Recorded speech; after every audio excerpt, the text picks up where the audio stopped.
Park Sejun returns home from the grocery store, glancing at one of the huge, indestructible dungeon towers that appeared all over the world. He always dreamed of visiting one because adventurers brave enough to challenge the towers can earn unique skills and items that make them rich. But all the entry tickets were monopolized by big guilds, and the price shot way beyond anything a regular person could afford. So it stayed just a Park Sejun's dream he'd saved all his money for. While he's still deep in his thoughts, a portal starts forming right behind him. The hole keeps getting bigger, and Sejun's daydream bubbles are busted when he looks back. Instead of being petrified, he is flaring with happiness as the black hole tries to suck him in. He's all fired up and decides to dedicate his life to climbing that dungeon, but his dreams begin to shatter when the hole begins to disappear. Without any thought, our guy runs toward the black hole with all he's got and invites himself into the dungeon. He couldn't miss that lifetime opportunity, and pitched himself in the hole. After that, he stumbles into the dungeon on his face, thinking of a beautiful place when he opens his eyes. Sejun looked around with extreme happiness, only to find a big empty pit he'd fallen into that looked nothing like he had imagined. He cries out in disbelief and doubts if he is in the right place, but nothing can be undone. Our poor guy is once again hit by reality. Realization hits him when he sits there after spending hours searching every corner for an exit, stores to buy items or training centers, but nothing exists. Our poor boy even shouts, crying for help, and thinks he is lost, but no one comes to his rescue. As he thinks about it, his morning alarms go off. Sejun had spent a day in a dungeon without cell service.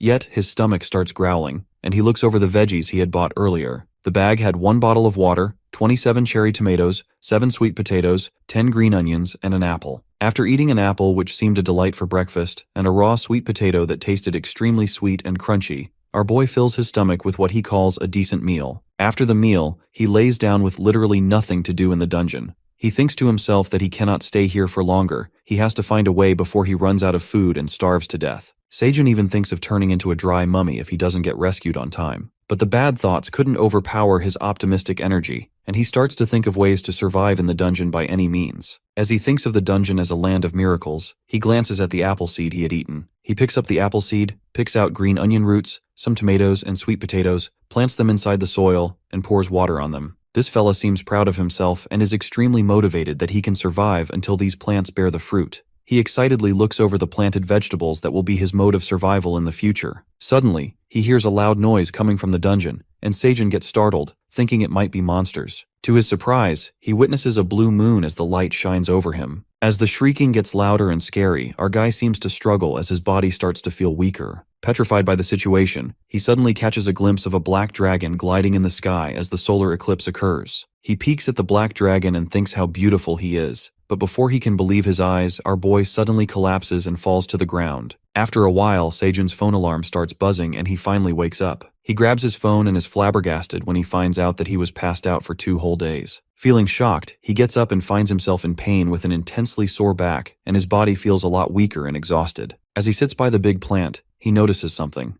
His body pains go away in a second after witnessing the green onions he planted grow into huge plants. The green onions had grown so fast in those 2 days that Sejun couldn't help but think how all this was possible. He thinks to himself that it might be possible that something in the dungeon must have impacted the plant's growth, because he had seen on TV that plants can change their behavior in different habitats or climates. Our boy moves on to watch the other crops and looks at the cute little sprouts from the tomato seeds that have grown out of the soil, while the green onions plants are blocking their sunlight. Our fella then starts harvesting those tough and big green onion plants, thinking how they taste. He happily crunches on the green onions, and suddenly the spice kicks in, burning his mouth on fire. As his head is about to explode from green onions that were spicy as hell, in that moment of pain, he dunks his face right into the water stream. Our guy is taken aback by the concentrated flavor of the green onions, as they are double spicier than the normal ones, and decides to eat the rest of them when he craves spicy food, eating his leftover cherry tomatoes. In the next scene, it is revealed to us that the sun never sets in the dungeon.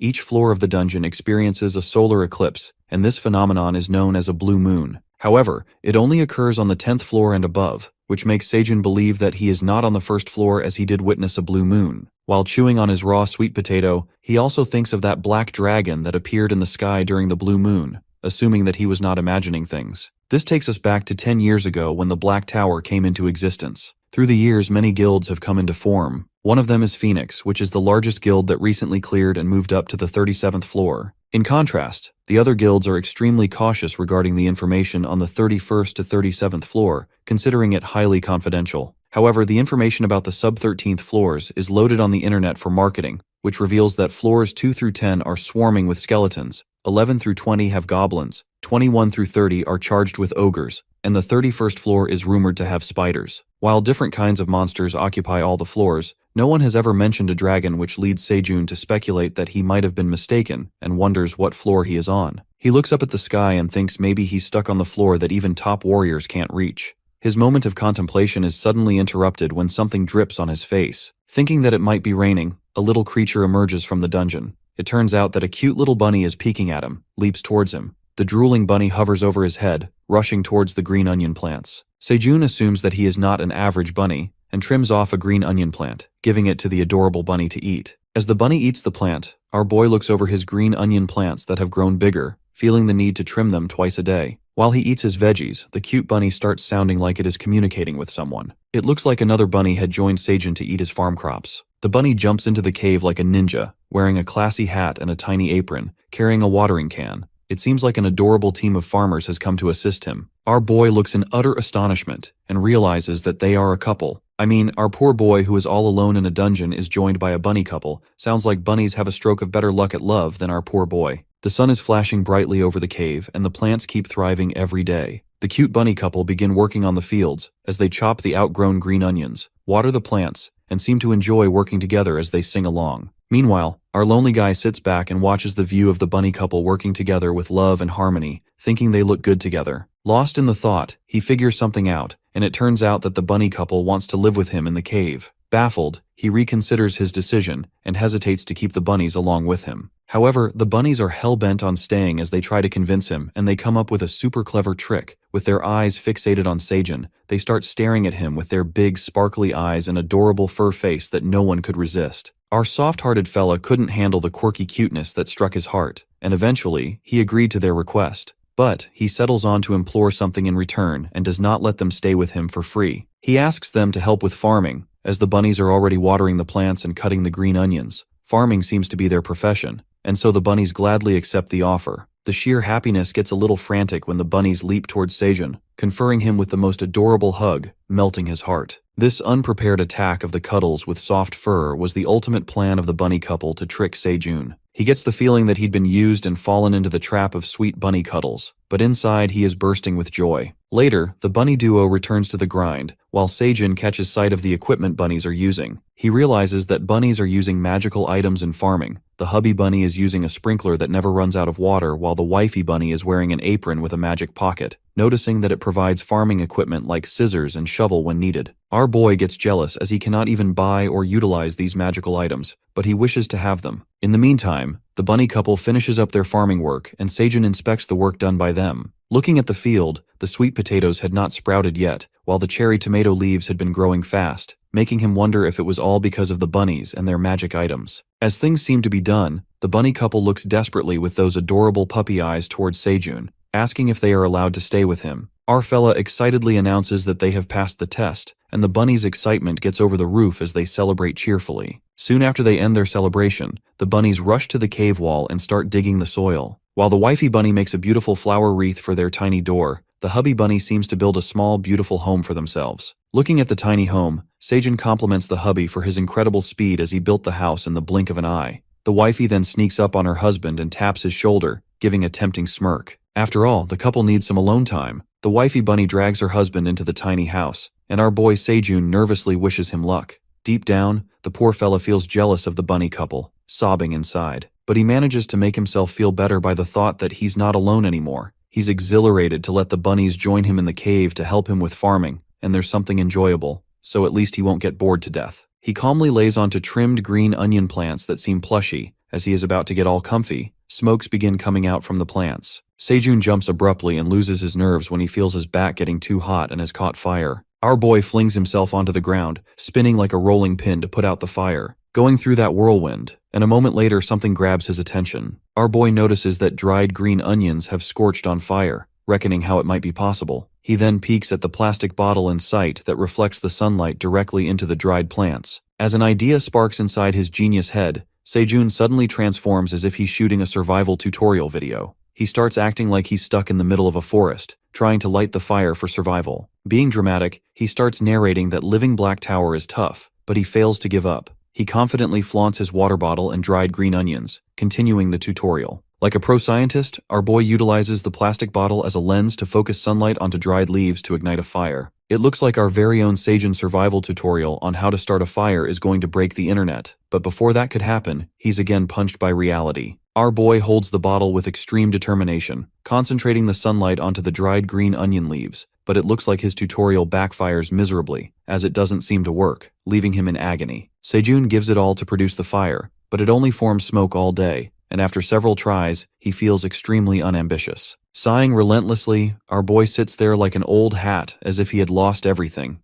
Looking exhausted, he thinks of every possible mistake he might be making during the process. But as he is about to give up on his efforts, he witnesses something inside the plant, a little hope of kindling the fire, and in that moment he activates his dynamic once again. In that moment of enthusiasm, the bunny couple walks out of their tiny house. Well, it looks like the wifey bunny had sucked her husband dry, giving a cheeky smirk while the poor hubby bunny is barely able to walk. Glancing over Seijun, who is pondering on his dilemma, and while he sucks out all the air in him onto the dried leaves, trying to light the fire, he fails again wretchedly. In the meantime, the bunnies come to his rescue, and Seijun asks the hubby bunny to blow air on the green onion straw. The bunny puts all his efforts, and blows air with his small and delicate mouth, while Seijun, with a strong sense of hope and excitement, holds the plastic bottle with full concentration and chants with all his strength to start that damn fire. In the end, all that he strived for was worth a shot as the dried leaves catch a big blaze of fire, and our boy is over the moon. Now that the blazing fire is ready, Seijun with his steady hands cooks the green onions on the flames. He grills his green onions, feeling thrilled as ever. He peels off the burned outer layer and finally crunches on the beautifully cooked green onions. As soon as he takes a bite, he feels a shiver down his spine. The green onions that were once spicy as hell now tasted scrumptiously sweet. Munching on a hot, freshly cooked food, you can see the sparkle in his eyes and the joy on his face with the sweetness of the green onions bouncing in his head. The taste makes him feel on top of the world, and his imaginations run wild as he feels like a wild green horse is running across the Great Plains on his tongue. I mean, his imaginations are weird as hell, but let's bear with it because our boy had eaten a good meal after a long time. The bunnies stare at Seijun as he enjoys his food, and get curious, so they start roasting their green onions. After grabbing a bite, the bunnies are hooked by the overly sweet and palatable green onions, delighted by the utterly rich taste. As the survival diary of Seijun continues, it was the first time in a while in that dungeon he had eaten a fresh hot meal to his fullest before going to bed. The next day, our boy wakes up on his bed assembled with green onion straws. He stretches himself and washes his face with the fresh pond water. Approaching the field, he witnesses that his plants have grown quite big, the green onions are trimmed, and the cherry tomatoes that have sprouted into bigger plants are watered. All the work has been done and dusted. As the morning checklist seems to be done, our boy feels happy about it. Seijun then narrates the story of things that have occurred in the dungeon lately. He managed to craft torches with woven green onion straws to light the cave, as more light made it easier for them to utilize more space in the cave. Well, Seijun eventually found his creative ways to survive in the dungeon like a cave person. Walking towards the pond, he decides to place torches there as it gets much darker in that area. While Seijun and the bunnies agree to the idea, our boy spots something in the pond as the water forms bubbles. Suddenly, a piranha fish splashes out of the water, startling him. As he screams at the sudden strike, the fish lands on the ground, flapping hard to survive. Seijun thinks to himself that he has never seen a fish in the pond before and assumes that the light of the flames might have drawn their attention. Despite all the thoughts, our boy finally realizes that he has now found protein to eat in the cave and does not have to rely on vegetables for his food. Without any delay, he starts cooking the fish on the blazing fire right away, wrapped in green onion leaves, and enjoys the savory protein meal while the bunnies watch him eat. He shifts his attention from the fish to the bunnies who are drooling over the scrumptiously looking fish and asks them if they want to eat it too. Therefore, he ascertains that these are not ordinary bunnies but dungeon monsters, and shares the meal with them. Some days later, the blue moon appears again in the dungeon. As the boy continues to narrate the story, it is revealed to us that while spending many days in the tower, Seijun has to come to observe that the blue moon rises every 30 days, more like every month. All this time he has been counting his days in the dungeon on the phone and laptop, but ultimately he runs out of batteries. With no access to a phone or electricity in the cave, he starts carving on the cave wall with a rock, keeping the record and track of dates. It looks like 61 days had already passed in the dungeon, and not one day passed by without marking the wall. Living in the cave for a long time now, Seijun had been following a proper routine, and the good thing was that bunnies were super strict with their schedule, waking up at 5 in the morning and sleeping at 6 in the evening sharp. While Seijun is cooking fish, there's no one to disrupt his midnight routine, and he is only able to do so by following up on the bunny's routine to maintain his peace. We also get to know that recently the farmer gang was welcomed with a piece of good news. It turns out the bunny couple had kids. As the hubby opens the door, 5 adorable baby bunnies scamper out of the house and leap onto Seijun as he excitedly welcomes the little peeps to join his team. Well, the dungeon has been a roller coaster ride for Seijun. Funny how he has become an uncle to cute baby bunnies now. Later, the hubby bunny who hardly got to sleep walks out of his house looking exhausted with all the parenting. Our boy suggests the bunnies get some rest and tells them to have some breakfast, while he takes care of the baby bunnies. Our boy, who is super thrilled to watch over the baby bunnies, casts a brief look at the cherry tomato flowers that have thrived, and to his surprise, the entire garden has blossomed with flowers. So far, the flowers have been pollinating manually to bear fruit. As Seijun gets tired of squatting and inspecting the flowers every day, he wishes the bees could fly to his farm to pollinate his flowers, but his thoughts seem far-fetched. Meanwhile, one of the baby bunnies starts sniffing the flowers, stuffing his face inside it. Inhaling the pollen in his nose, he lets out the most adorable sneeze. As Seijun holds the baby bunny, he looks over at the cherry tomato flowers, witnessing that it has borne fruit. It seems like their hard work has finally started to pay off. Our boy, along with the baby bunnies, begins to dance out of sheer joy. Eventually, the day of the blue moon leaps forward, and our boy takes all the necessary precautions to get through the solar eclipse. He puts out the fire, makes a camouflage out of green onion leaves, and wears it to keep him warm. He takes a look at the sky, waiting for the eclipse to begin soon while the bunnies get inside their house and wave goodbye. Thinking it will be a piece of cake, our boy hopes to survive the blue moon and make it out alive. Shortly, the solar eclipse occurs, while the spine-chilling and creepy voices echo through the dungeon. This fella hides himself in the corner of the cave, feeling anxious. As the blue light beams over the cave, he proceeds to sit fearfully in the corner of the cave and wraps his hands around his ears to cancel out the noise. However, Seijun already feels drained. He hides himself in the corner, thinking that he had removed all the smelly stuff just in case to save himself from any kind of trouble. Waiting for the blue moon to halt, he feels like the time has stuck and is barely passing. As the howling and screeching continue, the boy starts shivering in fear as he can hear them from a distance. Hoping to survive the never-ending solar eclipse safely, he abruptly hears a thundering noise approaching towards the cave. Petrified, he speculates about where the loud sound is coming from. It is revealed to us that a colossal red monster with big claws, big enough to slice a person into pieces, is approaching the cave. It turns out to be an aggressive bear standing above the cave with Seijun in sight. As soon as our boy captures the monster's dangerous sight, his heart starts pounding swiftly. While the red monster spots him in the cave, giving him a deadly stare, our guy starts trembling with fear. With nowhere to run, he decides to act smartly and tries to hide deeper into the corner.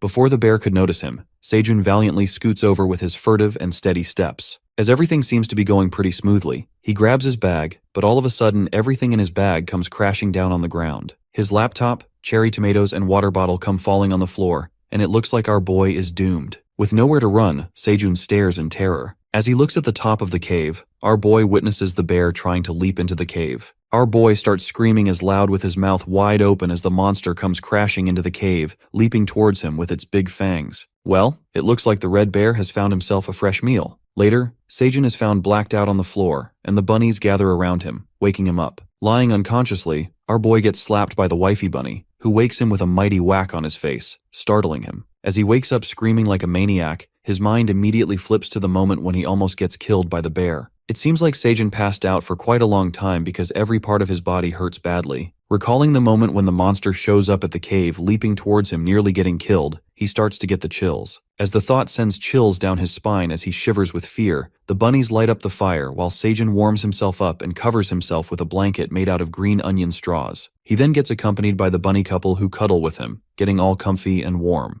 Sitting by the fire, the wifey bunny cooks him a fish. Munching on the freshly cooked meal, he assumes all the possibilities as to how the red monster came this way, like it must have sensed this place or left after feeling another monster's energy, or maybe it couldn't fit in the small cave opening. I mean, that monster had every chance to kill him, so maybe he was saved by someone. Nonetheless, he finds himself lucky to survive, but he also speculates that this tragedy can happen again, and he can lose his life. Holding his half-eaten fish, he gathers his optimistic energy and becomes proud of how far he has come in the dungeon, so he decides to not give up, raising his spirit to eat well to survive. In the meantime, the bunny signals him, trying to tell him something. As they all walk towards the farm, they witness a big blue tomato. Amused that it had grown overnight, Seijun peeks at the blue tomato with astonishment. Curious, he plucks out the blue fruit. Suddenly, a screen pops up in front of him. It looks like the blue tomato that Seijun had harvested is filled with blue moon energy. At one glance, he identifies that it's a notification window. The notifications are being sent by the black dragon from before, who is also the dungeon administrator. The administrator informs him that it's watching him closely, frowning at him, and is proud of his remarkable achievement. While Seijun processes all the mixed feelings,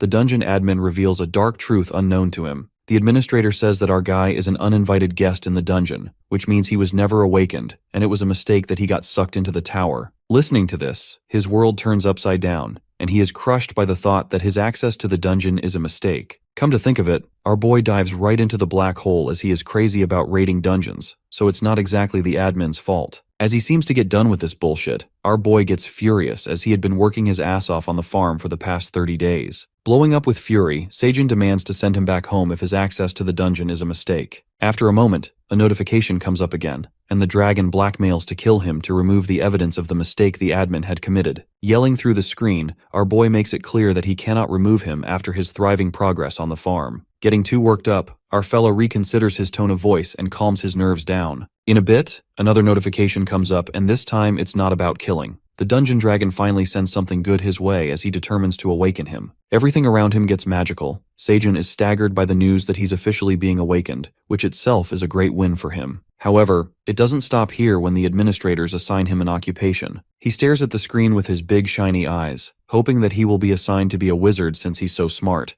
The admin bursts his bubble. Unfortunately, he is assigned to become a farmer. This gets even worse when the obnoxious dungeon dragon lists down his occupational traits, which include that he will not fall ill, become friends with nature, and earn rewards by harvesting crops. Left in disbelief, he is now officially a farmer, and it seems like his fate is already decided. Moments later, he peeks at his status record on the screen, which complies with his talent as an average Joe. Being titled as an ordinary person, he imagines himself in a TV show, where the host introduces him as an average Joe who had cleared the dungeon, and he proudly admits that he's a farmer. Imagining himself in that cringy scenario, he teleports back to reality, screaming in disbelief. With emotions so strong, he exasperatingly attempts to smash that blue magic tomato on the ground, but halts when he peeks at the bunny gang shockingly staring at him throwing tantrums. Our fella then takes a gander at his farm that he worked so hard to grow, the blazing fire that cooks meals, and so he comes to realize that he has come so far surviving and exploring in this dungeon. Casting a blissful look at the farm, he accepts his fate, considering if he should live as a farmer all his life. In the meantime, another notification winds up on the screen, giving information about the magic blue tomato. It is known to us that blue magic tomatoes are full of taste and nutrients.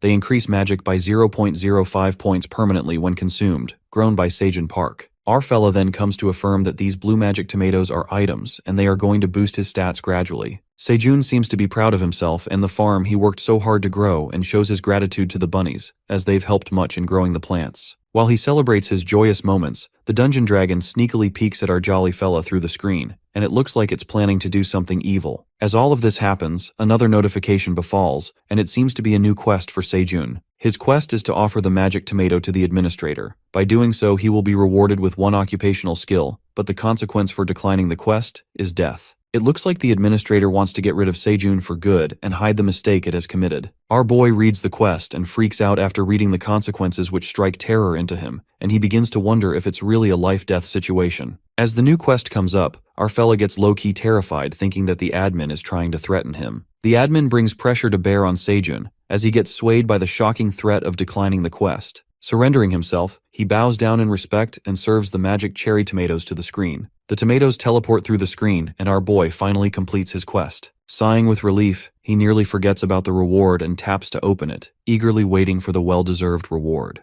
As Seijun wonders how generous the admin is, the reward turns out to be an occupational ability that increases the chance of his seeds sprouting. The disappointment begins to manifest as he realizes that he's adhering to the farmer's life now. Later that day, as the sun shines brightly as usual, our boy hunts down fish piranhas with his woven fire flame torch, earning points for smacking them for survival. Killing 5 piranhas in a row, Seijun earns 10 XP rewards. The boy narrates that awakening has helped him earn experience points, as killing piranhas for survival made him jump to level 2. Wishing to kill more piranhas, he decides not to hunt more fish for the sake of points, thinking that his major source of protein might go extinct if he keeps killing them. While he prepares the beautifully cooked fish, he calls upon the bunnies to join the meal. As the baby bunnies rush towards him, he divides the fish among the bunnies as their appetite seems to grow with their size, and hands out 2 cooked fish to the bunny couple. Munching on the deliciously cooked meal, our boy learns about the hidden truth about the bunnies. It is revealed to us that the bunny couple are white farmer bunnies, which are dungeon monsters and specialize in farming as the name suggests. They are not well-known monsters in the dungeon, and for that reason, people don't know about them in the real world. Sejun speculates about how the farmer bunnies ended up in the cave,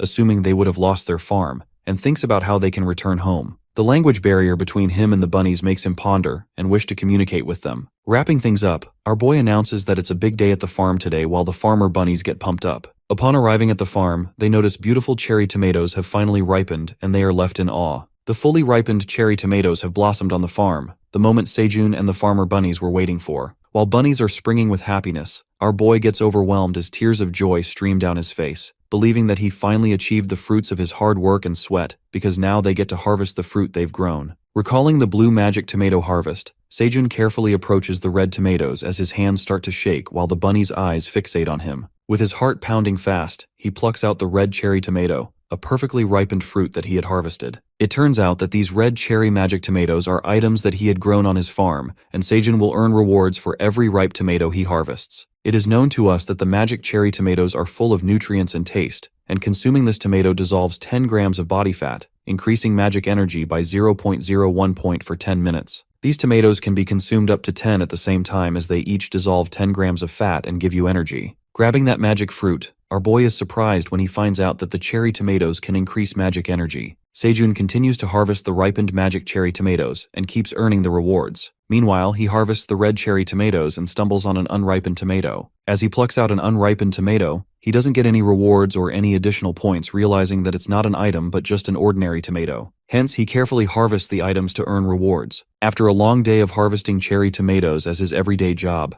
our guy finally gets to taste the fruit grown by him. Tossing the cherry tomato into his mouth, he catches a glimpse of angry bunnies frowning at him for not sharing the tomatoes with them. Asserting that they all have worked hard growing the farm, our guy apologizes to the bunnies and shares plenty of unripened cherry tomatoes with the bunny gang, and they should enjoy it together. Now as the bunnies have gotten their share, they celebrate the successful tomato harvest. Sejun tosses the cherry tomato into his mouth. His mouth burst with flavors, blowing his mind. It seemed like the mesmerized, sweet, tangy flavor of the cherry tomatoes had reminded him of the summer night. The nostalgic and breathtaking flavor of the tomatoes brought back his memories and left him teary-eyed. The bunny couple stares at him with bafflement, while the baby bunnies play around with the cherry tomatoes. In the meantime, the white bunny farmers reserve their cherry tomatoes in storage covered with green onion plants. As they work together, Sejun peeks at this adorable sight, watching the kids helping the parent bunnies store the cherry tomatoes, reckoning that they are babies of farmer bunnies after all, so it's in their bones. Feeling drained, he compliments their good work and finally gets some sleep in his comfy bed and blindfold made out of green onion straws to have a productive day and quickly dozes off. Meanwhile, he gets some quality sleep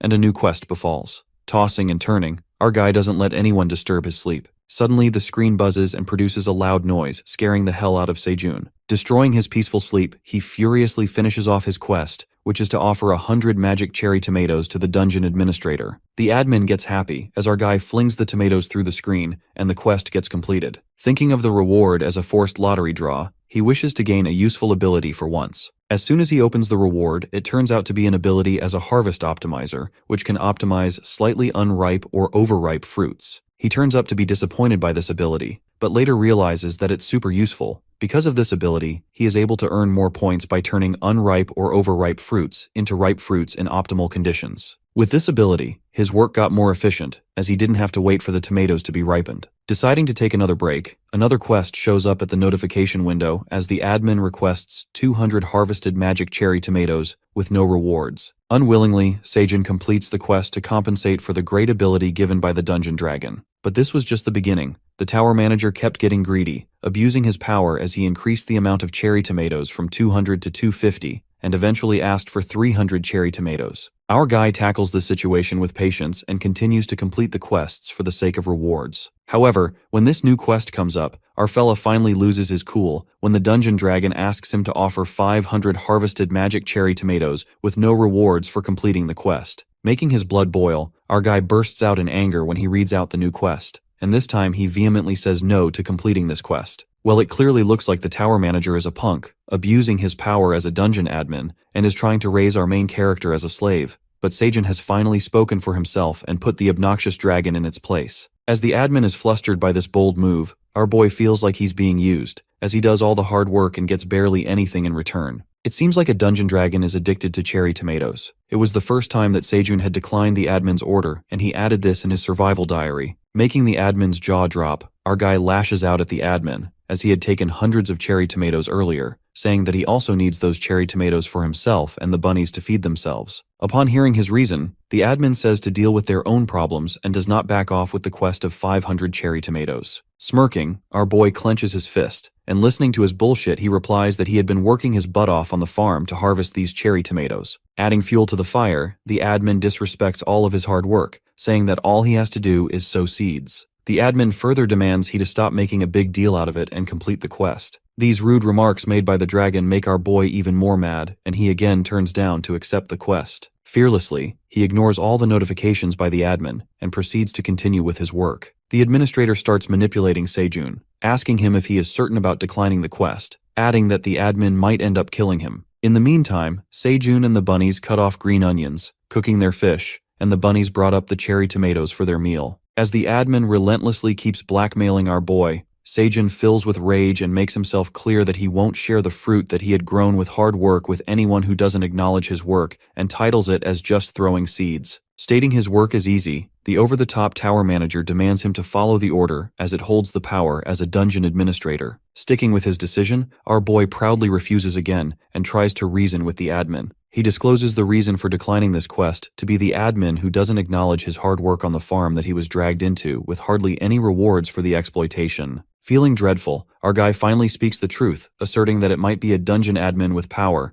but in reality, it's an evil corporate boss with no feelings. The dragon doesn't seem to handle the harsh truth well, spoken by our guy. The admin gets stunned and lights up a spark of anger. Sejun then eats his harvested cherry tomatoes, teasing the dragon as it's peek at him through the screen. The admin hits the roof when she witnesses Sejun enjoying the cherry tomatoes all by himself, and threatens to kill him if he doesn't complete the quest. Meanwhile, our fella who is unbothered by all the threats, he enjoys his fruit as now he couldn't care more about that rude corporate boss. However, to satisfy the infuriated admin, Sejun offers her 5 cherry tomatoes, telling her that he will give the rest of the cherry tomatoes later, as he won't have enough to give the bunnies. The dungeon admin finally decides to forgive our boy and let it slide just once, accepting the cherry tomatoes as an apology. I mean, the dungeon dragon needs to be humbled, acting all high and mighty just because she's the tower manager. As the screen disappears, Sejun hides his sneaky grin as he realizes that the admin might be more accessible than he had thought, getting the hunch that the dragon was trying to apologize to him. The next scene takes us to the day when the blue moon is about to rise again. It is revealed to us that Sejun had spent 91 days in the dungeon, experiencing the 4th blue moon. He again prepares for the day and hides in the corner of the cave, covering himself with a blanket and earmuffs. He bites on a cherry tomato, hoping to endure the shrieking of monsters, assuming that added magic by the tomatoes would help him through the solar eclipse. Getting scared by the thought of what happened to him last time and wishing it to end soon, the blue moon becomes apparent. He witnesses the rays of the blue moon shine directly on his plants, making them sparkle like magic. Amazed by the sight, he peeks at his cherry tomatoes, which start to bloom by the blue moon energy and turn into fruit. As the light falls upon the sweet potato plants, they also begin to sparkle, and their leaves also turn bluish. Sejun rushes towards his plants, checking if the sweet potato plants have ripened, so he digs up the soil and relishes the sight of fully ripe blue sweet potatoes. We get to know that the mighty sweet potatoes with blue moon energy are nutritious and tasty. Grown in the dungeon, the blue moon energy enhances flavor and increases the strength by 0.05 points permanently when consumed. He spiritedly pulls out his sweet potatoes, earning rewards for harvesting them, and plucks out the blue magic cherry tomato. Grasping a blue sweet potato in one hand and a blue cherry tomato in another,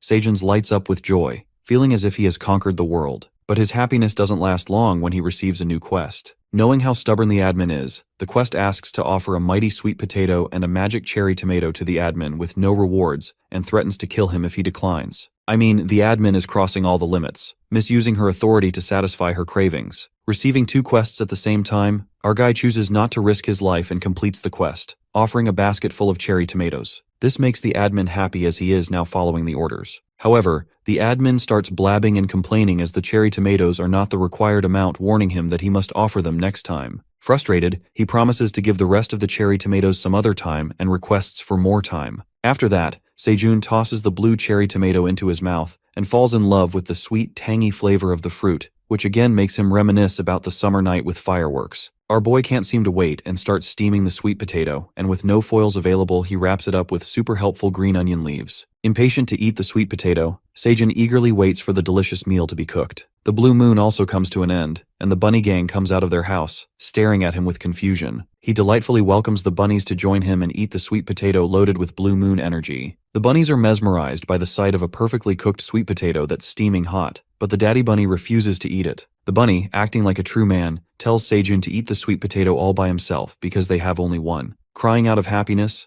our boy accepts his kindness, eating the sweet potato all by himself, and hides the fact that had eaten an entire sweet potato alone earlier. Munching on the freshly cooked sweet potato, Seijun bites on the steaming hot meal, scalding his tongue. As he drops the sweet potato out of the pang, the bunnies take the perfect chance and grab a bite of the scrumptious sweet potato. While baby bunnies spit out the super hot sweet potatoes, our poor boy feels bad about losing his meal. The long day comes to an end as Seijun finishes a fiercely hot dinner battle, making his survival diary. A new day begins, so do the new adventures. Our boy announces that they will start growing sweet potato stems, while the baby bunnies chew on the stems. He strictly restricts the bunnies to eat the sweet potato leaves for the time being, and the poor little bunnies start to panic as the fast-growing sweet potato stems have become their favorite snack. To make the bunnies follow his demand, he makes an enticing offer to the kiddos and tells them if they stop eating stems, they will have sweet potatoes for dinner, and a special snack if they help him plant the stems. It seems like Seijun is expanding the farm by planting the stems with rapid growth. Luring the baby bunnies into work by giving them special snacks, the bunnies fall into the trap of an irresistible offer. Putting the baby bunnies to work, they begin to plant the stems. Meanwhile, the wifey bunny with a cute apron cuts off the green onions. Seijun asks her to leave one green onion leaf to extract its seed out of the flower. While the hubby bunny waters the stem, the bunnies continue to work, showing full efficiency as they dig up the soil and plant stems like pros. After all, they are kids of white farmer bunnies. While planting stems, one of the baby bunnies fails to control himself, drooling at the sight of the stem and munching on it.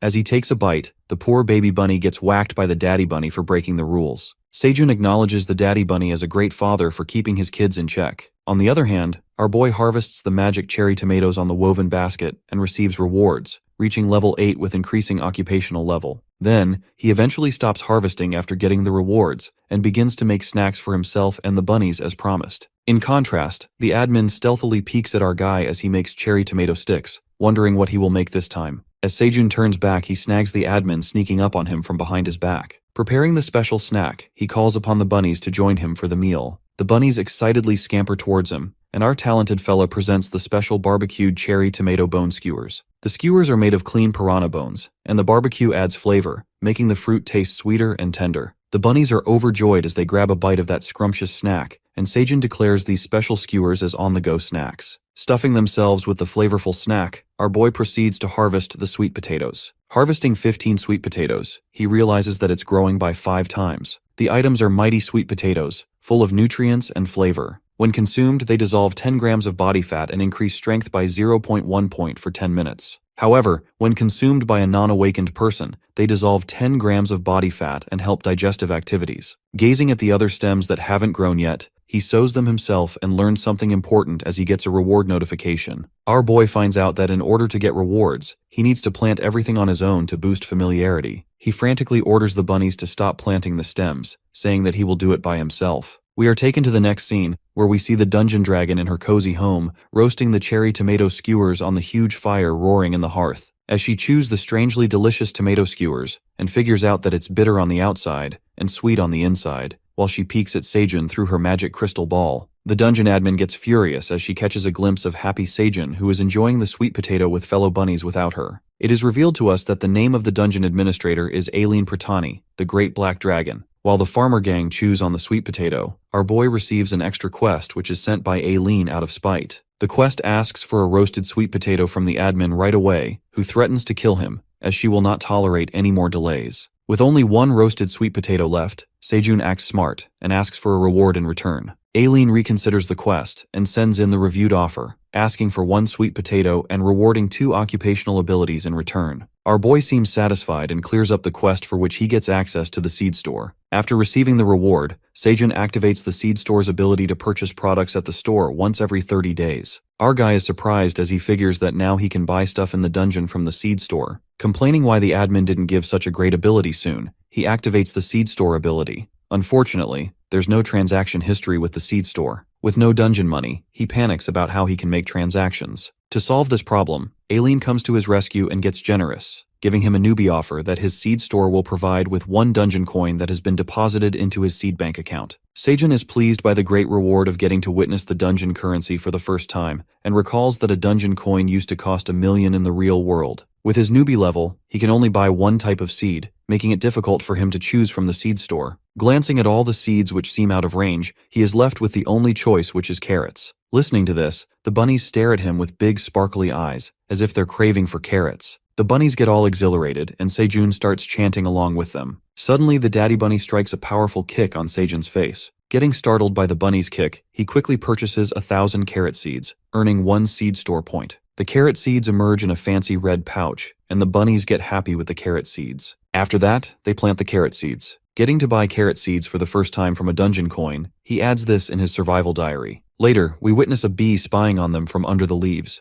The farmer bunnies fervently wait for the carrots to grow out soon, happily sitting by the farm while the baby bunnies run around on the field. Watching the bunnies being eager already, and the bunny couple being all affectionate glancing at the carrot field, Seijun thinks to himself that it's been a few days since they planted carrot seeds, and they haven't sprouted yet. Before taking a quick nap, he reminds himself of the work list that entails manually pollinating the flowers and cutting the green onions in the afternoon, and dozes off along with a little bunny who sleeps over him. Flaking out, a bug flies around him buzzing in his ear, making him irritated. He jerks his hand to avoid the buzzing, but our boy wakes up annoyed by the sound, wondering where this damn bug came from. In a flash, an adorable little bee comes up front, staring at Seijun with pretty purple eyes, assuming the bee super adorable bee to be an insect monster. While our boy is puzzled about the sudden bee arrival, he moves up, making the baby bunny trip on the ground, as he diverts all his attention towards the bee. Glancing at the bee with eyes full of love, a notification comes up that stipulates that it's a poisonous honeybee. Upon reading, this frightens the life out of him as the poisonous honeybee gets close to him. To save himself from the bee, he asks the bunnies if this bee is really deadly. But darting at the situation, the bunnies make a hasty retreat, escaping from the scene, leaving poor Seijun who gets stuck with the deadly bee. Our fella is left terrified and all alone by the deceiving bunnies who had left him behind. It is revealed to us by the dungeon administrator that this poisonous honeybee is carnivorous,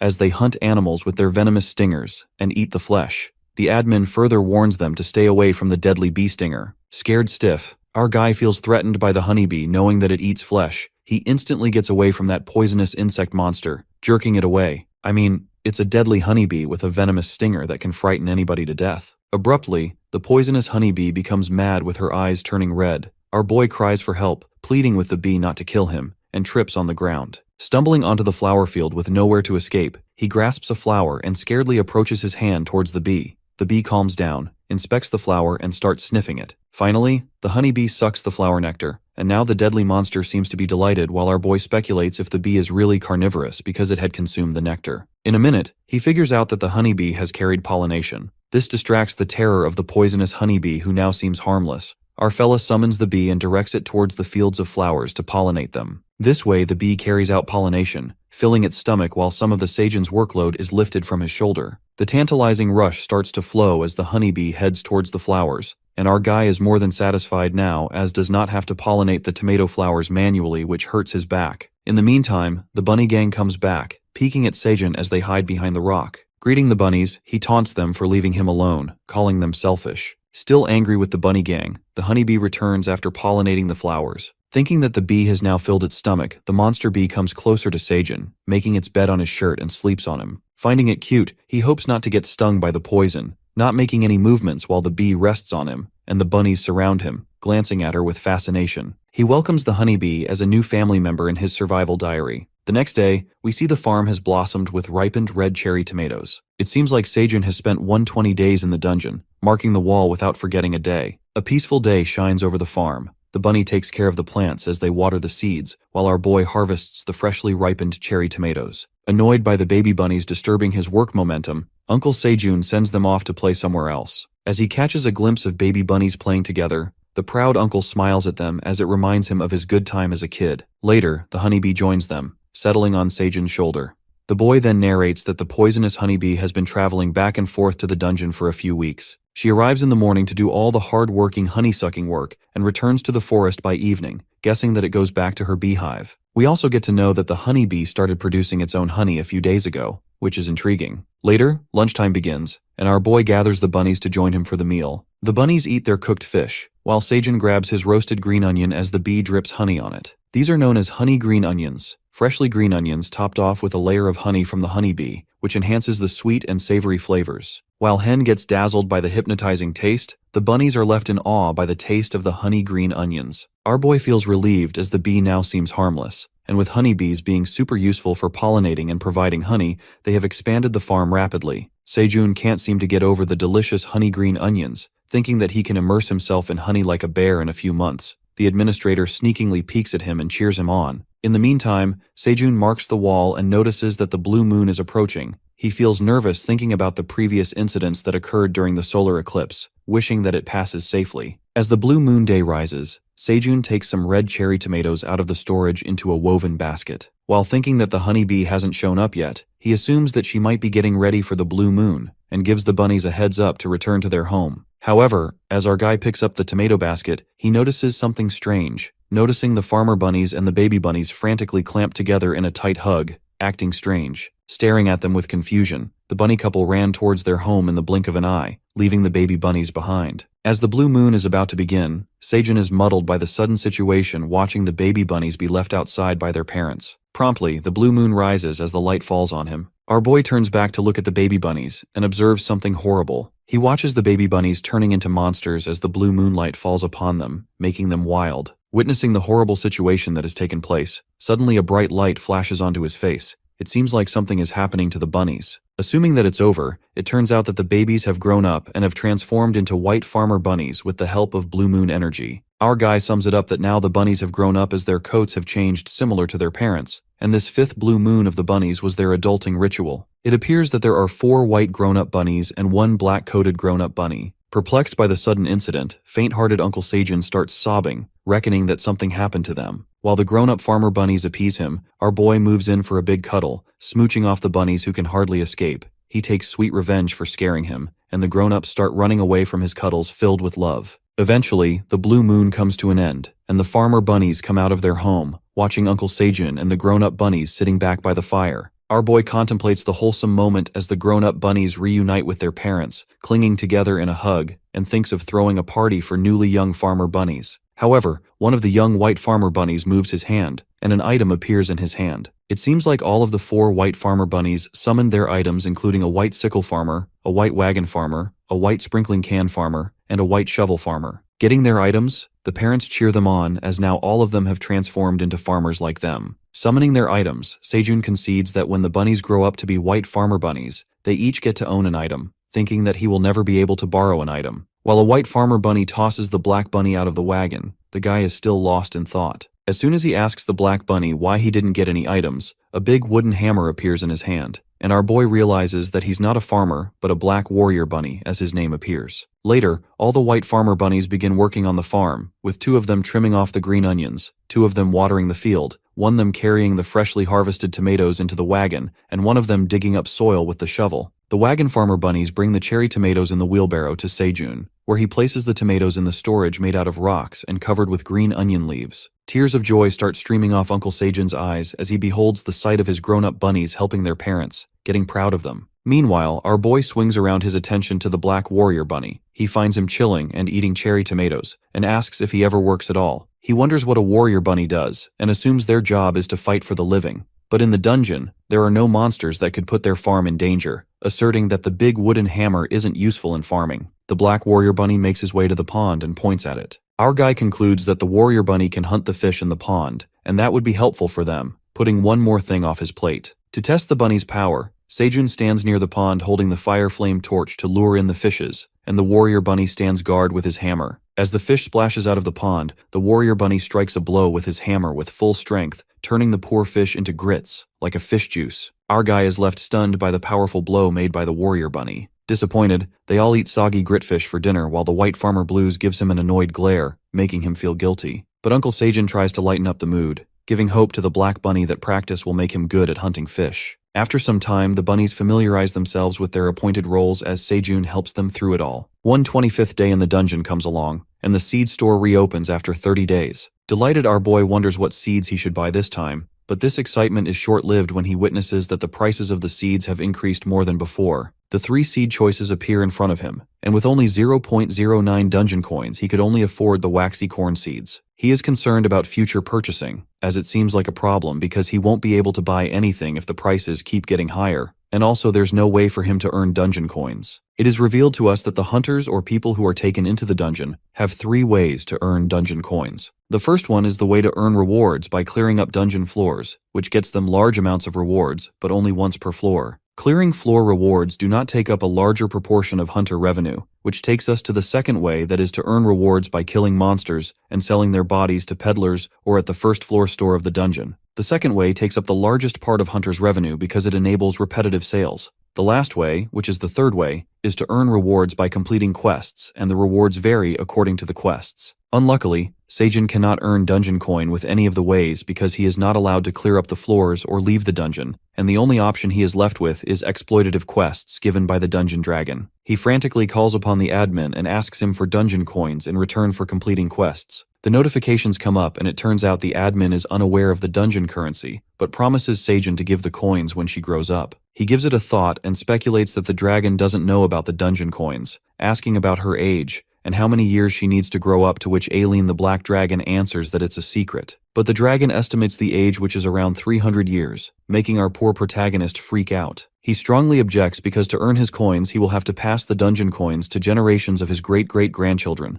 which will probably take a century to reap the benefit. He tries to reason with the admin, explaining that he's not in a position to reproduce while he's trapped in a cave. Challenging his last nerve, the screen disappears, making his blood boil even more. Our boy calms down, thinking that anger won't help either way, and decides to buy a batch of corn seeds, as they are delicious when roasted or grilled, and they can make tortillas out of corn flour, which seems kinda far-fetched. Counting all the benefits, he taps onto the corn seeds and purchases 200 waxy corn seeds. Earning points for purchasing, a red pouch appears and the shiny corn seeds burst out of it, making Seijin and the bunnies excited to plant the corn seeds. But first they decide to have dinner as the stomach rumbles and the hunger pangs hit him. They cook the fishes and stuff themselves to their fullest. As more fishes are being steamed, they dry the rest and save them for later. Later the bee joins him, rubbing against his cheeks. He assumes the honeybee is hanging out in the cave more than usual and not going to her home more often, but he doesn't mind the presence of the adorable honeybee. Suddenly, a bee scents something strange above the cave. The alert poisonous honeybee and the black warrior bunny get all fired up to fight and leap upwards into the cave,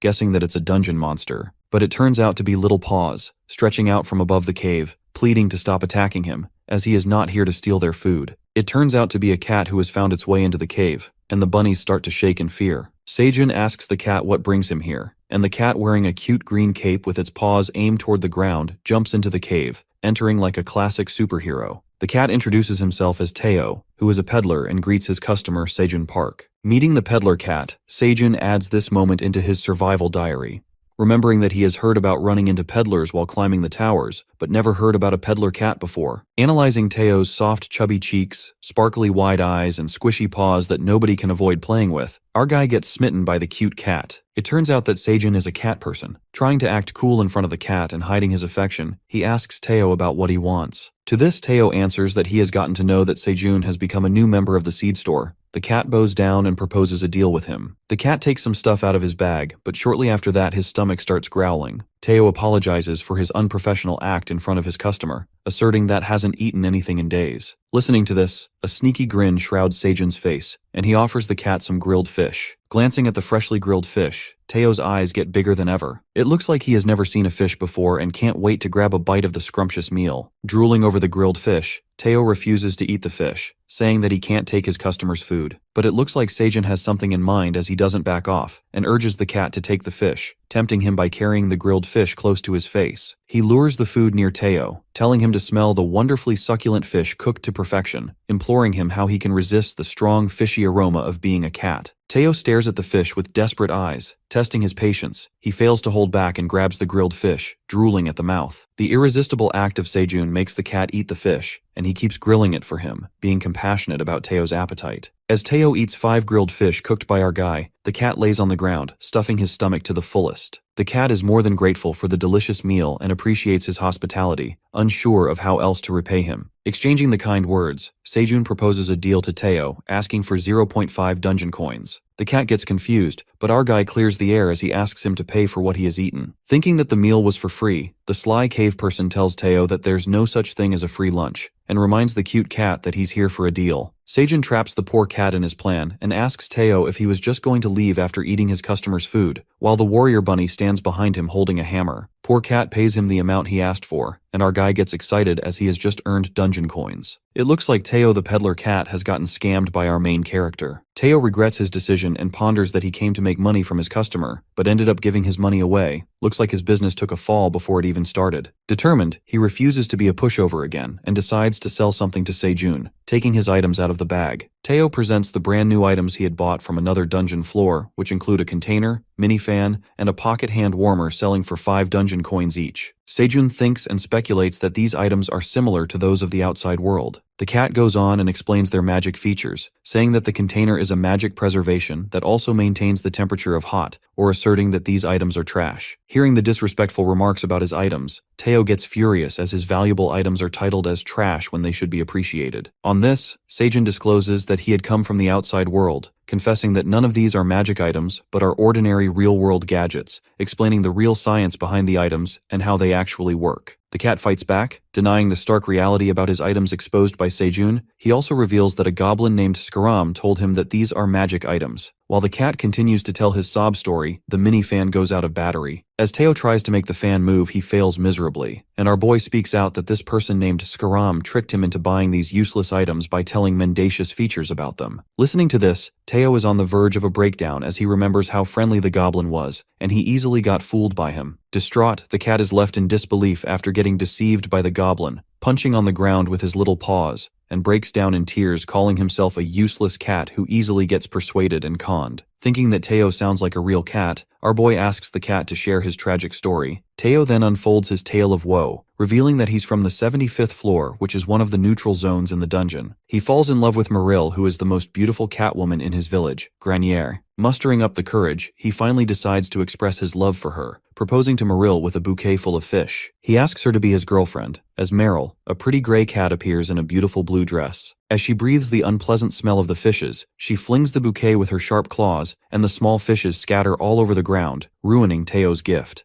She jerks her hand, saying these fishes smell like cheap minnows. Teo gets offended by this rude act, and lets out that it took hours to find these minnow fishes, while Meryl stands there with no guilt on her face. In the meantime, another black cat arrives at the scene. The black cat makes a fancy entry, objecting that Meryl does not deserve these cheap fishes. To Teo's surprise, it turns out to be Oren the black cat, the son of the richest family in the village, holding a big salmon. Oren holds his expensive gift. Disapproving of Teo's gift, he asserts that what kind of cat gives cheap fish to a lady like Meryl, adding that a real man like him offers a premium salmon. Meryl, the greedy cat, gets flattered by the expensive salmon and totally seems to fall in love with it. Crushing his self-respect, Teo yells that Meryl doesn't like fatty fish, but no one listens to him. Getting rejected in the most humiliating way, Teo feels crestfallen. While Oren and Meryl get on their way to enjoy the salmon steak at his house, Meryl happily wags her tail, walking with the richest cat and rejecting kind-hearted Teo in the most mortifying way. I mean, Teo has dodged a bullet with the money grubber like Meryl because he deserves so much better. But this does end here when Teo follows them and grabs Meryl's hand, refusing to let her go. Teo starts acting dramatically as he reminds Meryl of the memories they've shared together and asks her if these memories meant nothing to her. The cat pulls off a dramatic scene, coming straight out of a melodrama. However, snapping back to reality, Meryl strongly jerks his hands and reveals that she just smiled at him a few times because he kept following her everywhere, and further humiliates Teo by telling him that she hates a poor cat like him who reeks of cheap minnows. Hearing these excruciating words, poor Teo burst into tears. I mean, the cat is super delusional, making romantic scenarios just because a beautiful woman smiles at him. The next scene takes us to the present day, where Teo wraps up his hardship tale, revealing that after losing Meryl to Oren, the richest cat in town, he left his village to get his revenge by becoming rich, and to achieve all of this, he decides to become a peddler. It turns out that Teo becomes a peddler to fulfill his revenge after facing a gruesome rejection by the woman he loved the most, who had left him for some rich guy. After listening to his painful story, Sejun and the bunnies are left speechless. The poor cat had invested his lifetime savings of 50 dungeon coins to acquire the credentials needed to become a merchant, and get conned by the evil-looking goblin who cajoles him into purchasing those useless items which he buys for the remaining 5 dungeon coins.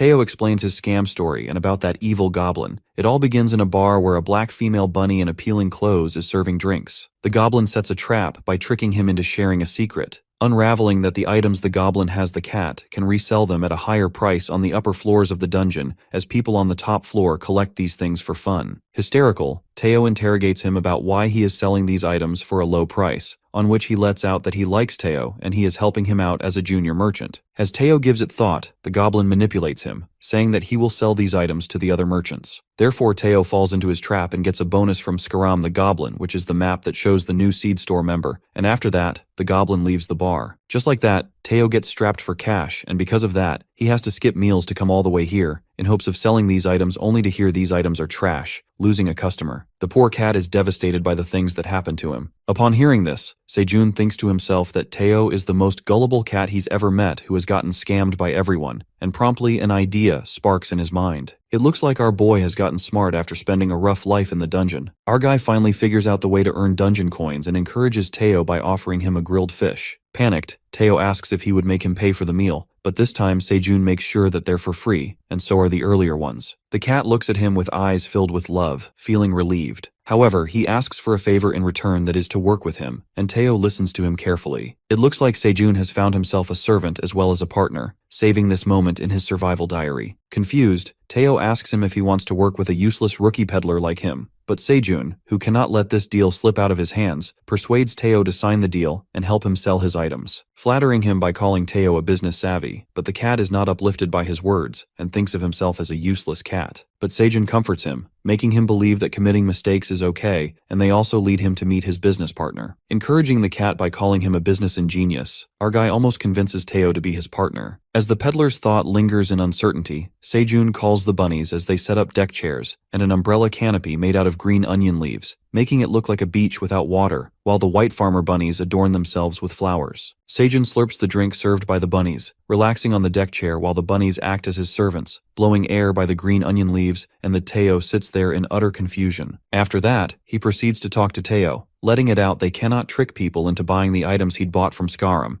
assuming that he has no money to find a new client. On this, Teo nods his head as now he is penniless. Our main character then proposes a deal that would benefit both of them and explains his simple business idea. Thinking like a true entrepreneur, or you can say a con man, he reveals that Teo has to sell his item to people, and he will share the part of the profit that would be made by the sale as a commission. Before Teo could further inquire him about commission, he interrupts him and proceeds that the cat must sell the product at or above the prices that Sejun sets for his item, and he can also sell the items at higher prices if he's capable of doing so, adding that Teo would get 3 to 5% of the sale price, which seems quite less for Teo, and he gets disheartened. While our guy cajoles Teo into agreeing with him, the grown-up bunnies move towards Teo, bringing him grilled fish. The cat gets disappointed after knowing his commission amount, thinking that it's so little. He slurps his drink in anger, reckoning that he's not stupid and will not get fooled by him again. But the deal doesn't end here when Sejun orders the bunnies to bring up the deliciously grilled fish, and energetically adds that Teo will get 10 grilled fish or coins of equivalent value every week. This makes Teo's jaw drop as he hears such an appealing offer that no cat can resist. He catches a glimpse of the tempting grilled fish carried by the bunnies. Finalizing his generous offer, Teo drools over the grilled fish, completely falling into Sejun's bait. Asking Teo to give his answer about the deal, the cat gets reminded of the horrible past incidents as the thought of greedy Meryl, evil Orin, and the scammer goblin Skaram who had made him penniless takes over his mind. He shakes off all the bad thoughts, determined not to become a pushover again. But glancing at the tantalizing offer in front of him that seems to be the cat's favorite and a generous deal, Teo gives it some time and demands to agree to Sejun's deal on a condition, which is to offer 20 grilled fish. It looks like cunning Sejun has finally succeeded in his plan, as he puts on a devilish smile like a freak. To make Teo not jump out of the deal again, our boy adds 5 more fish,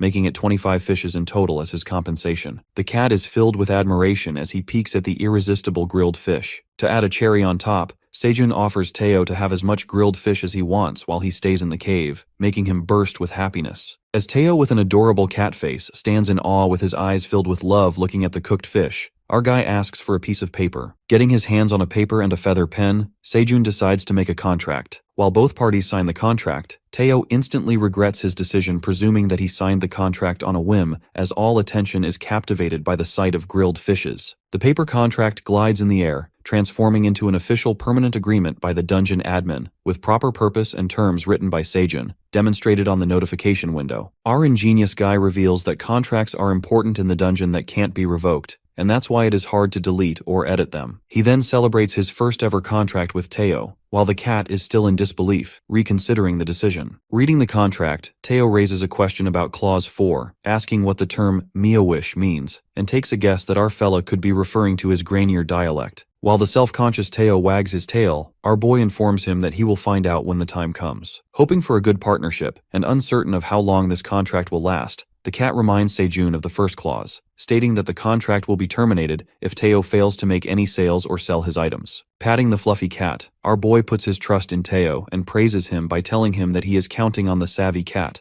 on which Teo gets flattered as he likes his title as a smart CEO and starts purring. After that, the cat asks for the items he's looking to sell, to which Seijun smirks and reveals that the items he is going to sell are cherry tomatoes. Teo gets baffled after hearing he is going to sell a fruit as an item, and our boy takes him to the farm showing him the magic cherry tomatoes. As the cat sniffs the fruit, Seijun reveals that it's an item called the magic cherry tomato, and explains that it increases magic by 0.01 point for 10 minutes. Seeking the sale price of the tomatoes, Teo takes a guess and assumes that if he sells them to new awakens that have been admitted to the dungeon, so maybe he can sell them 0.01 dungeon coin. However, our guy who is not coming slow asks Teo to sell them at a price of 0.05 dungeon coins. Shocked, Teo frantically makes it clear no one would buy these items from him at such a price. To top it all off, Teo reckons on selling the items and making less than 5 dungeon coins to terminate his contract with Seijun, and takes his 25 grilled fish, presuming that it will be a good idea. Lost in his sneaky thought, Teo agrees to sell the items and asks Seijun how many items he should take. The bunnies carry 1,000 magic cherry tomatoes for sale, and his 25 grilled fish as a part of his weekly compensation. Wondering how Teo will carry tons of items, the peddler cat pulls out his magic rucksack that comes with preservation, expansion, and lightweight magic. This way it can store tons of stuff in their original condition for a long period of time. Impressed by the magic item, Teo tosses the rucksack on the items, and the magic cloth takes all the cherry tomatoes and grilled fish, turning it into a backpack in the blink of an eye. As Teo conveniently puts on his backpack, filled with items and food for the way, and is ready to leave, Seijun and the bunnies wish him luck and wave him goodbye as Teo jumps out of the cave. The next scene then flashes, taking us a few days later to the 39th floor of the dungeon, where the hunters are fighting with a big spider dungeon monster. As one of the awakened seems to struggle, the others throw a fireball at the spider, but it seems like a tough fight as the spider is powerful. In a flash, a powerful hunter with a magical blue sword decapitates the spider, making it look like no big deal. The impressive hunter turns out to be Dongshik, the leader of the Phoenix Guild, who seems to take the lead again with his unmatched sword-fighting skills. Snapping out of the flattery, Dongshik orders the other members to help their colleagues to wrap it up, pointing out Jessica, who is one of the team members because she free rides most of the time. Abruptly, the leader hears a noise coming from behind his back. As he gets prepared to attack, it appears to be Teo, the peddler cat. Greeting humans, Teo cuts to the chase and asks the hunters to check out his items. The members figure out that it's a peddler cat, and a girl goes crazy over the adorable-looking merchant cat. Teo's mind drifts to Seijun, who had told him to use his Grainier dialect in front of the humans to help him draw attention, and it turns out to be a good idea as the peddler manages to gather all the people around him. He brings out the magic cherry tomatoes. As the members of the guild are looking closely at the item, Dongshik asks the peddler cat why he is here to sell fruit, and it would have been better if he had bought bread or meat. Teo then calls upon the foolish humans. He confesses that these are not any average tomatoes. He captivates attention by revealing the main thing about these magic cherry tomatoes, which is the features. The people realize that they are magic items as their features and benefits are shown on the status window. Looking at the tomatoes' magic energy, the guild members object to the tiny magic amount and freak out when they find out that the peddler is selling them for 0.05 dungeon coins, which seems quite expensive. Hearing the price of the magic cherry tomatoes, the hunters speak out.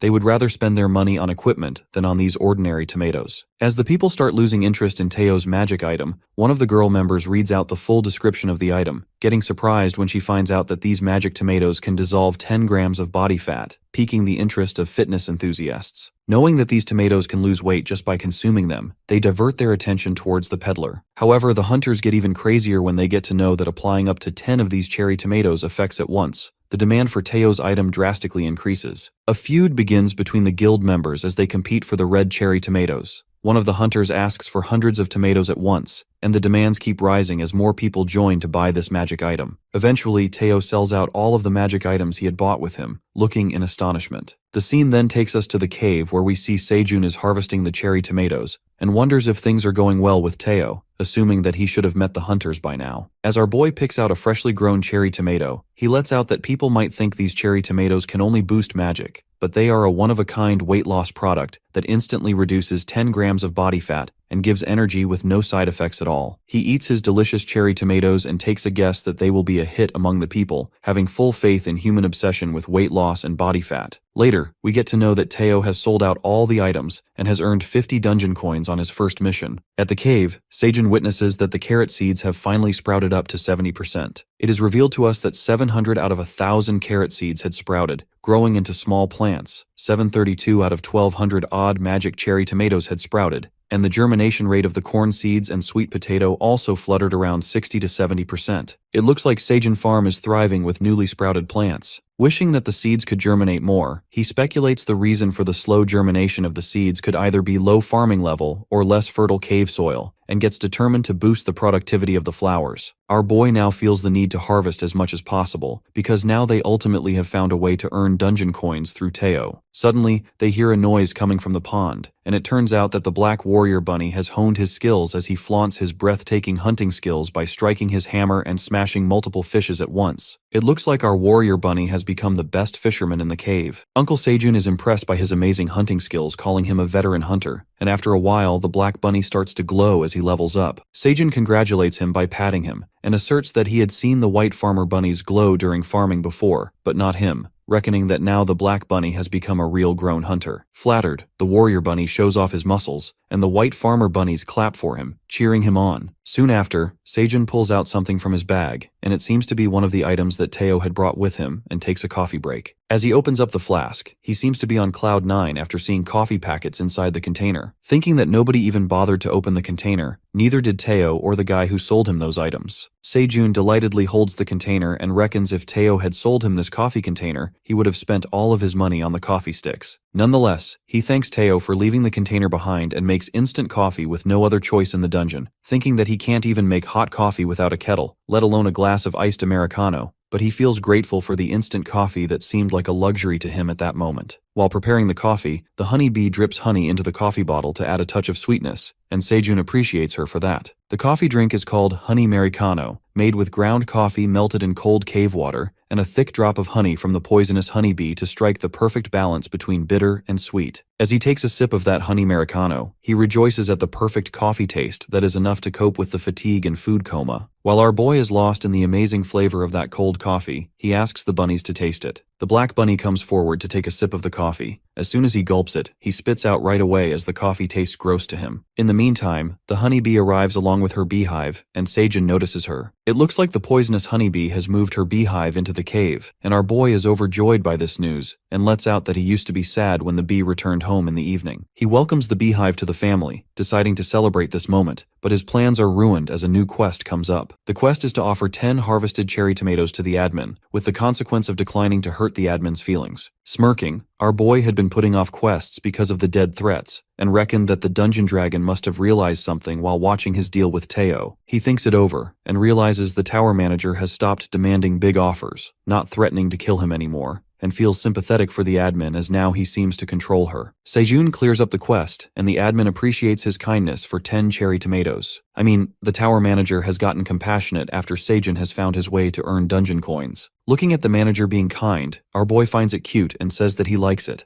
As soon as he utters the words out of his mouth, he instantly regrets assuming that sounds like a sucker and bumps his hand against the wall in embarrassment. The next then takes us to the Peddler Guild, where Skaram the Goblin in the bar is sitting with his fellow goblins drinking beer. Strange enough, it occurs that Skaram is searching for the peddler cat Teo as he asks his friend about him. The goblins figure out that Skaram is talking about Teo, who bought trash items, and they praise him for how clever he is, as he managed to sell his useless items to a stupid peddler. They ask Skaram why he is looking for Teo, to which he answers that the peddler cat ran out of money after buying those useless items from him, and should have returned to the Peddler's Guild by now after failing to make any sales. else. The goblins presume that evil Skaram is worried about Teo and questions him about the cat getting against him. The ugly-looking goblin, who is not compassionate at all, schemes to scam the cat once again by offering him more opportunities and loans over a glass of milk. With a devilish grin, Skaram plots the whole thing and how that peddler cat will find it hard to pay off his high-interest debts and will struggle to repay the booming interests. He plans on making Teo his slave for the rest of his life. Listening to the evil plot Skaram had planned, the other goblins take him as a genius. And to execute his plan, Skaram orders them to find Teo because it's hard to find a fool and a sucker like him. Finishing up the drinks, Skaram opens up his peddler sales ranking and witnesses himself ranking in the top thousands, making it to 999th position. The gush of pride flows through him as he makes it to the list while his friends do not even rank. It seems like Skaram manages to get on the list by scamming a bunch of innocent and gullible peddlers to make money. He then proceeds to find his victim, and to his surprise, he peeks at Teo's name ranking in the 982 position with sales of 50 dungeon coins. Boiling with anger and confusion, he reckons how it is even possible and gets flummoxed by the great achievement made by Teo. His goblin friends start whispering as they find out that it's the cat that Skaram was planning to destroy that has ranked higher than him. Furious, Skaram strikes the table out of anger and is utterly jealous of the cat as he managed to make more sales than him. In the meantime, Sejun and the bunnies are working on the farm, and Teo comes back after his successful mission. Our fella yells at Teo, asking where he had been. The cat apologizes, saying that he will come back as soon as he sells out next time, without wandering on other floors. Our guy hysterically questions Teo if he is on vacation, to which he confesses that it's only been 4 days since he sold the magic items. Sejun inspects him as it takes about 10 days to reach the 30th level, and asks him why he took 4 days off after making the sales. However, in the back of his mind, Sejun is surprised that it took Teo 14 days, realizing that it would have taken a lot of days, adding that he must have sold out as soon as he reached downstairs. Sejun taps on the cat's shoulder and asks Teo to explain everything in detail with a weird grin on his face. As Teo explains his journey and how he sold out the magic cherry tomatoes, our boy gets amused that it only took a few words to have the hunters buy everything, and Teo hands the bag full of dungeon coins to his partner. Glancing at the dungeon coins, Sejun thanks his intern Teo and gives his commission, which is 2 dungeon coins. Presuming that he was the savvy CEO, it seems like Sejun had demoted his position as he mumbles that Teo, being a reckless CEO, took a 4-day consecutive vacation and plans to make him the CEO again and raise his commission by 5% if he works hard. Teo gets happy and promises to work hard to reach the position he has lost. While conversing, Sejun notices that the cat is talking in his Grenier dialect, to which Teo asserts that he had decided to keep his accent, figuring out that humans like it, and it helps to grab their attention. After that, our fella gets enthusiastic knowing that now his name will be known to people in the dungeon. Listening to this, Teo gets jumbled and asks him what he's talking about. Sejun confides in him by saying that the feature window reveals the name of the person who grew the tomatoes, which means he will become well known among the people of the dungeon. Getting to know this new information, a wave of tension hits Teo, and he gets panicked after hearing about his thoughts of making his name in the dungeon. As it seems like Teo is in some kind of trouble, it is revealed to us that rookie peddlers have a special feature that enables them to hide the suppliers' names from the customers to prevent losing business and being a rookie merchant.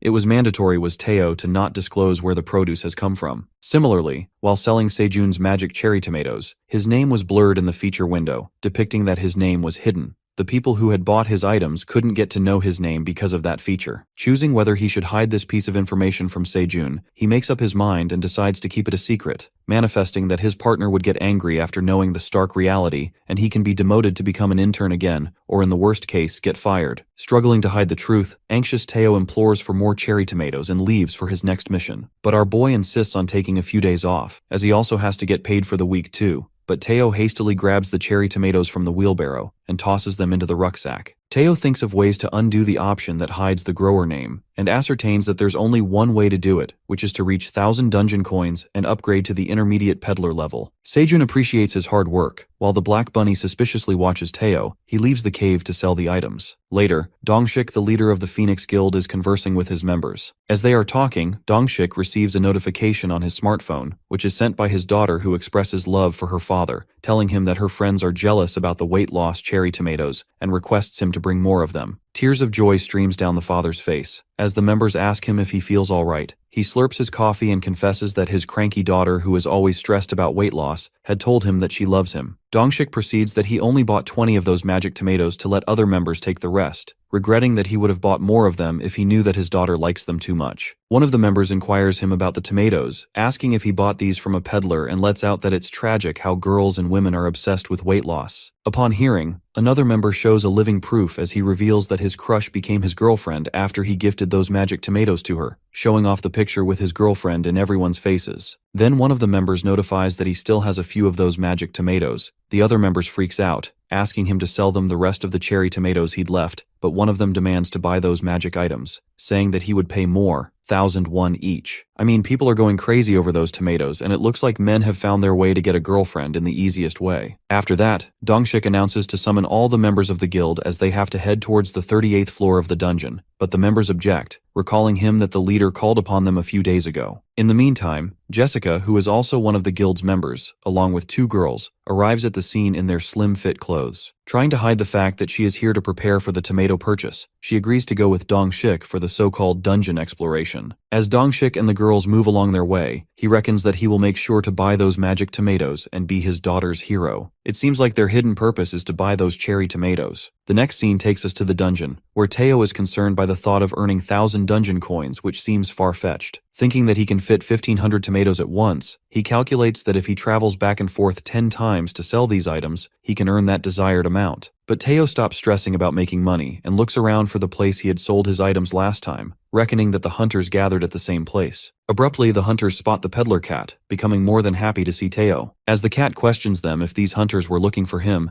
the guild members speak up that they have been waiting for him for the past 3 days, unaware when he will come back. They ask him about the magic cherry tomatoes, and proud Teo ponders if they have been waiting for so long for the items. One of the members reminds Teo about the price that he had sold tomatoes earlier for 0.05 dungeon coins, but this time the cat comes to fetch the bigger amount and refuses to sell them at the same price as before, excitedly announcing that the prices have increased. Upon hearing, the members are thrown into a state of panic, protesting about the drastic increase in the prices of the magic cherry tomatoes. But Teo doesn't back down, and sets a new price for items, which is 0.07 dungeon coins. As soon as he erupts the words from his mouth, he speculates if the prices are too high. To his surprise, the hunters are convinced with the new price, asking for the magic tomatoes. An outrage between the members initiates as there's a sudden incline in demand for the magic tomatoes. Meanwhile, two of the members start whispering about the suspiciously low price of these magic items, and there's a high chance that they will never get to buy them again. The rising demand for the cherry tomatoes gets frantic, as people ask for 200 tomatoes at once, while another customer claims to buy 500 magic tomatoes in one go. Eventually, Teo again sells out all the 1,500 items he had brought with him, despite raising the price. After Teo gets sold out, Dongshik approaches him and asks the peddler cat about his next visit to this dungeon floor, informing that they will be waiting here again, to which the cat answers the hunter that he will be back in around 10 days. Thinking that the 10 days are accurate to give them enough time to wrap up a hunting tour and fix things up, Dongshik informs the cat they will come to buy tomatoes. The leader of the guild returns to the members and announces that they have to subjugate spiders as fast as possible and leave the towers by the end of the day. After that, Teo wonders that at this rate he can easily make 1,000 dungeon coins, and gets thrilled to become an intermediate peddler that will help him disclose the grower's name and become a CEO again. However, his moment of contemplation is interrupted by a group of girl hunters who approach Teo. They greet Teo by calling him a kitty, and notice that he looks similar to a cat they know. Rudely, the peddler makes it clear that his name is Teo, and the girl introducing herself as Suha apologies to him. Teo then asks her if his appearance reminds her of someone, and Suha agrees on that. But Teo informs her that she must have been mistaken because there's no other cat in the world as adorable as him, leaving the girl speechless. As the good-looking peddler gets back on his way, Suha stops him, taking something out of her handbag. It occurs to be cat treats that Suha offers to him, but he refuses to take them, uttering that he only likes grilled fish.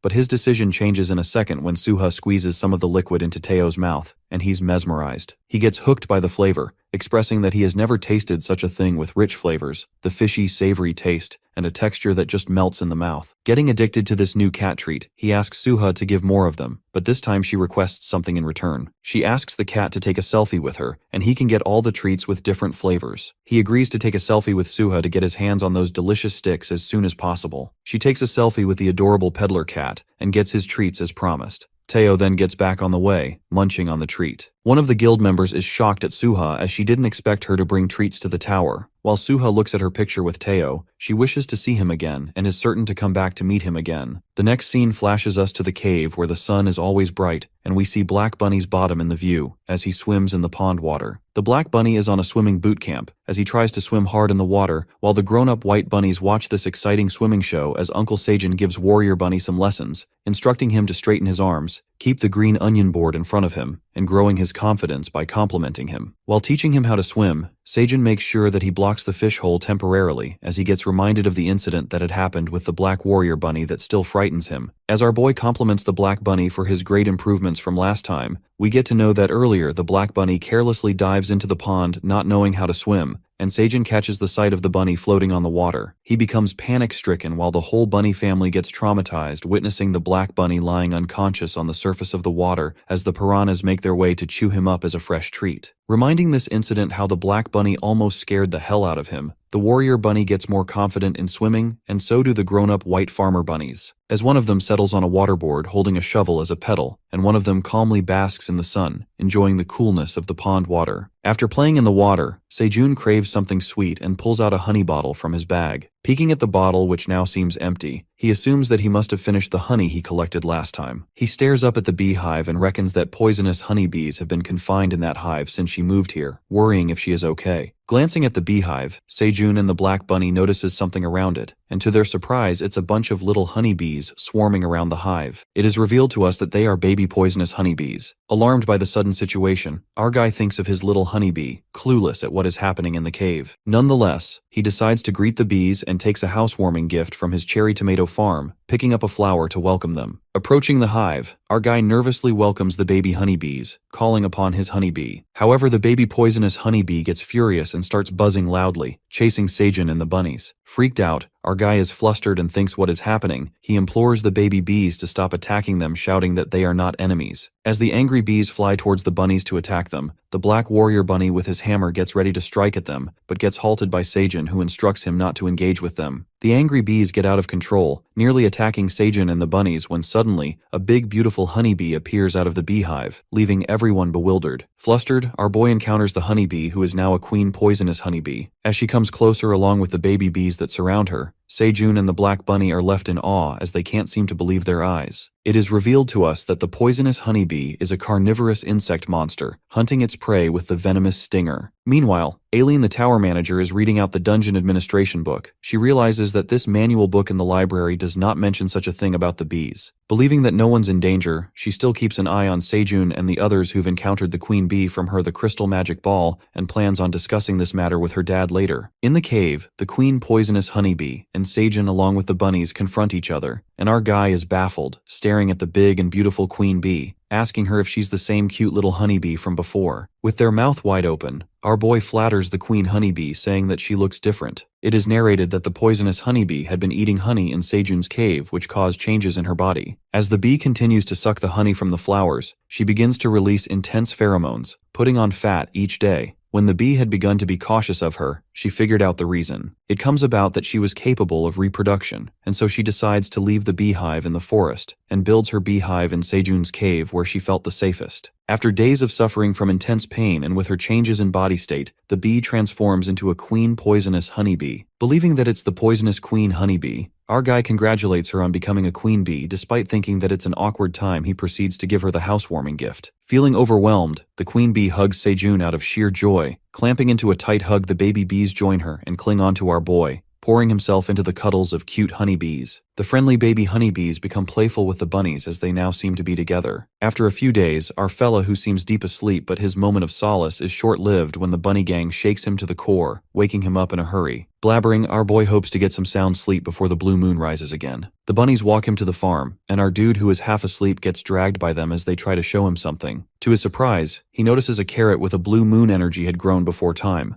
Thinking that it's premature, he decides to pull it out. Realizing why the bunnies were making a fuss about it and rushing to him, he plucks out the blue carrot while the bunnies stare at it with admiration. As he harvests the carrot that looks as big as a vacuum flask, Seijun holds the long-awaited carrot that bunnies had been waiting for. It unfolds that it's the agility carrot with blue moon energy grown in the dungeon. The carrot is full of nutrients and flavor. With the blue moon energy enhancing the flavor, the agility carrot increases magic by 0.005 points when consumed. Harvesting the carrot, Seijun gets plenty of rewards. While getting rewarded, he speculates that he had earned 70 XP points instead of 50, and wonders if it is because of the high-quality produce. Our fella then hands in the carrot to their rightful and long-awaited owners, which are the bunnies, and appreciate them for their hard work and amazing partnership that he hopes to continue. With sparkle and love in the eyes, the bunnies stare at the carrot like it's some kind of a gem. Eager to eat the carrot, the sickle bunny enters the scene and is all revved up to flaunt his skills. The sickle bunny then slices the carrot, breathtakingly chopping it into accurate small pieces like a pro chef. As the bunnies grab their precise and perfectly chopped carrot pieces, Seijun applauds the sickle bunny and praises him for his chopping skills that made the carrot cut into evenly pieces in a blink of an eye. After that, our boy moves forward with the cherry tomatoes. Plucking the cherry tomatoes, he gets to harvest 5 cherry tomatoes with blue moon energy, offering them to the admin as she had asked for them last time. Receiving the blue cherry tomatoes, the admin appreciates Seijun. But the appreciation doesn't sit well with him, and he asks the tower manager to give him an ability next time. It seems like the admin is not giving any ability to him anytime soon, not feeling very generous. Convincing the admin to give him an ability, he hears a noise. It turns out to be Teo, who has returned from his sales mission. However, the baby honeybees don't welcome him at all. Furious, the baby honeybees attack Teo while he screams in fear, asking Seijun to help him. Thinking that Teo wasn't around when the bees were born, he realizes that the baby honeybees take him as an enemy. To stop the bees from attacking Teo, he grasps the cat in his arms and cuddles with him to make the bees understand that he is a family member. Making the bees go away, our boy holds the cat close to him, covering his face with Teo's fur that makes him cough. But Teo does not get offended, and instead shows gratitude to Seijun, calling him bro. Noticing that the cat is talking casually to his boss, he stretches Teo's cheek. Tolerating the pain, the cat lets out that Seijun called him a family, and feels grateful about it, so he calls him bro. Grabbing Seijun's cheek, the cat hands in the coin he earned from selling the items, making 75 dungeon coins in total. To further shock his partner, Teo spills everything about his sales mission, asserting how the humans waited for him to buy the magic cherry tomatoes, and for that reason he charged an extra 0.02 dungeon coins each. Upon hearing about his booming sales, Seijun does not even flinch, while the cat hops in excitement, asking if he had done a great job, and implores to get his CEO position back. Not looking surprised at all, Seijun refuses to make him a CEO and tells him to keep working as an intern, and gives him his commission, which is 2 dungeon coins. Disappointed, the peddler cat who had earned these coins with hard work does not get promoted, and gets sad after receiving a little commission which he so not deserves. Poor Teo becomes low-spirited, and the black bunny pats his head, trying to make him feel better. Later, we get to know that Seijun already knew that Teo had charged more for his items just because the dungeon administrator had revealed this information to him. With a sneaky smile, he plans on sharing more blue moon energy tomatoes to the tower manager next time, as she can come in handy at times. In the meantime, our dude catches a glimpse of Teo, who is enjoying his liquid cat treat and not a grilled fish. Curious, he asks Teo about the treat, on which the cat confesses that a human gave it to him for taking a selfie with her, and he got these cat treats with different yummy flavors. The boy narrates there are 2 ways to get stuff from outside the dungeon, with the first being the vanishing method. A person can bring whatever is in his hands to the dungeon, just like he did when got sucked into the wormhole with a bag of veggies. Normally getting summoned to the first floor after getting into the dungeon, the people can trade their belongings with items to climb the tower. The second way to get stuff from outside the dungeon is to have awakened hunters bring items upon their return to the tower. They can only bring a couple of pounds worth stuff, but they can take an unlimited quantity of items outside the dungeon. Most hunters bring hunter smartphones, which are solar powered, as the sun never sets in the dungeon, making it accessible to communicate on short distances. Hunter food like fried kimchi, snacks, and Hunter Square, which is a dungeon-only cigarette designed for smokers. Seijun stumbles on the thought that there's a hunter who brings in something trivial, such as a cat treat. While he's lost in that thought, an idea flickers in his mind, and it looks like our ingenious main character has come up with another business plan with Teo. Thinking that he's a genius, Seijun comes up with another idea that includes his so-called partner Teo, who works more like a slave for him. Freaked out by his sneaky grin, Teo offers him a cat treat. However, our guy makes a bold move and confiscates all his cat treats that Teo got from the human. Snatching the cat's treats, Teo shows his true cat power and clings on his shirt to get his treats back. Teo tries to reason with him and yells that he earned these treats by taking a selfie with a human. Meanwhile, Seijun discloses the reason for confiscating his treats, uttering that Teo had earned these treats from a transaction, and according to him it's a clear violation of their contract, as Clause 4 states that Party B, who is Teo, shall not attain additional clients without Sejun's permission, who seems to be party A. Teo realizes that his partner is speaking the truth, which puts him into trouble as the innocent peddler had no idea about this. However, our guy overlooks Teo's mistake, comforting him not to be sad, and cheers him on by calling him the CEO. Realizing that Teo has become a CEO again, our guy lets out that this promotion is only for an hour, but he will think about extending it if he does a great job. He then grabs Teo and settles him on his lap, while the bunnies serve the two partners, bringing fishes to cook in the campfire. Our guy coddles the CEO, giving him the boss treatment, and our boy offers him a treat,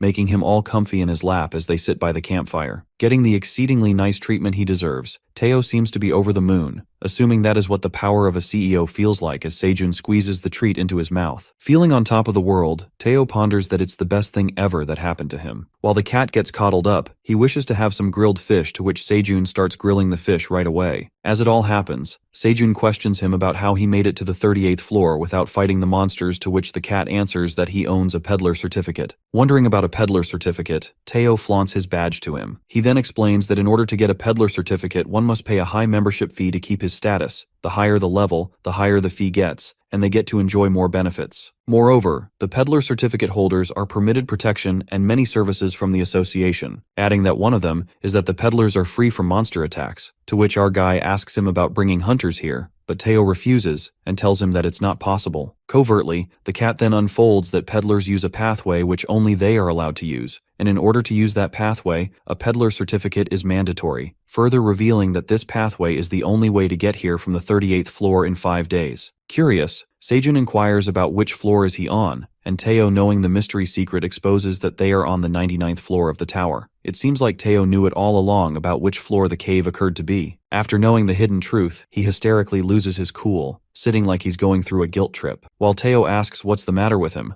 our boy speaks out that he had assumed he was not that far from the 38th floor, because Teo, who couldn't use his waypoint like hunters, had come back in 10 days. He seems to be shattered, but pulls himself together by encouraging nothing has changed after learning which floor he's on. Zoned out by the thoughts, Teo snaps him back to reality by grabbing his cheeks, shakes his head, and tells him not to get distracted as his fishes are getting burned, which are his weekly compensation treasure. Still surprised, Sejun grills the fish, contemplating that the hunters have only discovered the 40th floor of the dungeon, yet he's stuck on the 99th floor of the dungeon and thinks of giving up on leaving the tower at this point. Interrupting his depressing thought, Teo instructs him to grill the fishes better, telling him not to burn them this time. But Sejun stops taking his order, mumbling that he stopped being CEO an hour ago. While Teo lets out a deep sigh, another idea flickers in Sejun's head. Keenly eyeing on Teo's peddler badge, Sejun ponders upon using that badge to become a peddler himself. The scene then takes a sudden switch, taking us to another floor of the dungeon, where the hunters barely have any food, and all they are left with is hope to escape alive, as there are way too many monsters on the way for them to return safely with the injured. Meanwhile, the hunters are despaired about the situation. Two peddlers in a nice getup arrive at the scene with a bag full of items, asking the hunters if they need help.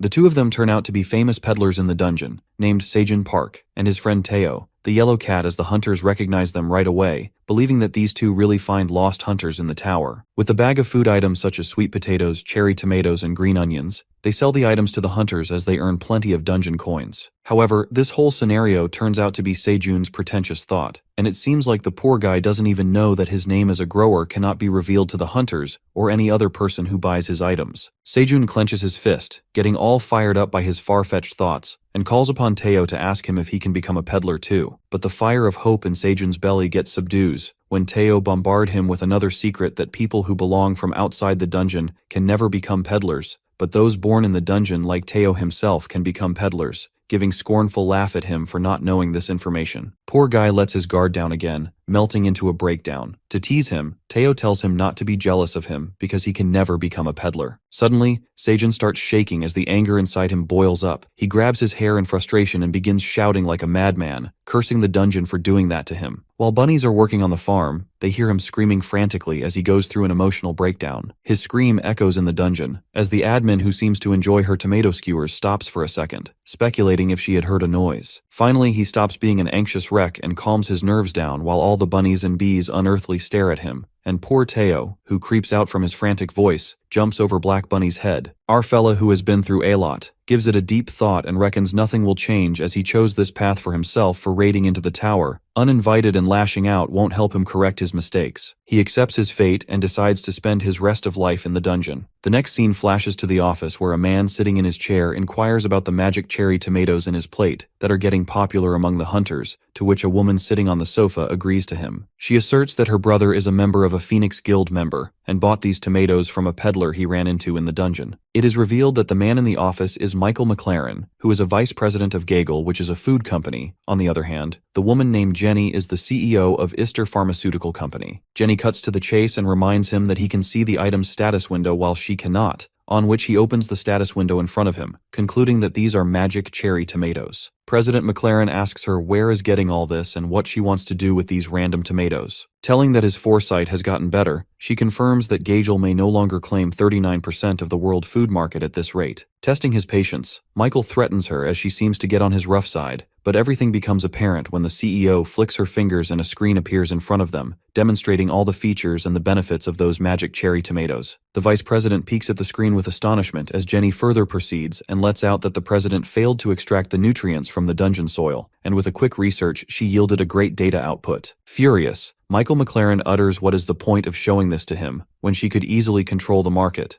Upon hearing, Jenny demands him for the Dungeon Farm project, which is one of his failed attempts in the past. Shocked, the vice president interrogates how she knows about all this, while she plays along saying that it's time to win back the president's trust, who is Michael's father. Coming back stronger, she threatens him by putting out a rumor that the board division will soon elect a new president to replace his ill father. She asks Michael if these cherry tomatoes look delicious, to which the vice president puts on a sneaky grin saying the tomatoes are delicious as he eats them. Laughing hysterically, the president is persuaded by Jenny's threat. Meanwhile, McLaren falls in love with the magic tomatoes and asks Jenny to bring him more, but she shuts him up by telling him to get some more from the dungeon, as he had eaten her cherry tomatoes as well. The next scene takes us to the cave, where Seijun finally decides to settle down in the cave and explore surrounding area necessities. He thinks of addressing an issue one at a time and gathering daily necessities. Reckoning that they should scope out the surrounding environment of the dungeon for their safety, our guy asks Teo if he had encountered any monsters near the cave, to which Teo answers that there are no monsters near the territory, but there's a monster who resides farther away from the cave, revealing that it's a crimson grizzly bear. As soon as Seijun hears this, he recalls the red bear he had encountered that night during the blue moon, sending the chills down his spine out of fear. Scared of the thought, Teo explains that the crimson bear is a terrifying monster, as he lands him a deadly stare whenever he passes by, making the bunnies frightened too. After that, Seijun gives it a thought and believes that it's not safe to leave the cave yet, pondering that thousands of cherry tomatoes will bloom soon enough, and with more flowers the quantity of the poisonous honeybees will multiply quickly. He thinks of sending the bees for inspection to explore the area around the cave and to keep monsters away from their territory. He thinks of escaping the cave with the help of a green onion rope tied down by a tree as the bees pull him up. Snapping out of the thoughts, he assigns Teo some important missions, uttering that only a CEO can handle these missions, to which Teo the CEO is pumped up with confidence and agrees to do the missions. The next scene takes us to a few days later at the 38th floor of the dungeon, where we see a bunch of hunters wander as their camps are settled, and some of them sit by the campfire. As Teo watches them from above, he realizes that there are more people than before, thinking that it's good for him to have more buyers. In a flash, he bounces on the ground, surprising the hunters with his entry and greets them. All the hunters recognize the peddler cat and come rushing towards him. As there appears to be hunters from other guilds as well, a fight for cherry tomatoes begins between two hunters, as one of them announces to have them all carrying a bag full of dungeon coins with him. Things get frantic at the dungeon as another hunter shouts at him for skipping the line and not waiting for his turn. The boy with a bag full of coins seems to have his own rules and says, "Who comes first, gets served first," shutting up the hunter who seems to be from Phoenix Guild, backing him off by telling that his guild doesn't own the 38th floor. While the feud continues, Teo diverts their attention towards him and calls upon all the hunters. The peddler reveals that he has changed things around here, to which the hunters seem to be puzzled, wondering what the peddler is talking about. Shortly, Teo makes a jaw-dropping offer. He announces that he will sell 500 magic cherry tomatoes to the humans who offer the highest price for the items, creating a wave of panic among the hunters. He further speaks out that hunters who don't have the money can therefore leave, while he pulls out the basket full of cherry tomatoes from his rucksack. Teo begins bidding, offering 500 cherry tomatoes for 35 dungeon coins. Our boy then narrates that the cherry tomatoes had proved far more popular outside the dungeon than he had expected, and a human even tried to win Teo's favor with kitty treats. As the bunnies harvest the cherry tomatoes, our guy reckons that there must be tough competition over the fruit, because when the supply is limited, the demands keep growing, and an auction is a great way to earn profit from such situations. Sejun and the Black Bunny enjoy their drink after sending Teo to a mission to conduct an auction, and see his potential as a true salesperson. After getting done with the drink, he gets back to work, and the Black Bunny prepares for dinner. An extra quest befalls. The admin asks for 1 glass of magic cherry tomato with honey, the same drink that Sejun had, offering him 1 occupational ability as a reward. However, Sejun objects, saying that making a tomato juice takes an adequate time, and he needs to get back to work. The Dungeon Dragon seems to be determined, and forces him to complete the quest by offering him a spectacular ability as a reward, and tries to lure him by telling about the unique reward. Sejun finds it suspicious as the admin keeps stressing about the reward, but in reality, she is craving for the tomato juice. As our guy asks for his reward, the tower manager makes it clear that according to a dungeon policy, he must complete the quest to win a reward, and the admin apologizes, uttering that rules are rules and she can't change them, telling him that he can trust her. Our fella then heads back to the cherry tomato farm, thinking back to how he made juice of 50 magic cherry tomatoes with honey and shared it with his fellow bunnies. He presumes that the admin might be drooling over the delicious drink, which is why she persisted for a glass of tomato juice. Carrying the cherry tomatoes out of the storage, activating the killer juice as he squeezes the tomatoes hard, and the honeybee drips honey in the drink. He prepares a fresh, delicious magic tomato juice, offering it to the admin. The cherry tomato juice with honey is a thick juice of freshly crushed cherry tomatoes, and the queen honeybee's honey adds sweetness to the juice with the chunks of cherry tomato to add texture. The administrator expresses her excitement for the irresistible tomato juice. Waiting impatiently, the admin takes the juice. As Sejun ponders about what kind of animal the tower manager is,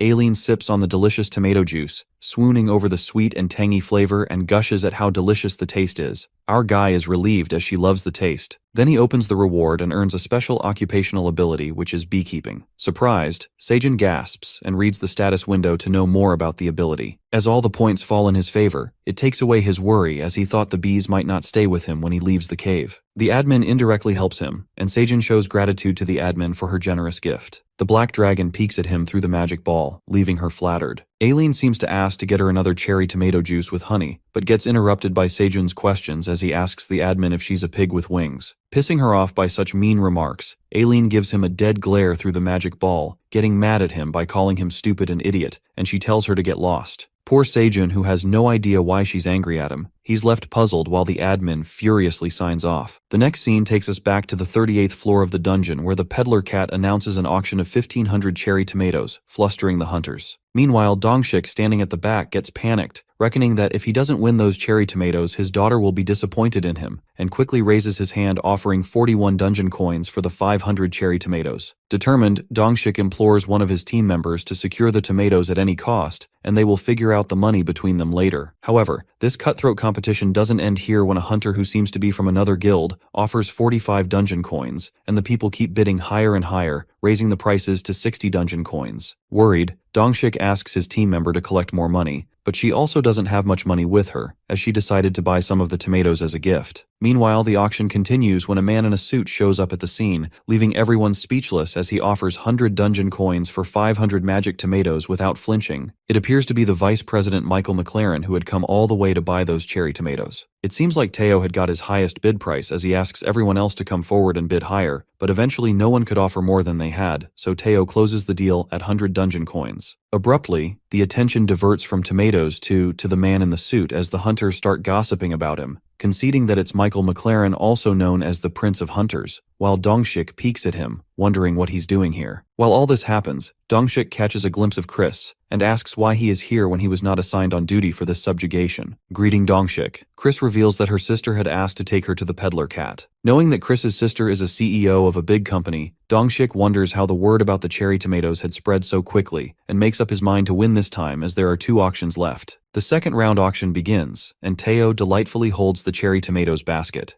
The auction again starts from 35 dungeon coins, and this time, Dongshik offers to give 60 dungeon coins, determined to get those tomatoes this time. But it all goes in vain when Michael comes forward and bids the price higher than any hunter could reach, offering 100 dungeon coins for the second auction. Dongshik desperately requests his members, asking if anyone has money, but no seems to have that much dungeon coins. The third auction ends without even starting, when the Prince of Hunters demands to take all 1,500 of those magic cherry tomatoes for 300 dungeon coins, and closes the deal. Dongshik gets saddened by the situation as he wants to impress her daughter, on which one of his team members tells him that he can try next time. The workers that had come along with McLaren packs all the cherry tomatoes, while Michael, putting on an evil smirk, holds a cherry tomato, and reckons that these fruits are great produce, and he is glad that he came to take them, ordering his team to head to the first floor of the dungeon. Meanwhile, Teo, who had sold out in a blink of an eye, encounters the girl from before on his way back. She greets him, and the peddler cat recognizes her at once, and recalls her name as Buha. Correcting her name to Suha, she appreciates Teo for remembering her, asking him to take more selfies with her as she shows kitty treats that she'd bought for him. Happy to see the treats again, Teo thinks it over and refuses this delicious offer, telling her that he doesn't need treats. Confused, Suha asks Teo if he really doesn't want the kitty treats, to which he lets out that instead of treats he wants something called coffee that comes in sticks like the kitty treat. She wonders why a cat would ask for coffee and pulls out coffee sticks from her bag, showing it to Teo and asks him if he is talking about these instant coffee sticks. As it turns out to be coffee sticks he had been looking for, Teo further questions her if she has things like salt and pepper with her. Listening to this, Suha and her team members are baffled by the strange things that the cat is asking for. But without questioning Teo, she provides with all the things he needs, and the peddler cat thanks her. Teo recalls that Seijun had assigned him a few missions, and one of them is that when people ask for selfies, the cat should ask them for things like coffee, salt, and pepper in return, and promises him to be the CEO if he performs well. Collecting all the things his partner had asked him, Teo anticipates that now he will have a good time on Seijun's lap. Then Suha and the adorable peddler cat take selfies together, and she thanks too for letting her take pictures with him. As Teo stretches his paws out, thanking her for the transaction, Suha peeks at his squishy paws, and failing to hold herself back, she squeezes his little paw out of love. Feeling good after pressing his soft paws, Teo asks her what she's trying to do. Suha apologizes to him, explaining that she got excited. Suha then gives kitty treats to him because he let her play with his paws, asserting that it was satisfying. Upon hearing, Teo questions her if humans feels better by touching their paws. She answers him back, telling that humans feel prerogative of the fact they can touch soft and cute paws like his, while in the back of her mind she speculates that cats normally don't like when people touch their paws. Listening to Suha stating some facts about his paws, the cute peddler cat watches his paw, thinking to himself that he has lucky paws. After that, the other girls who came with Suha asks Teo for a selfie, uttering that they also gave him what he asked for, on which Teo happily agrees, and takes pictures with them. Getting done with the selfies, the adorable-looking cat stretches out his paw so that the girls can touch them as well, and asks for compensation in return. The ingenious Teo takes all the stuff given by girls for taking selfies with them, and letting them touch his soft paws, while the girl wonders how adorable he is, and decides to bring kitty treats next time. Having a lucky day, Teo ponders that he will certainly become CEO for a whole day, and gets back on his way to carry out other missions assigned by his boss Seijun. Meanwhile, Suha is posting her selfie with the peddler cat. Teo sneaks up on her from behind, leaving her startled. Thinking that he had left, Teo interrogates her if she belongs from a place known as the Republic of Korea. Agreeing with this statement, she asks him how he knows about it. Revealing that she smells familiar, Teo requests Suha to help her with something. The next scene flips to the cave, where we see the bees are swarming in the cherry tomato garden, sucking honey from the flowers. The bees drip the honey to store it in a bottle, while Seijun keeps earning rewards for his beekeeping ability, appreciating the bees for doing a great job. While looking at the beehive, he ponders that he leveled up in beekeeping because of the stable increase of honeybee population, and points out that he hasn't seen Queen Bee in a while, wondering if she's reproducing. Peeking at the ability status, it is known to us that Seijun can now own 2 beehives, and this way he can split the hive and own both of them. As the honey bottle seems full, Seijun wishes to have containers to store honey and proceeds to harvest the grown carrots. Calling upon the bunnies, our guy pulls out the carrot, which seems big and tasty, gaining plenty of rewards for harvesting the agility carrot. It is revealed to us that a few days after plucking out the blue moon carrot, they got to harvest the regular carrots too. Holding the carrot in his hand, all the bunnies get mesmerized at the sight of shiny harvested carrots. Our guy distributes the carrots among all the bunnies, who are overjoyed by their favorite food, and our boy also seems happy as he thinks that growing carrots has given them more variety of food to enjoy in the cave. Bowing down with carrots in their hands, the bunnies show their gratitude towards Seijun. Harvesting an agility carrot, a feature window comes up which reveals that the agility carrots grown in the dungeon are full of nutrients and flavor. Upon consuming, they each dissolve 10 grams of body fat, boosting agility by 0.1 point for 10 minutes. They can be applied up to 10 effects in an hour, with each dissolving 10 grams of fat and improves vision when consumed. While Sejun and the Black Bunny chew on the carrots, our guy realizes these carrots not only break down fat, but also improves vision, assuming that these will be popular among the people if they start selling them. In the meantime, the hard-working farmer bunnies harvest plenty of carrots, carry them into the wheelbarrow, and place them into the storage. Harvesting the carrots with a great speed, the Black Bunny falls flat on the ground, drained from the work, and Sejun catches the Black Bunny secretly munching on the carrot to gain some energy, telling him to stop stealing. The Daddy Bunny strikes Black Bunny's head for secretly eating carrots. While the bunnies place the carrots, the storage seems to be full, and Sejun calls it a day watching that the work has been completed early. Sejun's farm seems to thrive, and with all his hard work, he gets upgraded to level 10 already, receiving rewards. However, he receives an additional quest, learning that it's not from the dungeon administrator. The notification window warns him that he must complete level 10 occupational quest. Only then he can earn an occupational trait and can move on to the next level. Being familiar with the occupational trait, he reckons that normally the hunters are assigned to combat against monsters for occupational quests, such as monster subjugation, figuring out that it's a different quest for him because he's a farmer. Sitting on the ground with the Black Bunny relaxing on his lap, he receives an occupational quest which is to expand the farm by 1,800 square feet, and assumes that it will be an effortless work. Completing the occupational quest, Sejun and the bunnies are sucked to the bones after the intense hard work for expanding their farm. Our boy, who appears to be fragile, receives plenty of rewards and eventually gets the occupational trait for every 30 square feet of new farmland which he had waited for. Having out the work on the farm, Sejun and the bunnies lay on the ground with no energy left in them as they planted the leftover carrot roots along the way, and the only issue is that now they have been exposed to farmland, which means more land, more work. Terrified by the thought, our fella gets up and instructs the bunnies to sleep and finish the work tomorrow. The bunnies return to their home, and Sejun, carrying his blanket, goes to sleep after a hell long of a tiring day. While the grown-up bunnies approach their house, the parents shut the door on their faces, leaving them outside. Watching this, Sejun assumes that now the young bunnies have grown up, so they need their own places now. But in the meantime, he offers them to crash at his place for tonight, as it's too late to dig the soil and build their places. While the grown-up bunnies scatter all over Sejun's bed, he feels nice and warm as the bunnies sleep with him. The next scene takes us to Dongshik, who couldn't buy any tomatoes for her daughter, and reckons what she would think of him. Meanwhile, he is lost in thought. Suha, along with Teo the peddler cat, approaches him. Asking what the peddler cat is doing here, Teo stretches out his paw and offers Dongshik to make a deal with him. This is not any ordinary deal but a greatly beneficial offer that the peddler offers Dongshik. He hands out a contract to Dongshik and explains that he have to give 50 million won to Sejun's Park family, who lives in Suseo District, Bucheon. Also let them know that he is doing well, informing him that his will be 50 dungeon coins and 200 magic cherry tomatoes. Witnessing the cherry tomatoes, tears of joy start falling from his eyes as Dongshik feels on top of the world, thinking that now he can be the best dad ever. However, he interrogates Teo about Sejun Park, asking if he's a hunter who can't leave the dungeon. Upon hearing, Teo gets reminded that Sejun had strictly told him not to expose that he lives on the 99th floor of the dungeon. Teo then answers him back, revealing that Sejun saved his life on the 40th floor of the dungeon, and to repay his kindness, he is doing a favor for him. Shocked, Dongshik speculates, saying that he didn't know that there's a hunter on the 40th floor, asking if he found the tomatoes as an item, but Teo refuses to tell them,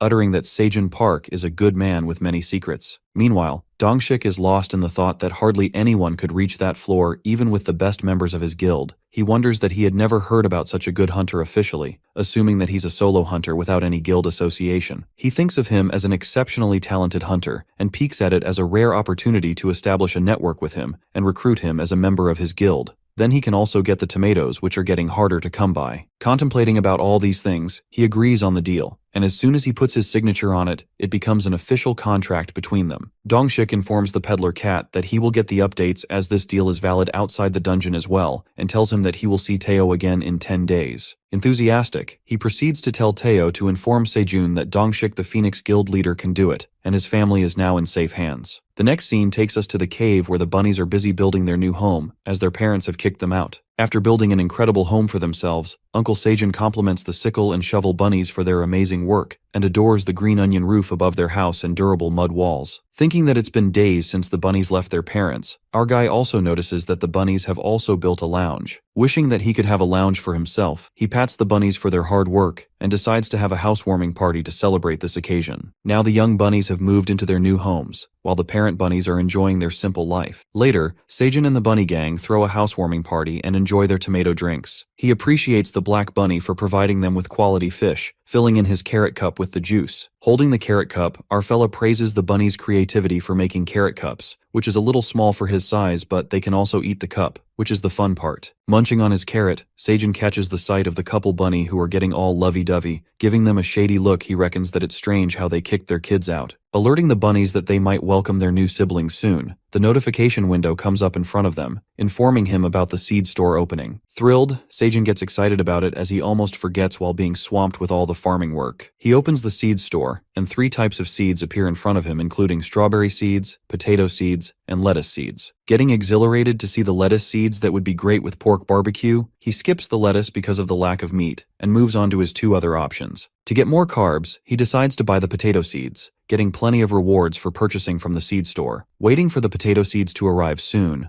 a sack of potato seeds falls over him from above. He nearly escapes the deadly attack from the potato sack, scaring the hell out of the bunnies as they come crashing on the ground. After that, he looks over the potatoes and gets excited about planting and harvesting them sooner. Our boy thinks of all the possible dishes he can make with the potatoes, thinking of steamed potatoes and potato pancakes that already makes him drool over them. Energetic, our guy excitedly announces to take a break, and they will start planting potatoes from the next day. During all this, Seijin thinks of Teo, presuming that he's correctly carrying out all the missions assigned to him, hoping for the best. The scene then flashes to the middleman zone, which seems to be a bustling market for peddlers. In the stampede, we find Teo buying all the basic stuff like blankets, pillows, spoons, and a frying pan for the cave, asking the vendor Fox for the prices. The Fox tells him the total for all these items to be 1.6 dungeon coins, which does not sit well with Teo, so he bargains with the shopkeeper to lower the prices, and the Fox agrees on lowering it to 1.5 dungeon coins as a welcome offer. But the peddler cat refuses and asks him to lower the price even more, to which the Fox lets out that he also needs to make his margin for living. Confidently, Teo walks away without buying any of the stuff, leaving the Fox stunned. The shopkeeper gets shocked at this bold move and asks Teo if he was going to leave just like that. The peddler cat expresses that the Fox didn't give him a competitive offer, to which the shopkeeper agrees to settle on 1.3 dungeon coins. Finalizing the price as 1.2 coins, Teo scampers after buying all the stuff, leaving the Fox to reckon who thought he was a rookie peddler, but turned out to be a clever haggler. However, the Fox notices something on the box, and it seems like Teo had left something behind that belongs to him. Running out of breath, Teo stops at a place and appreciates himself for haggling without getting sacked, with happiness gushing through his body. He then recalls how Seijun taught him all the classic tips and tricks for haggling without getting ripped off that worked perfectly for him, assuming that he exactly needs to do what was taught to him. While walking with confidence as now he had become an expert haggler cat, he witnesses Skaram the evil goblin scamming another peddler. The goblin seems to offer a special gift to the Fox peddler, repeating the exact same words he had said to Teo about being a mentor merchant supporting his junior merchant, and sells her the exact same trash items he had sold to Teo that were from outside the tower. Catching the sight of the evil goblin, Teo freaks out after seeing his long-lost enemy who had scammed him and made him run out of money. He calls out Skaram, catching him off guard, and the goblin seems to recognize Teo in a second. Calling him his friend, Skaram puts his hands around Teo's shoulder and asks him if he sold out the items he had given him at a low price, because he felt bad for the cat. Upon hearing this bullshit, Teo furiously jerks his hand away, making it clear that he's not his friend. To help the Fox peddler from falling into Skaram's trap, Teo reveals everything about him, about how he scammed him, exposing the truth about the container that the Fox peddler is holding, revealing that it is not a magic preservation flask, but all it does is insulate the liquid to prevent heat transfer until it delays the cooldown. Skaram is left flummoxed by all this and reckons how to get to know all this information about the items, and tries to reassure him that Teo has been mistaken. But Teo, who couldn't take his shit anymore, calls over the security and screams that this evil goblin is scamming people. In the meantime, Skaram gets panicked and hastily escapes from there, warning Teo that he will not get away with all this. The peddler cat then requests the rookie merchant to be cautious of such scumbags like Skaram who scam rookie merchants. The Fox peddler appreciates his kindness and asks for his name, to which he introduces himself. As Teo gets back on his way, the rookie Fox peddler gives him a spooky stare as she is hiding herself in a blue cape. Suspending the mission, the Fox calls out her team members as they make an action-packed entry, gathering around her. The dogs in a cape and police hats appear before her, and she interrogates them about the recent incident that had happened, asserting that she had asked them to take care of anybody who intervenes. The dog agents reveal that they were inspecting the 100-meter radius, and this peddler cat appeared out of nowhere, apologizing for their mistake. It is revealed to us that the Fox who had been disguised as a peddler is Agent Jarrus from the Secret Investigation Bureau of the Peddlers Association. Agent Jarrus scolds her agent for this invalid excuse, unfolding that their team has been planning to arrest Skaram for months now, and all their work might go down in vain. As they return to the Bureau headquarters, she orders the agents to write a 100-page after-action review report to reflect on the mistake they have made today. It is known to us that the Peddlers Association Department had received numerous reports about the unethical behavior of the merchants. Agent Jarrus reckons that they have been tracking Scarum for months and had been waiting for the right timing because they cannot arrest without proof of how he sourced the illegal items into the tower and then ripped off peddlers into buying them, disguising themselves as peddlers to cross paths with Scarum one day, and they finally confront him when a peddler cat gets in the way, turning their plan into a failure. Then Secret Agent Jarrus thinks of changing the plan and ponders about Teo, who didn't seem to be on good terms with the goblin Scarum,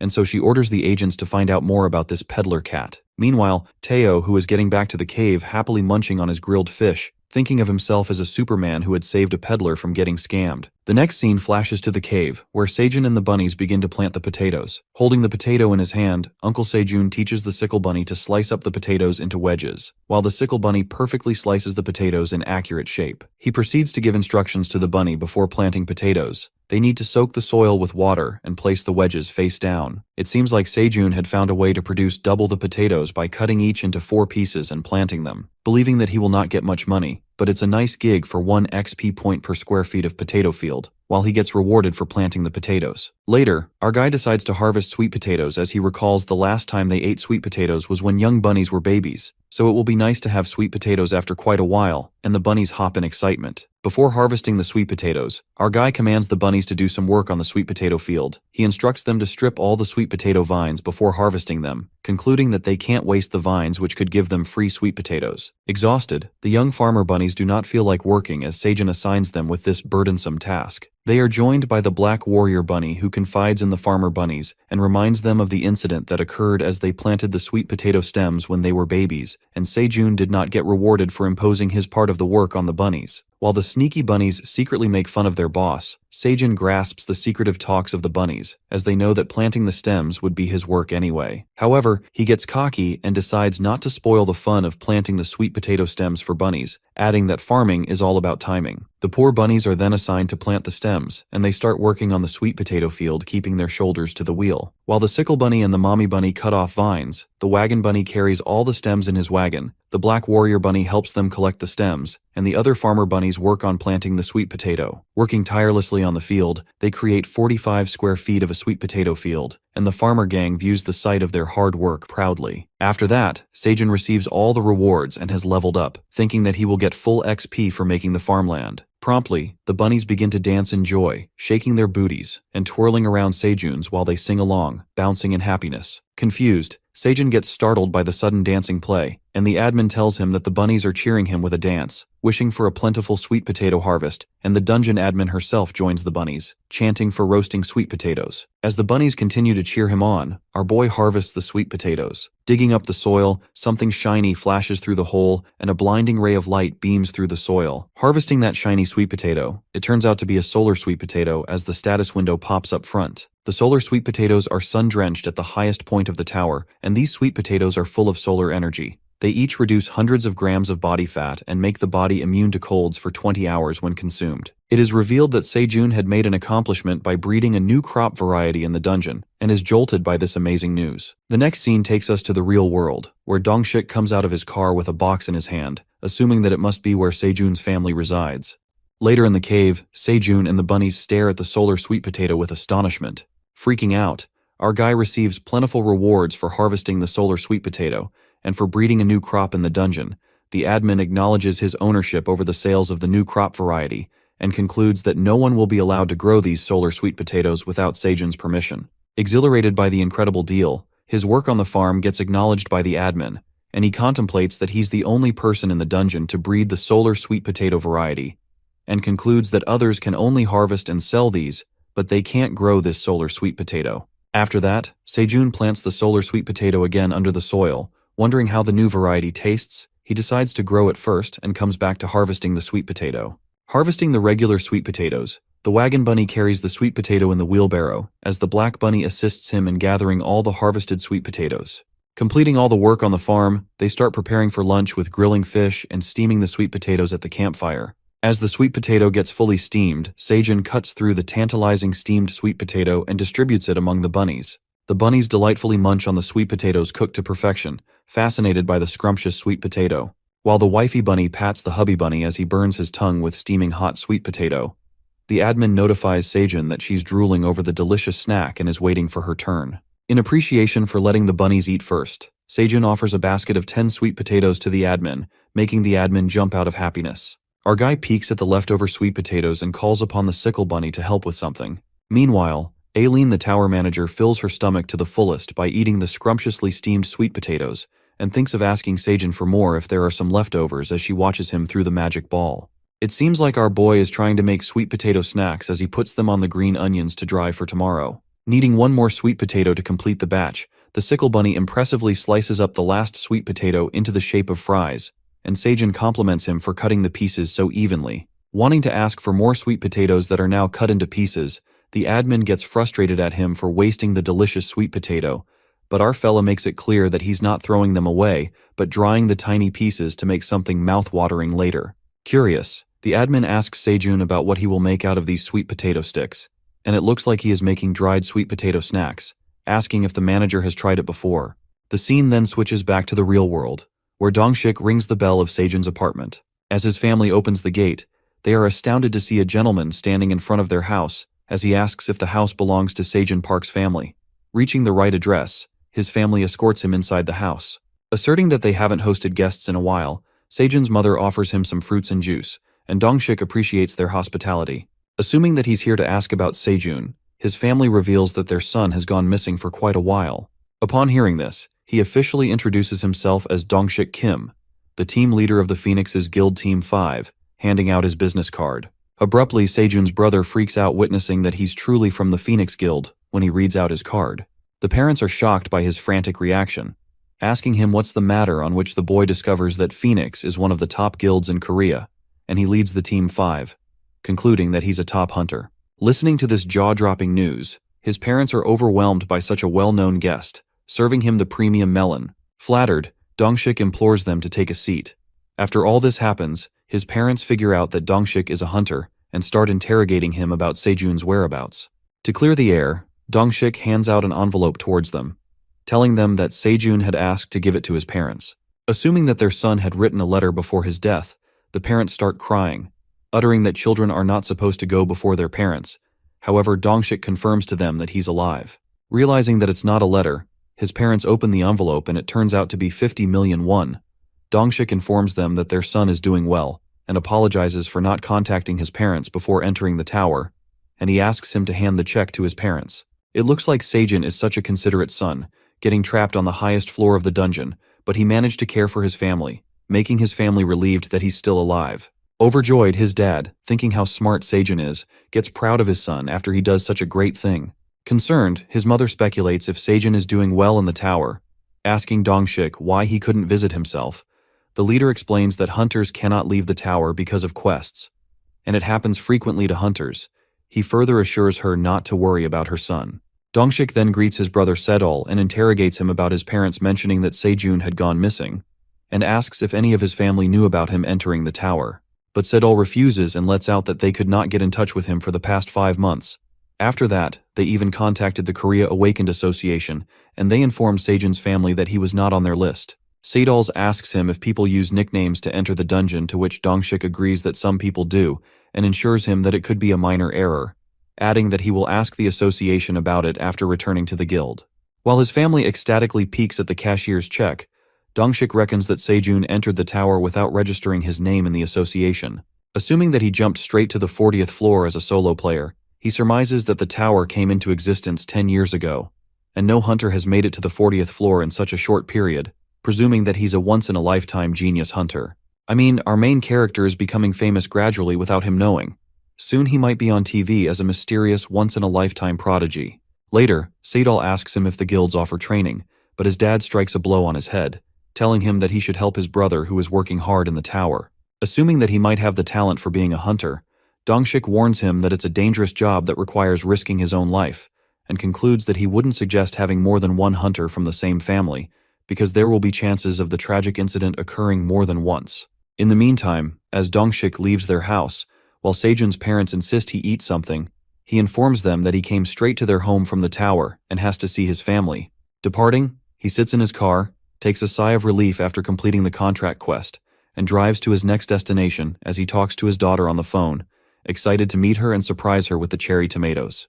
We are then revealed that Teo is coming back to the cave munching on fish skewers, thinking the 99th floor is too far. The next day, as the sun shines on the cave, the carrot tops are dipped in the water, and our guy later plants them, earning plenty of rewards. It is revealed that Seijun had found a new way of planting carrot tops by taking the leftover carrot. After the leaves grow, they have covered the roots with soil.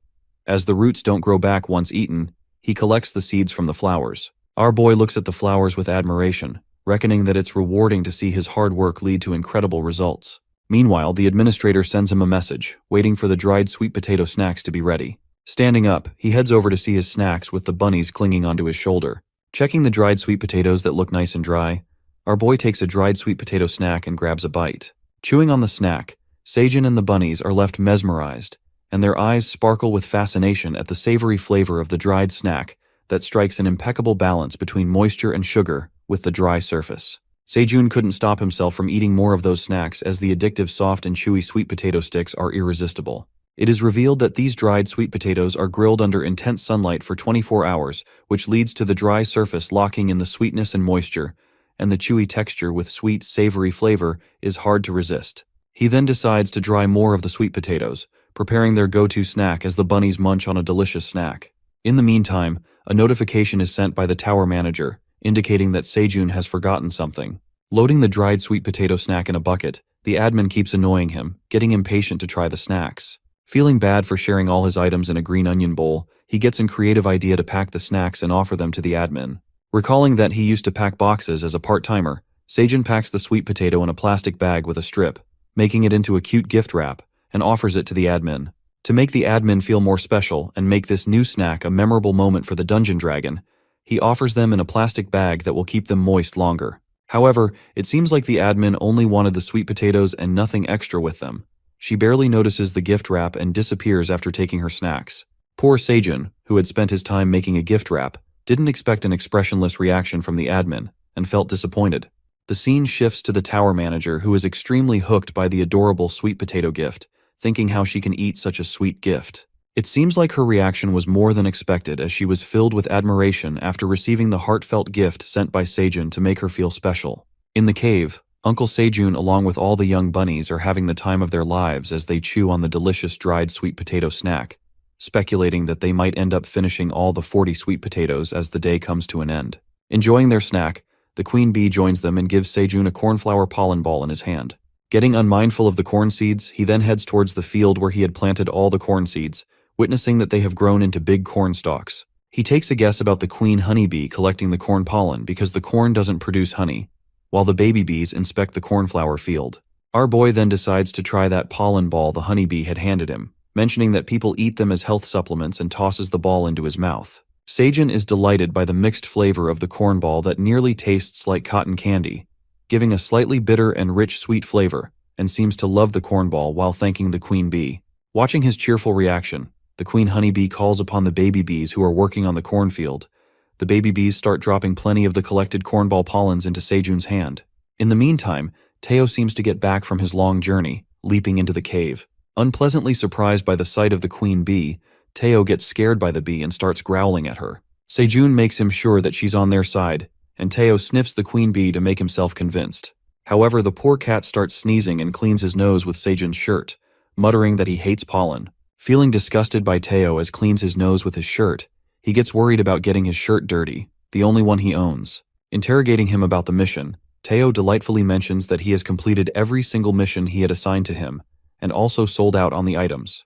Confirming if his family knows how he is doing, Teo peeks up at the contract quest window, which is completed, asserting that the task has been completed. As he reckons if his parents must have received news of his well-being and the cashier's check of 50 million won, Teo convinces him that the dungeon contracts are reliable, affirming that he will go down to the dungeon floors to confirm everything is in order, and Seijun appreciates his efforts. Feeling guilty for not talking to his parents and his brother Sadal before coming to the dungeon, Seijun reckons that his family must have been worried about him. Mentioning how his family would react after learning about him working as a dungeon farmer alongside fellow bunnies, he wonders how his family would react if he told them about his farming life in the dungeon. Guessing that his brother Sadal would make fun of him because he loves teasing, while his dad, with an innate talent for growing plants, he assumes that his dad would lecture him about fertilizing and stuff related to plants. Thinking about his family's reactions, he realizes that his talent for farming must have come from his dad. As he starts getting emotional, he gets reminded of his mother's favorite kimchi stew,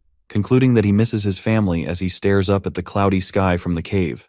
Imagining all the heart-rending moments with his family, our fella gets a little sentimental. However, his sad hour is interrupted by the black bunny who taps on his feet. It seems like the bunnies and bees have figured out that Sejun is going through a sad moment, as they all gather around him to make him feel better. Assuming that now they are his family, he gets coddled up by the bunnies and the queen bee who sits on his head, while Teo asks him if he's a family too. Ensuring that he's the one and only intern of their family, Teo's mind drifts towards the dungeon coins he had earned and the stuff he has brought for the family. The cat comes clean and honest, revealing that he had spent 14.2 dungeon coins on shopping and 50 dungeon coins on the contract, which leaves the remaining balance that is 208.8 dungeon coins. Lifting the heavy bag of dungeon coins, Sejun is amazed to see the high amount of dungeon coins. Teo mentions that our boy was right about the auction as people were more than willing to pay, and shows him all the stuff he had bought from the middleman zone market such as ladles, pans, spoons, bowls, and blankets. As they happily go through all the stuff, Sejun, who is holding a saucepan, notices that the stuff Teo had bought are also items as they are also made in the dungeon. Confused about why he couldn't see the name of the producer who had made the saucepan, another item caught his eye, and it seemed to be a dagger.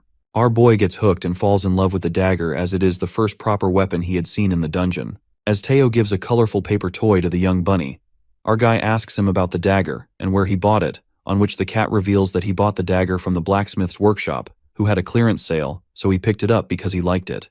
Presuming that he matches the user requirements for using a dagger, Sejun thinks about giving it a try. However, he gets halted by the dungeon admin who warns him that he can have serious consequences for using unverified items. The admin proceeds to warn Sejun to inspect the items and asks him to send the unverified dagger to the dungeon admin.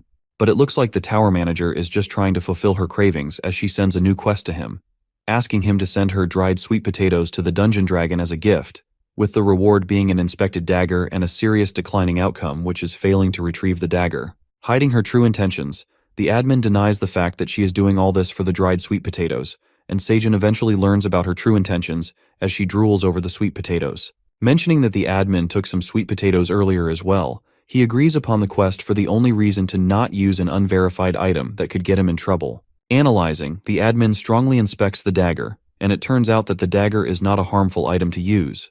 After that, the admin gets her sweet potatoes while Sejun retrieves the training dagger as a reward. It is revealed to us that the unverified item appears to be Kane's training dagger used by Kanes, who is the ranger of the Red Mountains for training purposes, asserting that it's a heavy dagger due to black steel in its manufacturing to add weight. Reading all the info about the dagger on the status window, Sejun is shocked after knowing that it's a name equipment. Reckoning that the name equipment costs at least 100 million won per piece outside the tower, he realizes why it's a rare and valuable equipment item. Smirking, our guy recalls how he thought that Teo was a naive pushover, but it appears that he possesses an incredible talent.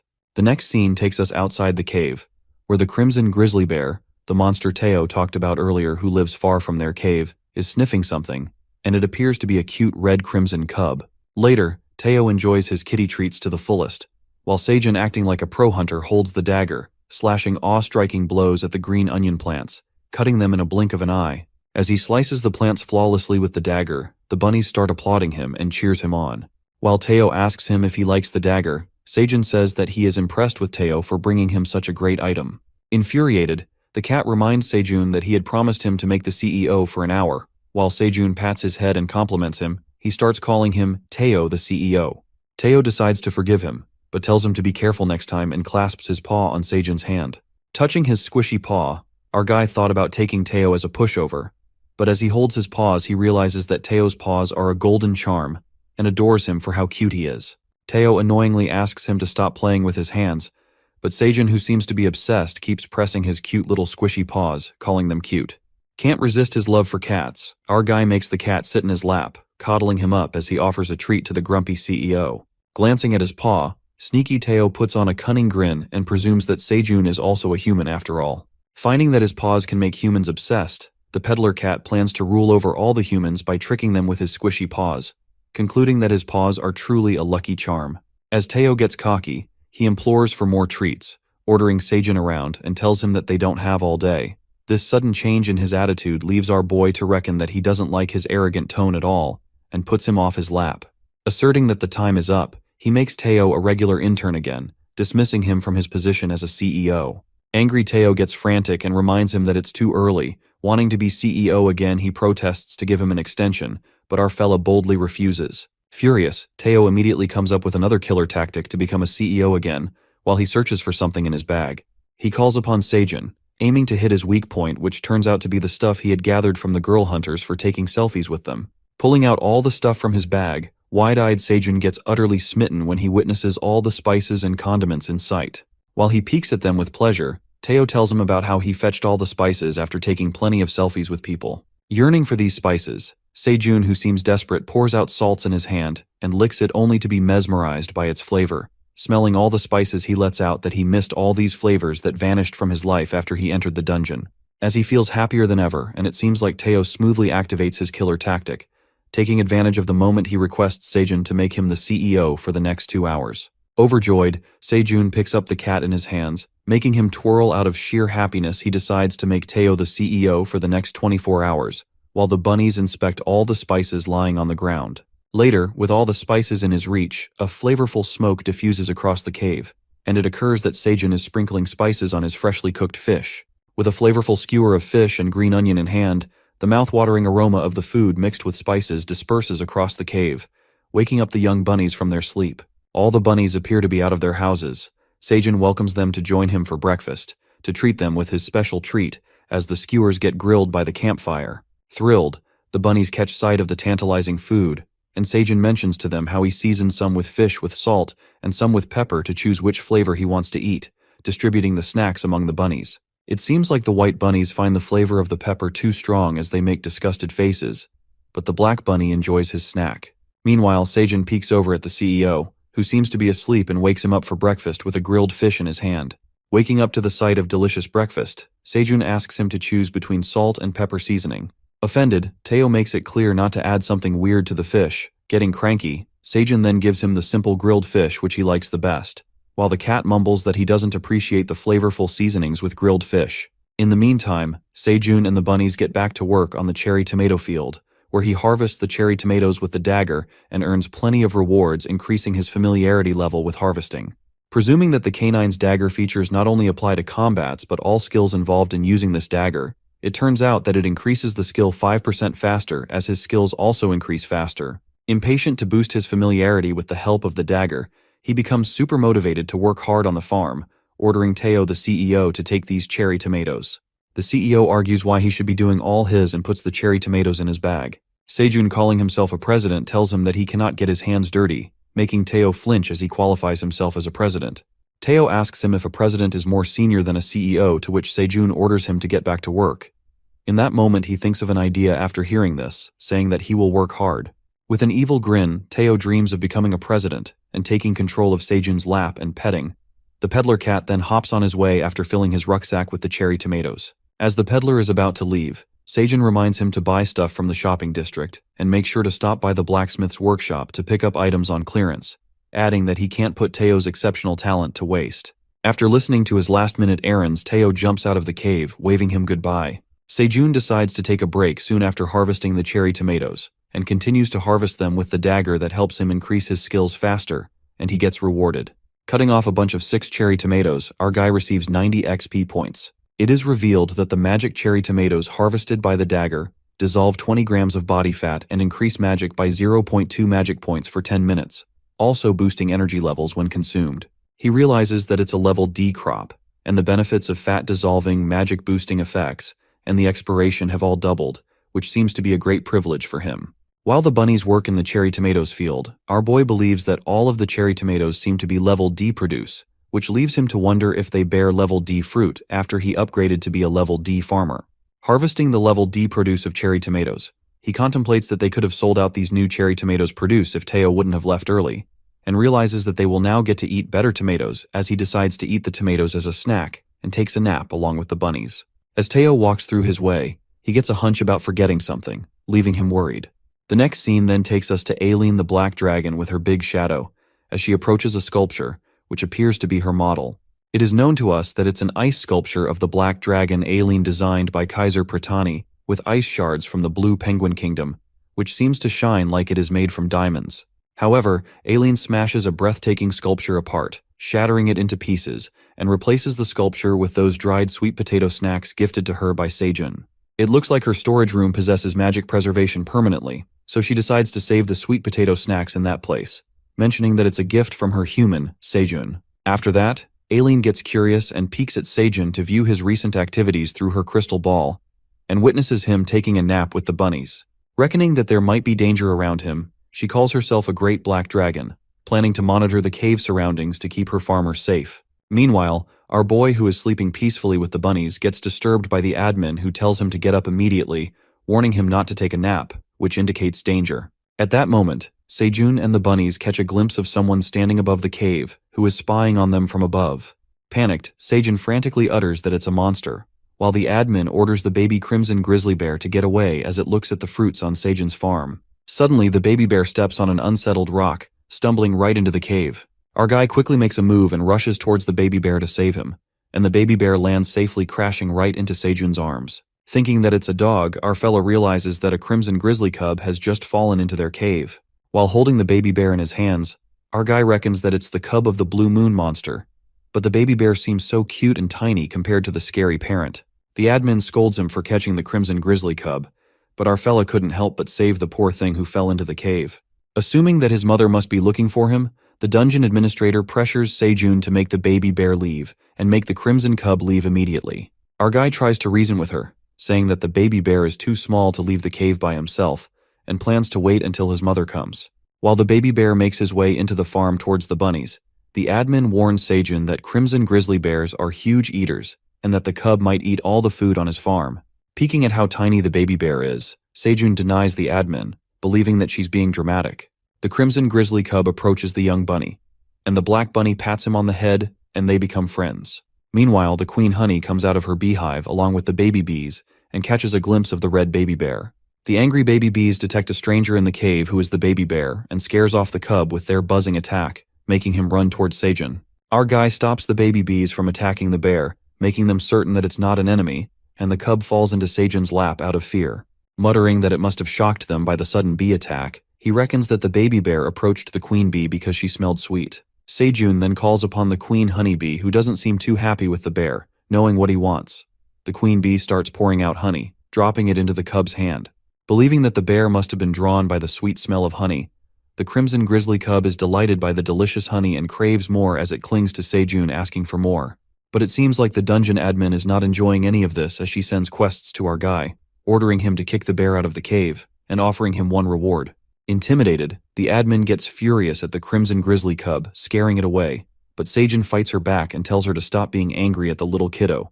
Arguing how possibly the small bear could eat, the admin makes it clear that she is only trying to remove the cause, which is the baby bear that could lead to his farming destruction. He supposes that now the admin is being mean to that poor little thing. He blames the dungeon dragon for this incident, as she is the one who startled the cub, which made him slip and fall into the cave.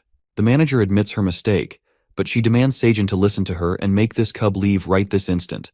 However, our guy hugs the scared baby bear and mentions that the manager also admitted him into the tower by mistake. Our soft-hearted main character appeases the baby bear, clasping him into a hug. Meanwhile, the bunnies and bees watch this heart-wrenching sight.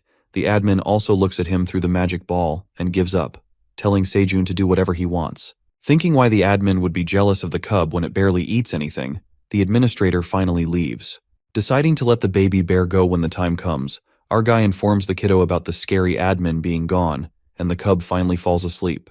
Watching the adorable baby bear sleep, Sejun lets it sleep in the cave for the night, not wanting to let him go.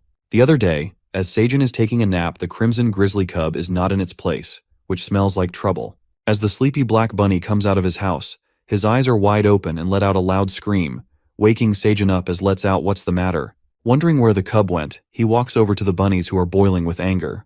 They witness all their storage food has been scattered all over the place, and the cub has attacked their storage, eating everything they've saved for themselves. Panic-stricken, while the bunnies try to stop the baby bear, Sejun peeks at the storage, finding out that they've lost a third of the sweet potatoes and the carrots, but the cherry tomatoes are safe and sound. The angry bunnies start chasing the baby bear, who has eaten all their food and is saved by Seijun. Grabbing the crimson grizzly cub into his hands, Seijun realizes that it got heavier and grew a lot overnight, as it was as tall as the bunnies the other day. But he speculates, since he is in the dungeon, it's not unusual to eat and grow quickly. Recalling the warning by the dungeon admin, our guy regrets not listening to the admin's order. While he ponders, the administrator shows up again and reveals that the crimson grizzly cubs eat like pigs, and they can consume hundreds of pounds of anything they find edible. Flabbergasted, our fella then apologizes to the admin for not listening to her warning about the cub, as he thought that the admin was jealous because he fed the baby bear, but it seems like the admin had other reasons. Nonetheless, the admin accepts his apology and convinces Seijun that his only priority is to let the crimson grizzly bear out of the cave. Our guy agrees to let go of the baby bear, but he gets confused about how he is going to make it happen, and in that moment his brain does something creative. It looks like his far-fetched thoughts have come to life, as he ties the grass onion rope onto the cub, making sure of its safety, and commands the bunnies who are positioned outside the cave to pull the rope as he counts to 3. The grass onion rope is tightly grabbed around the tree, and the bunny gang along with the bees pull the rope with all their strength as they lift the baby bear. However, the baby bear doesn't seem happy about leaving, refusing to go. Asserting that it must get back to the mother, our guy offers some honey to the baby bear, and it finally leaves in peace. While the cub waves goodbye as it enjoys the honey, Seijun and the bunnies take a deep sigh of relief. As he knows that the cub made it safely to its home, he appreciates the bunnies for their hard work. In the meantime, their stomachs start to rumble as they get hungry after such strenuous work, and with all their storage food finished by the sneak attack of the baby bear, Seijun suggests filling their hunger with the only thing that's left: the cherry tomatoes. A few days later, all the cherry tomatoes seem to blossom on the farm. The number of troubling events wreak havoc in their lives. Another trouble comes knocking on their door as Seijun and the bunnies get frightened by the overwhelming guest, which seems to be the crimson grizzly cub along with its mother peeking into their cave. Watching the cub is back with its mom, he thinks that it's the end of life, as he assumes that the parent bear is here to eat him alive for kidnapping her cub for a day. Begging for his life, he cries out and tells the bear that all he has eaten are cherry tomatoes, but that is not convincing enough for a bear. The unpremeditated entry of the monster frightens the life out of them, and Seijun anticipates that this is the end, getting reminded of his family for the last time. But these thoughts blow away in a second when the administrator makes them certain that the parent bear is not here to harm them. It turns out that the admin understands what the crimson grizzly bear is trying to say. The admin further mentions that the mommy bear wishes to feed her cub with some honey. Realizing that the bear wants the honey, the red monster roars, while the admin interprets that in return for the honey, she offers to keep the cave's surrounding area safe. The red monster lands in her huge paws inside the cave, and Seijun agrees to hand her the honey. However, it seems like it wants Seijun to hop on her hand, as stated by the dungeon admin. Feeling on top of the world, our guy gets on her paw and looks at his baby crops, which he had so much fun growing, and waves them goodbye as he finally leaves the cave. Fulfilling his far-fetched dream, our fella finally gets to see the beautiful view outside the cave and peeks at what the real dungeon looks like. Mesmerized, he is astonished to see such a huge land with an aerial view as the bear lifts its hand above the ground. Confused about where that bright light is coming from, the admin unfolds that it's the waypoint. Our fella seems to be filled with wonder as he finds a way to escape the tower by traveling through the waypoint to reach the first floor of the dungeon and leave the tower. Contemplating that he can't travel across the vast barren land all by himself, he wonders how he is going to get there. Our guy holding the crimson cub asks the mother bear to take him to the light. However, it seems like the bear cannot help Seijun as the admin reveals that it's not part of her territory. And on top of that, to reach that waypoint, he must kill 3,000 monsters to pave his way. Flustered by this new information, the admin proceeds that the crimson grizzly bear says that her territory only covers the forest all the way to Seijun's cave, and most monsters don't enter here because it borders a barren land, claiming that she can't guarantee his safety if he gets out of her territory. In the meantime, the bunnies leap out of the cave and the black warrior bunny brings Seijun his backpack, for which he thanks him. Meeting again, the cub grabs the black bunny, hugging him tightly while the bunny pats its head out of love. After that, a gruffed voice snarls from the back and Seijun gets reminded of the promise he made with Mommy Bear, handing the honey bottle to the cub. As the crimson grizzly cub showers the poor black bunny as it drools all over him, our boy pours the honey into the cub's paws, and it starts licking it right away. The mama bear seems to be happy after seeing her cub eating honey and sniffs the sweet smell of the honey. Watching the mama bear sniff the honey, Seijun offers her to eat some, but she refuses. The admin translates that the mama crimson bear wants her cub to eat honey to the fullest, and let him have more because there's not enough food around the forest, leaving her cub with stunted growth. Mama Bear further reveals that he grew much bigger overnight in the cave, leaving her to think the sweet honey helped him grow. As she speaks, Seijin and the queen bee are reminded of how the baby bear ate their entire storage food. Complimenting the queen bee as her honey was helpful, Seijin speculates with no food around the forest the mama bear must have been hungry, and asks her if she had eaten anything today, as it was revealed by the administrator that crimson bears are big eaters. The admin tells Seijin that mama bear hasn't eaten anything for the last 3 days in search of the cave. Listening to this, our guy gets shocked. While instructing the mama bear to take care of herself, he commands the black warrior bunny to get back to work as they have to prepare a whole feast. Chef Sejun prepares his pans and dagger, the black warrior bunny hunts down the fishes with his hammer, and while Sickle Bunny chops off the vegetables. Preparing a mouth-watering feast, he tosses in the vegetable and the chunks of the fish, cooking and stirring at a high flame. As the feast seems to get ready, we get to see plenty of food along with the grilled fish, green onion skewers, and the fish stew with tomatoes and carrots. Glancing at the steaming and scrumptious food, the red bears stare at the food with full admiration. Mentioning that it's a flavorful, nutritious fish stew that tastes good, he tells Mama Bear to stay well-fed so she can raise a healthy child. As the cub digs in the stew, the mama bear, feeling overwhelmed with all the delicious food, grasps Sejun and the bunnies in a tight hug, showing her gratitude towards them. Meanwhile, the mama bear is thankful to him. The black dragon witnesses the wholesome moment through her crystal magic ball. It seems like this was all planned by Aileen, as she reveals that she has been watching the bear since the cub left his home, worried that the bear might attack Sejun, but she later learned that the crimson grizzly bear wanted to have a friendly relationship with a human. For that reason, Aileen offered to translate for the bear, and it all worked out well. The dragon further schemes, assuming that if Sejun leaves the cave and expands his farm, she will get more food, and with the bears serving as security guards, she will have nothing to stress about the human's safety. Reckoning that she had killed 2 birds with 1 stone, Aileen thinks of her as a genius black dragon. The next then flashes to the Peddlers Association Investigation Bureau headquarters, where the fox named Agent Jaras is interrogating the peddler cat Teo, reflecting that she doesn't have enough information about him, and assumes that he seemed to be on bad terms with the goblin Skaram, depict that he's not the most skilled peddler. Thinking about how Teo managed to make those sales, a dog agent comes in informing Jaras of the recent incident about the stolen products on the 55th floor from the landowner's storage, and hands in the stolen item list to her. Frustrated, Agent Jaras seems to get done with handling petty cases.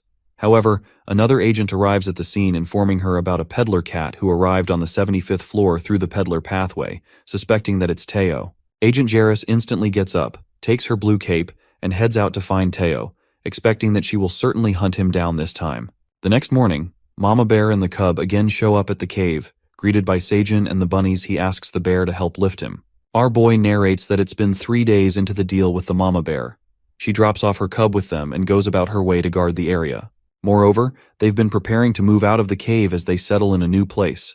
And they've also been cultivating the land, but the soil is not as fertile as in the cave.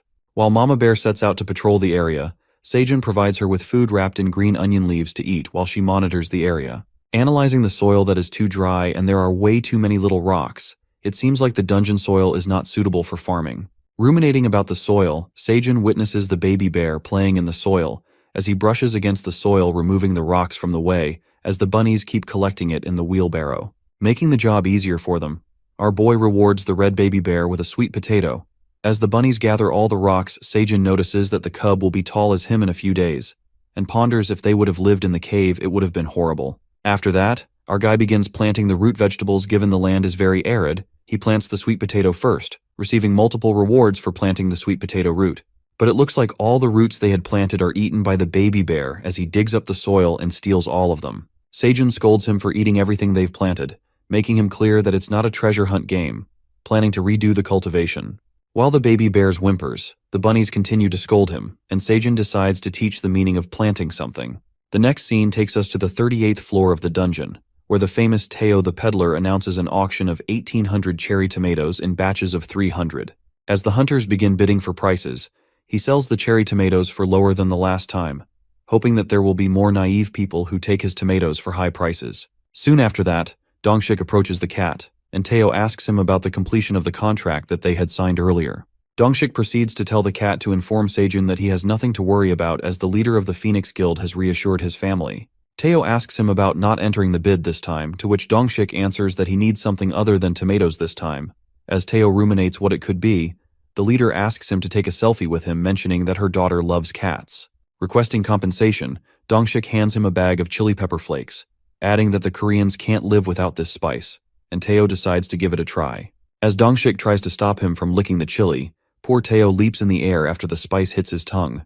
Later, Teo gets his rucksack upgraded, which can now carry a few more hundred tomatoes, while his tongue still feels numb. Feeling satisfied after investing his commissions into upgrading the rucksack, he believes that he can save 1,000 dungeon coins at this rate, which will make him an intermediate peddler, and soon he will dominate Sejun's lap as a president. Deciding to stop by the shopping district in the middleman zone to finish up on Sejun's errands, Teo smells something on his way and treats himself to some delicious snacks at a discount. With his another successful haggling round, he encounters the same fox from before who nearly got scammed by Skaram and calls her a pushover. Agreeing that she's the same peddler from before, Jairus feels annoyed after being called a pushover and reckons that he's the one who ruined her mission. She then introduces herself as Jairus. As Teo asks what he can do for her, she offers him to take him out for lunch to appreciate his kindness. But Teo without a second thought turns down her lunch offer, but Jairus insists on drinking tea with her, but the cat again refuses, mumbling that he doesn't like hot drinks. She forces him to go to a nearby dessert cafe where her friend works, adding that they also have a special pudding that is best in the town. Annoyed, Teo turns her down again, saying that he doesn't like sweets either, and concludes that she's being very clingy. Thinking that Teo is a difficult peddler to deal with, she pulls off a dramatic act and begs Teo as she kneels to the ground, revealing that she became a peddler to make a living and got inspired by his attempt to detect Skaram's scamming, adding that he helped a total stranger expecting nothing in return. Putting on an emotional act, Jairus lets out that she truly admires him, extolling his skills as a great peddler.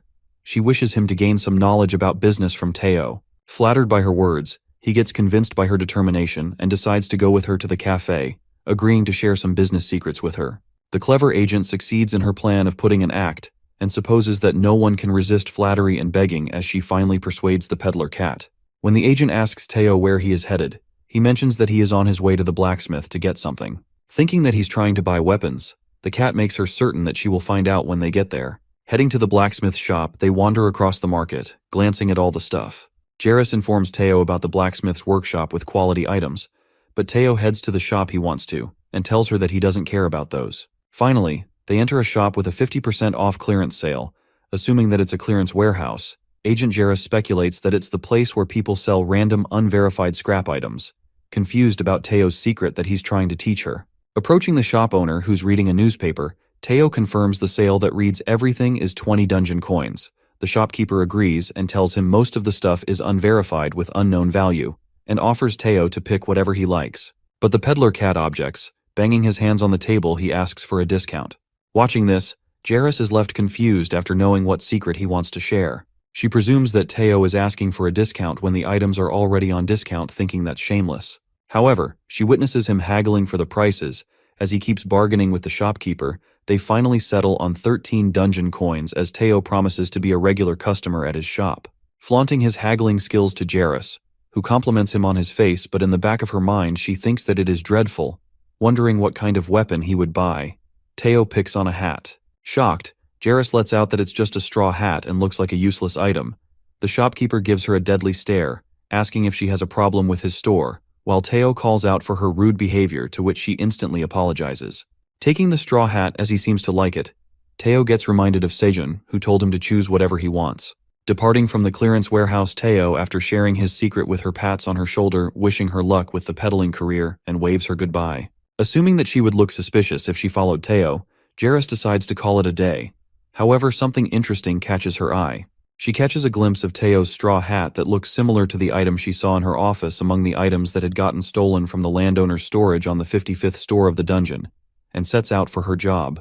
The next scene takes us to the cave, where we see Sejun shaking off the carrot seeds and collecting them sooner than expected. Recalling that the cub had eaten half of the carrots that they had stored, which made the bunnies anxious, he plans to plant half of the seeds in the cave and half of them outside in the dungeon. Meanwhile, the young bunnies collect the fish in the wheelbarrow. Our guy wonders if it's already time to eat, and he asks the bunnies about making fish soup for lunch. Asking Sickle Bunny to cut the fish into pieces, he concludes that Mama Bunny has lost her appetite lately and goes on to get some fresh tomatoes. Harvesting 10 cherry tomatoes at once, Sejun gets leveled up, earning plenty of rewards with the new effects added to his harvesting level, presuming that he can now even harvest higher level products with a small chance. Excited to try the tomatoes, he thinks about his skills, but gets called upon by the bunny couple to join for lunch. Leaving all the distractions, he sets out to make lunch. Preparing the healthy fish soup for the pregnant wifey bunny, our guy makes a delicious healthy fish soup. It is revealed that the healthy fish soup is a bowl full of Sejun's love of the mama bunny. This bowl contains boiled fish, gently boiled in a carrot and green onion broth, and the clear, warm broth leaves a pleasant flavor. Taking care of the expectant mother, our guy advises her to eat well and take care of herself as a mother, assuring the bunny couple that they will handle all the farming. Assuming that the due date is coming soon, Sejun asks the black bunny if he's excited to meet his future siblings, to which he happily nods. As the baby bear sneaks up from the cave at the perfect timing, our guy takes all the prepared food outside to eat along with the bunnies, and thanks the sickle and wagon bunny for their work on the cave farm. Revealing that Mama Bear helped them build a manual elevator using a big rock as a pulley, our guy ties the food box through the green onion rope.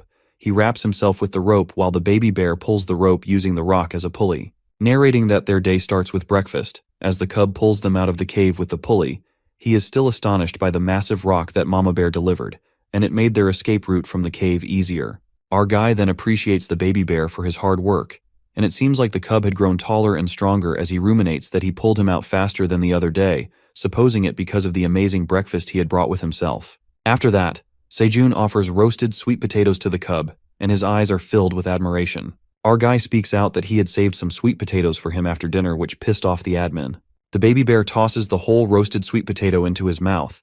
He stares at the last sweet potato, grabs it into his mouth, and rushes towards the ground. Confused about this weird behavior of the cub, Sejun wonders what he's trying to do, but the crimson grizzly cub digs up the soil, placing the sweet potato to plant it. While Sejun and the bunnies watch the baby bear planting roasted sweet potatoes, which the cub seems proud of, they all burst into laughter, tripping to the ground. Sejun clarifies that not everything can be planted, and cooked stuff doesn't grow anyway. Asking the cub if he wants more sweet potato, Sejun reflects that he hasn't had a good laugh in a while. Having a joyful moment, he suddenly steps his hand on something, and it seems like someone has planted dead fish into the soil. Terrified at the sight, Sejun and the bunnies are scared stiff when they see the dead fishes lying on the field. Our guy commands that they have to catch up to work, while the gloomy cub sits in the corner. In the cave, as the beehive seems to be populated with the bees, the queen poisonous honeybee holds something in her hand and seems worried about something. The next scene takes us to the dungeon, where the baby bear, who seems to be in a fighting mood, prepares to strike the black bunny who's standing with the hammer in his hand. It turns out that they're playing around. As Sejun stares at them, he wonders if they're training or playing, while the chunky wagon bunny carries the tomato juice in its wheelbarrow. Drinking the tomato juice, our guy thanks the wagon bunny for the juice as he was feeling thirsty, and while drinking he watches the baby bees flying out of the cave, and it appears that the poisonous honeybees are heading out for patrol. In the meantime, the poisonous queen honeybee emerges from the cave, and it seems like she is holding something in her wings. Watching the queen bee coming out for patrol, he thought she was reproducing. At that moment, the queen bee keeps something in Sejun's hands. As he takes a guess at what it could be, the queen bee along with the other honeybees set out to patrol the area. As our boy opens up the thing the bee had trusted him with, it happens to be the queen's poisonous honeybee's cocoon. It is revealed that the larva that only ate royal jelly by mistake will soon turn into an adult queen bee, and it appears that 10 days are left until the larva completely transforms into a queen bee. As Sejun stares at the larva, he realizes that it's a queen bee, which leads him to the conclusion that the hive isn't fully established yet. The boy then narrates that the premature birth of a larva that will soon transform into another queen bee could lead to the risk of her unstable base.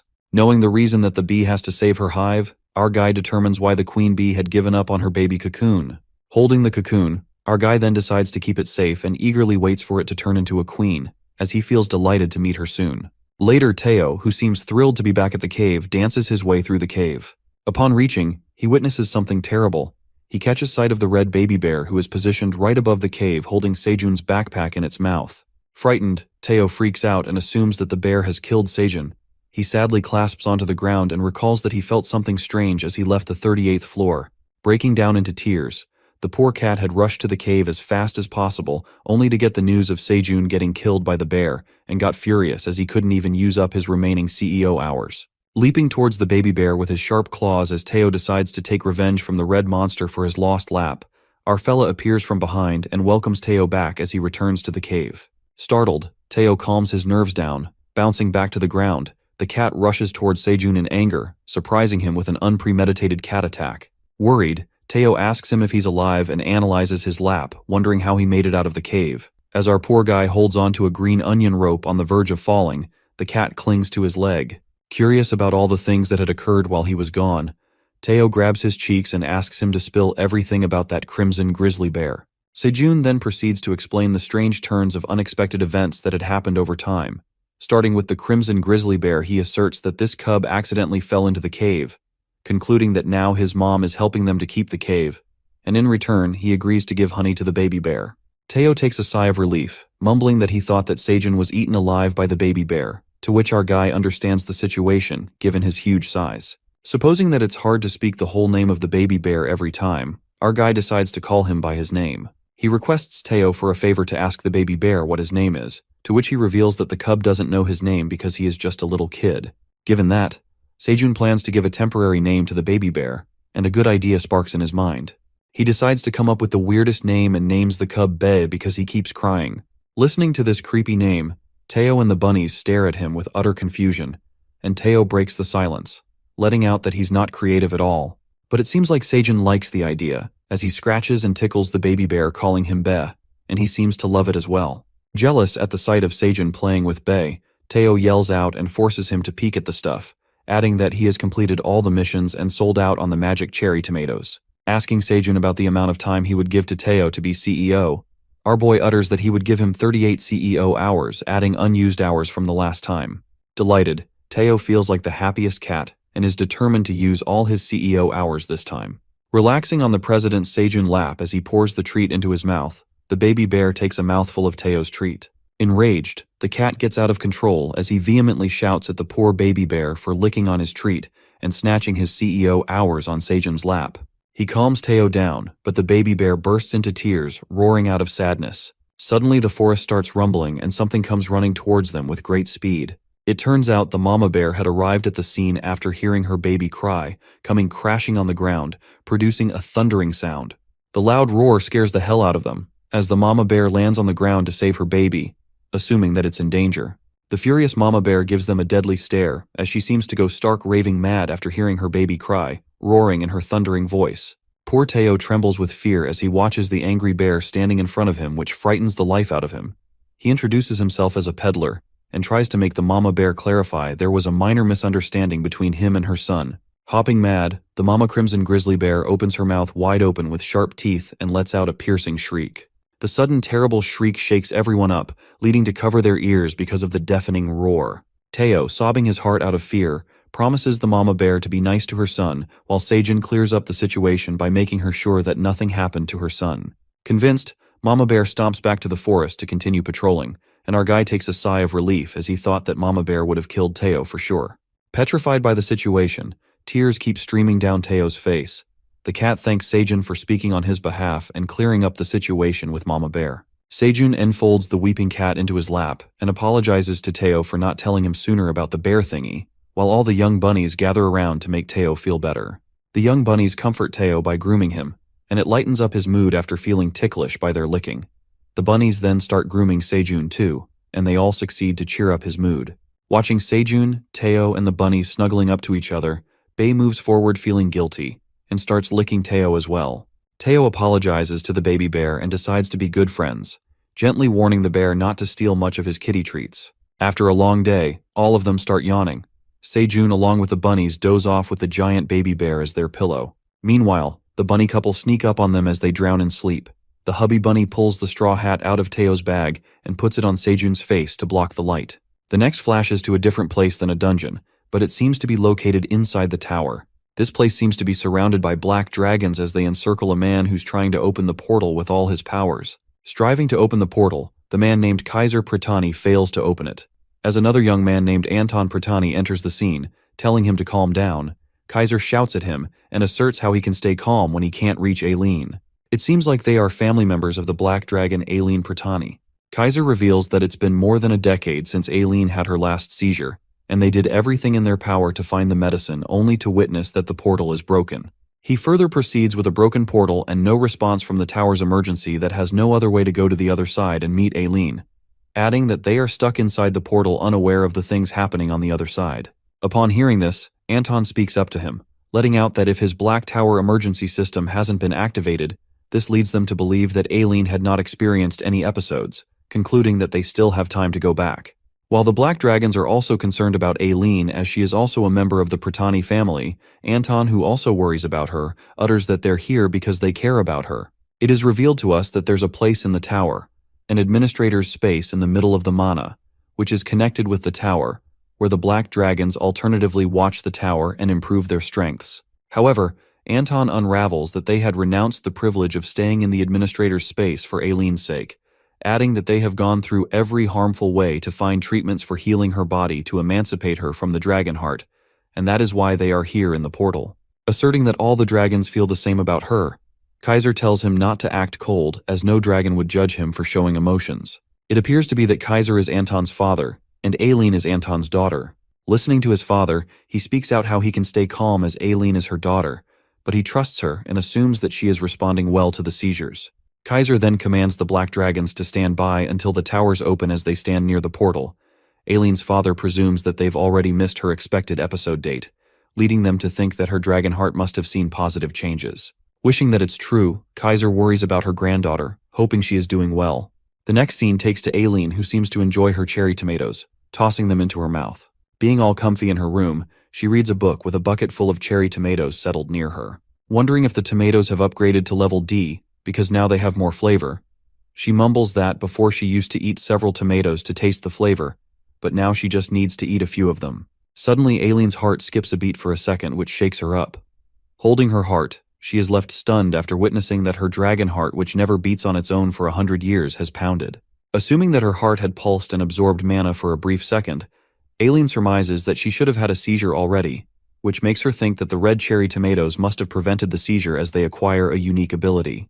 The unique feature of the tomatoes turns out to be that they increase mana a little bit. Presuming that these cherry tomatoes were just little snacks, they occurred to be a way to heal her dragon heart. Smiling, Aileen, the 200-year-old Black Dragon, compliments herself for finding something worth caring for, and that she has found a way to heal her heart. She becomes determined to take care of Sejun, asserting that it's a great honor to be liked by her. She peeks through the crystal magic ball and watches another unverified item on Sejun's head, which is the hat. Flaking out, Sejun gets interrupted by the admin who keeps annoying him. As he opens his eyes, our guy is startled by the notification window stuck so close to his face, unable to read the message.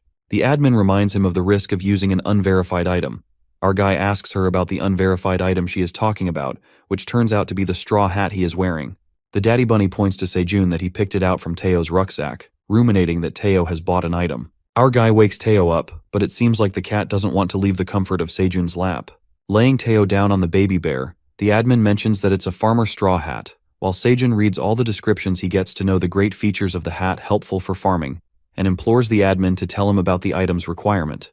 Advising to inspect the item first, our guy asks the admin to send him the quest to inspect the item. The farmer hat disappears through the screen, while Aileen uses her incredible inspection skills and gets happy with the inspection results as she congratulates him for the item. After inspecting the hat successfully, another quest comes up requesting Sejun to promise to offer her a blue moon harvest, with the reward being the verified straw hat. Thinking that the next blue moon is approaching, and now that his farm has expanded, he can surely offer a blue moon harvest. The admin reveals her name to be Aileen Pratani for the first time, and demands he make a pinky promise to complete the quest. Getting to know the admin's name, Sejun doesn't seem surprised and mumbles that it's not a top secret. Upon hearing this, Aileen gets mad at him for taking this privilege for granted, and boils with rage as she threatens not to give the straw hat back. Blandishing, Sejun asserts that he is honored to know her name and makes a pinky promise to share the blue moon harvest. The admin feels happy and informs Sejun it was their first promise. As he shows his pinky finger, Aileen virtually makes a pinky promise through the magic crystal ball. Later, our guy completes the quest and earns a relic, which is the straw hat of Patrick the Saint of the Land. It is revealed that the relic, the straw hat of Patrick the Saint of the Land, belonged to Patrick the Farmer, who is also known as the Saint of the Land for saving many people from starvation. Moreover, there are only 10 of these relics found in the tower, and the user requirement is someone related to farming occupation. Sejun is intrigued by this straw hat, as there are only 10 in the entire tower, reckoning that he has never heard of such an item, which is also an ancient object. Thinking that his hat requires farming occupation instead of regular stats and levels requirements, our guy puts on the hat and finds out his farming levels, earning plenty of rewards. Assuming that he got lucky with the hat, He is filled with fascination after knowing that the skills he had earned from the hat are essential to developing harsh soil conditions in the dungeon. Praising Teo for having a great eye for such valuable items, he affectionately hugs the sleepy cat, smooching off his squishy paws. Confused, Teo awakes only to find out that he's appointed as a CEO for the next full week by his loving president Sejun, who then grabs Teo in his hands and does a cheerful dance out of happiness, while the cat is springing with joy after becoming a CEO, throwing off his paw in the air. Later, in the cave, Sejun with Teo settled on his lap, and all the young babies are anxiously waiting for something. Nervous, Sejun shakes his leg as he feels anxious. The cat who's resting on his leg asks him to stop the vibration he's producing from shaking. It seems like they're waiting for the mommy bunny to give birth to the babies, and they are all worried about not getting any news yet. As Teo asks to feed him a treat, the young bunnies take small strides across the cave, feeling anxious. After that, as the door finally opens, the sickle bunny carries the 3 adorable baby bunnies, while Sejun asks him if they're healthy. Considering that there are 3 babies, the daddy bunny walks out of the house bringing 3 more baby bunnies. While Sejun and the bunnies are filled with admiration as they peek at the 6 adorable baby bunnies, our guy decides to cook soup for the mommy bunny who must have been exhausted after giving birth. Congratulating the bunnies, Teo walks forward and is delighted to see the babies as he stares at them with eyes full of love. Glancing at the adorable babies, Sejun informs Teo that he's now an uncle to the baby bunnies and tells him that he will do a great job. Overwhelmed, Uncle Teo takes out his treat from under his cape and shares it with the babies. But Sejun stops him, asserting that they're too small to digest the treats. However, the clever president finds out that Teo has been hiding some treats. Guilty of his behavior, Teo tries to reason with him, saying that these treats are for emergencies. But our boy decides to forgive him on the special day. It is known to us that outside the cave, someone has entered into the 99th floor of the dungeon through the waypoint portal. It appears that they are dangerous dungeon monsters who have come to fulfill their hunger and claim everything on the barren land that can be eaten as the blue moon is approaching soon. This command is given by the Ox King, who is the monster of the 99th floor of the dungeon, who is ordering his warriors to seek everything they find in their way. The next scene flashes back to the cave, where Sejun along with all the bunnies and bees work on the farm, as Teo looks after the baby bunnies. The next day in the cave, the farm seemed to expand and thrive when Sejun peeks at the cherry tomato field, witnessing plenty of more flowers grown in the field. With the field blossoming with flowers, our guy figures out how he gets a 50% yield boost. Presuming that it's his 7th blue moon in the cave, he notices that Mama Bear and her cub haven't visited the cave, thinking they must be preparing for the blue moon too. Finishing things up at the farm, as he also gets things ready, he catches a glimpse of Teo taking care of the baby bunnies as they run near the campfire. Uncle Teo instructs the babies to stay with him as everything is dangerous. Having no idea that Teo is a good babysitter, Sejun asks Uncle Teo about his babysitting life, but the cat seems to be exhausted already, adding that it's fun and proudly calls himself the best uncle. But it seems like Sejun and the bunny couple had tricked the poor cat into babysitting. As Teo walks over carrying all the baby bunnies on his back heading for an adventure, Sejun tells him to come back before dinner. Meanwhile, the blue moon is about to begin. The bunnies shut the doors of their houses. The bees get into their beehive. Sejun packs all the stuff in his backpack wearing a blanket, and Teo decides to save himself from the blue moon energy in his rucksack. Questioning if he will fit in there, Teo answers that his rucksack is big enough to make it a sleeping bag, mentioning that other rucksacks are as big as mansions. Getting to know about his super handy rucksack, Sejun hands in something important to the cat to hide it in his rucksack until the blue moon ends. It turns out that our guy had trusted Teo with the queen bee's cocoon, and the cat makes sure to keep it safe in his soft fur. At that moment, the blue moon begins, and Sejun hides in the corner of the cave. Suddenly he hears a very loud shrieking. Supposing that the noise sounds like cows passing by the cave, he gets scared and puts his earmuffs on.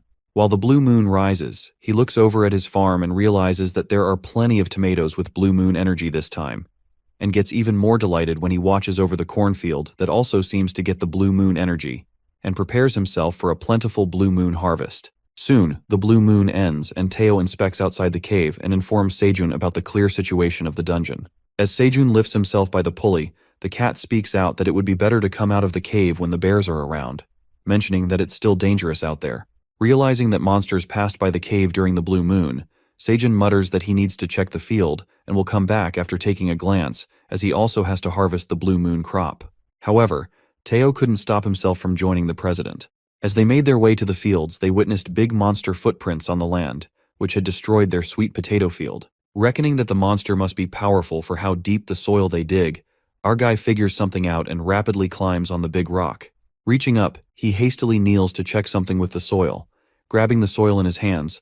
Our guy finds out that the dungeon soil is not as dry and barren as it used to be. The soil has become more moist and sticky, making it perfect fertile soil. Never thought of finding such a fertile layer underneath the dungeon's soil. Our guy manifests to bring the barren land back to life with the fertile soil. Planning to overhaul the land completely, Sejun gives it a thought and utters that they have no machinery like forklifts or tractors to make their work easier, and they cannot burden the shovel bunny to handle all the work by himself. In the meantime, the notification befalls from the admin, asking Sejun what he is doing up there, who seems to be going back to the cave. The admin warns them to be careful of the monsters, as with the blue moon gone, the territorial boundaries are blurred, instructing them to move back to the cave. Our guy then greets Aileen and asks about her well-being. She responds that she seems to be doing well and tells Sejun to take care of himself first as the farmer. As the admin seems to care much about him, our guy gets the hint that she's waiting for her promise to be fulfilled. He informs Aileen that there are plenty of blue moon tomatoes today. Landing in the cave, Teo seems to be tired and goes to sleep, while Sejun heads to the cornfield and catches a beautiful sight of fully grown corn filled with blue moon energy. It seems like Sejun has harvested a health corn with blue moon energy, and it increases health by 0.1 point when consumed. Admired by the sight of that health corn, Sejun realizes that it's a level D crop which boosts stats twice as much as level E do, and is about to take a mouthful of that delicious corn, but gets interrupted by the admin who's waiting on her cherry tomatoes. Fulfilling his promise, Sejun plucks out the blue moon cherry tomatoes, offering 5 of them to the admin. Aileen receives her blue tomatoes, mumbling that if the regular tomatoes made her dragon heart beat, the blue moon tomatoes might be more effective, and eats all the blue cherry tomatoes at once. Amazed by the delicious flavor, Aileen focuses on her mana flow, and eventually, her dragon heart pounds again, skipping a beat. But before she could process anything, it seemed like the dragon experienced a seizure as she collapsed on the floor. Later at the cave, Sejun harvests the blue moon corn and boils it in the pot that Teo had bought from the market. As the pot rattles with the corn boiling in it, our guy walks through the steaming corn. He puts the leaves to dry on wooden sticks to make silk tea leaves out of it, finding another drink option to enjoy. While the bunnies are greeted by him, Sejun asks the daddy bunny about the little kiddos who seem to be napping with their mommy. Planning to share the blue moon corn with the bunnies as it cooks, our guy shows the plentiful blue moon harvest to them. However, the kind daddy bunny tells Sejun to eat the corn by himself and they will eat the cherry tomatoes. But the young bunnies are disappointed after hearing this, frowning at them from the back. Appreciating the daddy bunny's kindness, our guy feels bad for not sharing the corn with the bunnies and decides to harvest the corn to enjoy them together for dinner. Finally, the delicious steaming corn seems to be done. Sejun holding the steaming hot corn and mentions that it must taste good since its level D produces and contains blue moon energy as well. Meanwhile, the bunnies eat the blue cherry tomatoes, enjoying them to the fullest. Daddy Bunny takes 2 of the cherry tomatoes for himself and the wifey bunny to eat them inside. As Sejun takes a bite of his corn, he falls in love with its sweetness, letting out that each kernel is bursting with flavor, and the more he chews on it, the more sweeter it gets. While he's munching on his corn, the young bunny stares at him desperately. Eating the entire cob, his health increases by 0 points. One permanently tosses the cob into the blazing fire. After eating, Sejun and the bunnies are all stirred up to harvest the corn and head to the cornfield. Our fella begins harvesting the corn as they seem nice and ripened.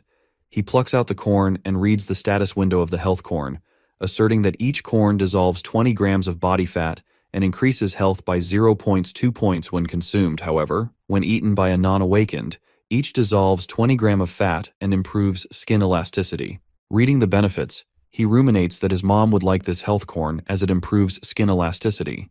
Thinking that he should send some for his harvest to his family with his regards, Mama Bear with her baby arrives at the cave, and Sejun greets them. Coming out from the cave, our guy asks them about their well-being and offers the cub some honey, as he must have been hungry for not eating anything all day. As the cub seems to enjoy the honey, the crimson grizzly bear looks at her baby with satisfaction, and Sejun fetches some grilled fish for the mama bear. In the meantime, Teo comes out of the cave and seems to be heading out for work. Sejun asks him to get more sleep, but the cat refuses to waste time and speaks out that he's a professional peddler now. Appreciating Teo's strong work ethic, the cat hops onto Sejun's leg and requests to get a ride to the peddler pathway.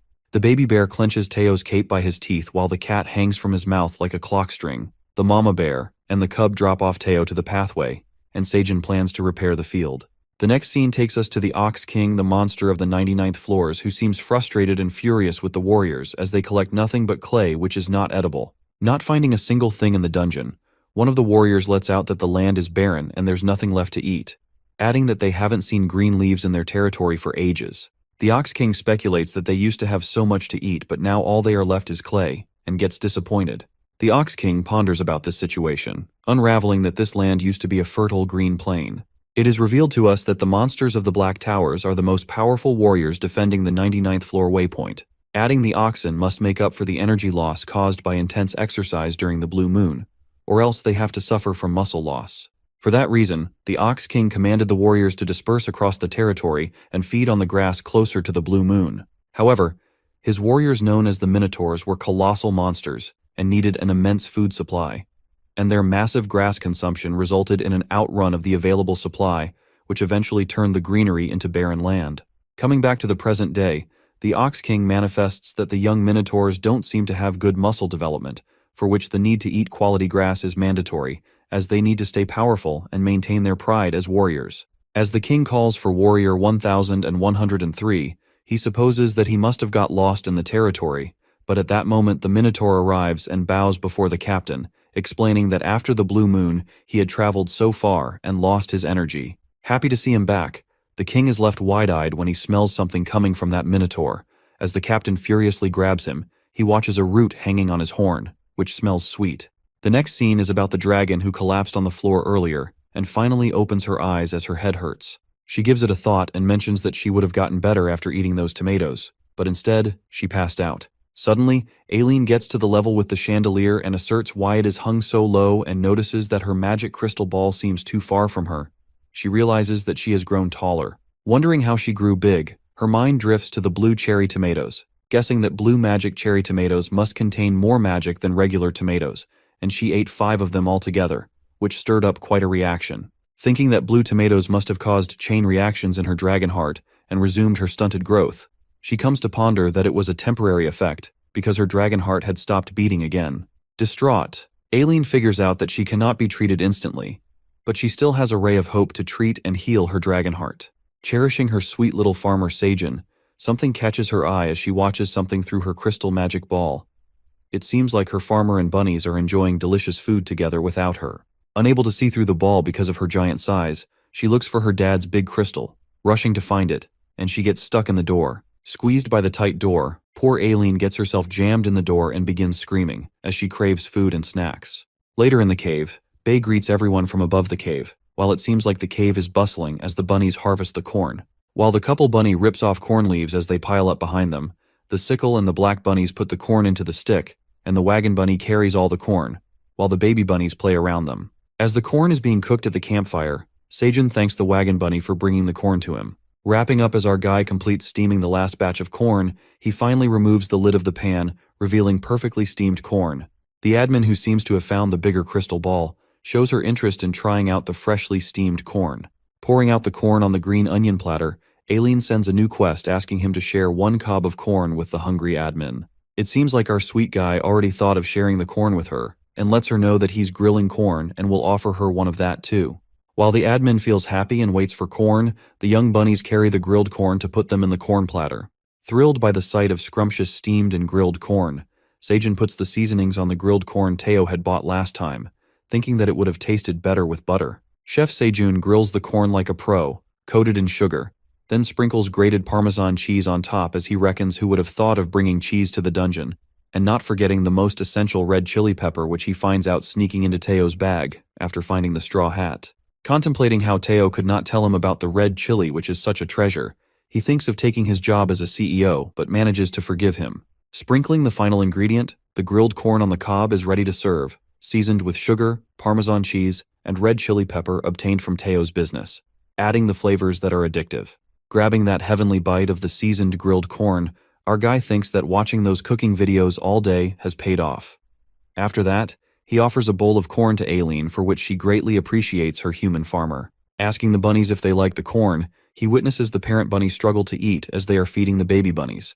To help the parent bunnies, our guy takes off the corns of the cob from the spoon into a bowl so that the babies can eat on their own, and tells the parent bunnies to enjoy their meal now while he can watch over the little ones. About to take his first bite of the corn, he burst into laughter after watching the baby bunnies play with their corn. Diving into the corn bowl to eat, they drench themselves into corn. After a good laugh, our fella helps the babies to take off the corns, feeling exhausted after realizing that it's not easy to watch kids and misses the CEO as he used to handle the babysitting. The boy then narrates in his survival diary how they enjoyed the corn harvest. The next scene takes us to Phoenix Guild's temporary base on the 38th floor of the dungeon, where the hunters seem to be eagerly waiting for the peddler to come, muttering that he's taking too long. Wondering if something happened to the cat, a hunter questions his member about why he's buying tomatoes as he already got them for his girlfriend. To which the boy spills the reason for buying tomatoes, which seems to be that rich people outside the dungeon are trading those magic cherry tomatoes at hefty prices. They're offering 500,000 won for each, adding that they should capitalize on this before the other hunters get to hear about it. In the meantime, Jessica lets out that they soon have to leave the mission downstairs, or they will run out of supplies and also have to report to the guild. To not further delay the mission for Teo, the leader of the guild instructs the team members that he will stay for the auction because he knows the peddler well while the others leave for the mission. As the guild member leaves, it appears that Dongshik and Suha have stayed behind, waiting for the peddler. Dongshik is surprised to see Suha, as he thought that Jessica wanted to stay, but it looks like she has met her weight loss goals. Asking Suha if she's here for the auction, she reveals the real reason for staying, and it turns out to be Teo's squishy paws. After that, the scene flips to Teo, who reaches the peddler pathway on the 60th floor of the dungeon. Watching a huge tree, the peddler presumes that this pathway always feels the widest, as it leads up to the sky. Getting in line for the identification check for the peddlers, Teo checks himself in as a rookie peddler, and asserts that he would like to use the regular peddler pathway that leads to the 30 floors of the dungeon. As Teo makes his way into the peddler pathway, it seems like some wolves are furtively following him. It appears that the Silver Wolf clan is sneakily stalking Teo. Peeking at the montage made by the blacksmith, they recognize Teo, who had bought the straw hat. But the wolves speculate that the montage looks nothing like the cat peddler, despondent by the zero artistic talent of the blacksmith. The Silver Wolf, Elko, notices the cat doesn't have the straw with him, but Elki, the fellow wolf member, speaks out that he would never carry the hat in his hand, so it must be in his rucksack. As Elki asks them about Greed, the landlord, why is he looking for his straw hat, which is nothing special? Elka, who is the head of the Silver Wolf clan, commands him to do what is told, because they're the best free dungeon company, and only act on what their clients want them to do. However, Agent Jarrus, who is also furtively following Teo, witnesses the Silver Wolves and figures out that it is the straw hat that Teo had bought the other day, speculating that it must be important enough to hire mercenaries to do the job. Agent Jarrus lets the wolves follow Teo and move along behind them through the peddler's pathway. The next day, as sunshine beams over the dungeon, Seijin narrates that they've been repairing the dungeon field above the ground that was ruined during the blue moon. The bunnies and the crimson grizzly bears work on the field to remove the pile of dirt promptly. After the field is repaired, our guy decides to plant the new seeds he had bought, and it appears to be the peanut seeds, recounting that they had harvested the rest of the corn this morning and upgraded to level 16. Moreover, there is a slight change in the seed store as well. When Seijin taps to buy 1,000 peanut seeds for 5 dungeon coins, he surmises that these can recover the fertility of the soil, and the peanuts can also grow well on the barren land. The purchase of the new seeds upgrades him to the next level in the seed store, going from rookie to the ordinary level, where he will be shown 4 different types of seeds. Delighted, he receives the pouch of the peanut seeds, and asserts that now he has jumped on the ordinary level, he will be able to select between 4 different types of seeds, exceeding his expectations. He gets curious about the next visit of the seed store, as he wants newer seeds to grow on his farm. The boy continues to narrate about the corn stalks that only bear ears once. They chop down the corn stalks and move them to the dungeon field to cover the land where they've planted the peanut seeds, to slow down the evaporation under the sun that never sets. After setting the corn stalks to save the peanut seeds from drying up, and now they could wait longer between watering, our fella plans to work on other tasks. In the cave, he harvests corn, collecting seeds for a new batch of corn stalks by scraping the corn by the spoon into the bowl. Deciding on planting the seeds tomorrow, as he soaks the corn into the water overnight, the baby bunnies sneak attack on his soaked corn, wanting to play with them. Refusing that the baby bunnies cannot play with them, our guy finds out that the babies have a low tolerance for boredom, as all the grown-up bunnies are swamped with expanding the field above ground. To fix their problem, Seijin thinks of a fun idea that works suitable for the baby bunnies, as he grabs his backpack and hands out small bags to the baby bunnies. Getting them ready for school, the adorable baby bunnies excitedly hang their tiny bags, looking extraordinarily cute, while our fella instructs them to walk around with those bags, and offers the working grown-up bunnies some carrots kept in their small bags. Telling to come back for a carrot refill, he makes the babies rush to deliver the supplies, and the small bunnies head out to distribute the carrots to the grown-ups. While the little ones hand out the carrots to the grown-up bunnies, Seijin thinks of asking Teo to bring some cute clothes for the kiddos, and imagines them in the cutest clothes ever. muttering that they would look adorable, but he can't even take pictures. The next scene takes us to the barren land where one of the minotaurs is looking for something. Stomping on the land, the minotaur doesn't remember where he saw those root vegetables before, realizing that he lost his memory during the blue moon. It comes about that Minotaur 1103 had been ordered to be sent back to the field, unwilling to carry the order he recalls upon the clear command by the Ox King, unfolding that the leader of the Minotaurs interrogates him about the root vegetables he had retrieved. As he utters that he must have found it somewhere near the territorial border, the king asks him if he had left the territory. But it seemed like the Minotaur had lost his memories. The king inspected the root vegetable, which smells rather sweet, and tossed it into his mouth. Astonished, the sweet potato in his mouth burst with sweet and savory flavors. He felt his energy rising immediately, fueling his muscles with energy. After tasting that utterly delicious root vegetable, the Ox King strongly commands the Minotaur to find out more root vegetables, as their future depends on it. Asserting that his honor depends on him, he sends him back. The Minotaur is left with no choice but to go back and find it to be saved from the punishment of his captain's enormous muscles. Back to the present scene, the Minotaur stumbles upon the border between the woods and their territory. Wishing not to encounter the red monster as he has no energy to fight, a pleasant smell starts diffusing across the place. Following the smell, he witnesses a field blossoming with hundreds of fresh leaves lying on the ground. Delighted by these fresh, scrumptious leaves, the hungry warrior couldn't resist and started munching on the leaves right away, collecting all the leaves from the ground to take back to his territory, mumbling that the captain would love this. Suddenly, the crimson grizzly bear gets the hunch of an outsider roaming around the fields, rising to patrol the area, while the dungeon dragon is relaxing in the grown-up spa that she is finally big enough to use, recalling that it used to be deep for her. Enjoying her self-care routine, Aileen's precious self-care moment is interrupted by the red bear as she asks the admin to help her. Grasping the matter of the situation, Aileen wakes the farmer up, immediately alarming him about the traces of other monsters found near the cave by the crimson grizzly bear. As they move out of the cave, they witness all of their corn leaves and green onion leaves have disappeared from the field, and our boy is shocked by this raid from the monsters. Later, Teo seems to arrive on the 38th floor of the dungeon, greeting the guild members. The next scene takes us to the field, where Seijin is left bewildered after knowing that some kind of monster has broken into their farm field and taken everything. Recalling that he didn't hear a thing at night, the admin interprets for the crimson grizzly bear, who confesses that she suspects a monster with horns. Ruminating that they were the same monsters who dug the holes on the field during the blue moon, he noticed that they only took the leaves while the seeds were still in their place. Thinking that it might be a problem, Seijin decides to bring more tomato and green onion leaves to cover the peanut seeds. Assuming that now they should stay more careful and prepared, the admin elucidates that Mama Bear will be expanding her surveillance area, which our guy thinks is a great idea, and advises the bear to be cautious and take care of her health and safety. Realizing that they need to protect themselves, the crimson grizzly bear stomps back to the forest to patrol the area. Later, the bunnies fetch the queen bee cocoon resting in a comfy green onion basket with a soft pillow in it. They draw out the basket with the help of the pulley. Seijin reckons that the queen bee cocoon will be coming out of her pupa soon, so he asks the bunnies to cover for him and the cocoon as they create a deck chair and a patio kind of umbrella for a sunshade so that he can watch the queen bee come out. It is revealed to us that the first thing the bee sees, she considers it her master. In addition, the population of the poisonous honeybees has grown to about 200 swiftly. Thinking that if the new queen bee grows another colony, the bee population will increase in no time, leading Seijin to believe that they will be strong enough to keep their territory safe.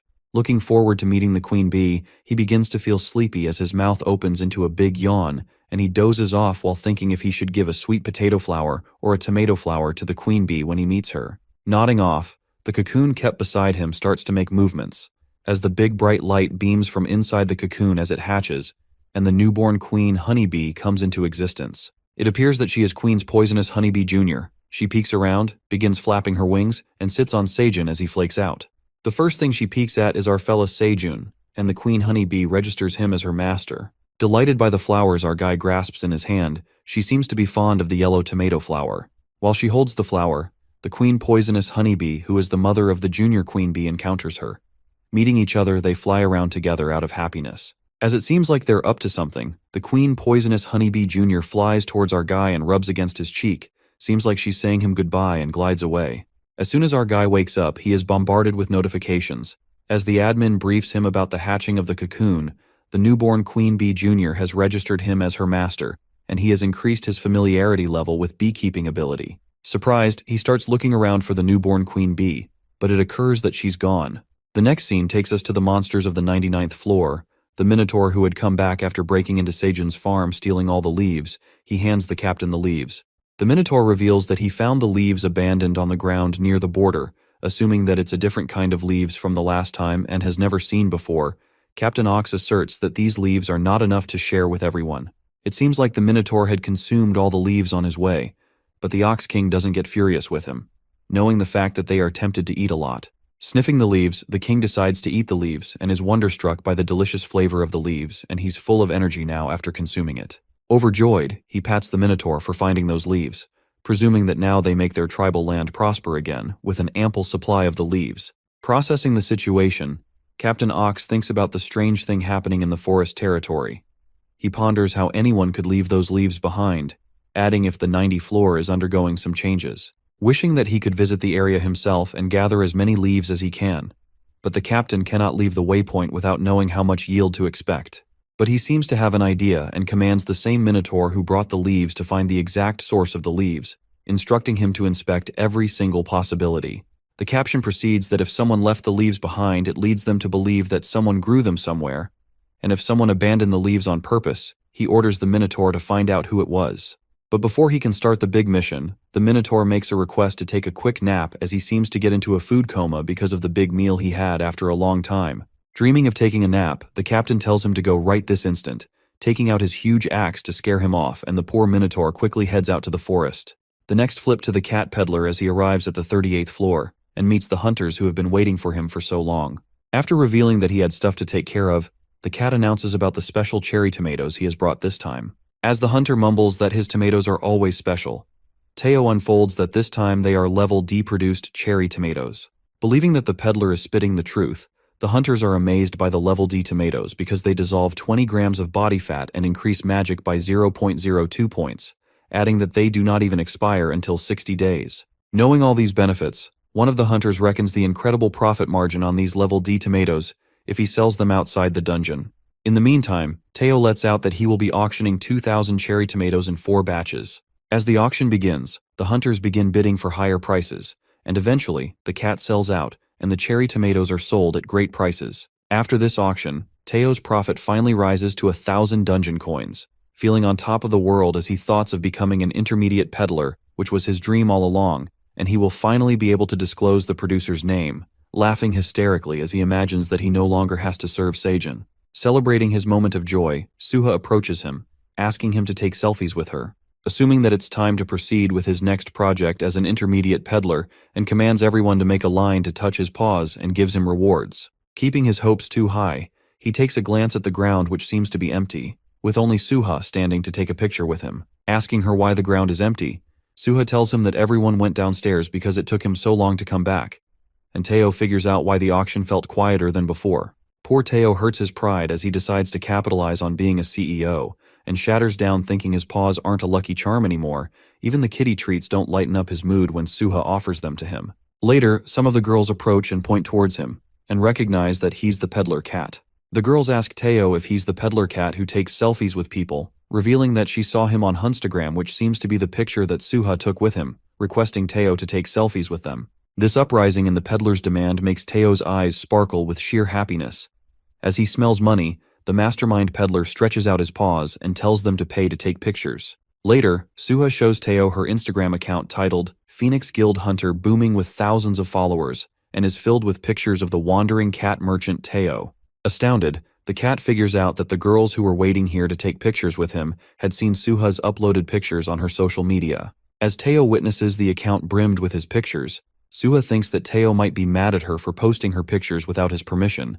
But it turns out that he loves the idea of posting pictures on social media, mumbling why she didn't tell him sooner. Instructing Suha to stop wasting and take more of him to post, the cat starts posing for the pictures, looking exceptionally adorable. She keeps taking his pictures with cuter angles while cherishing Teo for how adorable he is. It seems like the greatest cat influencer in history has ruled the internet with his super cute pictures with tempting poses. Flattered by Suha's compliment, the self-obsessed cat tells her to inform the people if they want to meet this cool and adorable cat, they can meet him on the 38th floor, and a generous compensation will make him dance as well.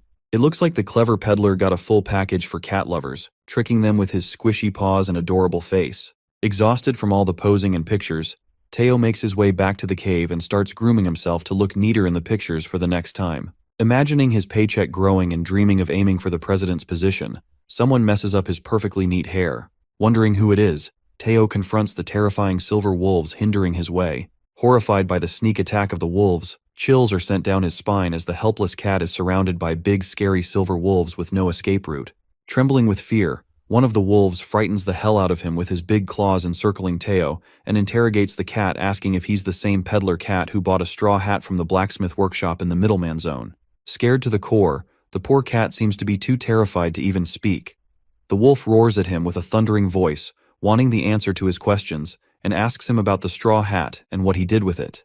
As the wolf threatens the cat to answer his question before he chews him up, poor Teo starts crying out of fear.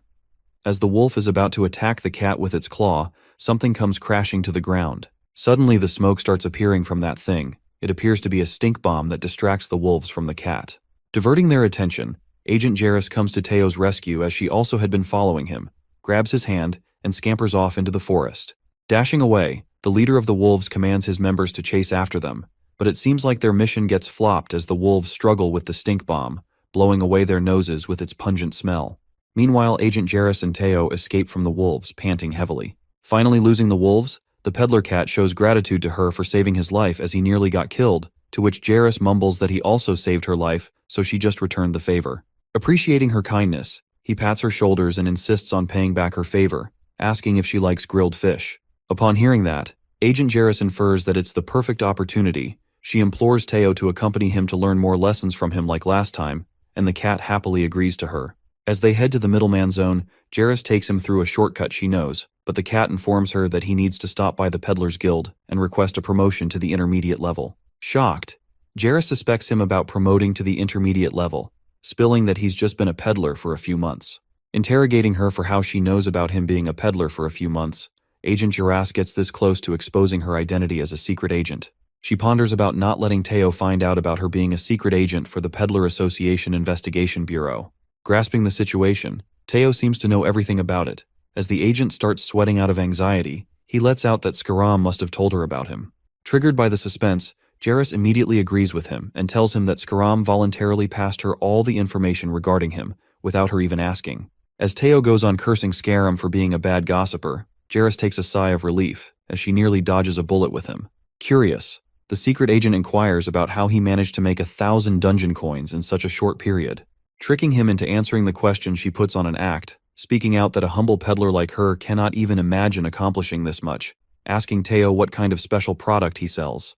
Thinking the answer is apparent, the agent determines that the peddler is racking up such revenue in such a short period with the assistance of evil peddlers like Skaram who scam people. She suspects Teo and reckons about being unaware of who's behind him or what kind of dangerous goods he's selling, and thinks of arresting him. However, her plans blow away in a second when Teo reveals that he sells cherry tomatoes to earn those dungeon coins. Left in disbelief, Jarrus makes sure that the cat is talking about the fruit cherry tomato, while Teo promises to show her next time as he is sold out on the cherry tomatoes. Getting there, the agent gets suspicious of the peddler and is baffled by the thought that he earned thousands of dungeon coins just by selling cherry tomatoes. The next scene takes us to the real world, in the United States, where the Vice President Michael McLaren chews on the new Level D tomatoes in the market, which dissolve 20 grams of body fat and taste better than Level E tomatoes. Asking Jenny about the cherry tomatoes they planted on Earth, she reveals that they have grown into ordinary tomatoes. Michael figures out the items come to effect only in the dungeon and interrogates Jenny about the batch they planted in the tower, on which she asserts that they planted 100 Level E cherry tomatoes on the first floor of the dungeon, from which 10 of them germinated and are almost ready to harvest. The president appreciates Jenny for her hard work, and she gives credit to the Gagel's technology and experience, adding that they will soon be able to boost the germination rate by 50%. As she asks him about the budget draft for the project, McLaren informs her that it has been approved by the board, disclosing they have hired Awakened to wipe out the monsters around the farmland. Revealing all about the project, the president seems to be quite happy about it. Reckoning that those cherry tomatoes were a godsend, he utters that this wildest dream about the dungeon project will eventually come true. Later, Teo stops by the Peddlers Guild and receives his badge for becoming an intermediate peddler. He seems to be over the moon, and Jarrus congratulates him. Assuming that they should keep going, the cat lets out that he has to visit the Peddlers Market to buy some stuff. Speculating about the Peddlers Market, She narrates that its marketplace is located in the middleman zone, where peddlers can flaunt their full abilities to the fullest. Each workshop and farm presents its best products and pieces, and the peddlers buy the stuff through auctions and resell the product for maximum profit, concluding that in this kind of auctions, peddlers' business skills are put to the test, adding that the market is like a battlefield where there is no space for mistakes. She assumes what kind of business skills he will show. Teo stops by the general store, which looks nothing like the blacksmith workshop. Muttering that he needs to buy some stuff, they enter the general store as Teo buys 2 pots, a saw, and a few threads and needles, while Jairus lets out that she thought that he was here to buy wholesale products. Reminding her that he sells cherry tomatoes, the secret agent hoped to see him flaunt his skills in the marketplace, but it seems like he is just here to buy some ordinary stuff for the farm. As Teo selects all the stuff he wants to buy, the shop owner, who appears to be a hyena, calculates all the stuff, and it totals to 2.4 dungeon coins. The secret agent guesses that these cheap pots and the other little stuff should cost no more than 2 dungeons, believing that the shopkeeper is overcharging him. She imagines Teo as a soldier and the shopkeeper as an evil swindler who's tricking the naive customer. However, the cat immediately asks for a discount, and Jairus gets reminded of the dreadful haggling from the last time, thinking that he will use the same trick this time as well. The shopkeeper gently refuses to lower the price, asserting that he's already selling them at wholesale prices. While Jairus supposes that Theo's haggling trick could only work at a clearance shop, the hyena lowers the price to 2.2 dungeon coins, letting out that it's a special offer for a nice customer like him. The secret agent learns about the hyena's advanced tactics by starting at a higher price, and then giving a discount, making it look like a generous concession. Assuming that the owner is a veteran, she imagines the evil swindler expecting the soldier to say yes this time. However, the clever haggler Teo asks for a steeper discount, but the shopkeeper refuses to make the prices lower. Not getting a discount, the peddler cat makes his way out of the shop, leaving all the stuff behind, and Jairus asks him if he's not going to negotiate further, to which he answers that the shopkeeper is not lowering the price, so they have to leave. Thinking that he was a foolish and innocent customer, Hyena finalizes and lowers the price to 2 dungeon coins, but Teo, who is now a best haggler, closes the deal at 1.8 dungeon coins. Agreeing on the price, the shopkeeper loses hope and packs all the stuff, while Jairus is lost in the thought that the peddler took advantage of the owner's desperation for sales and completely hampered the swindling attempt of the shopkeeper. She finally realizes that Teo is not some ordinary peddler, as he already predicted the outcome and played like a professional in the field. Agent Jairus ponders about the negotiation and figures out that she belongs to a well-educated family. She would have agreed to pay 2 dungeon coins without stressing about the negotiation. She concludes that Teo did make 1,000 dungeon coins selling tomatoes, and realizes that she just witnessed the rise of a genius peddler. Optimistic, Theo finds out that he haggled 3 times as Seijun told him, as all he did was request a discount 3 times. After leaving the general store, Agent Jairus appreciates Teo for his modesty and the humbling experience she learned from him. The cat offers her to grab a bite with him, but she refuses and tells him she shouldn't be bothering him any longer and to check out wolves, for they might attack again. As they part ways, Teo reckons how strange Fox she is, and he also makes his way to the cave, impatiently waiting to take a nap in Seijun's lap. It's the Peddler Association Investigation Bureau, as Jairus seems to be writing something. Her agent informs about the director wanting to schedule a meeting to discuss Greed's stolen items, asking her if he should dismiss the meeting by telling him that she's busy. But Agent Jairus tells the dog agent that she will stop by the director's office soon and hands him a report about the peddler cat they've been watching. She asks him to send it to the peddler pathway manager and inform them that they don't have to worry about him. As the dog agent witnesses that it is the peddler cat they were searching for, he reads the report, which describes Teo as a master negotiator, to which Jairus mumbles that she's come across a real merchant after quite a while. Later at the cave, Seijun expands his farm by planting cherry tomatoes and corn on the field, as he again places all the leaves on the ground, hoping they should be safe from the thieves, as the crimson grizzly bear is guarding the area. While he's doing the work on the farm, he notices that the white young bunny has run out of water in the sprinkler can. Thinking that the sprinkler can never run out of water, the black bunny rushes towards our guy, trying to tell him something. The black bunny indicates that something is wrong with the pond. They go inside the cave and witness plenty of crayfish in the pond water. Shocked by the sight, Seijun utters if they made it through the piranha hole. Wondering what kind of ecosystem is in there, he commands the black bunny to hunt the crayfish. Drooling over the delicious crayfish, Seijun gets reminded that people on the internet love the taste of the crayfish. The black bunny pulls out his hammer as our fella makes it clear they cannot miss out on the main source of protein. Revealing that they taste better than they look, Seijun takes his dagger out and the black bunny gets ready with his hammer to begin the crayfish hunting.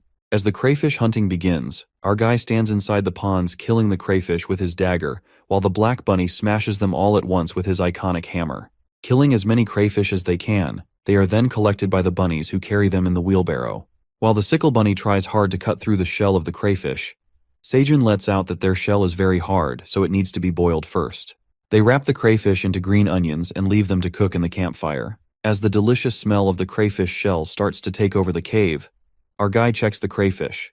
As he opens up the wrap, steaming hot grilled crayfish are cooked to perfection, with corn and tomatoes, while the ocean water adds flavor to the tender meat. Giving bunnies a tutorial on how to eat a crayfish, he busts the head and breaks it into pieces to share with the bunnies. As soon as they grab a bite, they are mesmerized by the delicious meat of the crayfish, and Sejun concludes that they don't even need seasonings because it has their saltiness that gives a subtle flavor that makes them irresistible. Meanwhile, the bunnies munch on the meat. He tells the bunnies not to throw the liquid inside the crayfish, which seems to be intestines, telling them that it's the best part. He dips the meat into the green sauce, which rejoices his taste buds with savory flavor, making him crave for soju. Curious, the black bunny sniffs the intestines liquid inside the crayfish, dipping his hands to taste it. The moment Black Bunny licks it, he falls in love with it, making his eyes sparkle with the savory flavor. While the Black Bunny drinks the whole thing inside it, our guy cracks open more crayfish for the bunnies to eat. After a while, Bae gets yanked by the delicious smell of the crayfish as he peeks inside the cave, and Sejun fetches some crayfish for him, hoping that he doesn't fall again. Instructing the baby bear how to eat the crayfish, Bae puts the whole thing in his mouth and is delighted by the scrumptious food. Watching him eat the whole crayfish, Sejun reckons that it works too because the shells are packed with nutrients. The next scene takes us to the outskirts of the second floor of the dungeon, where we witness a group of hunters killing the skeleton monsters. It seems like there are plenty of skeleton monsters as the hunters keep killing them. In the meantime, Vice President Michael McLaren arrives at the scene, and one of the hunters who is charged for clearing out monsters near the area of the farmland reports to the president that the hunters have wiped out half of the monsters from the skeleton village and the new mercenaries have joined as well. As Michael inquires about the number of days it would take to clear up the area, the hunter discloses that it will take a few months as they have to consider the size of the territory and the level of new mercenaries. Reckoning that only half of the area has been cleared out, McLaren gives a list of new awakens on a permanent record, adding that those people were awakened in return for paying their high-interest loans, so they won't be leaving the dungeon. The president gives the hunter an ultimatum of a week to wipe out the area near the farmland and walks toward the farmland where his people had grown the cherry tomatoes. The chemist who has been inspecting the cherry tomatoes farm in the dungeon informs McLaren about the cherry tomatoes that have ripened and asks him to try some. Assuming that his dream finally came true, he plucks out cherry tomatoes and finds out that they're not items as he expected. As he tosses the cherry tomato in his mouth to taste it, he is disgusted by the tasteless flavor of the fruit, spitting it out instantly. Interrogating what went wrong with the tomatoes, McLaren reveals that these fruits taste like nothing. The chemist tastes the cherry tomatoes, and she is also shocked after tasting how bland the tomato is, and speculates that it's impossible because they used every high-quality fertilizer they could get. As the other chemist checks her tablet, she finds out these cherry tomatoes are below standard in every nutrient, low quality, and not commercially viable. Upon hearing this, the president frantically starts smashing his feet on the cherry tomato field out of anger. As he smashes one of the cherry tomatoes, he finds out there's no seed inside them. The next scene takes us to the 90th floor of the dungeon, where Sejun is sleeping peacefully in the cave. While the Minotaur, who is sent back to find the source of the leaves, catches a glimpse of the leaves lying on the ground and starts eating them. It seems like the Minotaur had raided Sejun's field again, breaking in to steal the leaves as he sleeps unaware.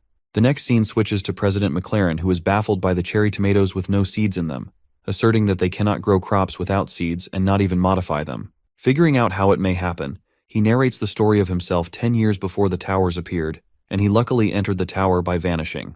Witnessing the vast and fertile land of the tower, he had a great vision as a young and ambitious boy.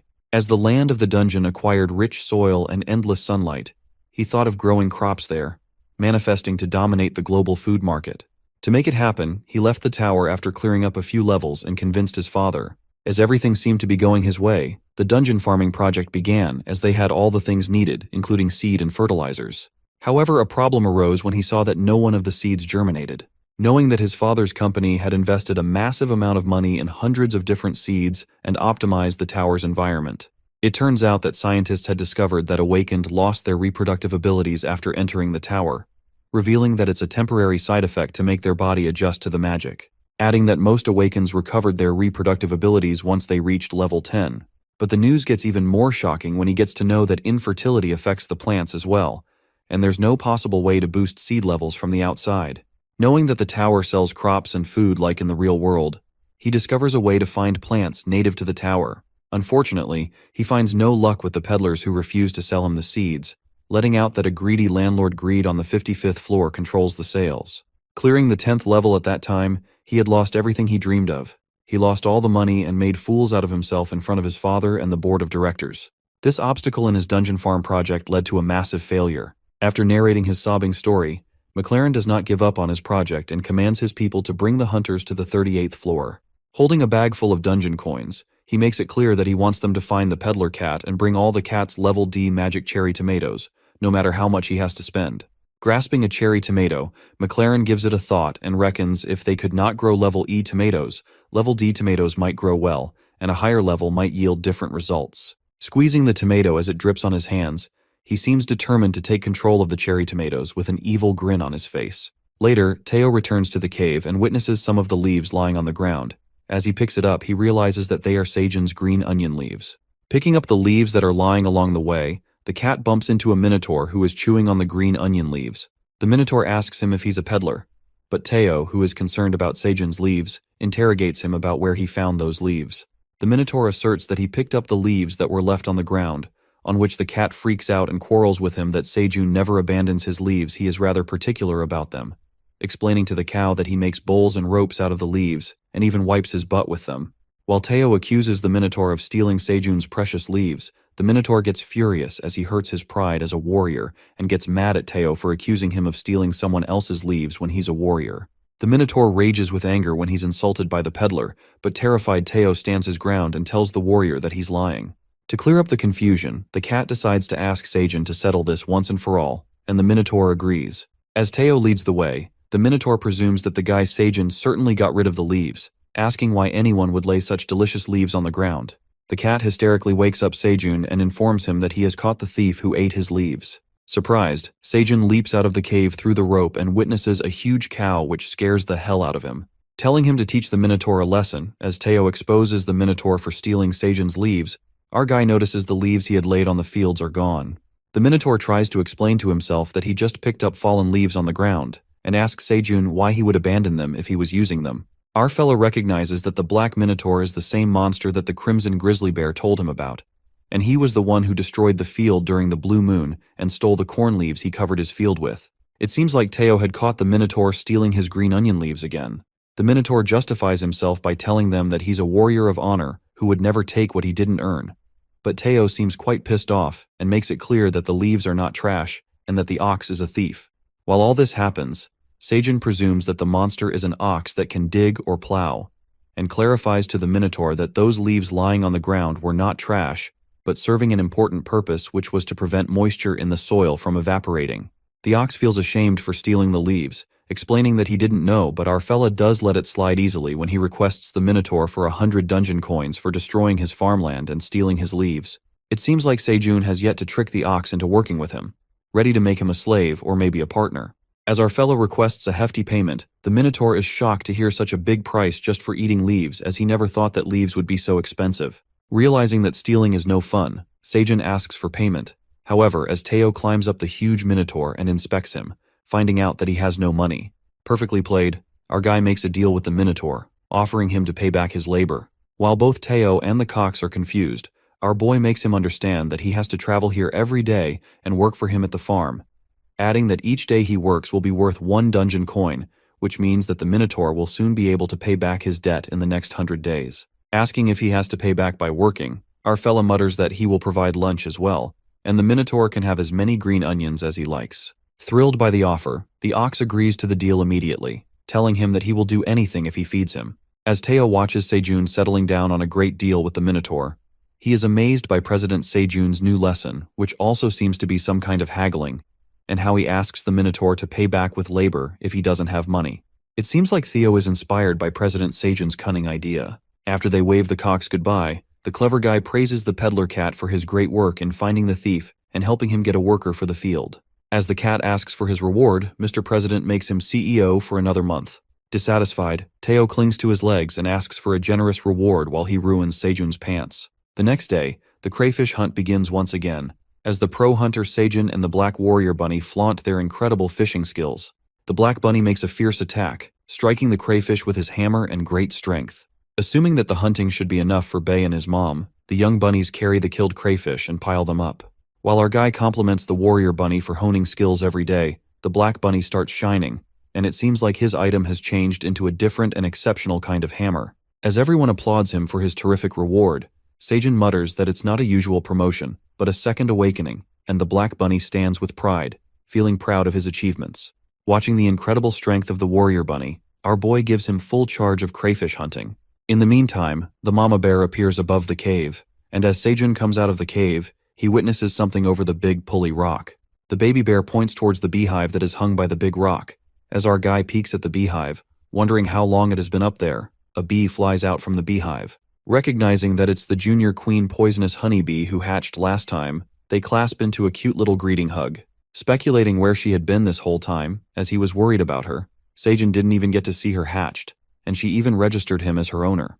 Eventually, the baby poisonous honeybees emerge from the hive, and our guy realizes that the queen bee must have left to start a colony, and feels happy for her safe return. After that, he introduces the queen bee to the cub and assigns him to take care of the beehive so that the bee can make a lot of delicious honey for him. Joined by the mama bear, the bees get along with the baby bear, and in that moment, the minotaur arrives at the field, ready to begin his first day at work. However, the mama bear frantically starts roaring at the minotaur, as she assumes that it's the monster who barged into their territory and thinks it's an enemy. The minotaur, who wasn't expecting to run into the crimson grizzly bear, clenches his fists and prepares for the fight. Baffled by the sudden uproar, our guy tries his best to stop the mama bear, but she seems to be in her fight mode and stomps forward. Disturbed by the noises, Teo and the bunnies peek from the cave to see what's all the ruckus about.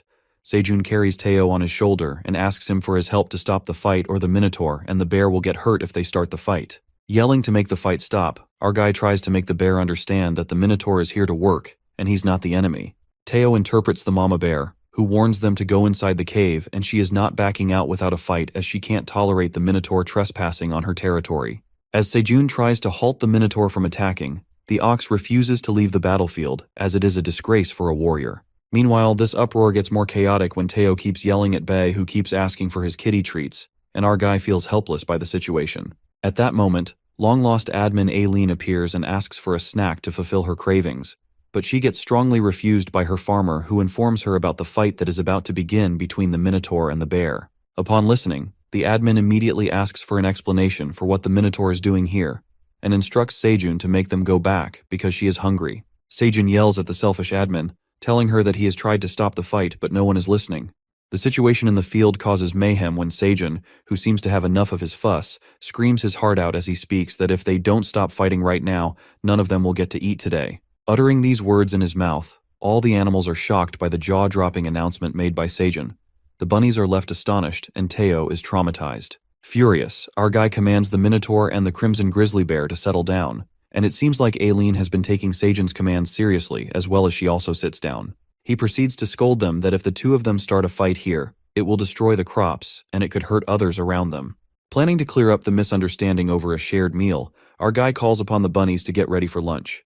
The young chef bunnies get to back work, while the warrior bunny hunts down for the meat, the sickle bunny chops all the vegetables, one of the farmer bunnies grills the corn, and the wagon bunny gathers all the cooked corn into his wheelbarrow. On the other hand, Chef Seijun cooks a meal as he tosses the pan on high flames. It seems like our guy has once again prepared a dinner feast for his fellow workers. Glancing at the parade of dishes such as grilled corn, cooked fish, and roasted green onions, the minotaur is left in awe and the crimson grizzly bear is delighted by the delicious meal. As they all settle down to eat, our fella gives some of the grilled corn to Aileen. While they eat, the minotaur approaches his hand to grab a corn, but the bear jerks his hand away. As the fight seems to start again, Seijun diverts their attention towards him and tells him to listen while they eat. He introduces the minotaur to the crimson grizzly bear and her son, who keeps the territory safe. As he introduces the minotaur, asking for his name, the ox reveals his name to be 1103rd Minotaur Warrior. Seijun clarifies that 1103rd warriors are here to help them with farming work, adding that if they fight, they don't get the food. Hitting their weak points, as Seijun announces no fighting or no food policy, the bear and the minotaur decide to get along as they hold hands and make a deal to be friends to make sure they get the food. As Seijun appreciates their friendship, Teo tells him to focus on the petting as he sits on his lap. Later, the Minotaur asks him about his job in the field, and our guy explains that his job is straightforward as he continues to pat Teo. They all move towards the field. Seijin instructs him to dig up the soil as he did during the blue moon and turn over the soil by plowing the ground until lunchtime. Assuming that his job seems quite easy, and on top of that he's getting free lunch, the Minotaur gets all fired up and flaunts his real warrior power as he effortlessly plows the field, working hard for the free lunch. Delighted, watching the Minotaur do his work perfectly, our guy seems to have found an easy way to make the seed bed.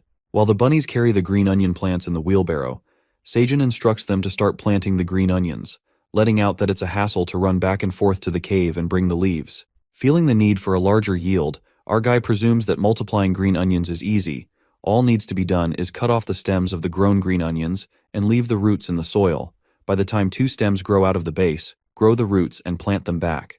As he peeks at the roots that have grown strong, the notification pops up as they've created a 700 square feet green onion field. It seems like their green onion field is all prepared and ready. Chewing on the green onion, our guy reckons that the green onion grows fast in the dungeon.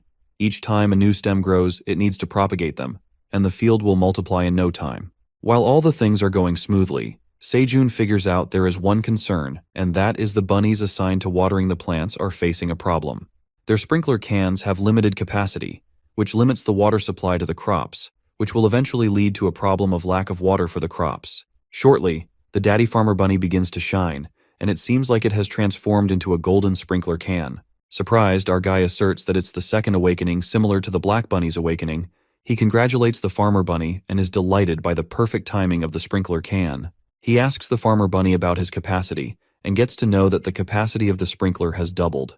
The next scene takes us to the Ox King, who's waiting for his warrior number 1103, reckoning what's taking him so long. Later at the cave, Seijin finally takes the baby bunnies out of the cave for the first time.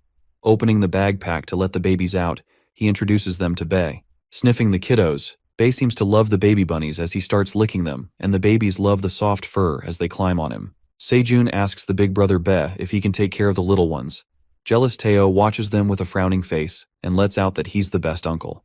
As he tries to trick the baby bunnies into taking them on an adventure outside the cave, poor Uncle Teo gets ignored by the kiddos, as they seem to have more fun with the cub. Teo starts sobbing as the babies have forgotten about him already. He is left distraught as Seijun tells him that children grow up quickly. Banging his paws on the ground, the cat seems to be going through an emotional breakdown as he reveals that he raised them with so much love and dedication. Watching him being an emotional wreck, our guy comforts him as he tells him not to take it personally and lifts him to make him sit on his lap, offering him a treat to make him feel better. Feeling better, Seijun asks him if it's time for another auction, on which Teo lets him know that he can't go down to sell cherry tomatoes. Our guy questions him about what he's talking about, and the cat explains his traumatizing encounter with the wolves. Stunned, Seijun gets to know that a group of wolves is looking for the straw hat, and this is the reason why Teo can't go downstairs to sell the tomatoes. Our guy is lost in the thought of the straw hat, knowing that it's an effective artifact, and realizes that only farmers would utilize this hat, which leads him to think if there's another farmer on another floor of the dungeon. He assures Teo not to worry and comes up with an idea. Curious, he asks Seijun about his idea on which he plans on hiring a mercenary, who is the Minotaur, and Teo is delighted by the great idea. It is revealed to us that mercenaries are similar to peddlers who can take up the job only if they are born in the tower. The Peddlers Association and the Mercenaries Association had an agreement, and they allowed the mercenaries to use the peddler pathway by charging a fee, adding that if a non-mercenary is hired as a temporary mercenary by a peddler's request, they are given access to the pathway. Wishing that Seijun himself could go down there as a mercenary, he is unable to do so because he was not born in the tower. Complimenting his good memory, Teo doesn't seem so sure that the Minotaur would agree to work because he's a monster from the 99th floor. But it seems like our guy has it all sorted out, as he tells the cat he has an idea to make the Minotaur hire as a mercenary. He plans to cut off 3 dungeon coins of debt per day if the Minotaur agrees to guard Teo as a mercenary. Listening to his brilliant idea, the cat praises his genius brain and thinks that he will use these lessons and tricks learned from his president when the time comes. Later, the Black Minotaur sneaks away to work on Seijun's field. However, he is caught by another Minotaur who says that she hasn't seen him for 3 days. It turns out to be a Minotaur number 1104 who sneaks up on him. Peeking at his glowing complexion, the Minotaur assumes that he has been eating something without them knowing. Denying that he hasn't been eating anything, she threatens him to take her with him, or else she's going to spill everything to the captain who's already looking for him. It seems like the Minotaur had no choice but to take her with him. Leading the way, the Minotaur tells her to keep it a secret. Later in the cave, Sejun pulls out of his cave through the rope and witnesses two Minotaurs standing in front of him. Asking if he had bought a friend, the female Minotaur introduces herself as 1104, asking Sejun if he's the one who gives him food for plowing the field, while the black Minotaur explains to our guy that he's in a tough spot and have to let her work here, or else he will in trouble. Our guy asserts that he doesn't plan on expanding the farm so he won't need extra help. He gives it a thought and gets reminded of a thing that he can use her help for. Our fellow reveals that he has to hire her as a mercenary, adding that he wants safety for his peddler cat who is at risk because some wolves are looking for him, and offers her 3 dungeon coins per day for the work. However, the Minotaur refuses his offer immediately, letting out that she cannot eat dungeon coins. Reconsidering the offer, our guy then decides to provide her 3 meals per day along with snacks, and she immediately gets convinced to work. Listening to this enticing offer, the black male Minotaur also seems to be interested in being a mercenary, and our quick-witted boy figures out that these oxen run on food. Thinking that it's great to have 2 of them for Teo's safety, he packs their lunch so that they can eat it along the way. Overjoyed, the female Minotaur hugs the black Minotaur out of joy, thanking him for bringing her to such a fantastic place. Feeling delighted, the male Minotaur is happy to work with her, as they seem to be affectionate. Sejun and Teo stare at them as they feel the love in the air. After that, as the green onions that seem to have grown outside of the dungeon, Sejun trims off plenty of green onions, collecting them into a pile of green onion leaves. It looks like the green onion leaves are the Minotaur's lunch for the road. Teo asks him if he can pack the green onions in the rucksack, but our guy seems unsure if his rucksack will have enough space for the tomatoes after fitting in the green onions. To his surprise, Teo flings the rucksack onto the pile of green onion leaves, sucking all of the plants inside it. He tells Sejun that his rucksack can now fit more than it used to. Teo holds his backpack and reveals that he's a CEO and an intermediate peddler now, and his rucksack capacity increased when he got promoted to another level. Shocked, Sejun does not see the difference, and asks him if his badge color has changed following his level, to which a frustrated peddler tells him how unmindful he is for not noticing his badge. Listening to Teo's ranting, our guy pulls his cheeks tightly and reminds him of the gift he has given to him for his family. With his rucksack filled with items and errands assigned by Sejun, Teo and the Minotaurs get on their way, and Sejun waves them goodbye, hoping the oxen would look after him. As Sejun and the bunnies watch them leave, he gets worried about the cat, hoping that Minotaurs won't eat him after finishing the leaves. The next scene takes us to the peddler's village, which seems to be a residential area for peddlers. As the place seems to be filled with peddlers, the silver wolves seem to be there too. Bringing food for themselves, Elka, the clan leader of the wolves, asks his member Elki about the money they've left with, and they seem to run out of money. Elko, who seems exhausted, asks the leader how long they have to stay here, muttering that it's tiring to be in the village, glancing at everyone passing by, and asking him to go back to the 85th floor. Upon hearing, the leader frantically grabs Elko, bursting with fury. He reminds him of their fellow wolves who have been waiting for them, and if they fail to complete their mission, they will not get any food from Greed the landowner, adding that their tribe's survival is on the line. Crying, Elko apologizes to him for being careless, and Elki tells him to eat and cheer up, comforting him by giving him food they bought with the money they raised for the tribe. Suddenly, something catches Elka's eye, and it seems like he has seen Teo the peddler cat entering the village. Determined, the wolf decides to find out more about the straw hat this time, and he must do it for his tribe. Later, in the peddler's village, all the peddlers are astounded to see the black minotaurs, as they never see the monsters from the 99th floor around this area. As the peddlers wish to meet whoever managed to hire the minotaurs as mercenaries, asserting they must be great peddlers, Teo arrives at the scene and reveals that he's the one who hired them mercenaries. Looking at the tiny peddler cat, the other peddlers don't seem to believe, mumbling they've never heard of his name before and Teo to stop lying. Teo calls upon the minotaurs to prove everyone wrong. He looks behind him, and both of the minotaurs seem to have left him and gone somewhere. It turns out that cabbages have grabbed their attention as they look delicious. The little shopkeeper, who's a tiny hamster, trembles with fear as he peeks at the huge minotaurs, pleading to spare his life. In the meantime, Teo comes looking for them, reminding them that they're here to protect him. The minotaurs apologize to him and let out that they got distracted by all the cool things. Grasping the situation, he finds out that it's their first time in the Pathway Village, and they never left the 99th floor before. Speculating about why it's called the Peddler Pathway, the Minotaur thought that this pathway was for everyone born in the towers, and not just limited to peddlers.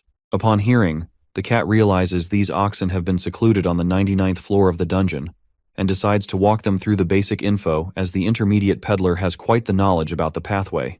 Teo unfolds and narrates that a long time ago the paths between floor 1 and the 90 floor extended like twisted branches, and these numerous pathways made it difficult to identify which pathways were the safe ones. And so one of the first great peddlers formed the Peddlers Association and organized the pathways systemically, shutting down all the dangerous paths and maintaining the safe ones. Later, the Mercenaries Association, who were leading forces of the Tower and the Magic Tower, joined this agreement and agreed to support pathway maintenance by providing resources. Additionally, the pathway managers from the Peddlers Association control and manage the pathway, hence calling it the Peddler Pathway.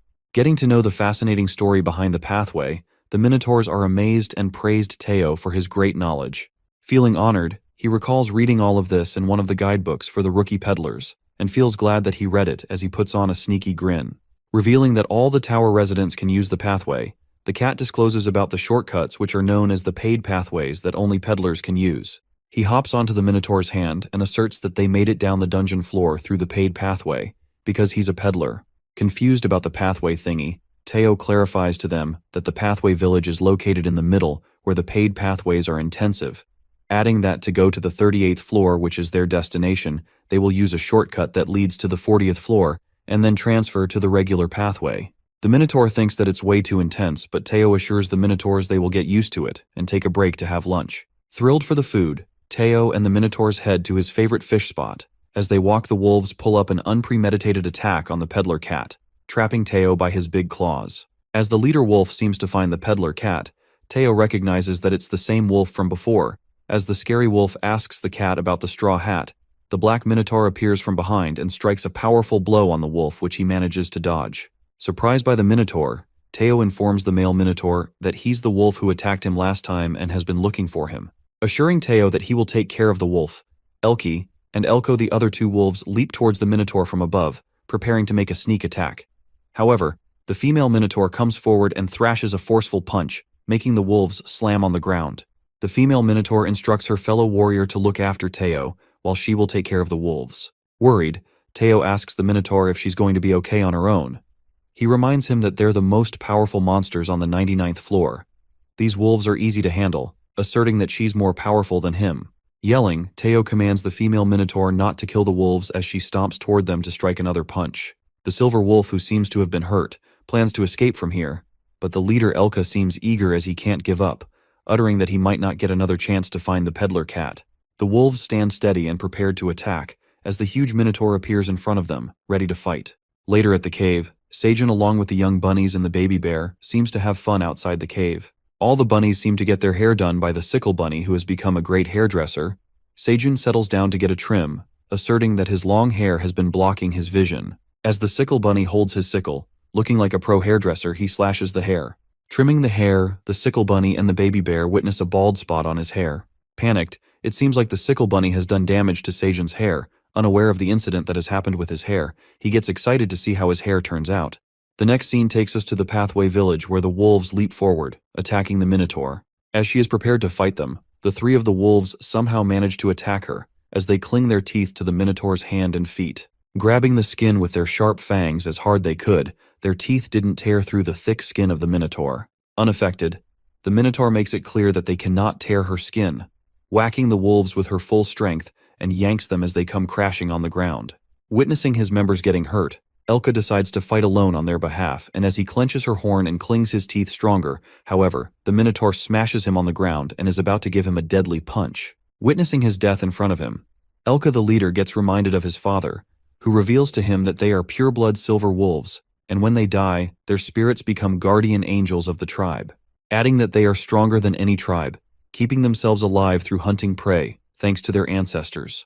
His father taught him that their ancestors are their honor and told him to live a good life with dignity and never disappoint their ancestors. Later, their tribe suffers through famine, and the Western tribes turn back to looting for survival, creating mayhem, and their tribe falls in danger, resulting in Elka's father getting killed while he's saved by someone. Elka, who has grown into an adult wolf, begins to serve greed, but the wolf tribe disapproves of this and criticizes him for making such a shameful decision for serving the subordinate, the lowly boar. It seems like Elka had no choice but to serve greed, because he had to think about their children's future, and decided to lose his dignity to protect them. Elka becomes evil and starts killing for the sake of survival, serving Greed the boar, who orders him to do evil things. Thinking about his father and his tribe at the last moment, Elka faints on the ground as the Minotaur peeks at him. Teo pokes on his face, checking if he's alive.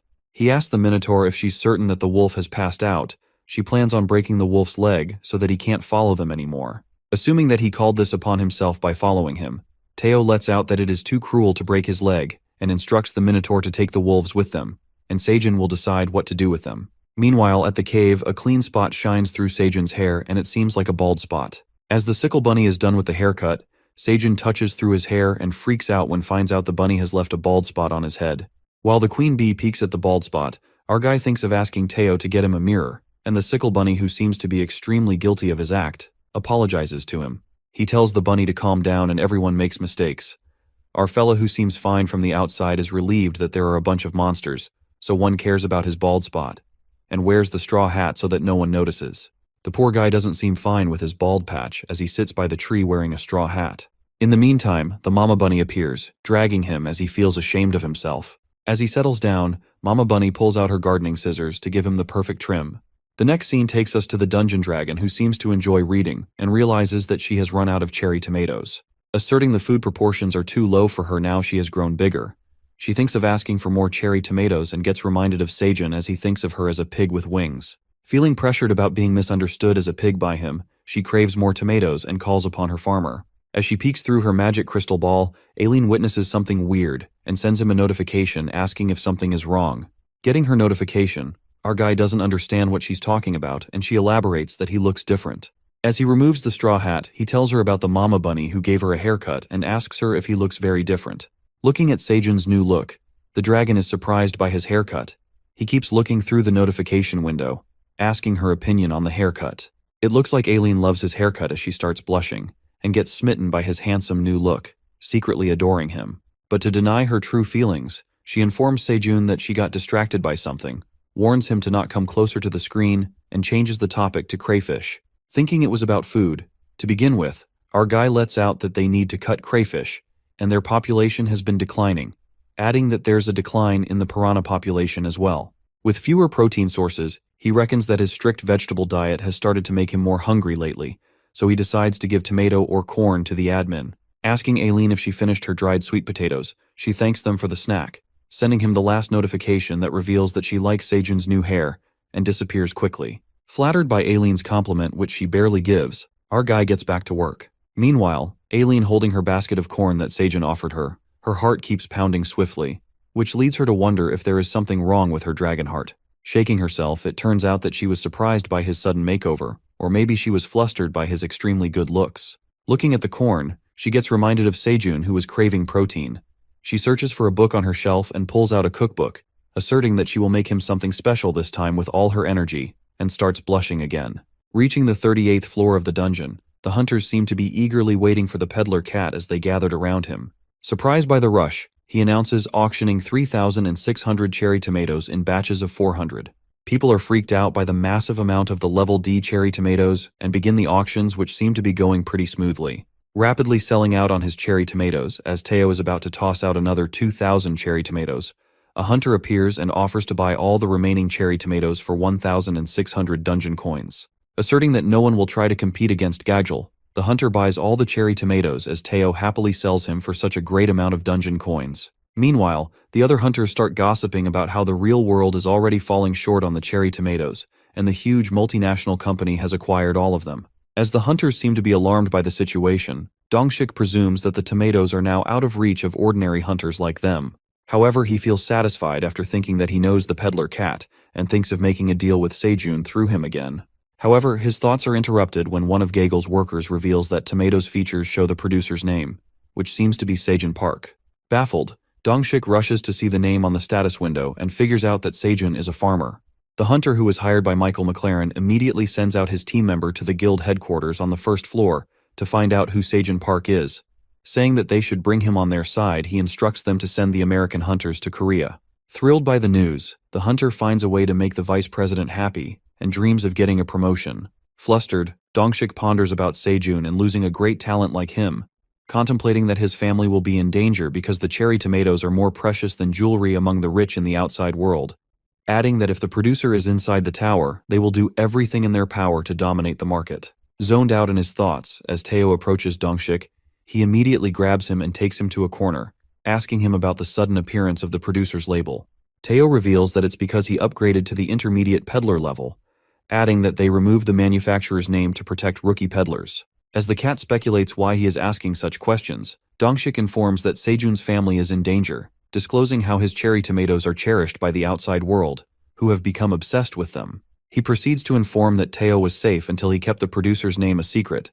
But now that people know who grew these cherry tomatoes, people would sniff him like dogs and would do anything to take them. Thinking that it's his fault for getting promoted to the intermediate level, he freaks out knowing that Sejun will never forgive him. But Dongshik assures Sejun's family's safety and asserts that he will try his best to keep his family as safe as his, revealing that his guild's reputation is at stake. Appreciating Dongshik for his sheer kindness, Teo asks him for a favor and pulls out something from his rucksack. He hands in a gift for Sejun's family, which seems to be a bucket full of corn, cherry tomatoes, and carrots, telling him the reward will be 200 magic tomatoes. Dongshik is astounded by the sight of agility carrots and health corns. Assuming that it will be dangerous if the world gets to know about it, Dongshik tells Teo not to worry about it, and he makes sure to send these gifts to his family. Later, on the 38th floor of the peddler's pathway, the minotaurs chew on their green onion leaves while Elka keeps insulting them as he ties them down, asserting that he thought of minotaurs as legends, adding that their pride has been crushed under the weight of their knuckle as they keep doing what that tiny peddler tells them to do and calls them stupid cows. Thinking of punching the wolf once again, the minotaurs are interrupted by the rushing Teo, who seems to be in haste as he asks them to go back to the cave immediately, uttering that he will explain all the things along the way. While the minotaurs carry the wolves, the peddler cat stops by a joint and picks up a shiny necklace that's for 2 dungeon coins. As the shopkeeper, who seems to be frightened by the minotaurs, Teo asks him for a discount. The next scene takes us to the outside world, where Dongshik arrives at the Awakened Association and meets with Taijin Han, the former head of the Phoenix Guild and the current advisor at the Korea Awakened Association. As the room seems to be freezing, Dongshik enters the room wearing an oversized parachute jacket and hands in the report to the advisor. While he reads the report that Dongshik had written, the advisor freaks out when he finds out Sejun Park has cleared up the 40th floor of the dungeon, and his current location is still unknown. Knowing that Sejun is a farmer and on the top floor of the dungeon, the former head, Taejin, blows up with anger as the fire flames come out of him. He asks Dongshik why he has hidden such a rare talent from him and suspects that he's hiding something. Dongshik gets confused about Taejin bursting into flames with anger and tells his master to stop overreacting, assuring him that he has reported everything. He further says that Taejin had unofficially reached the 52nd floor of the dungeon, so there's nothing to be surprised about. But the former head mumbles that it's different because they have discovered a new occupation, which is farming in the dungeon. Sejun has a unique talent, adding that he would have already rushed inside the dungeon if it wasn't for his fire curse. It is revealed to us that Taejin has some kind of curse on him, which makes his body burst into flames, and he can't control it. As the fire disappears, a red mark appears on Taejin's hand, and he reveals that his curse of flames has spread further. Mumbling that Dongshik had not come here to make fun of his master, he asks Dongshik why he came to the association. Dongshik states that Sejun Park's family is in danger, and he needs the association's help to protect his family. He explains to him that people will soon find out the cherry tomato producer is a Korean, which will put his family in a dangerous spot because they will be targeted by many people around the world. Hearing this, the advisor assures Dongshik that he doesn't need to worry. After all, he deployed a security team when he heard from Dongshik about the farmer guy. Taejin then orders the guild leader to take charge of the security because he already knows Sejun's family. He commands Dongshik to keep Sejun's family safe, as they cannot lose such an impressive talent to another country, adding that he has already heard that a few countries are sniffing around and are trying to approach his family. As Dongshik tells him that he will look into this matter, he offers his master a basket of magic cherry tomatoes. Surprisingly, when looking at the cherry tomatoes, Dongshik informs him that these are the famous cherry tomatoes grown by Sejun and sold by the peddler cat, adding that these tomatoes might help with his curse, but not significantly. Glancing at the cherry tomatoes, Taejin decides to try one of those and finds it delicious. The next scene takes us to Sejun Park's family, where we see them staring shockingly at Sejun's gift, which seems to be buckets full of corn, carrots, and cherry tomatoes. Seedal recognizes the dungeon cherry tomatoes that are all the rage and help with weight loss. Assuming that the corn and carrots have the same features, he asks Dongshik if Sejun has grown all these in the dungeon. Dongshik enlightens the family about Sejun, who had grown these items on his farm. For that reason, many people are going after him, which also puts his family at risk. Affirming that the Korean Awakened Association wants to protect them, he instructs them to prepare for relocation. Sejun's family is baffled by this news and asks Dongshik where they will be relocating as they still need to pay off the mortgage of their house. He informs the family that he has found housing in Hanam, Seoul. Upon hearing this, Sedol jumps out in happiness and asks if Dongshik is talking about Hanam, which has a fancy riverside neighborhood where many celebrities live. As Sedol gets curious about who his neighbors will be, Dongshik bursts his bubble and reveals that he will be neighbors with his family. Sedol's excitement washes away as he gets to know that he will be neighbors with Dongshik. The poor guy signs out of disappointment, daydreaming that he would be neighbors with the K-pop girl group or something. As soon as he says this, Dongshik asks Sedol if he likes K-pop bands and if he has heard about the girl group Moonlights. While Sedol tells him that he's a fan of the Moonlights and everyone in Korea knows about that top girl group, Dongshik takes his phone out and shows a picture of her daughter, who turns out to be Sarah of the Moonlights, telling Sedol that he'd be happy to invite him if he's a fan. Getting to know this jaw-dropping news, Sedol is astounded and asks Dongshik if he's really talking about Sarah, the Moonlights' leader and main vocalist. Booming with excitement, he can't get enough of her incredible talents. He lets out that Sarah is the genius of the century and the most beautiful K-pop idol in history who writes and produces songs for the group. Bowing down with respect, Sedol ruminates that Sarah mentioned in one of her albums that her father is a hunter and thanks Dongshik for raising her. Holding Dongshik's hand, Sedol shows gratitude to him for being the father of a famous K-pop idol and tells him he loves him. At the same time, poor Dongshik is a bit overwhelmed and mumbles that's a bit too much. Meanwhile, Sedol is obsessed with Dongshik. Sejun's mother gets worried about him because she was unaware of the fact that he was making money for the family in the tower through farming, which is arduous work, and hopes that someone is helping him with all the backbreaking farming work. The scene flips to the Black Dragon cooking something special for Sejun from a cookbook recipe. She adds the last seasonings to the soup, and a light flashes from inside the pot as it seems to be done. At the dungeon field, Sejun inspects the green onion seeds, which seem to be growing well and almost ready for harvest. The boy narrates that they collected seeds from the green onions 2 weeks ago and planted them outside the cave to earn items. He then harvests the green onion plant with the dagger and finds no status window, assuming it's because they're not fruit. As the Black Warrior Bunny gets frustrated to see that the green onion they've grown outside the cave is not an item, Sejun plucks out the whole green onion from the root, and that's when the status window pops up, showing that he has harvested detoxifying leek. He earns plenty of rewards for harvesting, and his occupational XP increases. Our guy reads the description of the detoxifying green onion, which reveals that these items are full of nutrients and flavors. They neutralize the toxins level C+ and lower for 1 hour when consumed, and they also activate the liver's detoxifying features for 20 hours. Sejun happily holds on to the detoxifying leek and says that he already knew they were an item.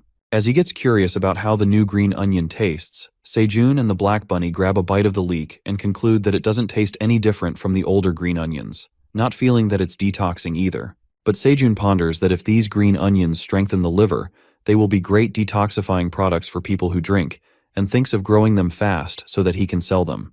In the meantime, the wagon bunny calls upon Sejun, trying to tell him something.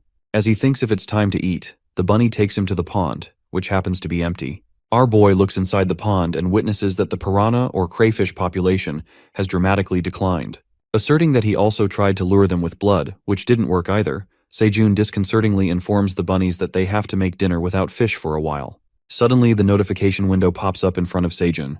It comes about that Aileen, the dungeon admin, has prepared a gift for her farmer, who's been in the tower for more than 200 days. While the bunnies grieve the disappearance of fish from the pond, our guy wonders if it's been that long since he came into the tower and appreciates the admin for celebrating an anniversary. As he questions the admin about the special gift she has prepared, Aileen sends a quest and asks for 1 magic cherry tomato. Offering her the magic tomato, our guy earns a reward, a healthy soup Aileen prepared. In a flash, a huge pot appears from inside the screen. Our guy gets traumatized when he sees Aileen's healthy soup pot and witnesses a dead fish and eyeballs floating inside the soup. Aileen's healthy soup appears to be an item, and her first dish is made with various wondrous items. She makes it clear that the soup might not taste good, but the health effects are guaranteed. Freaked out by the scary sight of the soup pot, our boy asks Aileen if it's edible, but she ignores what Sejun had just said, telling him that she's tired of cooking and signs off to take a nap. Aileen looks at him through the magic crystal ball, mumbling that she put a lot of effort into the soup and will return for a review once she wakes up, dozing off her pillow. While Sejun calls for the admin, hoping to ask her questions about the soup, he invites the bunnies to share the soup with him. But the bunnies, who are also disgusted by the soup, run for their life, leaving our guy to enjoy it alone. Disgusted at the sight of the soup pot, Sejun speculates about the features of the healthy soup items, and comes to know that all his stats will increase by 3 points if he drinks the soup and survives. Thinking that it's a great item, he further reads the description. He finds out that he will be poisoned by level C paralyzed toxins and by level C acid, scaring the hell out of him. As our guy says that it's too risky if he drinks the poisoned soup, Black Warrior Bunny tries to tell him something. The bunny brings the level C detoxifying green onion that could help Sejun survive the soup, and he won't get poisoned to death. Preparing himself to drink that deadly soup, the bunnies fetch him plenty of detoxifying green onions. After eating several green onions to help him detoxify, he braces himself to drink the soup, thinking it might taste better than it looks. But he is hit by reality when he takes a sip and immediately spits it out just because of how sickening it is. He pukes out the intolerable soup, sprinkling some of it on the bunnies and the queen bee. While poor Sejun cries out of disgust, he says that the medicine isn't supposed to taste good, but this soup is terrible. He imagines Aileen as an evil pig with wings, trying to kill him from the very beginning by making this deadly soup. Snapping out of his imagination, he decides to drink the whole pot at once and gulps the whole thing down. While his mouth is stuck to the pot, his eyes lock in with the dead blob's fish eyes staring at him. The dead blobfish makes eye contact with him, which scares his pants off. Panicked, he instantly throws the pot on the ground, and it accidentally tumbles into the pond.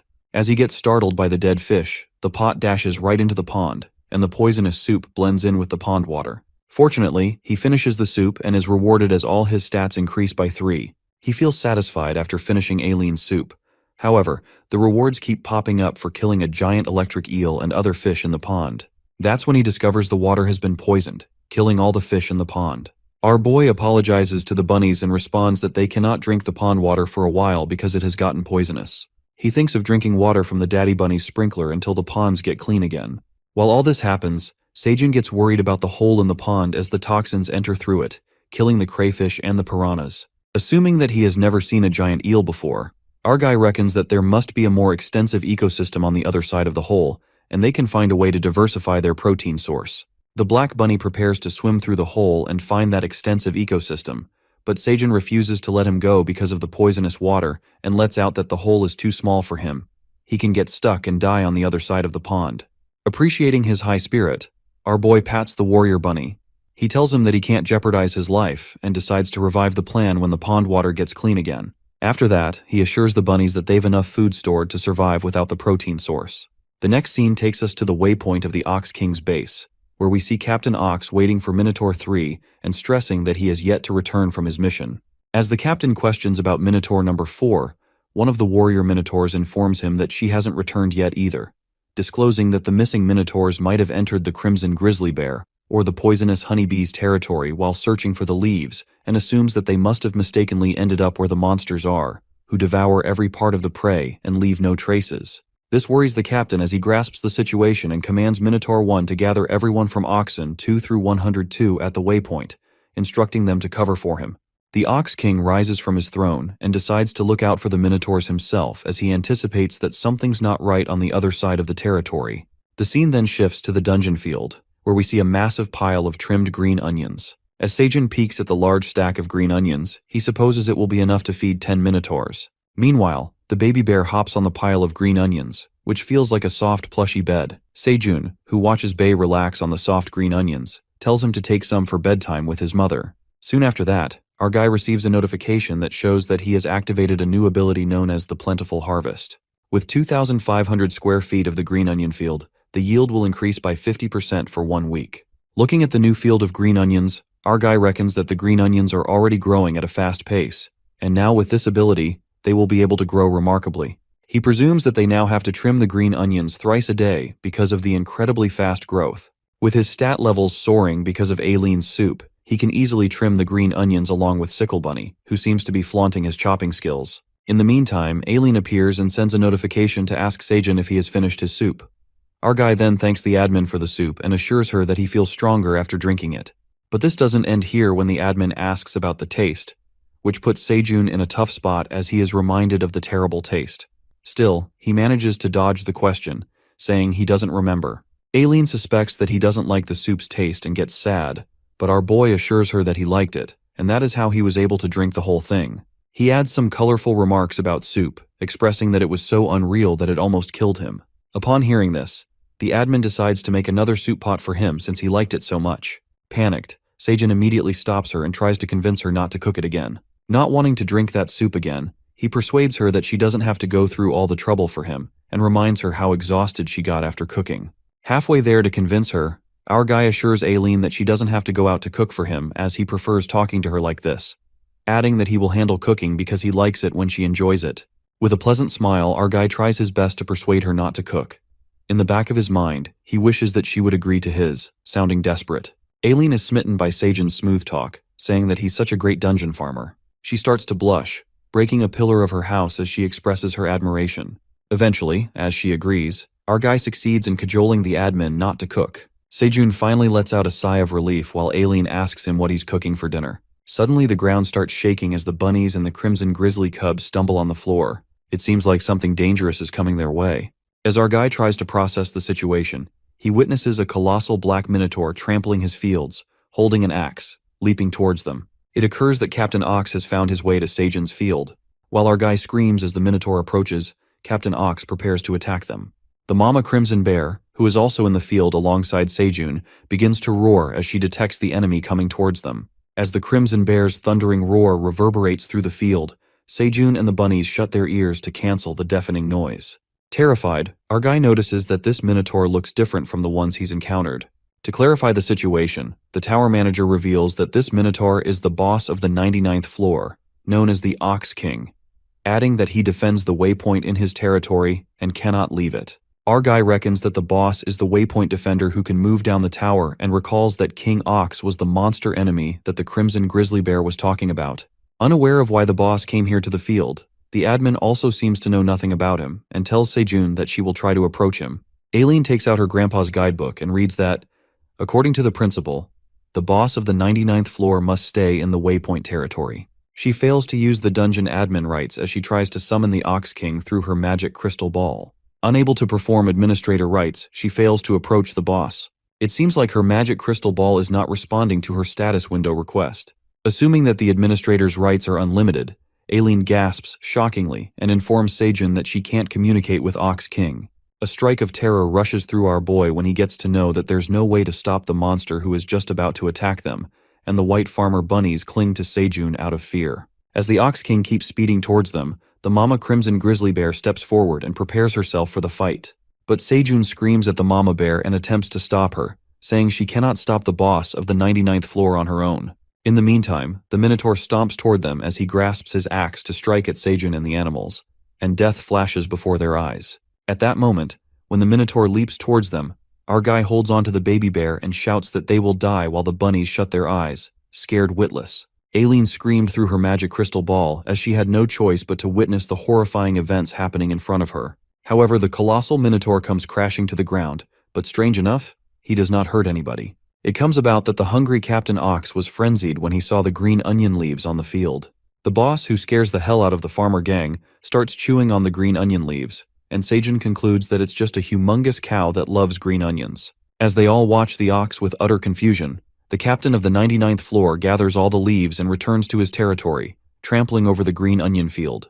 While the admin guesses that the boss is returning to the waypoint, Seijun is baffled and ponders why he came here. Nonetheless, our boy lets out a sigh of relief and trips to the ground as his legs tremble with fear after seeing the minotaur, while the bunnies are traumatized as they nearly escape their death.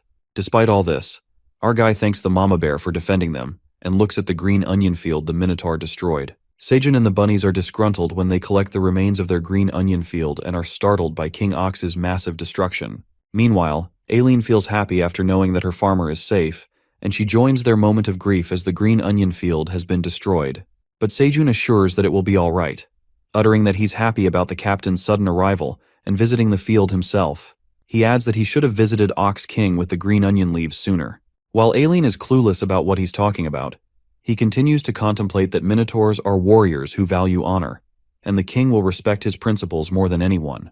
It looks like something is cooking in Seijun's mind, and he is about to find another partner or maybe a slave. As the admin already seems to know about his evil plans, Seijun puts a cunning smirk on his face and thinks of how he should make the king pay back with interest who destroyed his fields and stole his harvest. After that, he brings the food for the bunnies and tells them to eat first so that they clean the mess made by the minotaur. Looking at the grilled vegetables, the baby bunnies start making a fuss about it. Sejun grasps the situation and lets out that they are craving meat, which is scarce at the moment. He makes the baby bunnies understand they need to eat to grow up, pointing at the baby bear who is chewing on his food quietly. Convincing the baby bunnies to eat the vegetables, he tells them that the blue moon is approaching, and they need to eat as they will soon be growing into adult farmers to help their parents at the farm. As he makes the baby bunnies eat the vegetables, he pats the baby bear for being a good kid and notices that he hasn't grown much lately. Getting playful, he tickles Bae and asks if he's been eating enough. In the meantime, someone calls upon Sejun, and it turns out Teo has returned from his mission. As he welcomes Teo, our guy witnesses the two minotaurs carrying wolves on their backs. That's when the cat explains to him that these silver wolves were chasing him, so the female minotaur disciplined them with a good beating. Climbing on Sejun's shoulder, Teo tells him that they didn't know what to do with the wolves, so they decided to bring them here so the president can make the call.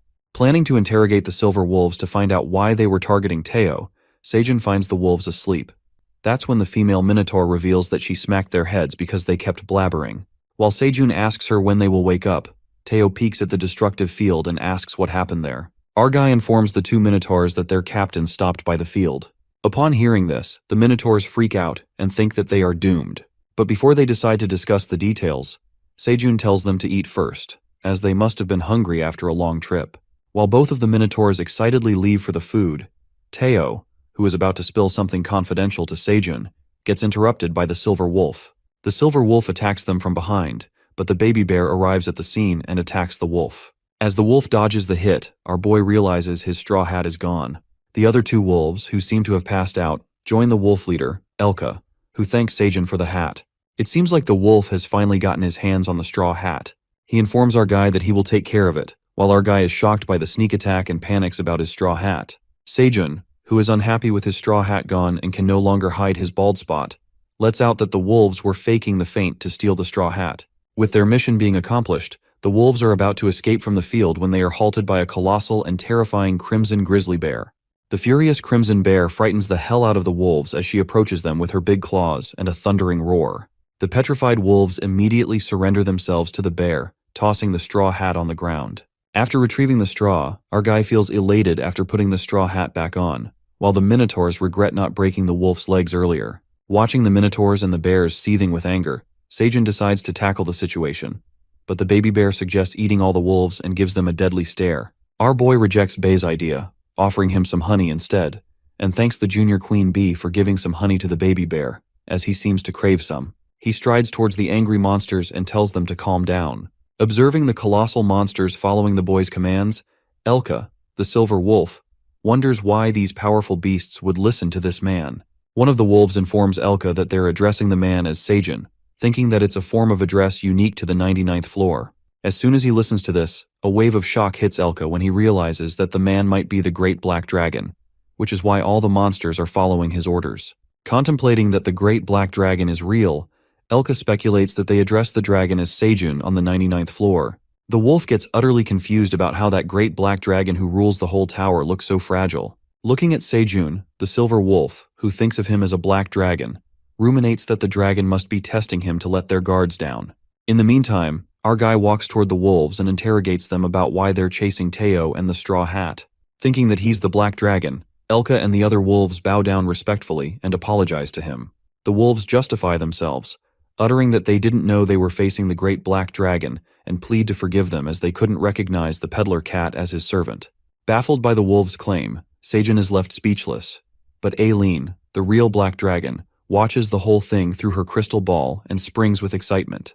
She immediately notifies him and grants Sejun special permission to pretend to be the Black Dragon. Aileen gives him a quest to reveal the Great Black Dragon's greatness to the Silver Wolves and convinces the farmer that it will serve him well. Our guy flinches and is left bewildered. As he wonders why Aileen is asking him to act like a black dragon and thinks about it, our boy instantly discovers that she is the Great Black Dragon, not a pig with wings. That's when he connects the lost pieces of the puzzle, and it all starts to make sense as he recalls that Aileen is a dungeon administrator after all. Sejun decides to do the quest and reveals himself as the Black Dragon in front of the wolves, claiming that he thought he could hide himself in human disguise. However, the wolves found out about his reality, so nothing can be undone. Making a horrifying face to scare the wolves, he frantically claims himself as the Great Black Dragon. As he scolds the wolves for eyeing his possessions and intimidating his servant Teo, Aileen and the Minotaurs don't seem to sit well with his overplaying. Teo, who gets startled by Sejun's dreadful face, asks him to stop, but our guy offers him the cat treats and orders his cat servant to take the black dragon's blessing. Acting along with Sejun, Teo jumps down his shoulder and commands the wolves to kneel before the great black dragon. Poor Elka apologizes to him and says that the black dragon has all the right to take his life as he is the leader of the wolves, but requests him to spare the lives of his fellow humble wolves. Our boy decides to forgive the wolves, extending his mercy toward them. However, this doesn't end here when he demands 10,000 dungeon coins, adding that this is the price for going after his servant Teo's life, and he will forgive them if they pay back the debt.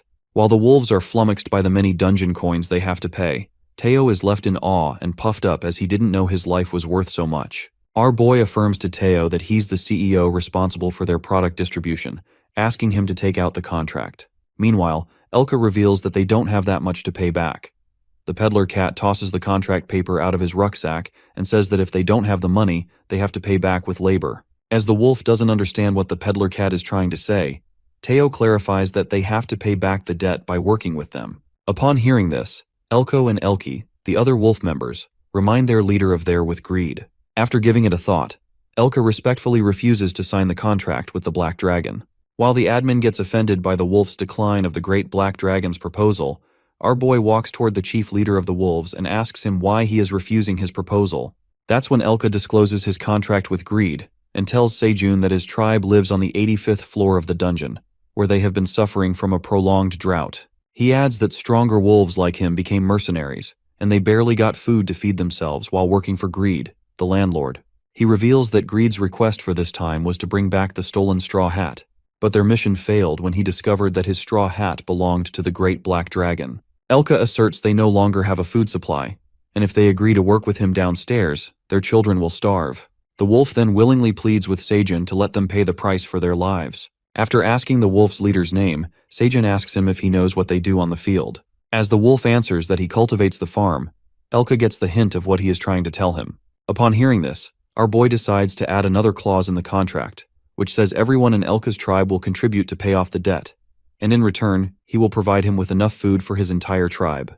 As soon as the wolves hear this great news, Elko and Elki jump out of sheer happiness, saying that they don't have to serve that greedy pig anymore, and thank Sejun for his kindness. Watching all this through the screen melts the admin's heart.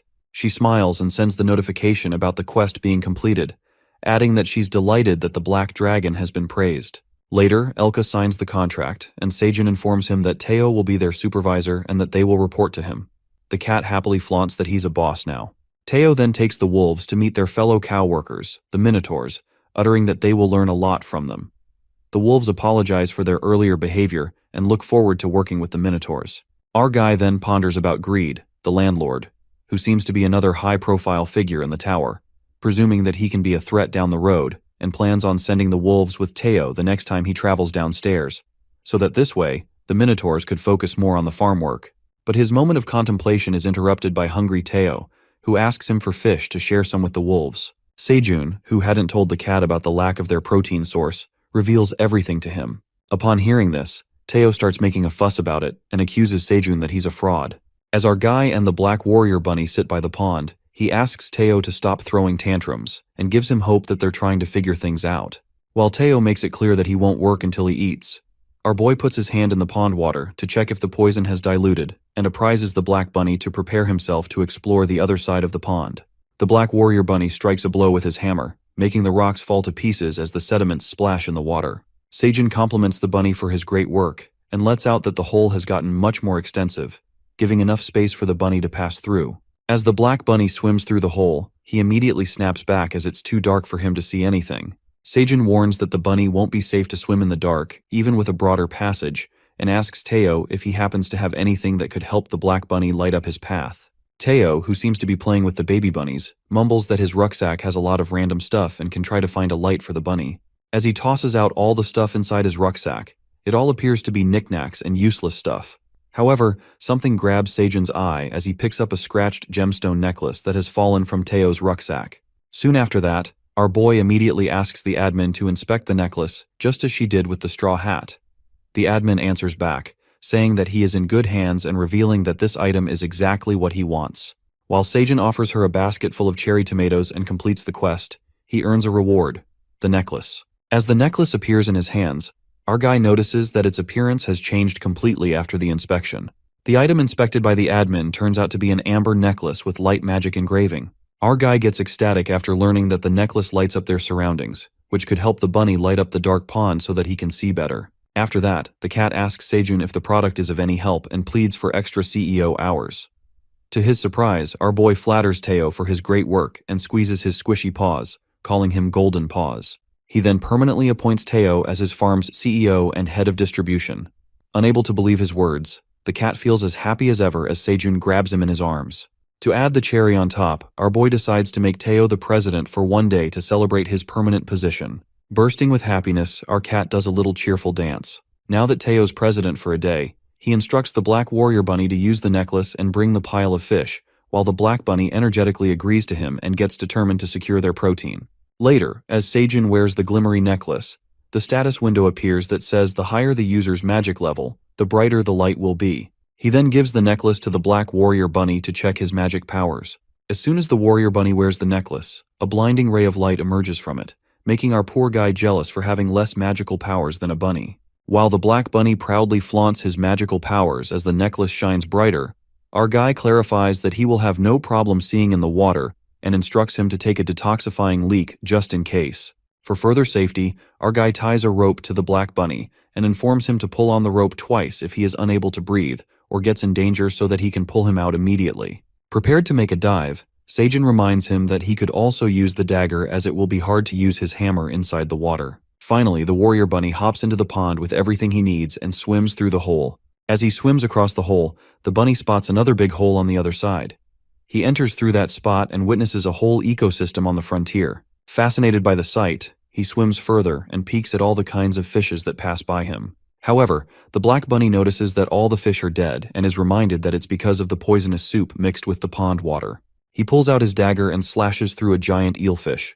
As he cuts through the fish, a light shines through, and it occurs that the Black Bunny has retrieved the inner core of an electric eel. Holding the inner core in his hands, he imagines himself being Sejun's favorite while Teo, who was once cherished, sits gloomily in the corner. With a cunning grin, the bunny grabs that shiny inner core and ties the rope around the giant eel to carry it back to the cave. Suddenly, the Warrior Bunny senses something behind him. It appears to be a big shark rushing towards him with its big jaw wide open. While the shark grabs the giant eel tied down by the bunny's rope and swims further, the warrior rabbit gets dragged by the shark and is flabbergasted by a sudden sneak attack. Eventually, the giant eel slashes in half and the Black Bunny manages to pull the rope twice before blacking out shortly after. Fortunately, Sejun receives the signal and commands everyone to pull the rope tightly. They pull the rope with all their strength, and finally, the Black Bunny comes out of the hole. Panic-stricken, Sejun holds the Black Bunny, who seems to be passed out and tries to wake him up.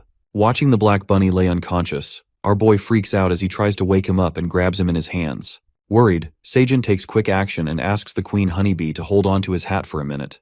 Well, it turns out that our guy is preparing himself to perform mouth-to-mouth CPR on the Black Bunny.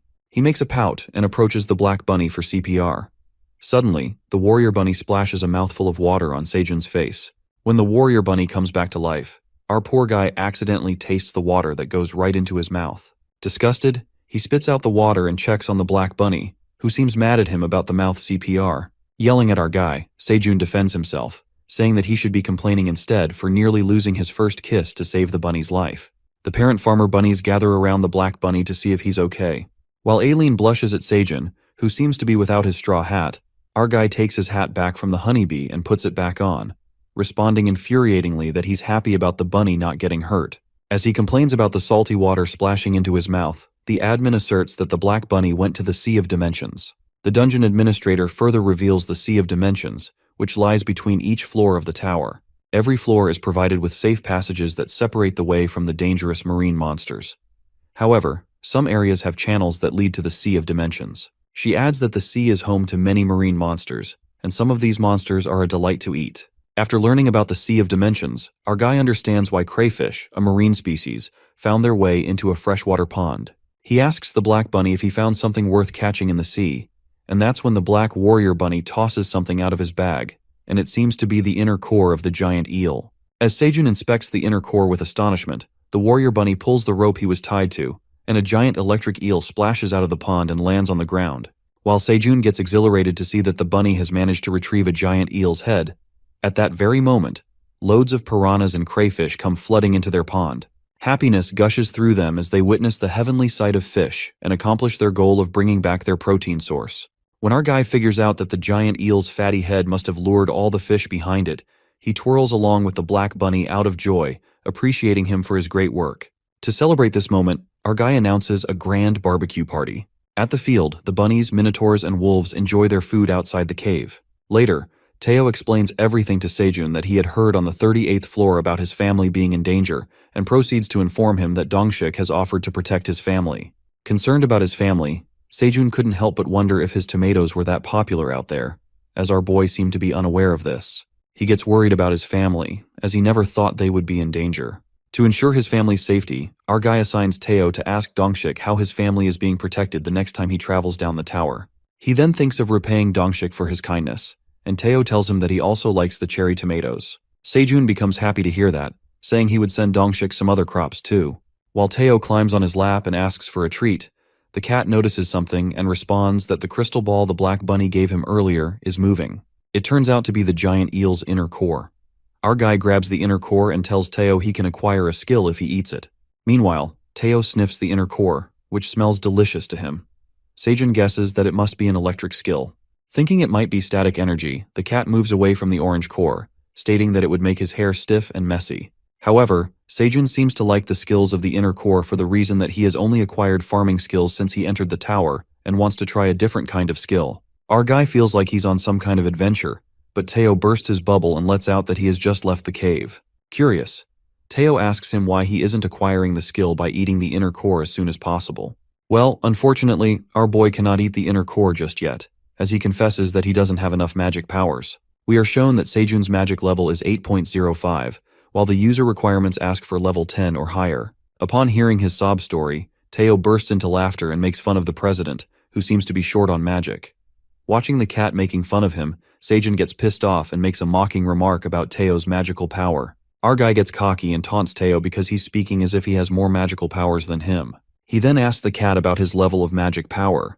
To piss him off more, Teo swanks his butts at him and refuses to reveal his level of magic, making our guy grits his teeth out of frustration. However, our curious main character pulls the amber light necklace out of his pocket and sneaks up on Teo to make him wear the necklace to his magical powers. To his surprise, a bright beam of light flashes out of the necklace after a second, and poor Sejun melts in a breakdown, uttering that he has the lowest magic power here. While Teo proudly flaunts his magic power and utters that he's the perfect owner of the necklace, Bae appears from behind and asks Sejun, who is already jealous of Teo's magic level, to check his magical powers too. On the other hand, the minotaurs chew on their leaves, and the wolves thank the wagon bunny for bringing them tons of grilled fish, while the farmer bunnies enjoy their fish feast. In the meantime, Sejun approaches the wolves and asks them if they like the food. The wolves bow down with respect and thank him, feeling very grateful for sharing such a delicious meal with them. Our guy calls out Elka, who doesn't seem so happy. He acknowledges why Elka is worried, and asks him if he was reminded of his tribe, who lives on the 85th floor of the dungeon. The leader can't hide the secret from the Black Dragon and apologizes to him, but Sejun assures him that he'll see his tribe again soon. Our guy also lets out that the wolves will soon need to go down to the 85th floor for the blue moon, and assures Elka that he will provide plenty of fish for his tribe if they help out on the farm. As the wolves are delighted by the generous offer, our guy reminds Teo, the CEO, that they need to catch up on the work at the field and commands the cat to take the lead. While Teo instructs the wolves to follow him to the field, Sejun approaches the minotaurs and informs them that he needs to go somewhere, asking them to guide him there. Confused, Minotaur 3 inquires where they will be going, and the farmer, with a sneaky grin, reveals that he will get his money back from Captain Ox. Upon hearing the shocking announcement, the minotaurs, with their mouths wide open, are left flabbergasted by Sejun's impulsive plan against their captain. The next scene takes us to the 90th floor waypoint, where we see the Minotaur warriors feeding themselves with the green onion leaves that the Ox King had stolen from Sejun's farm. They seem to be amazed by the delicious flavor of the green onion leaves. Meanwhile, the captain reflects upon his actions and ruminates that he went to find the missing Minotaurs and followed their traces to the territorial border. As he vaguely remembers the monsters he saw on the field, the king contemplates his sneak attack at the farm. He is baffled yet intrigued by the strange situation and reckons how the Crimson Grizzly Bear and the family of the White Farmer Bunnies ended up in the place, adding that the farm might belong to them. The captain regrets stealing from the farm as he is a warrior of honor and cannot steal even if he belongs to a tiny monster. He reminds himself that the blue moon will be rising soon, and he will be able to leave the area as the clock will reset. The captain adds that he's the defender of the 99th floor, so he can leave just for an hour. Snapping out of his thoughts, the king decides to pay what he stole from the farm at that hour and negotiate conditions for a quality lead supply for his warriors. He thinks hard and speculates about how he will pay what he owes them, when suddenly light beams from the waypoint. Well, it seems like Farmer Park is on his way to finding more slaves for the farm. The next scene takes us to the cave where the parent and baby bunnies are busy harvesting the green onions, along with our boy Seijun, who instructs them to do as much as possible. Sweltering, our guy asks the queen bee to hold his straw hat. As soon as he is about to get back to work, the admin sends a notification informing him that his occupational XP has increased. While he gets back to work, Seijun harvests 9 ripe magic cherry tomatoes at the same time, and he gets promoted. It also stated that he has now upgraded to level C farmer and that his occupational XP is full. Surprised, he further checks his enhanced occupational traits, which state that he will grow closer to nature, activating his hidden talents. His hidden talent is being a friend of nature, which means that he can now communicate with nonverbal animals and is very close to nature. Unable to believe his hidden talent, our guy calls out to his hubby, the bunny, who answers him back saying, "Yes, Seijun." Flustered, he stumbles on the ground as he understands what the bunny has just said. To make himself believe, he asks the hubby bunny to call out his name once again. In the meantime, the sickle bunny arrives at the spot and asks Uncle Seijun if everything's all right. Upon hearing this, our guy grabs the sickle bunny, smooching off his face. When he asks the sickle bunny to repeat what he said, the bunny gets mad and threatens to scratch his uncle's face with the sickle. Abruptly, Seijun responds to the sickle bunny and tells him that he can't scratch him as he won't tolerate another bald spot. Looking at each other in utter confusion, the daddy bunny and sickle bunny speculate if Seijun understands them, to which our boy nods his head and informs the bunnies that he has obtained a new talent. This confession causes an uproar among the farmer bunnies as they gather around to hear Seijun, who has just announced that he has some big news to tell them. While the wifey bunny asks the hubby if Seijun has eaten something dangerous, our guy assures her that it's nothing like that. The wifey bunny flinched and was left speechless. After that, all the bunnies leap excitedly onto our boy, exclaiming that they have a lot to tell him. He then apologizes to them, saying he couldn't communicate well with them until now. As he seems to be done chatting with the bunnies, his eyes land on the queen bee, who looks excited and asks him if he can understand her too. He pats her on the head and lets out that he understands her very well. Hearing this, the queen bee happily hugs him, and all the other bees join her. After that, Seijun shares the big news with everyone outside the cave.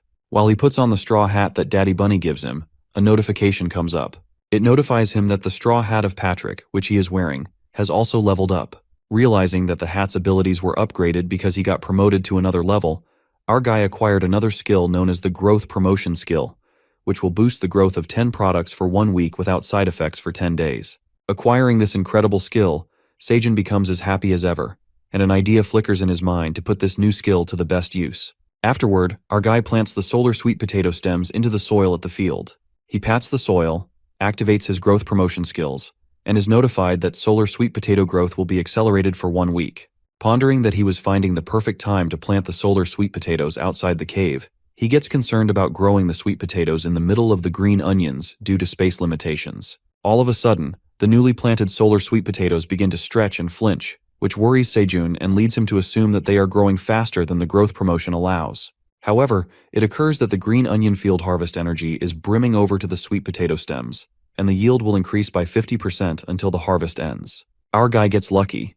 as he attains double benefits from the skill, which leads him to think that he will be able to harvest sweet solar potatoes sooner than expected. Soon after that, he hears a noise from behind him. Turning back, he finds the baby bear leaping towards him, making him stumble on the ground with his plump body. Overjoyed, Bei clings to Seijun, calling him daddy. He excitedly asks him if it's really true that he can understand him, adding that the black bunny told him all about it. Stunned, our poor guy wonders how he has become a father already when he has never dated. After being called a dad, Seijun asks the mama bear if she's okay with Bei calling him daddy. The mama grizzly bear seems more than happy with it and reassures him by telling him that he's reliable and that it's great that Bei likes him. She shows her sincerity by bowing to him. Listening to this, Seijun is delighted to have adopted a giant, adorable son. Now that he understands the baby bear, Bei tells him he's hungry and wants to eat honey, green onions, sweet potatoes, and fish. Bei finally gets to tell his dad everything he wants to eat and lets out that he waited for this moment for so long. Our guy compliments the baby bear for having such a great appetite and announces they will have something special today. He gets all excited and tells Bei about his new crop harvests as he pulls out a bunch of fresh-looking potatoes. The new item appears to be strength potatoes, which are delicious and full of nutrients when consumed. Each potato dissolves 30 grams of body fat and boosts strength by 0.5 for 10 minutes. Sejun prepares a pot full of freshly harvested potatoes to celebrate his new talent and gathers everyone for dinner. Sejun joins the bunnies, minotaurs, grizzly bears, and silver wolves for the feast. Lastly, he adds in his survival diary about more fun things that are about to come. The next scene flashes to the 90th floor of the dungeon, where we see the farmer gang leaving for the waypoint. Bae cries his heart out as he watches his daddy leave without him and insists on staying with him. While our guy asks Teo if he has packed enough green onion leaves, the cat assures him that he has packed tons of them in his rucksack and with the wolves as well. After that, Sejun scolds the baby bear for making a fuss about it and reminds him that he needs to take care of the queen bee and her babies, so he should stop throwing tantrums. The gloomy baby bear mumbles that he will stop throwing tantrums if he promises to come back sooner, and Sejun promises to return as quickly as possible. Elka comes forward and asks the great black dragon for the honor to accompany him through the way. As the minotaurs get ready to assist and guide the way, Sejun, along with Teo and the black warrior bunny, leaps over the wolf. It is revealed that their destination is the 90th floor waypoint, where they will meet the Ox King. Later, they halt at a place that looks like an eerie forest. While the black warrior bunny and Teo shut their eyes because of the dust, the black minotaurs warn Sejun not to associate with the monsters in that territory. The female minotaur tells him that the 99th floor has many territories. Just like he came from the territory of the crimson grizzly bear, they are currently headed to the territory of the minotaur, and this eerie forest belongs to some corrupt monsters. She advises Sejun not to go near there because it's dangerous. Our guy ponders the corrupt monsters and considers asking Aileen about them later. At that moment, a giant orb of mud strikes straight onto Sejun's face, making him fall. While our poor boy tumbles on the ground with his face covered in mud, the wolf and the minotaurs ask him if he's okay. Speculating where the giant orb came from, they witness the oxen feeding on the mud. Watching them, Sejun realizes the oxen are feeding on mud because they have nothing to eat, and that's why they lost it when they saw the green onion leaves. The female minotaur furiously asks the oxen who had thrown mud on him, and that's when one of the oxen moves toward them. He recognizes the two minotaurs escorting Sejun and blabbers about where they have been spending their sweet time together. The obnoxious minotaur asks them where they found these minions, pointing towards Sejun and the wolves. The female minotaur shuts him up by whacking him in the face and smashing him in the mud. While minotaur number 3 admires her for giving a good smacking, the female minotaur urges Sejun to meet with the captain as they don't have much time.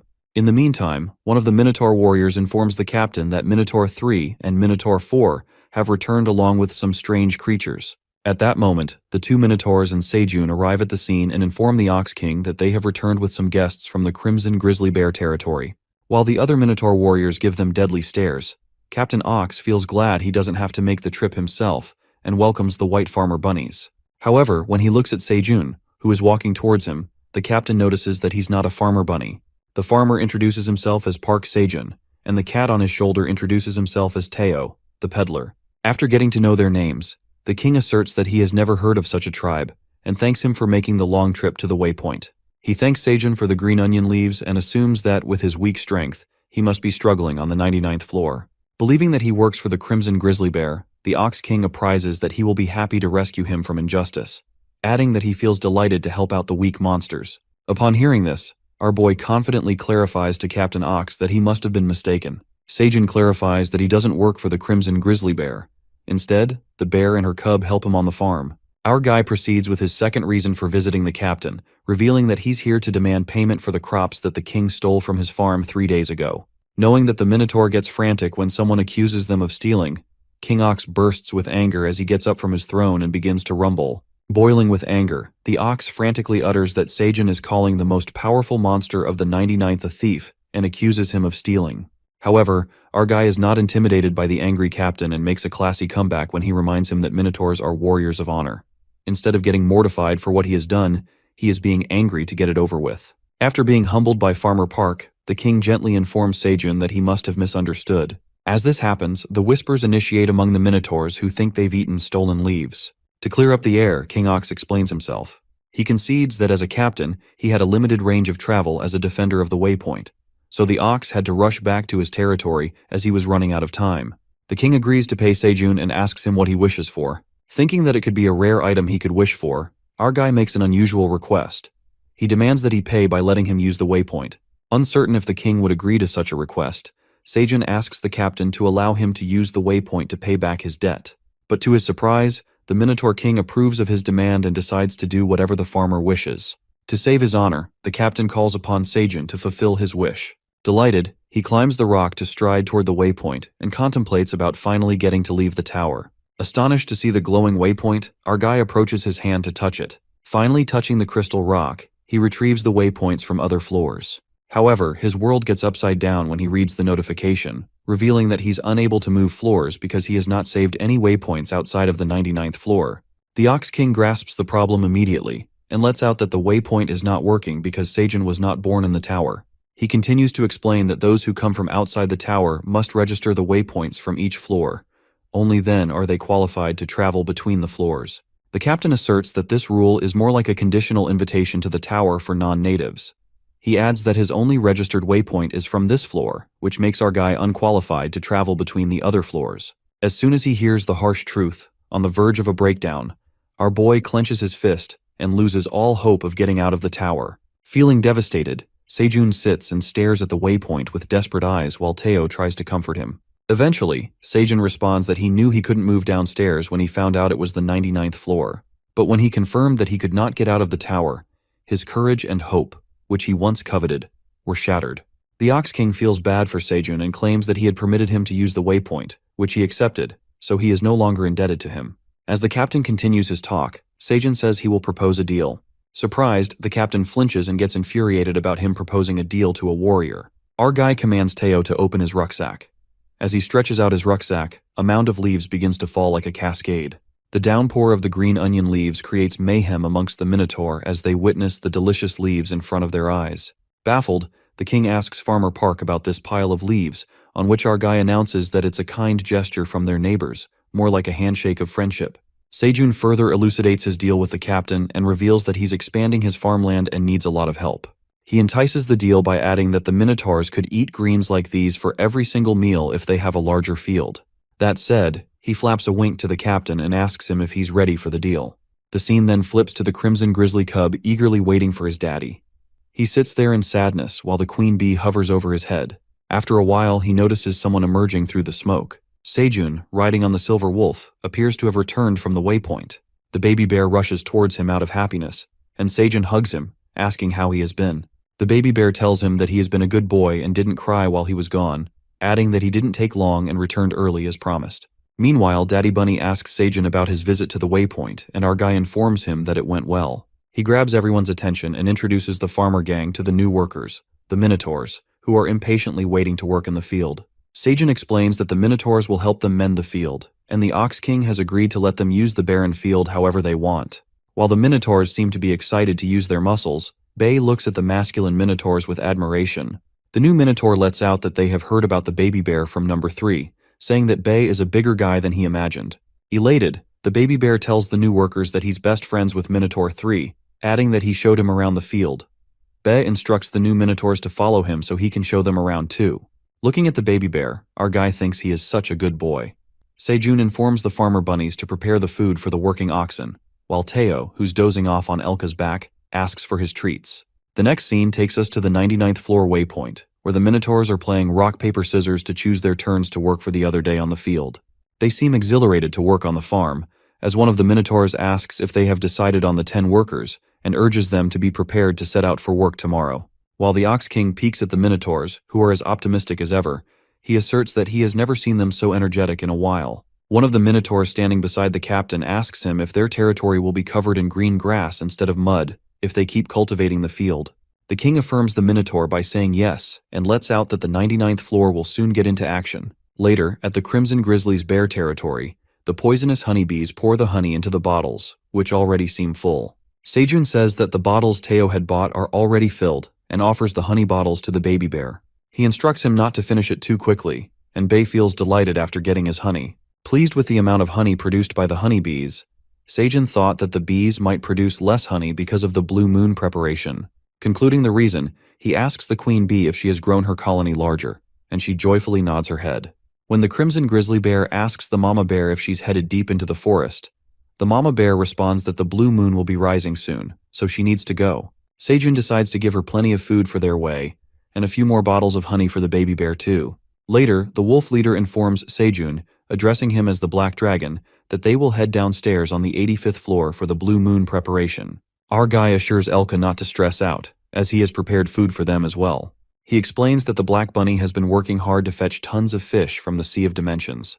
As he shows them the pile of fish riled up on the ground, the sight leaves the Silver Wolves astonished and admired. The wolves respectfully kneel, thanking Seijin and the Black Bunny for the food.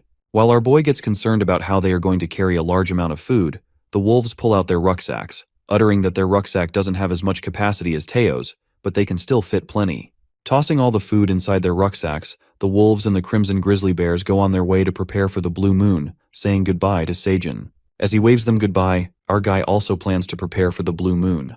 In the meantime, the admin appears and asks him about his long face, assuming he's worried about the field. While the Black Bunny leaves to help his mom and dad, Seijin lets out that he's getting anxious about the Blue Moon rising soon.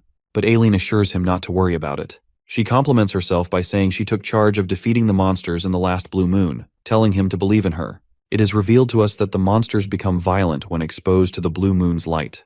The boy further narrates that he thought about it a lot when Minotaur 3 destroyed the field during the Blue Moon. Fields being exposed increases the chances of the crops being destroyed by monsters. He shares his problem with Aileen, who assures him that she will keep the field safe. Yanking out his flashback, Seijin thought about it and wasn't sure how exactly she would secure the field.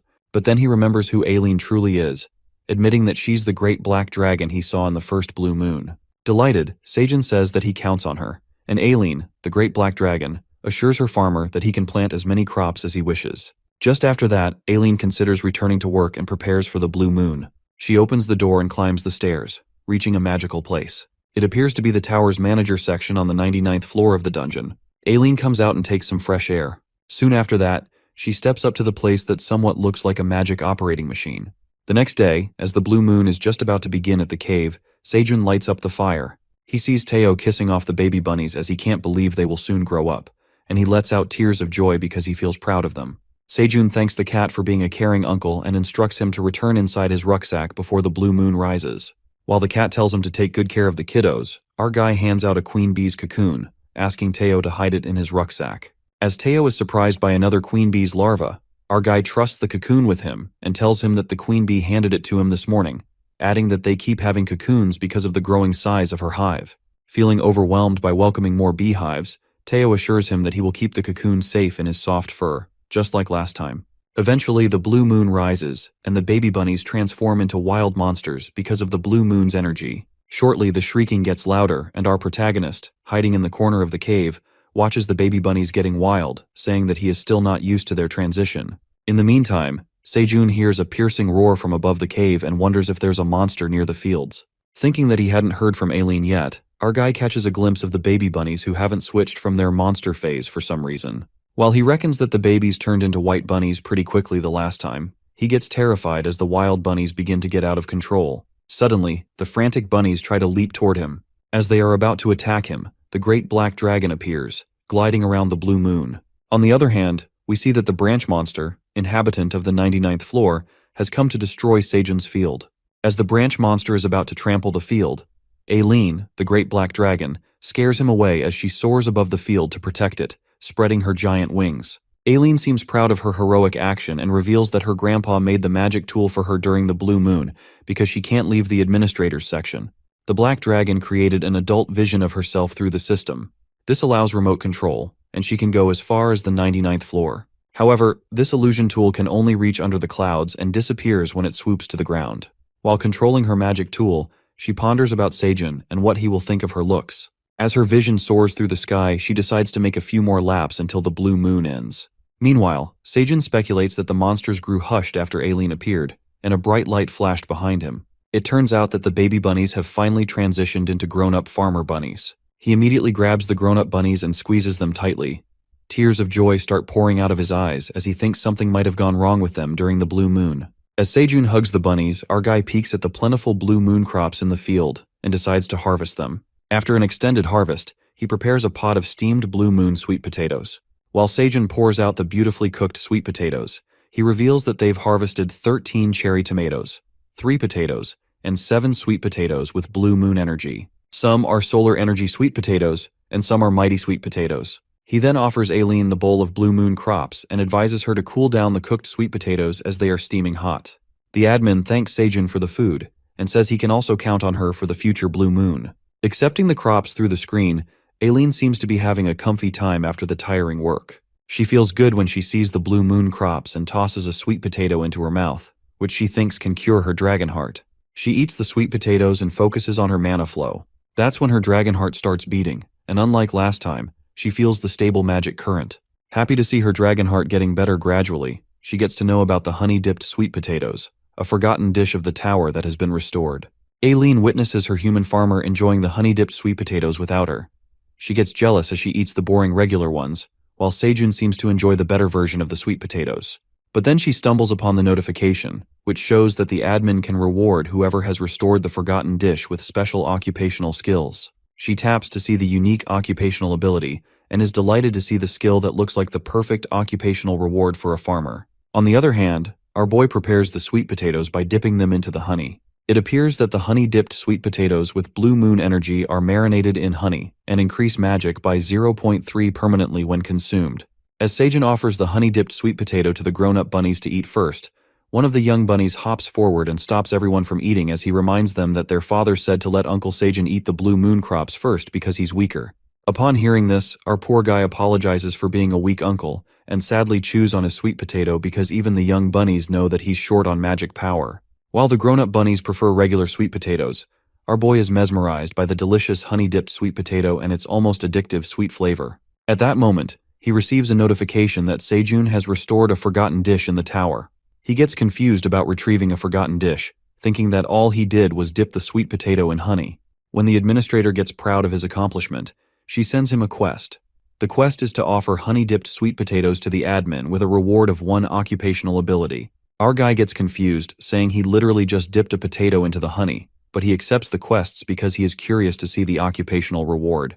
After pouring the honey on the sweet potatoes, he marinates the regular sweet potatoes and serves them to Aileen. Sejun receives the occupational reward as a cooking ability that allows him to register recipes. He isn't surprised after looking at his honey-dipped sweet potato recipe and thinks that he should take cooking as his second job due to his incredible cooking skills. But before that, he tells the grown-up bunnies to help him make the honey-dipped sweet potatoes so everyone can eat them. In his dungeon survival diary, our boy adds about the 8th Blue Moon, which passed peacefully.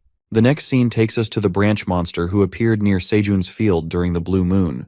As the branch monster makes its way to the western woods on the 99th floor, suddenly a tree branch comes in his way, causing the beast to trip. Suddenly, another monster who appears to be a tree with his eyes flashing red traps the beast into its branches and swallows up the branch monster. It is revealed to us that the branch monster gets engulfed by the terrifying corrupt monsters that reside in the western woods, and there appear to be many of them. After that, we are taken back to the cave where Sejun is eating the sweet potatoes along with the farmer bunny. The next scene switches to the 85th floor of the dungeon, where we see the wolves' tribe. It occurs to be a delightful day, as Elka distributes the food he'd bought from the 99th floor among the children of his tribe. After providing the food to his tribe, Elka, the chief leader, heads back to the 99th floor, but his wife tells him to say goodbye to the kids when they wake up. But Elka refuses and asserts that he now serves the Great Black Dragon, so he can't wait much longer, adding that he will return soon. Soon after, the Silver Wolf trio departs and makes their way to the 99th floor. Later, we witness little gray rabbits running for their lives at the Pathway Village as someone seems to chase them. While they run as fast as they can, one of the rabbits gets snagged by a wolf. It turns out that a bunch of wolves are chasing after the rabbits. Meanwhile, Elka also happens to be at the Pathway Village and hears a noise nearby. The brown wolf clenches one of the gray rabbits into his claws and tramples on one with his feet. Addressing the bunnies as slaves, the wolf captures them and asks if they are trying to escape, adding that he had to climb many floors just to find them. While the other brown wolves capture the gray rabbits, they threaten the bunnies by saying they will have a rabbit barbecue as punishment for the rabbits acting smart and thinking they could outrun the wolves. As one of the wolves opens his jaw to kill the gray bunny, someone strikes him on the head. It turns out to be Elka, who had just saved the gray bunny from getting eaten and whacked the wolf on the head. After a good smacking, one of the brown wolves recognizes Elka and questions why he is attacking them when they are just to find some runaway slaves. The brown wolf threatens him by saying that Greed won't be happy if he gets to know about all this, to which Elka makes it clear that he doesn't care about the pig and warns him to get away from the bunnies, or else he will slit open his throat with his fangs. As Elka furiously stares at him and grits his teeth, he manages to scare the wolves away. In the meantime, other members join Elka and ask him what to do about the bunnies. While poor gray rabbits tremble with fear, the wolf leader decides to take the bunnies with them, because the brown wolves might chase them again, adding that the bunnies might be helpful to the black dragon. Later, Sejun proudly makes a big announcement at the cave and reveals that he finally made it to magic level 10 after eating the blue moon crops. Teo stiffly stares at him and tells him that it's nothing to be impressed about. Pissed off, our guy responds that there's more to that, and announces that now he can eat the inner core of the giant electric eel. Listening to this, Teo lets out a big fat yawn and doesn't seem interested in Sejun's blabbering as the cat asks him if he can go to bed. But our guy, eager to obtain new skills, instructs the cat to check his skills first. He finally eats the inner core and finds it tastes delicious, similar to orange soda. After consuming the inner core, he gets rewarded with the lighting skill level 1. However, the admin informs Sejun that he cannot use the skill because he severely lacks the required magic level, adding that the rain and thunderstorm features will remain locked. With the lighting skill level 1, he can only create clouds for rain and thunder. As soon as he learns about this, our guy loses his cool and questions the admin why she didn't tell him about this sooner. Poor Sejun gets low-spirited as he thinks that there's no point in making clouds when he can't even make thunder or rain. However, our guy tries his new skill and pulls out his hand to create clouds. As a whirl of clouds forms, our boy successfully produces a little black cloud that hovers above his head. While Sejun peeks at his little cloud with disappointment, the fellow farmer monsters applaud him for creating a cloud. Our poor protagonist sinks into the deep, feeling shattered after using his magic to create a little cloud.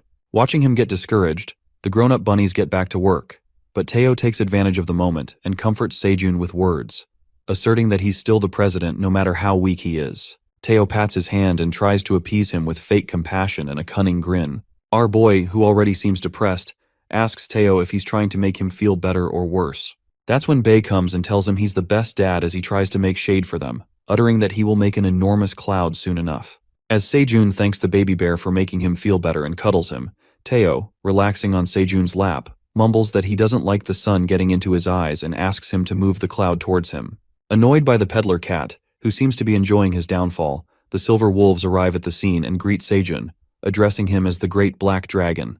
As he greets them back, Elka takes out the gray bunnies that he had bought with him. Shocked by the situation, our guy asks him about the gray bunnies, who seem frightened as they shake with fear, pleading not to kill them. Sejun notices the gray bunnies have scars everywhere and asks Elka where he found them. At that moment, the wifey and the hubby stared at the gray bunnies with astonishment, uttering if they were alive.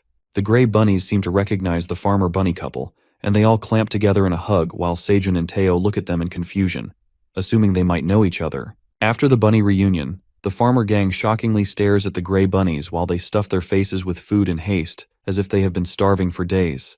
The wifey bunny tells them to eat slowly and offers them water, and the gray bunny appreciates the Great Black Dragon's kindness. As he tells the bunny to call him Sejun, Elka addresses him as, "My dear Great Black Dragon," which seems like such a mouthful. For this reason, he commands Elka to call by his name as they are a family now, and the wolves are left in awe. While the cat clings to Sejun and asks for a treat, our guy ponders about the gray bunnies and notices they all have vocational skills.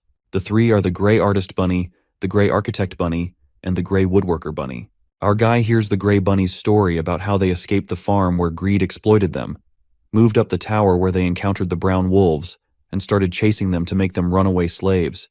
But then Elka comes to their rescue and saves the bunnies. The sickle bunny provides a blanket to the gray bunny, while Sejun interrogates the crying rabbit about which floor they came from.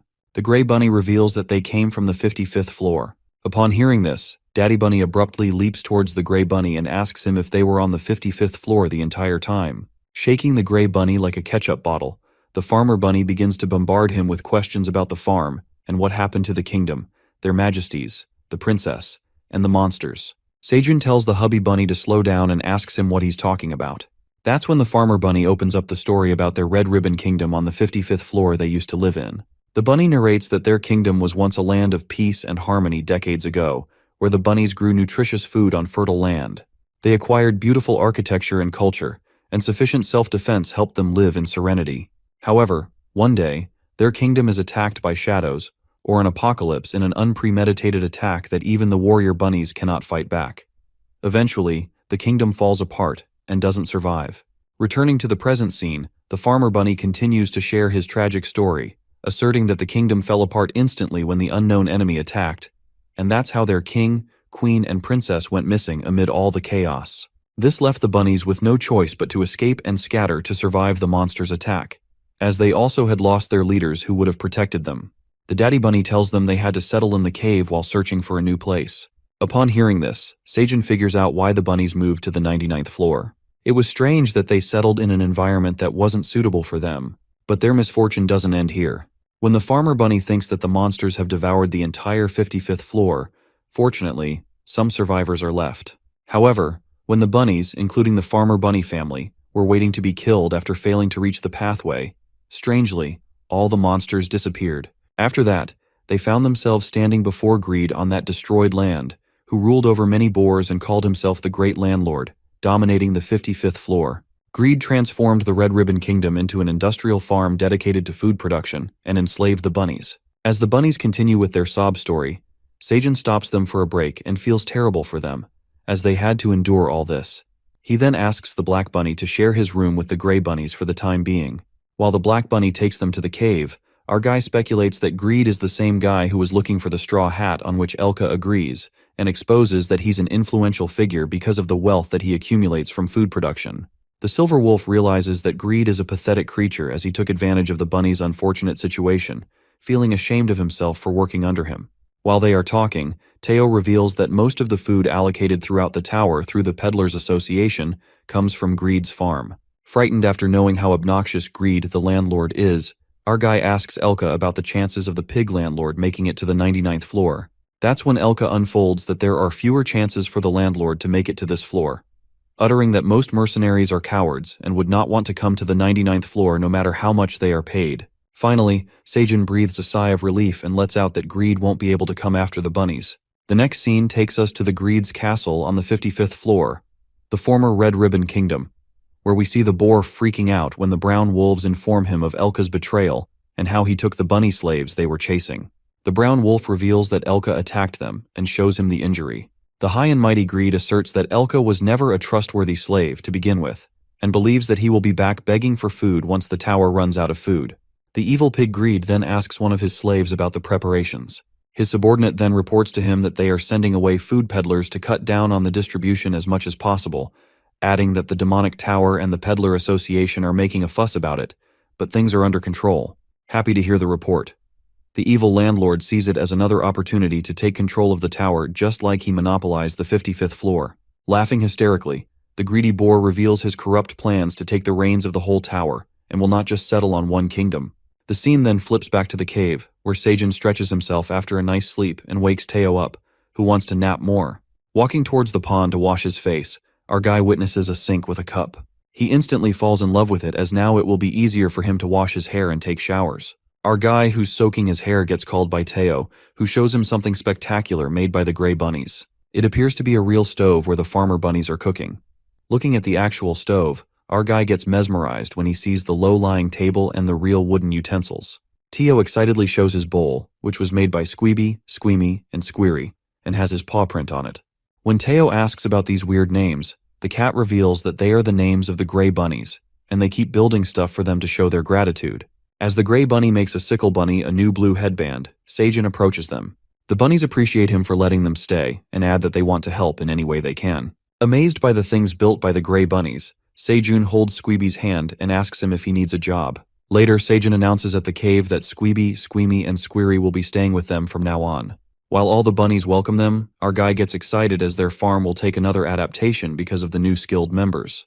The gray bunnies assure him that they will build everything they can. That's when our guy instructed them to build new houses for the bunnies because their space is getting limited with the little bunnies growing up, who will need their own space in the future. Our guy contemplates that the kiddos will be kicked out of the house soon, and doesn't expect them to pull off a construction project.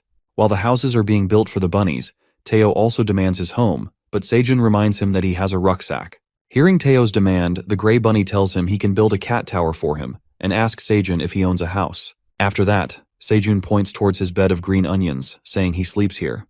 Peeking at his green onion bed, the gray bunny insists on making a house for him.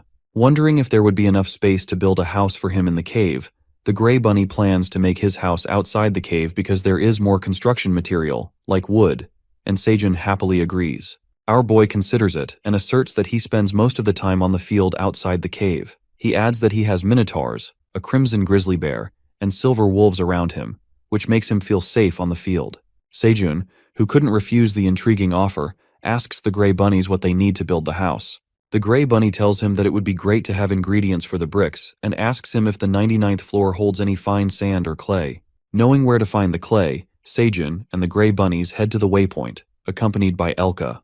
As they reach the waypoint, our guy asks the bunnies if this soil is suitable for making the bricks. The gray bunnies inspect the soil of the Minotaur territory and respond that the soil is perfect because it holds a good moisture level. Curious, the Ox King questions Sejun about the clay and what he needs it for, adding that Minotaurs eat them. Farmer Park then proposes a new deal to the king, muttering that Squeamy will teach them how to make bricks. He will pay them with green onion leaves if they agree to create and distribute the bricks. Before Sejun closes the deal, the king immediately agrees and commands the Minotaurs to stop eating mud because they don't want a brick shortage. Soon after, things get pretty occupied on the field as the crimson grizzly bears help pull out the trees for wood. The Minotaurs plow the field with tremendous strength, and the white farmer bunnies plant and water the field. Later, Elka and the baby bear start playing around. As our guy offers the honey to the baby bear, the silver wolf also seems to crave some honey, so our guy offers him a bottle. Sejun then returns to the grind and harvests 15 solar sweet potatoes, getting plenty of rewards for the plentiful harvests. As it gets too hot on the field, he uses his lighting skills to create rainy clouds over the area so that he won't get sunburned. While Sejun ruminates about getting a durable storage space in addition to a house, Teo approaches him. Asking Teo if he's headed downstairs, the cat tells him he is about to go down, adding that he brought tons of cherry tomatoes from the cave. Sejun asks him if he has enough space in his rucksack and suggests Teo take some detoxifying green onions, as some hunters might need them. He reveals that they've got a massive yield after breeding them. Teo decides to take 100 green onions and ponders if they will sell well. Assuming that Sejun has never been wrong, he sniffs the detoxifying green onion. Finding the unpleasant smell, Teo quickly tosses the green onions in his rucksack as Sejun calls him over for dinner. Without noticing, Teo mistakenly plucks out a batch of sweet potatoes in haste and keeps it in the rucksack, rushing back so that no one can eat his lunch. The next scene switches to the 67th floor of the dungeon, where a lizard man is hunting its prey, a frog. The lizard man shoots the frog with an arrow and kills it. As he is about to chew on its prey, a red locust settles on the dead frog and sucks its blood. Watching another target on the frog, the lizard man grabs the red locust and flings it into its mouth. While the lizard man chews on its delicious prey, he catches a glimpse of something in the dark woods. It turns out that thousands of red locusts bolt towards the lizard man, leaving no trace of him. Later, Aileen, having a peaceful nap, is interrupted by the notifications that keep popping up. Intimidated, she wakes up from her well-deserved nap and believes she could find something worth reading. To her surprise, Aileen stumbles upon thousands of unread notifications on her screen window as soon as she taps her crystal magic ball. She learns about the horrendous things going on the 67th floor of the dungeon. It turns out that more than 5 million red locusts have entered the 67th floor. Freaked out by the sudden incursion, Aileen asserts that the red locusts have come from outside the tower. She concedes that they infiltrated the tower about a century ago, recalling that her dad took action and helped the 55th floor from destruction. Unexpectedly, the admin fails to connect to the external communication, which means she cannot witness anything happening in the tower. Unable to open the communication channel, she gets notified that the red locusts are rapidly destroying the 67th, eradicating 0.02% of the area. The next scene takes us to the cave where our chef Sejun cooks a yummy protein feast. While the sickle bunny brings him the chopped potatoes and sweet potatoes, the sizzling smell of the eel makes him and Teo drool over it. After thanking the bunny, our guy tells Teo and the sickle bunny to eat the eel in the corner so that he doesn't get hurt by the oil splash. As Teo struggles to eat and can't resist the delicious fried eel, the black warrior bunny asks Sejun what he's working on now. Sounding confident, our guy lets out that it's something better than honey potatoes. Asking if he's ever heard of honey-glazed sweet potatoes, the black warrior gets shocked and wonders if such a thing exists. With that, he starts frying the potatoes in the versatile eel oil he has saved. He deep fries the sweet potato chunks until the outsides are crispy and brown. After flipping each chunk, he adds honey, stirs it, and simmers it. Soon the honey-glazed potatoes seem to be ready and look heavenly. It appears that Sejun has once again recreated a forgotten dish, and his recipe for the honey-glazed sweet potatoes has been registered. The black warrior bunny stares at the mouth-watering glazed potatoes with admiration. After that, our guy tries frying the fish in the eel oil, but it seems like the fried piranha doesn't count as a recipe after he thoroughly cooks it.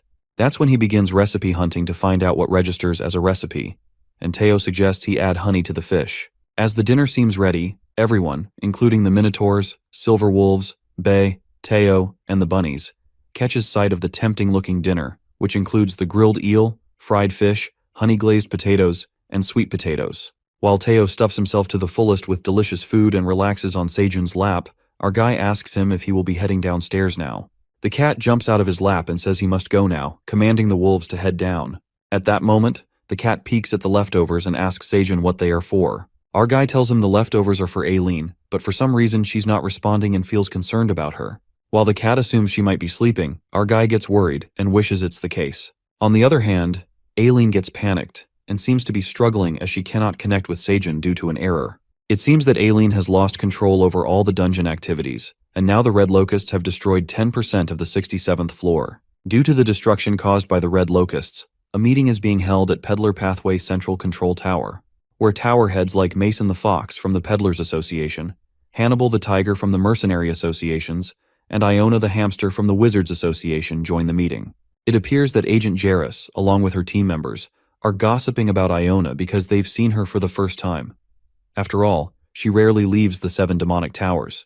Surprised to see all the tower heads gather, they wonder what's happening in the dungeon as they rarely get together. Mason, the Fox, starts by explaining the current condition of the 67th floor, which was infiltrated by Red Locusts a few days ago. He continues by saying that according to his contacts at the Peddlers Association, the Red Locusts occupied 2/3 of the 67th floor. His lizardmen are trying to do everything in their power and are focusing on protecting the waypoint, but they are striving to control the outburst.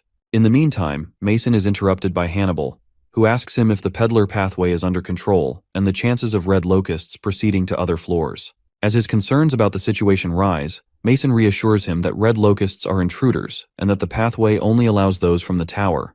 However, if the Locusts take over the waypoint, they will use it to infiltrate other floors. Upon hearing this, Hannibal anticipates their next targets will be the 68th and 69th floors. One of the tower heads reveals that the Lizard Kingdom's dark farm is located there, and it is one of the most fertile areas in the tower. However, the fox warns them and sadly announces that they might face another famine. Upon hearing this horrible news, the crowd erupted, and gossip spread throughout the hall. That's when a tower head, Iona, reminds everyone of the fall of the Red Ribbon Kingdom on the 55th floor. It is revealed to us that they had spread out their fertile areas across multiple floors.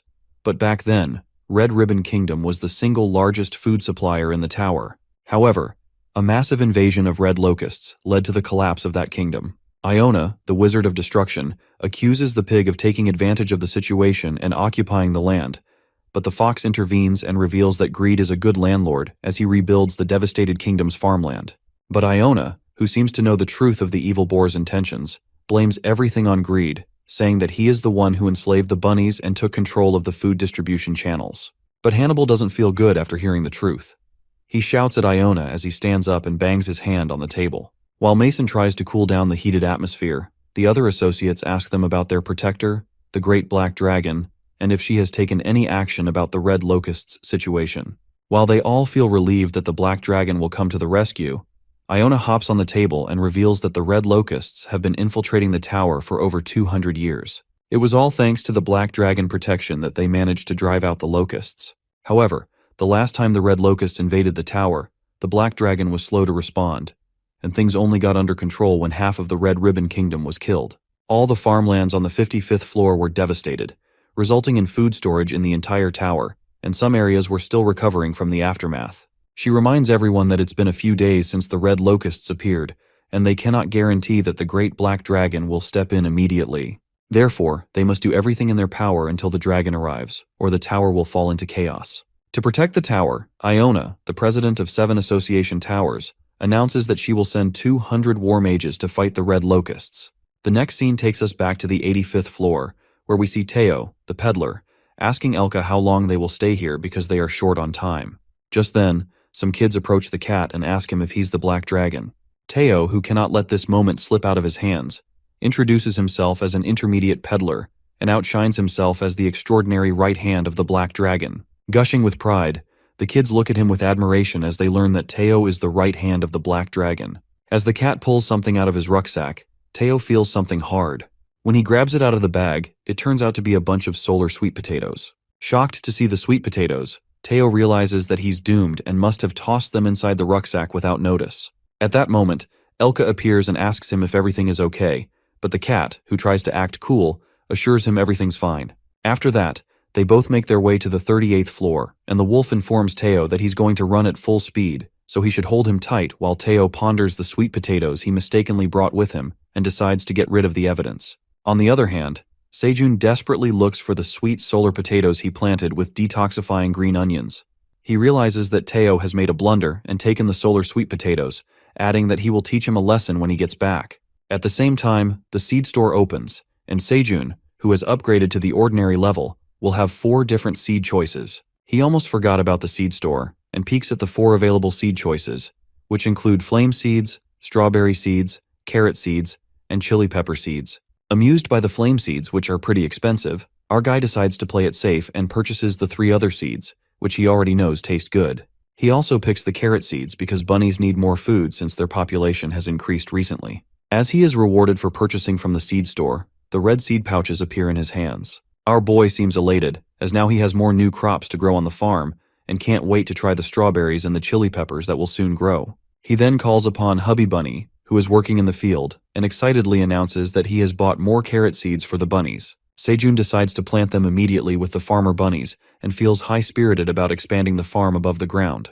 After that, the scene shifts to the outside world, to Gangnam Seoul, where we see Taejun, the advisor of the Awakened Association, standing on the rooftop of a building. Feeling great about having to experience the fresh air outside the freezer after ages, his apprentice, Sehyok, advises him to head back inside, adding that his curse flame might hit up any time. Not letting him enjoy the world outside, Taejun inquires his apprentice about the deal with the peddler and asks if Dongshik is on the 38th floor of the dungeon. Agreeing that he's still on the 38th floor, Sehyok reveals that the fatal tarantulas came off as boss monsters and settled on the waypoint on the 38th floor. He continues to narrate that Dongshik's team is struggling to fight back because of the toxic gas released by the spiders, which is unable to be neutralized even by the healing magic. He adds that it's impossible to get near the spiders without the antidote made with the blood of poison spiders, the associates that protect the nest. He further elucidates that they can't even find the alchemist to make the antidotes, concluding that they are facing many challenges and making no progress. Upon hearing this, Taejun asks him if he has been protecting Sejun's family on behalf of Dongshik. Sehyok briefs him about Sejun's family, which has been relocated to Hanam. Their daily routine seems too predictable and similar to how they used to live. He assures Taejun that they're eyeing on them as discreetly as possible and lets out that Sedol, Sejun's brother, was contacted by the association representative from abroad who tried to lure him, but confirms that nothing came out of it. As they laugh at Sedol's friend's refusal of the deal on his behalf, Taejun suddenly starts coughing, and it seems like his curse of flames has kicked in.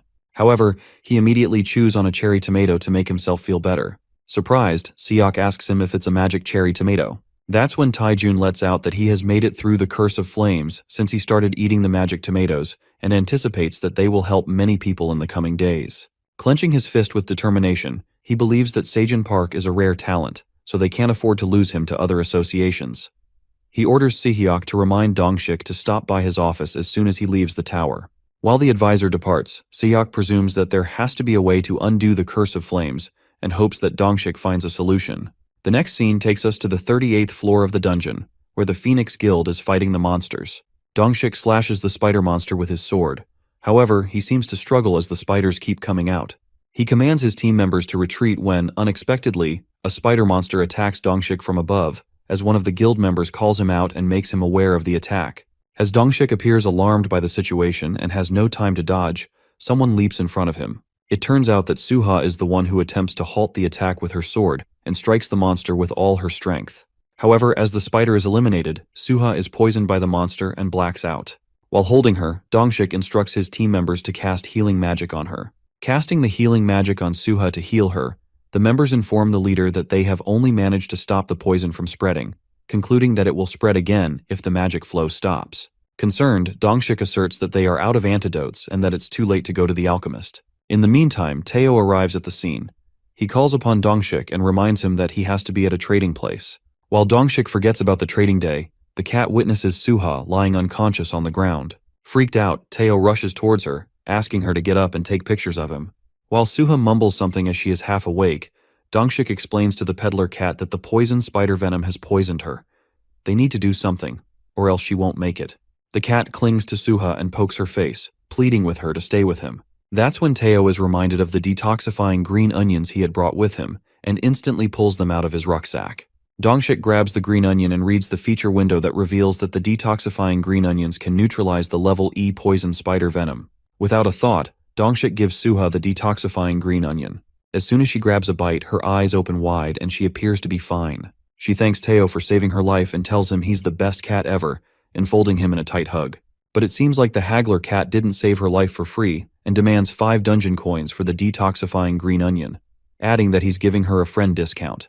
I mean, is Teo for real? The poor girl just came back to life. But come to think of it, he did bring the green onions to sell after all. After that, the guild leader asks Teo where he got the green onions, to which the cat reveals that they have been planning to introduce them to the market soon. Holding onto that green onion, Dongshik gets fired up as he ruminates that the fatal tarantula venom is level E, and the detoxifying green onions neutralize level D poison.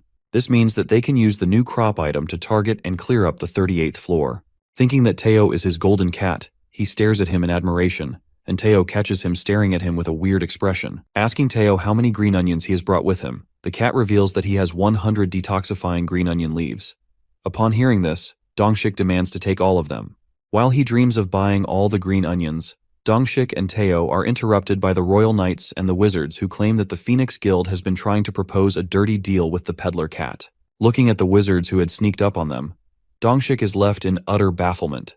He ponders how they found them and assumes that the guilds have been watching them to hinder their mission. One of the knights states that if Teo, the peddler cat, gives an unfair advantage to one guild, he might lose customers and make them unhappy. Upon hearing this, Dongshik ruminates that the knight is uttering nonsense as the cherry tomatoes and green onions are sold entirely by Sejun and Teo. In addition, people will do anything to find Teo, and with many eyes observing their guild, Teo will have to listen to them, as fairness and trust mean everything to a peddler. Later, Teo announces an auction, and everyone agrees. He begins with 6,000 level C magic cherry tomatoes in batches of 500. Knowing that cherry tomatoes have reached level C, chaos sparks among the hunters and the knights. They were already shocked to hear about the green onions, but now the peddler is selling level C cherry tomatoes. As the auction begins, people start bidding prices and keep going higher, as the level C cherry tomatoes seem like a treasure they don't want to lose. While Dongshik is taken aback by the sudden demand for cherry tomatoes, he focuses on the green onions, which are crucial for the guild. Eventually, Teo sells out on the magic cherry tomatoes and proceeds his auction with the detoxifying green onions. He announces the auction of 100 green onions in 10 batches, and Dongshik screams the first bid price, which is 155 dungeon coins. Luckily, Dongshik wins the first auction, but as the auction continues, it seems like a tough fight between him and the night hunter, who keeps bidding higher. As Teo is about to close the deal on 150 dungeon coins in the second auction, Dongshik gets happy and plans to bid higher. However, the clever knight offers 160 coins, leaving Dongshik in shock. It appears that the night hunter is winning all the auctions, and there's no chance for Dongshik to win any of them as the knight keeps bidding more than him every time. While Teo sells the green onions with the most adorable poses, Suha, his photographer, keeps taking pictures of him as he acts cute during the auction. Poor Dongshik melts in disbelief as the Phoenix Guild takes only 10 green onions. The royal knights hysterically laugh at him, telling Dongshik their guild needs to work on teamwork. The Phoenix Guild members apologize to Dongshik as they got distracted by the magic cherry tomatoes. But he doesn't stress about it and tells members that it's not the end of the world, even if they are a bit behind. In the meantime, Suha approaches the leader, informing him that Teo wants to speak with him. Encountering Dongshik, the peddler cat asks him all about Sejun's family.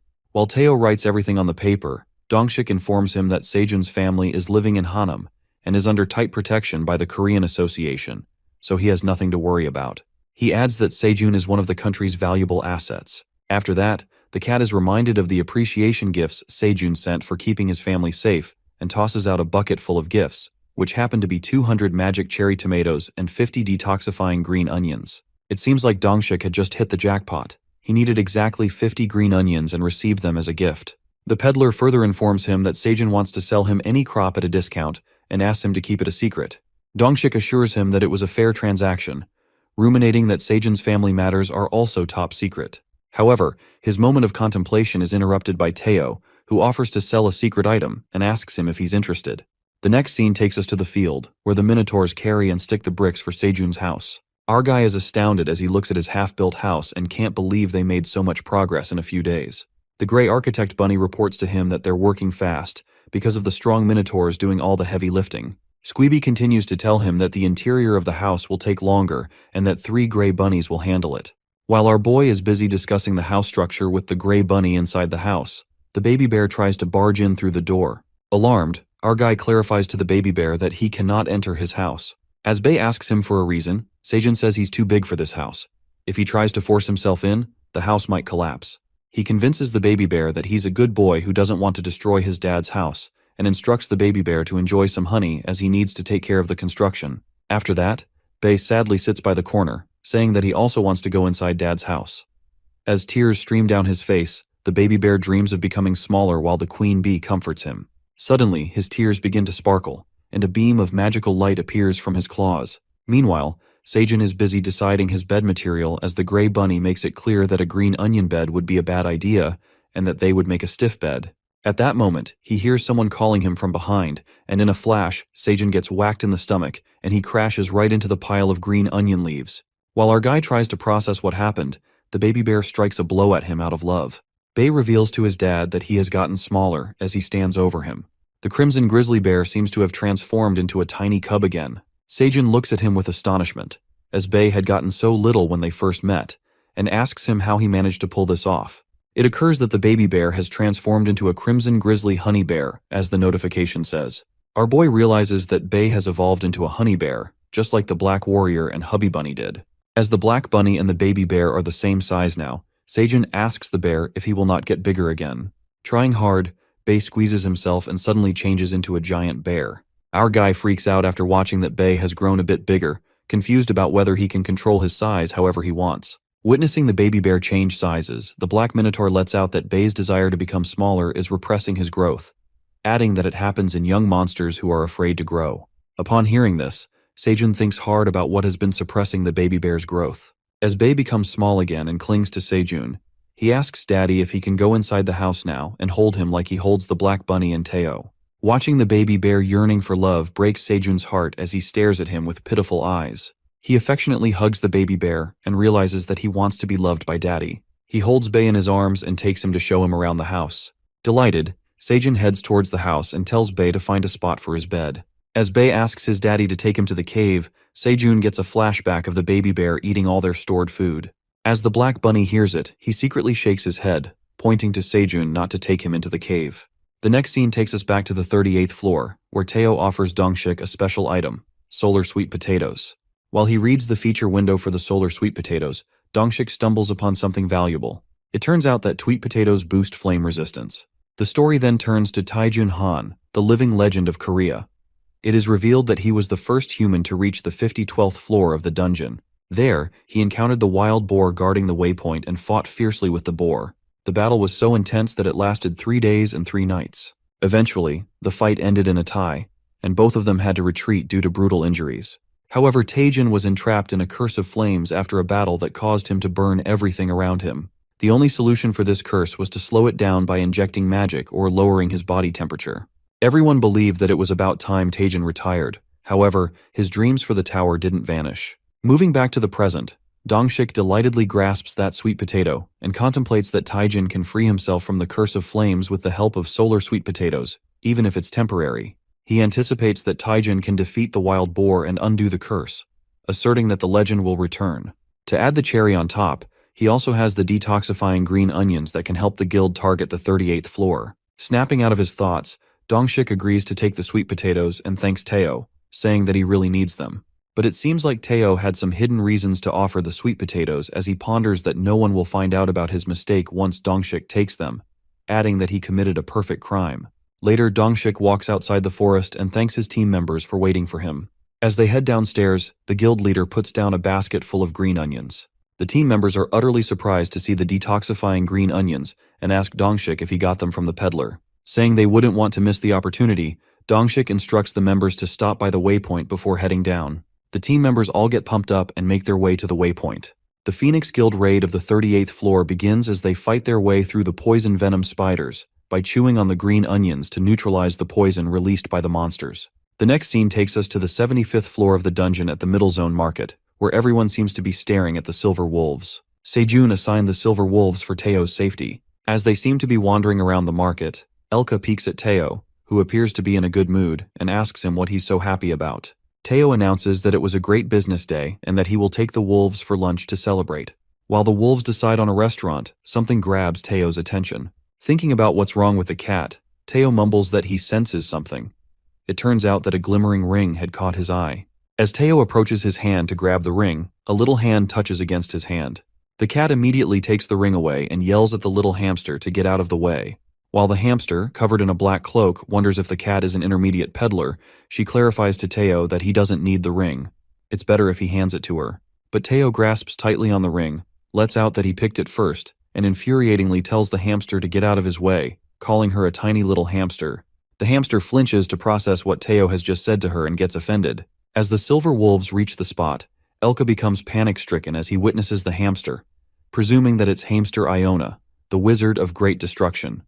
The wolf seems sure that it's Iona as he has seen the staff, which is her weapon. It seems like Elka recognizes the wizard hamster by the item she's holding in her hand. It is revealed that the legendary divine item, also known as the Staff of Disasters, is owned by Iona. If it is wielded once, the mountains flatten, and if it is wielded twice, the rivers turn into the ocean.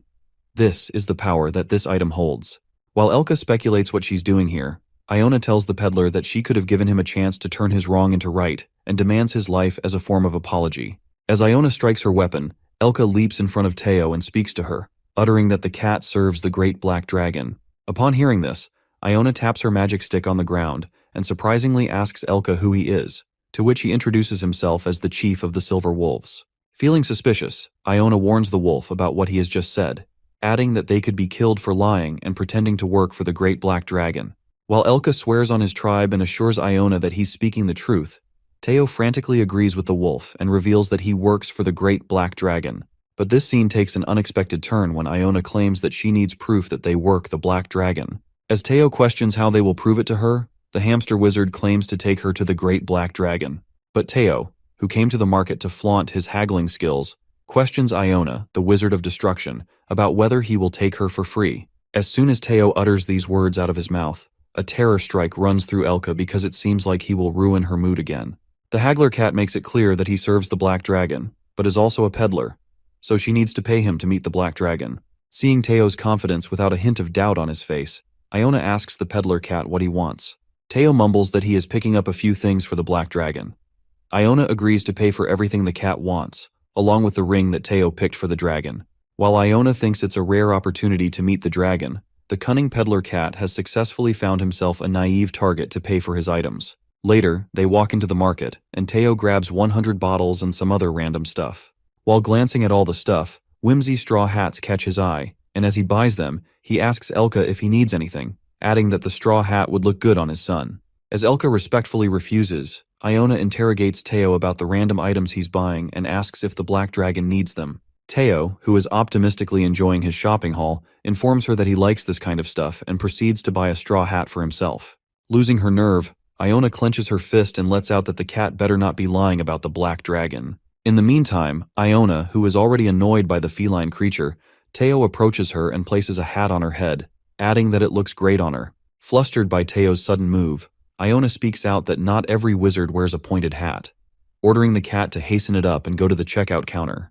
While Iona returns the hat, she asks the shopkeeper for the total of all the items, to which he concludes that it will be 20 dungeon coins. Upon hearing this, Teo, wearing his classic straw hat, steps in and asks the shopkeeper for a discount. It seems like Teo the haggler has stepped into the game of discount until the shopkeeper loses his cool and agrees with him to pay how much he wants. The cat asks Iona if she was going to take the first offer and yells at the shopkeeper to make a better deal. Just like that, the shopkeeper keeps lowering the prices, and they get to buy everything at a discount. While the silver wolves carry the things Teo had bought, the cat thanks Iona for paying for all the stuff. But Teo's humbleness doesn't seem to sit well with her, as Iona contemplates that she thought the cat would ask for expensive things.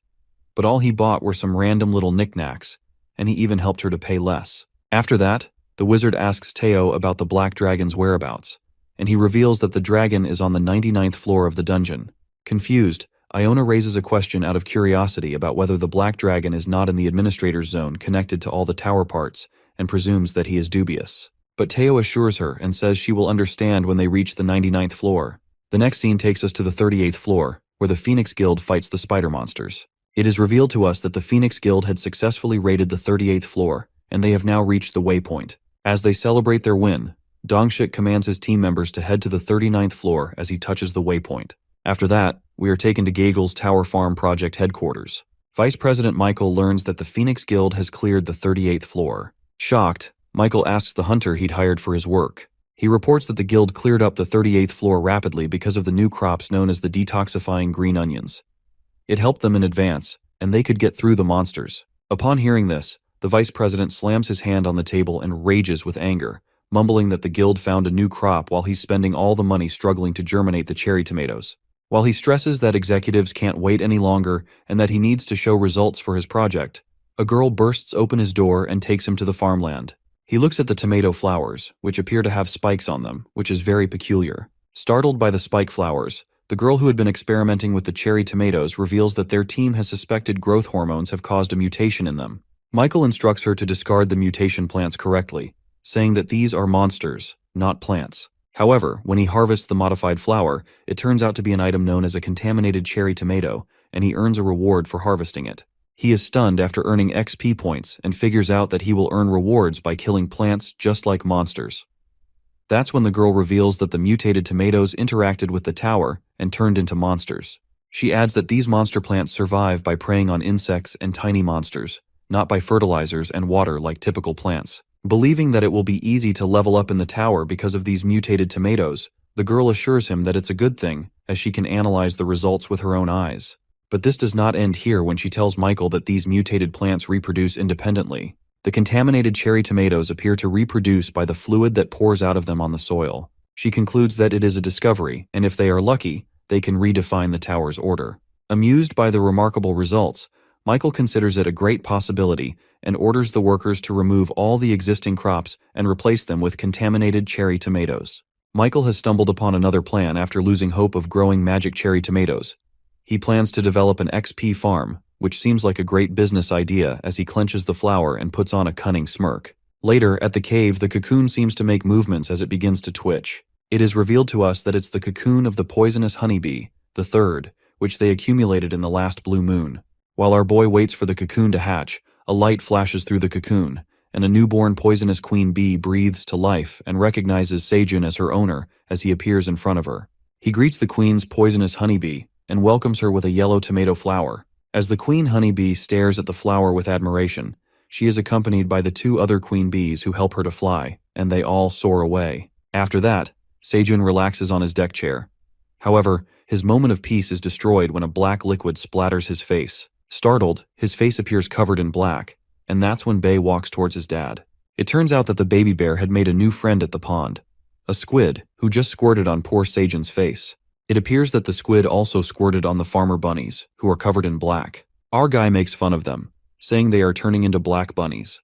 While Daddy Bunny cleans up the white farmer bunnies, Wifey Bunny cleans up the black warrior bunny, who makes it clear that he's the only black rabbit. Meanwhile, Queng, the baby bear, spills while he is hunting with the black bunny.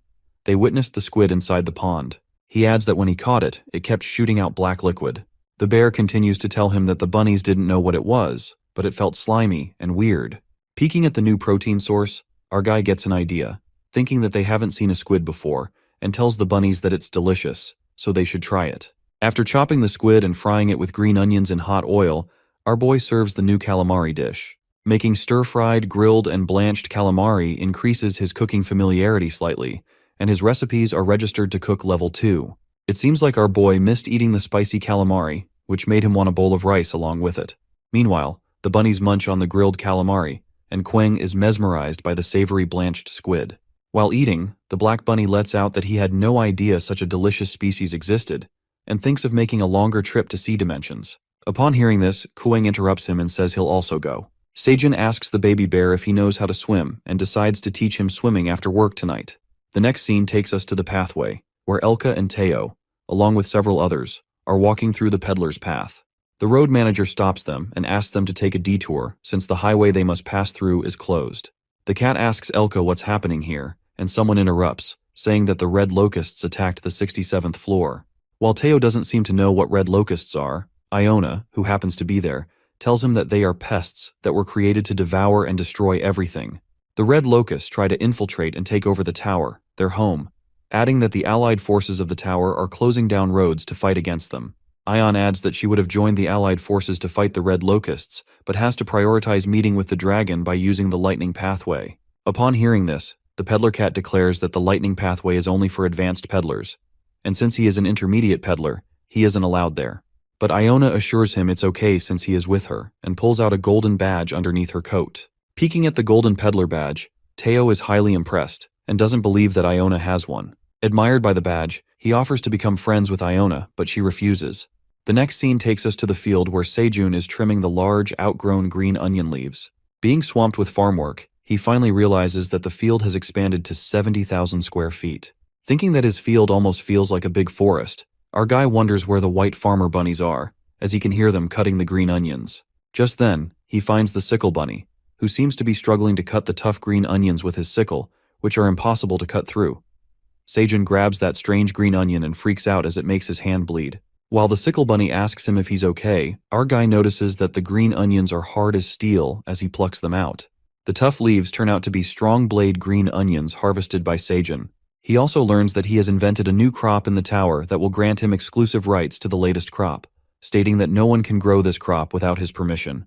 They all learn that these strong blade green onions have metallized their leaves from routine cutting. Witnessing his new crop that almost looks like a weapon, Sejun gets excited and thinks that these would be useful, announcing to keep propagating them. In the meantime, the admin panel appears, stating that she's crying and has something to tell him. Our guy gets worried when he witnesses tears dripping from the panel and asks her about the matter. That's when Aileen reveals everything going on the 67th floor that has been infiltrated by the Red Locusts. While he asks her about the Red Locusts, if they were the reason for Red Ribbon Kingdom's downfall, and what they are like, the Black Dragon confesses that individually Red Locusts are not harmful, but when they're in groups, they can consume and devour everything, evolving into something else. She adds that if they fail to resolve this issue, then every living being on the 67th floor might perish, and the Red Locusts will spread out on other floors through the waypoints, which means that they scatter throughout the whole tower and destroy everything, concluding that no one is safe. Aileen rants out that there's nothing she can do about the 67th floor for complicated reasons.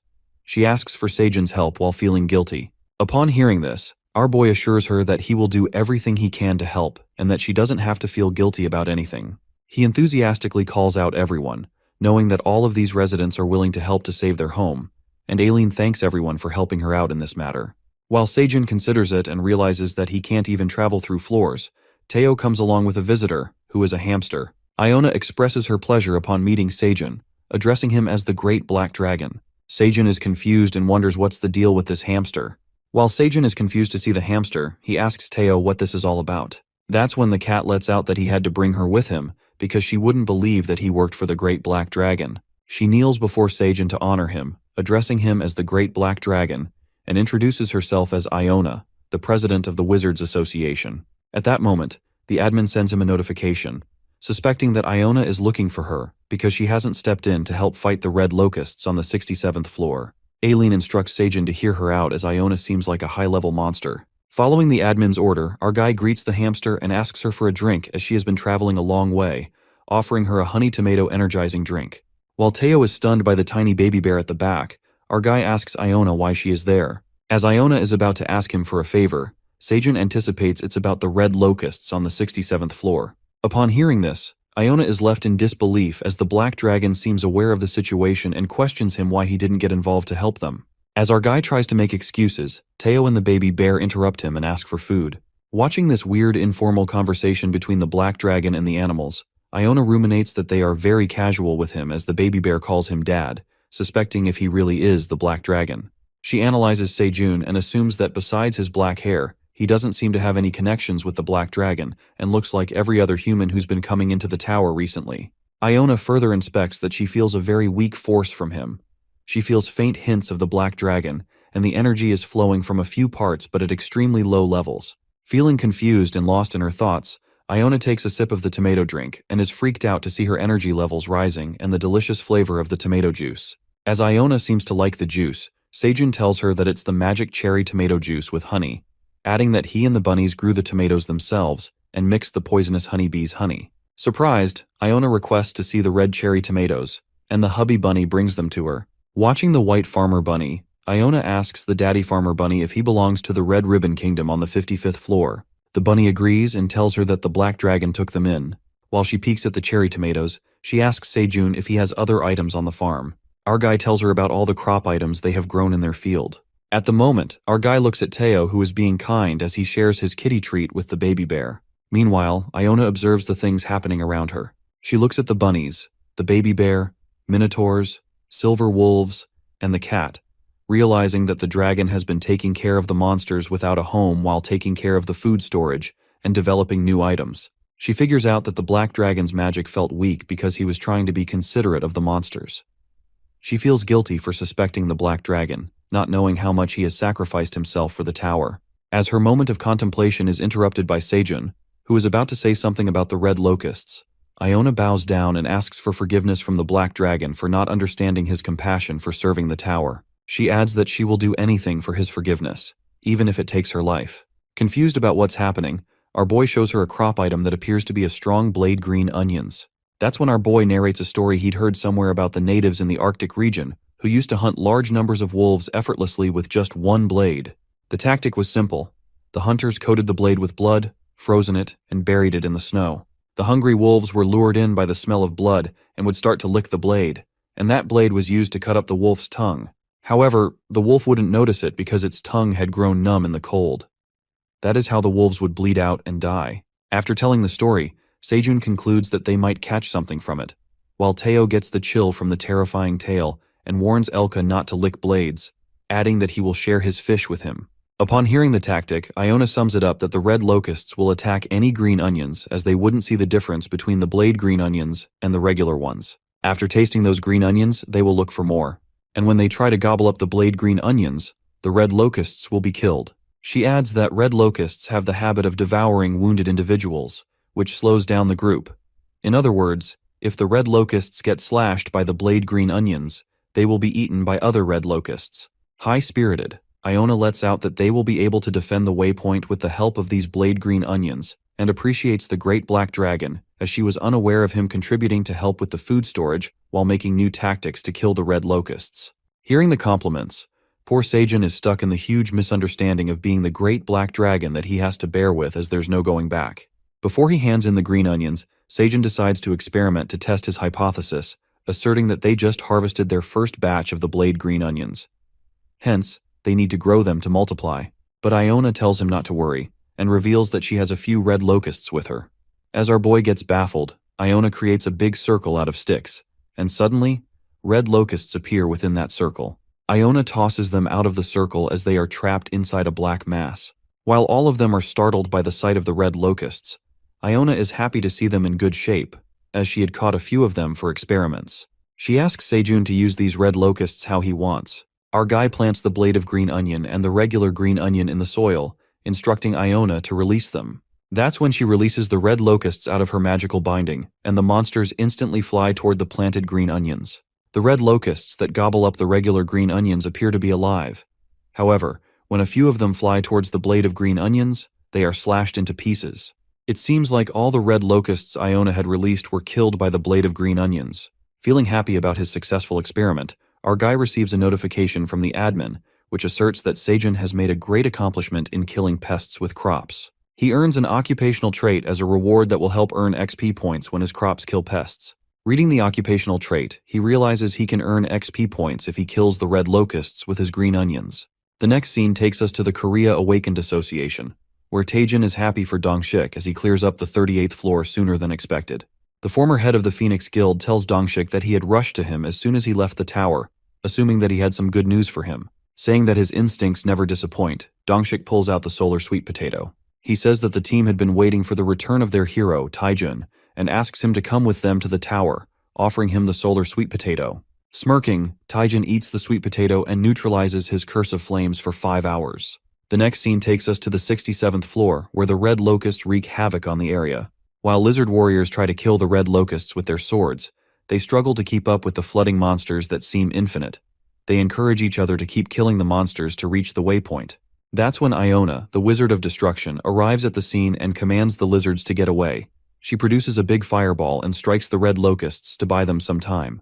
As the rumbling of her fireball makes the monsters disappear for a while, Iona takes out the blade green onions and commands the lizards to plant them evenly in front of the base. Meanwhile, the lizards plant the green onions as fast as they can, and a massive swarm of red locusts flies towards them. As they soar towards the blade green onions, in a flash, all the red locusts are slashed into pieces as they pierce through the green onions. The warriors were amazed to see the red locusts being killed by the green onions. As one of the lizard warriors asks Iona about the green onions, she declares that it is a favor from the great black dragon. She commands her warriors and the war mages not to fear these evil monsters and to attack only the red locusts that have dodged the blades. Upon hearing this, all the warriors and the war mages are uplifted, and they begin to kill the red locusts for the sake of the tower and the great black dragon. After that, we are taken back to the 99th floor, where the bees inspect the new fields, while Seijun keeps earning rewards as the red locust keeps getting killed with his crops. Feeling happy that the blade seems to be working perfectly, our boy approaches Queng, who splits the green onions in half. He appreciates the baby bear's excellent work, saying he wasn't sure how to propagate the green onions, but he has a friend like him. After that, we travel into Seijun's flashback, and it is revealed to us that a few days ago, he made a trade deal with Iona to form a line of defense against the red locusts. He offers Iona his green onions for free to protect the tower. However, Iona refuses his generosity, as it may lead to future crop abuse, and decides to pay for the green onions through a formal deal, which would also help Teo as a peddler. Iona asserts that the line of defense around the waypoint would be enough to keep the red locusts' numbers down. She informs Seijun that she will make a delivery request to the Peddlers Association under Teo's name, as she cannot come back up once she goes downstairs to fight the red locusts with the war mages. At that moment, the baby bears chew on the dead red locust. Seijun immediately checks his mouth, but Queng seems to have eaten the blade of green onions already. Right after that, Elka requests to try the red locust too. It appears that the monsters find the taste of the red locusts delicious. Later, Elka decides to take the green onions on the 67th floor, and Seijun waves goodbye to him, telling him to be careful of the red locusts. It is further revealed to us that lizardmen currently fighting the red locusts on the 67th floor have been utilizing the dead insects as their food supply. They appeared overwhelmed by the large number of dead bugs, as the supply massively exceeded the demand. Furthermore, if the corpses are cleaned up, the surviving red locusts will feed on them and multiply. Consequently, the silver wolves agreed to move the red locusts' dead bodies to the 99th floor to use them as food. While they will be sold on the market, the profit will be used to reconstruct the 85th floor, which was destroyed due to the drought. The silver wolves will take their fair share for doing the hard work. Our boy then narrates that they acquired another source of income besides the blade green onion, which is pretty lucrative. In the present scene, Seijun is yanked out of his thoughts as Teo, who has again been demoted from his position as an intern, struggles to do his work. It seems like Teo is fanning our boy with a green onion fan, and Seijun scolds him to fan correctly properly as he can barely feel the breeze. Our poor intern tells Seijun that he's getting tired and requests to be a CEO again. But our guy refuses to make him CEO due to stealing the solar sweet potato. It looks like Teo is paying for the perfect crime he committed, which he thought was done and dusted. He continues to scold the cat as they nearly lose a new crop, but fortunately, Seijun has already propagated it. While Teo apologizes for the mistake and assures him that it won't happen again, he reveals that he sold the solar sweet potatoes to Dongshik, who is a good hunter and keeps secrets. The haggler confidently tells him that he did a pretty good job, uttering that it seemed like Dongshik needed that sweet potato. So this deal strengthened their mutual trust even more. However, Seijun doesn't seem to care what Teo has said. He orders him 30 minutes more of fanning and tells Teo how hard he's working, so his shoulders start to feel sore. Teo stops making a fuss about the fanning and gives Seijun a message, saying he must stay healthy as he cannot afford to be sick. As our guy plans on teasing Teo a bit more, a notification comes up, and he earns rewards for killing pests with his crop. Meanwhile, he assumes that there was a red locust attack. Our guy gets leveled up and earns an occupational quest to harvest 1,000 units of crops, with the reward being 50 dungeon coins, and upgrades to level 21. Springing with happiness, our guy has finally reached level 20, and it seems like the crop harvest XP and the pest control XP helped him boost his level. Eager, our guy decides to complete the quest right away, because it's simple, and gets thrilled to earn a bonus and boost his magic stats. However, Teo stops him and tells him to sit down as he is giving him a massage. Furious, Teo notices that something is wrong with Seijun's face and starts poking his face hard with his paws, relieving his anger. After that, we see the tree-like monsters emerging from the forest. However, those monsters are crushed by the mama bear, who wonders why the trees from the west keep eating in her territory and plans to raise the alert. The mama bear seems to be going back to the cave, and she thinks about what they're having for dinner, dragging the tree into the forest. As she wishes her son could enjoy whatever it may be, she presumes that Sejun will make something delicious. The next scene takes us to the administrator, who seems to be drooling over the food Sejun has offered her. It appears that Aileen had quite an appetite as she finished up plenty of food, uttering that she hadn't felt hungry because of the stress lately. Feeling happy after unwinding her stress with spicy food, the admin thanks her human farmer, and Sejun lets out that he will be giving her dried sweet potato snacks in a bit. After that, he receives notifications for killing pests from his crops and earns XP points. He presumes that there must have been another red locust attack, concluding that there seems to be no end. However, after watching that the locust population has been stiffened and stopped bombarding, Aileen says that's good news, and the red locust situation is under control on the 67th floor. While our protagonist gets happy to hear this, he asserts that since the red locusts have helped with his promotion, he hopes that the 67th floor gets cleared up soon. Aileen, who doesn't have enough magic to check the 67th floor status, makes a guess using the contribution data, and taps her magic crystal ball to look at the contributions to the red locust's extermination. It appears that Sejun Park has taken the lead in contributing to the locust's extermination, and the admin concludes that the blade green onions did make a significant difference. Not disclosing that Sejun is the top contributor, Aileen informs him that when red locusts perish entirely, he will get rewards according to his contributions, and tells him to keep up the good work. Surprised, he curiously asks the admin if there are rewards to kill the intruders and bombard her with questions. But Aileen notifies him that it's a secret and gives advice, saying if he contributes, the reward will be higher. Thinking that he should contribute more, our boy pulls out an agility carrot and gazes at it with admiration. It appears that Sejun had harvested level C carrots that he offered the farmer bunnies, who were thrilled to eat the carrots, to take one each so that they could boost their agility and finish the work quickly. In the meantime, Teo arrives at the field. Our guy, chewing on his carrot, greets the sleepy CEO and asks if he will head downstairs to meet Elka on the 88th floor. The cat agrees to him and informs Sejun that they are going to take the wolves to the 67th floor, where they will collect the red locusts, and in the meantime, he will stop by the 38th floor along with Elka. While our guy teases Teo by asking if he has packed the right crops, the cat infuriatingly defends himself that he doesn't make the same mistake twice. At that moment, the gray bunny approaches them and informs them that Sejun's house is ready. As they walk towards the big, beautiful house created by the gray bunnies, our boy is amazed to see that everything in the house, from the floor plan to the kitchen layout, is built exactly how we wanted. As Kwang lets out that the floor is warm, Sejun tells him that it's a traditional floor called ondol, and that it's very relaxing when they lie down and warm themselves up. It looks like Sejun is having the time of his life, laid back on the floor along with Kyung, Bunnies, and Teo, who also seems to fall in love with it. Curious, our guy questions the gray bunnies about how they know about ondol, as he doesn't recall explaining how the floor works in detail. Upon hearing this, Squeeby reveals that she had worked on some of the peddlers' tribe houses before, who used to live in homes with similar structures, adding that it was nothing new to her. While Sejun is shocked to hear that some monsters also use the heater floors and cast iron pots, Kyung points at a tiny door and asks what's in there. As they all peek inside that tiny door, they witness the sickle bunny making out with the gray bunny. The sickle bunny gets embarrassed and shuts them off by teaching them that they should knock first. Startled by the sight of the romantic bunnies, our guy covers Kwang's eyes while Teo clings to him, and he immediately gets away from the door. Shocked, the poor guy sighs and wonders what they're doing in his house. Meanwhile, the Mama Crimson Grizzly Bear arrives at the scene. As Kyung is delighted to see his mom, Sejun lets out that it took her quite a long time and that she has been working hard lately. That's when the Mama Bear exposes the incidents happening around their territory and throws out a big tree branch in front of them, adding that it might be useful to them. While Sejun is confused about the giant ancient tree, Teo asks the Mama Bear if she is headed back to the woods because he wants to go with her. The bear happily agrees, saying that she could use a travel companion. After Teo and the bear make their way into the forest, our guy thinks of what they should do with the old piece of wood that Mama Bear had brought, and Squeeby knocks on the wood, asserting that it's a very high-quality wood. As soon as Squeeby tosses its axe to chop up the tree, a red light flashes through it, and the rope-like strands begin to come out of it, entangling the gray bunny. The corrupt ant monster had awakened and trapped the gray bunny with its branches. Sejun and Kwang are baffled by the sudden attack as the tree monster clenches the bunny.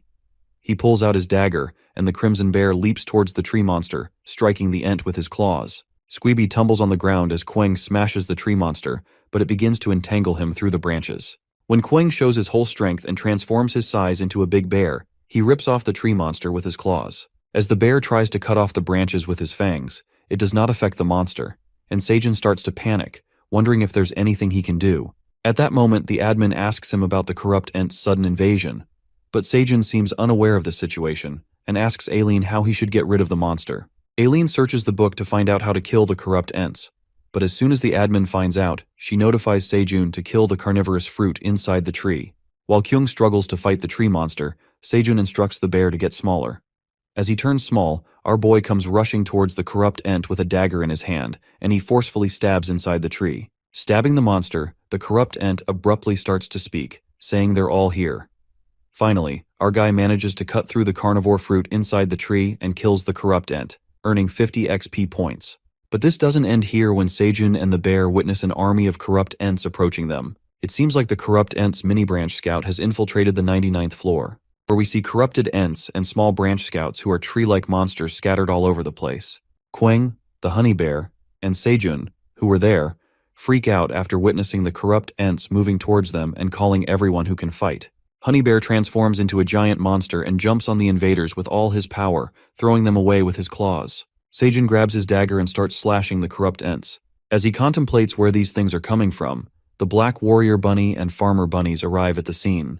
Our guy instructs them to stop these invaders from reaching the field, or else the tree monsters will destroy everything. Following the commands, our super cool Black Warrior Bunny activates his lightning speed and flaunts his skills by killing plenty of tree bastards just by his speed. While Sejun appreciates the Black Bunny for his impressive hit, the bunny lets his guard down when a tree monster appears from behind him. But the Sickle Bunny comes to the rescue and kills the corrupt Ent, warning the Warrior Bunny to stay focused and not get sidetracked. After a while, the army of the poisonous honeybees and the farmer bunnies show up in the field and vigorously attack the enemy. Fighting hard, our boy encourages everyone to hang on for a while since they've removed almost all the tree monsters. Before they all could take a sigh of relief, another large corrupt Ent army came flooding towards them. It appears to be corrupted Ent's large branch scouts who've attacked them again. Our guy gets terrified by the sight of the giant corrupted Ents and commands everyone to run out of there. At the same time, Kwang arrives at the field and starts fighting the gigantic Ents, warning the corrupted Ents not to mess with his dad. Our guy is worried about Kwang fighting the monsters alone head-on, knowing that there's no one to help since Kung's mom went to the passageway with Teo, and it's too far of a distance for the Minotaur King to cross the wasteland in time. Lost in contemplation, our guy doesn't realize the corrupted Ent behind him and is about to attack him. That's when Captain Ox comes to his rescue and saves him. Asking Sejun if he's alright, Minotaur King informs him that everyone is here to help fight these corrupt entities. A wave of relief hits him, and he is delighted to see Minotaur 4 and Minotaur 3 as they smash the hell out of the tree monsters. But the Mama Bear, who seems more than furious, slams the corrupted Ents, erupting in how dare they invade her territory and mess with Sejun's field. The Minotaur King looks at the Crimson Grizzly Bear and lets out that she seems to be bursting with anger. Curious, our guy asks King Ox how they learned that the corrupt Ents attacked them. That's when Aileen notifies him that she called the Minotaurs and the Red Bear after confirming that the Ents were coming this way. While Sejun sincerely thanks the tower manager, who tells him that he can always count on her, the Minotaur King commands everyone to protect the fields. As the fight continues, our boy announces that he's going to make delicious food for everyone after this is over. And just as everyone hears about delicious food, they all charge toward the enemy with extra energy. It appears it was not a combat with the tree monsters, but a food fight. The next scene takes us to the 67th floor of the dungeon, where we see the lifeless bodies of red locusts lying on the ground. While Teo utters that it was supposed to be a dense forest, he asks Elka about it. That's when the Silver Wolf reveals that all the places where red locusts pass through become desolate, like this dense forest without a single blade of grass. Terrified after knowing how dangerous the red locusts are, the cat questions Elka about what they're doing here, as their work was to get rid of the bodies of the red locusts, which already seems to be done. Upon hearing this, the Silver Wolf tells him that the lizardmen have requested the wolves to clean up the ruined land, since they're on the battlefield fighting the other red locusts, so they're short of hands. The peddler cat gets furious over this and asks Elka if he will be paid for it. While the wolf tries to calm him down, Teo instructs him to follow him and demands the lizard warriors step aside and let him in the tent where their leader is. The lizard warriors standing outside the tent refuse to let them come in, but Teo continues arguing, telling them he's not just anyone and wants to meet Iona. Once again, the lizard man refuses and says she can't meet anyone, while the peddler cat tries to convince him that he has an important relationship with Iona. Poor Elka wonders what this damn cat is going on about now. Elka freaks out when the cat keeps blabbering about his close relationship with Iona. Teo explains the complex relationship between him, Sejun, and Iona, and concludes that they have an important relationship because they both are Sejun's underlings. While Teo keeps exposing his close relationship with Iona, the lizard warriors start gossiping and taking the wrong idea. In the meantime, Iona jerks the curtain away and warns the peddler cat to stop saying things that can be misunderstood. She then leads him inside the tent, where all the lizardmen seem to be discussing something. Iona lets him know that they are in the middle of an important meeting to prepare for the next locust attack. While the lizard warriors stare at Teo, Iona asks him why he's here, assuming it's about collecting the money for the blade green onions. However, the cat refuses and reveals he's here because of the wolves. He lets out that the wolves are cleaning the shattered mess caused by the break of the red locusts, and reminds her about the original contract that was only about cleaning up the dead bodies, adding that it's a strenuous duty and an unfair contract. Upon hearing this, the Lizardmen Tribe Chief Representative Toro asserts that he had no idea because the lizard warriors were on a battlefield, leaving only young and old lizardmen to clean up the reclaimed territory, so they asked for help from the wolves. Teo, being the smartass, makes the chief clear that this won't work and demands proper compensation for the additional heavy workload for the wolves. The merchant cat decides not to go easy on Toro, as he asks the chief how dare he order his assistants around without his acknowledgement, asking for 1 dungeon coin for every wolf's compensation and concluding that the chief will pay 100 dungeon coins. But Toro doesn't seem to take it well and calls out Teo for being a corrupt wandering cat merchant. At that moment, Iona interrupts the furious lizard man and tells him Teo works for the Great Black Dragon. She reminds Toro not to forget that they were able to reclaim this land on the 67th floor because of the Black Dragon's assistance, adding that they also acquired the blade of green onions from the dragon. Being an over-the-top assistant of the Black Dragon he is, Teo elucidates that without his help, this place would have been in big trouble, and the chief would have to pay the price. While Toro grits his teeth out of anger that gushes through him, the lizard warrior tells him to calm down. The chief Toro seems to have no choice but to pay them the price. Later, our peddler cat happily carries the bag of dungeon coins and offers them to the silver wolf. But Elka refuses to accept them, saying that the wolves are his subordinates, and they already earn enough money from selling the part of red locusts, insisting on him to take the dungeon coins. Teo gives him some lessons, advises the wolf not to get treated like a pushover, and takes the money confidently. As the wolf finally accepts the money, Teo thanks Iona because things went smoothly as she took his side. The wizard lets out that she had no idea something like that was happening behind her back as she commanded the front lines. Later, Teo informs Elka that he will be going to the 38th floor all by himself so that he can go to the 99th floor. Looking at the peddler cat, Iona reckons that the Lizardmen tribe is known for never giving out what they're, and due to this, rumors about Teo, the merchant cat, using the Black Dragon's privilege as an excuse to demand compensation, will break out. In addition, this won't turn out well for Teo, but it doesn't matter as he works under the Great Black Dragon, and that name rules all the authorities. She further contemplates that the tower is corrupted and food is an authority that can control this tower, so they can't let evil bastards like greed take control of the food market. Many authorities in the tower will closely monitor the merchant cat. Iona yanks out of her thoughts as Teo leaves and waves her goodbye, wishing to revisit her. As Iona tells him to take care of him, she worries about him, thinking about the rumors that will spread like fire and the story will be exaggerated. The next scene takes us to the 99th floor, where Seijin keeps leveling up because of the corrupt Ents. He wakes up after a short nap and is surprised that he has reached level 22. Meanwhile, the Minotaurs are cleaning up the scattered trees, and our guy asserts that they still have a long way to go. We are then taken to Seijun's flashback, in which he narrates about the surprise attack by the corrupt Ents. The fight was an easy success with the help of Kyung the baby bear, the Minotaurs, and Mama Crimson Grizzly Bear. Seijun was also able to level up due to Queng's consideration, who helped capture the tree bastards for his dad so that he could kill them and earn rewards to get stronger quickly. In addition, they are also planning on building fences out of the corpses of the corrupt Ents to fortify the area just in case. Returning to the present scene, our guy asks the mama bear if Ox 3 was talking about these monsters living in the forbidden western forest. The mama bear agrees and reveals that these monsters have never stepped into their territory before, but recently they have kept invading the area, adding that she didn't expect them to come in such a large number. As the bear chews on the dead tree monster, Seijun presumes that she finds it delicious. While eating, the Crimson Grizzly Bear apologizes to him for not doing a better job at patrolling. Our guy assures her that it was not her fault as she has been burdened to take care of everything herself. To reduce some burden off the mama bear, our protagonist lets out the poisonous honeybees that are increasing in number, so he will ask the second and third queen bees to help her guard the territory. After that, Seijun ponders why the corrupt Ents keep infiltrating their area and why the tree monsters said something strange before they died, leaving him concerned about this matter. In the meantime, the admin who's been reading the book about the corrupt Ents explains to Sejun that these tree monsters are like a virus. No matter how much they try to kill them, they will somehow grow in numbers and reappear. They are annoying pieces of shit and will try to corrupt any powerful tree around them at all costs. She further tells him why all the strong trees on the 99th floor have been infected by corrupted Ents, adding that they would sleep and not move if there's no target to contaminate. At that moment, Aileen asks him if he has any guesses as to why the corrupt Ents have been awake and active recently. Thinking hard, he concludes that maybe it's because there are so many crops around here, like cherry tomatoes and corn plants. Talking about food, his stomach starts to rumble, and he remembers that they had yet to eat after the fight with those tree bastards. Chef Sejun then heads to his new kitchen and starts cooking delicious meals for all of them. The bunnies help him cook, and the Minotaur carries the food outside the house. It seems like a grand feast as our farmer chef prepares the grilled squids, piranhas, sweet potatoes, fried fish, and grilled corn.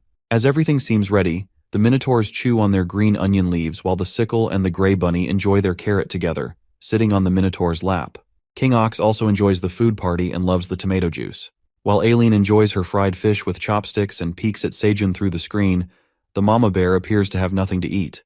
But after a while, our guy points at the silver wolves carrying wagons full of red locusts, and the mama bear is delighted as she starts munching on the delicious locusts. Suddenly, Sejun hears a voice as he looks back. The wifey farmer bunny appears in pain. The wifey bunny utters that she thinks that the babies are coming out. Panicked, our guy instructs the bunnies to take her in the house as it's too late to go into the cave and asks them to bring something fluffy, telling everybody to calm down. After a while, Elka, the Minotaurs, and the Crimson Bear peek through the door, curious to see the newborn bunnies. Just like that, with many aunts and uncles around, the third group of baby rabbits was born. While our guy holds the adorable 3 newborns, all the animals around the house admire the babies. The next scene takes us to the 52 floor of the dungeon, where we see Taijin confronting the big fat wild boar he fought years ago. Bursting with flames, the wild boar recognizes Taijun, who had come from outside the tower, asserting that he thought the human had died from his flame curse. Taijin, who seems to be in good shape, affirms to the wild boar that he had a lovely vacation because of the curse, and presumes that the boar is also enjoying its life in the tower with just one eye open. Making fun of the wild boar, the mage asks him how much he's eaten, saying that he can even smell the barbecue all this way. The wild boar bursts out with fury, warns Taijin that he will regret ever showing himself before him again, and smashes the ground.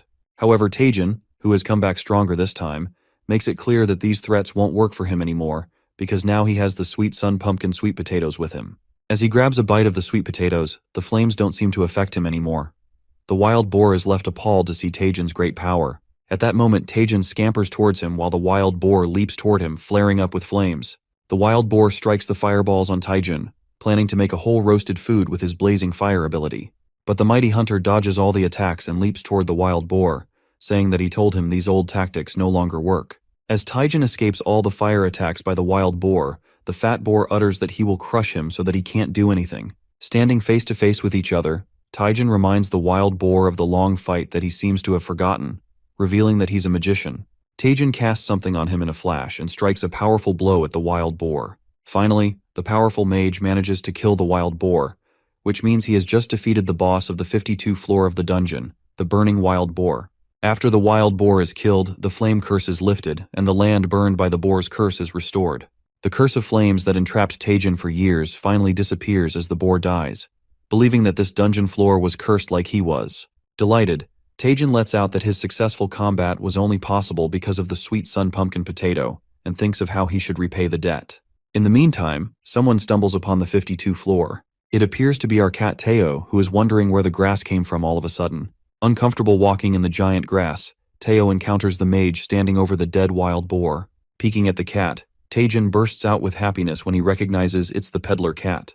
But Teo, who isn't happy to see him, calls upon the old man and asks him where he got that thing in his hand, which happens to be the sweet potato.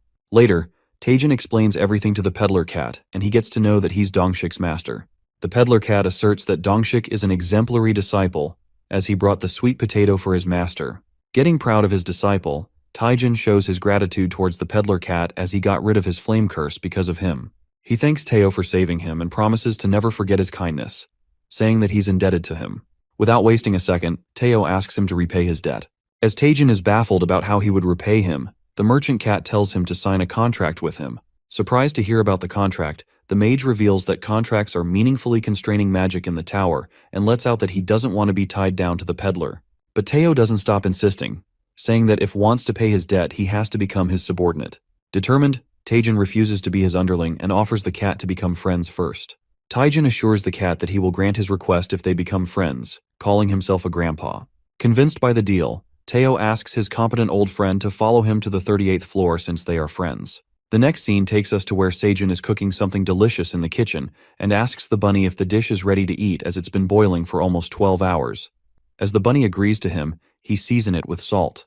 It appears that the ingredient that Sejun is cooking is red locust.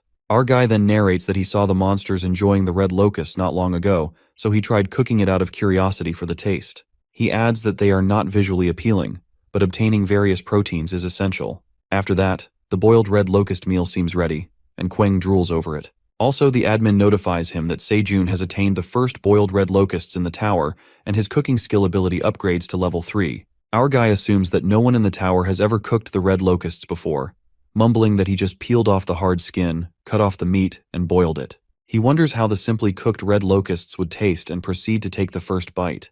However, our boy tries to chew on the locust and struggles to eat it as he stretches the tough meat to the fullest, but fails miserably to take a bite. As the black bunny peeks through the door and asks Sejun what's going on, our guy breaks down on the floor, letting out that the locust is so dry and tough. Suddenly, a notification pops up about Sejun obtaining the red locust meat. While he reads the notification, our guy freaks out when he gets to know that there is poison inside the locust meat. Thinking that he nearly dodged a bullet with the poisonous locust meat, Sejun was lucky enough to eat the detoxifying green onion, or else the poor guy would have died by now. While Kwang grabs a bite of the delicious locust meat, he feels bad for his dad for being unable to eat such tasty things. The bear wonders how weak his teeth are. Our boy mumbles that Kwang should not be the one to make such remarks about his teeth as he chewed on the blade of green onions. Later, a long-awaited red locust soup dish came out after repeated failures. As the parents' bunnies look after the newborns, Sejun offers the red locust soup to the mama bunny and tells her that eating something tender will help recover her body. It appears that the dish Sejun accomplished after many failed attempts was the red locust soup. He achieved the red locust soup in his cooking ability, and the recipe for his soup was registered as combat food. Assuming the title of his dish is unusual, he takes the first sip of the soup. Amazed by the flavor, our guy speaks up that the locust meat tastes like chicken meat, feeling mesmerized by the dish instantly. While Kwang, who doesn't seem to know what a chicken is, asks his dad about chicken meat, he tells the bear that it's something dad likes. Without ever tasting the chicken meat, the bear already likes it because his dad likes it too. It's revealed to us that it's been 235th days since Sejun stumbled upon the dungeon and has come a long way since then. As he discovers that the locust meat resembles the chicken meat inside the tower, our guy adds this moment to his survival diary. Later, Sejun gulps down the refreshing red locust soup, increasing his strength by 5 points for 30 minutes. He ecstatically lies down on the floor after eating to the fullest, as he has eaten something like chicken for the first time in 8 months since he came into the tower. While Kwang also stuffs himself with the soup, our guy speculates if he is forgetting about something. In the meantime, the admin emerges and reminds Sejun that he forgot about her and enjoyed the red locust soup all by himself. Staring at him through the crystal ball, our boy asks her how long she has been watching him. Hopping mad, Aileen reveals that she's been watching him from the beginning, making him recall how she informed him about the corrupt Ents attack and even rewarded him for his contributions in exterminating the red locusts. She lets out that Sejun is so full of himself and breaks down in tears. Flustered, our guy hysterically mumbles that he's been thinking about her and will make the soup for her in no time.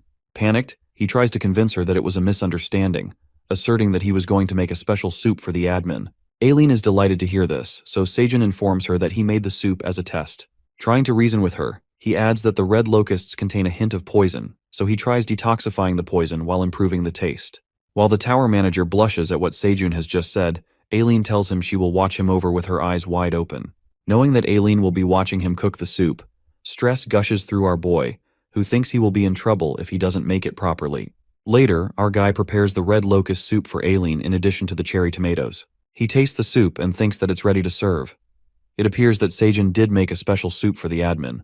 His recipe for red locust cherry tomato soup is registered, and his cooking proficiency has increased. Sejun tells the admin that he added cherry tomatoes instead of potatoes since she likes them too much, and offers her a bowl of fresh locust soup. However, Aileen refuses to take the bowl and says she needs the whole pot of soup for herself. Our boy packs the whole thing for the greedy admin and gives it to her. The admin grabs the whole soup bucket and decides to try it.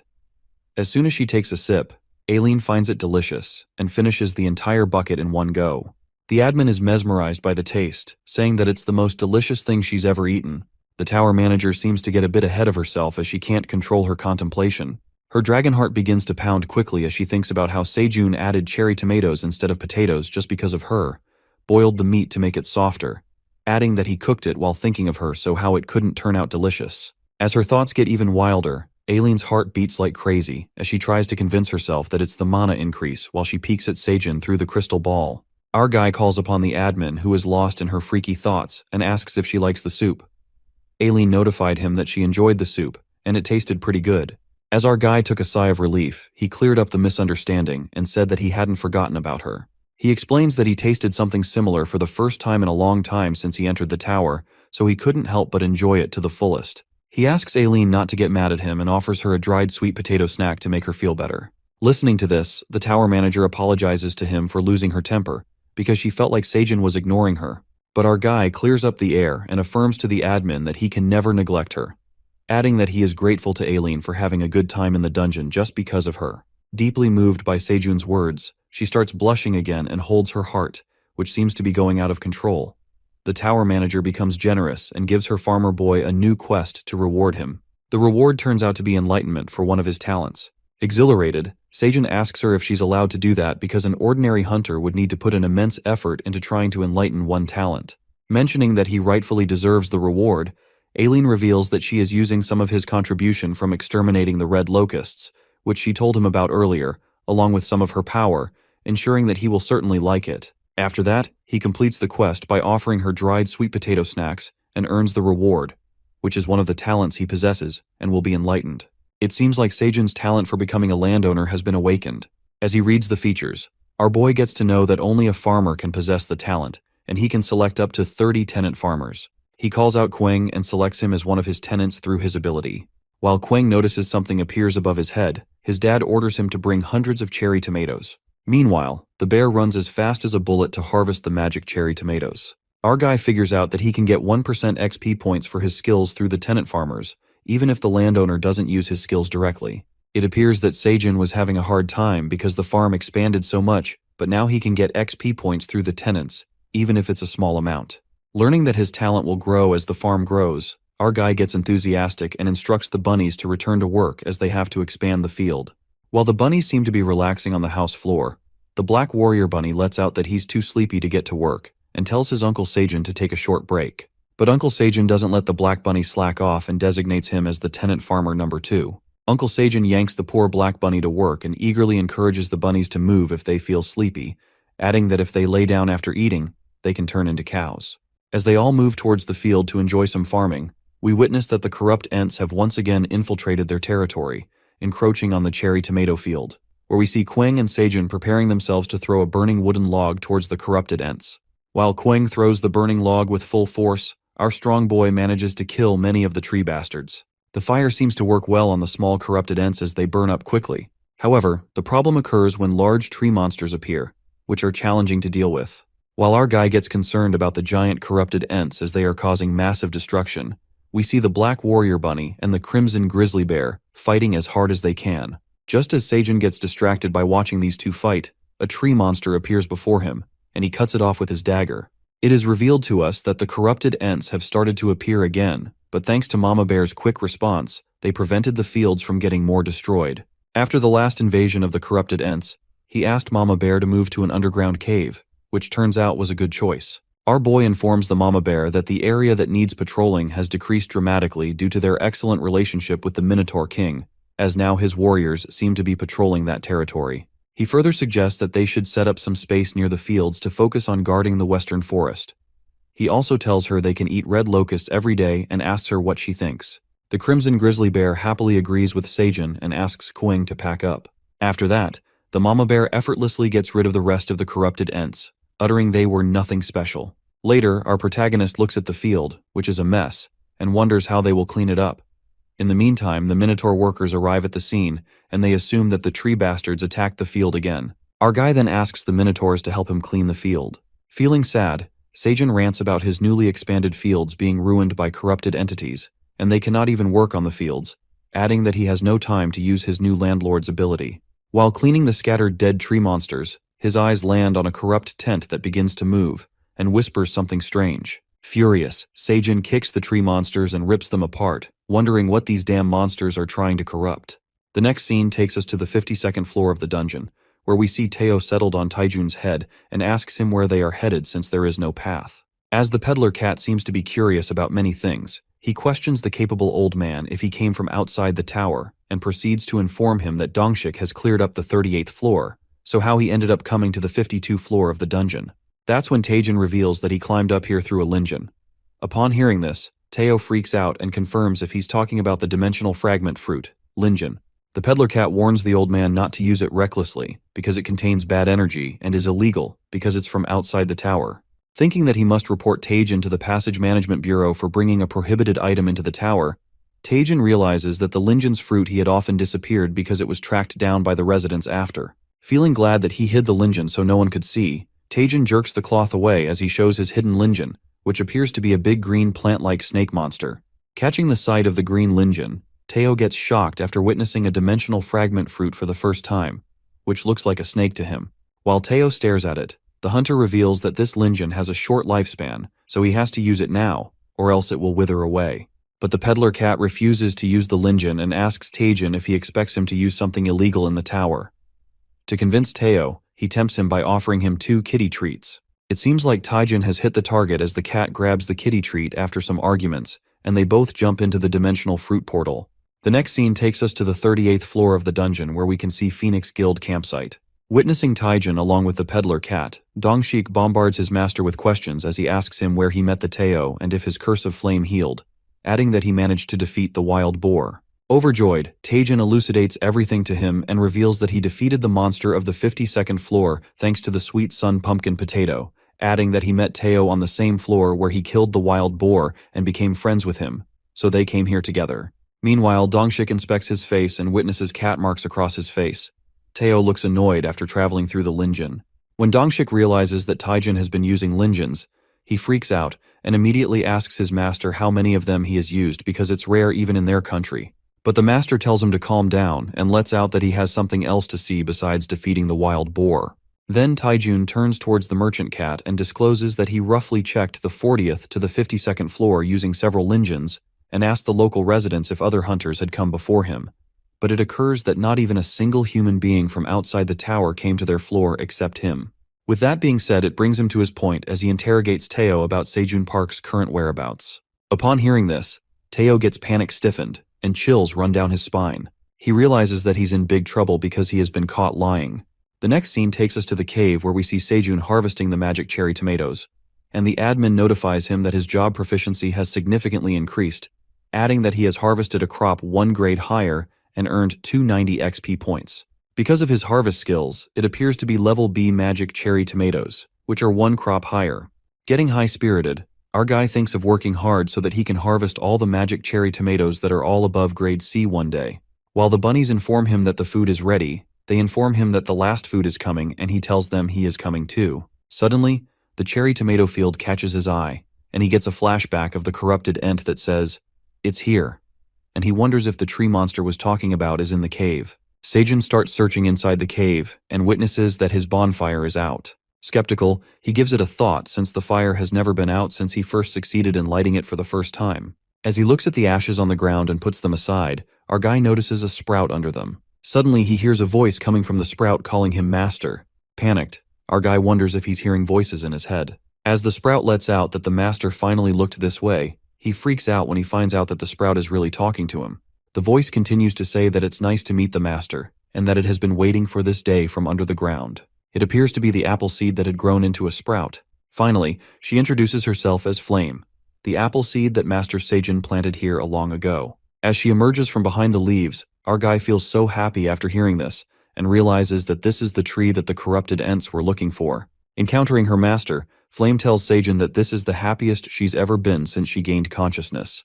However, our guy looks a bit concerned about her name since it has nothing to do with an apple tree. He gets confused about her appearance as he wonders how a plant can talk. He curiously asks Flame how she can talk, and that's when she responds that she's a flaming red apple tree, adding that she's directly transmitting her consciousness into his head through the power of magic. While Flame the apple tree appears to be in red hair, she looks like a fairy and wears a dress made out of flower petals. She admits that she shaped herself to look good in front her master. Wondering that the apple he had back then was such a great apple, Seijun lets out that she must be an incredible tree, as she also mentioned magic. But Flame says that she's not that great and reveals her story when she was a seed. Flame explains to him when she was a seed she felt an intense heat under the ground and had to sprout in order to survive. She went down endlessly to the point that she did not know where it ended. Then, she discovered cold underground water and drank it to withstand the heat. In the darkness, she waited for the sunlight to reach her and bloom her into a new sprout.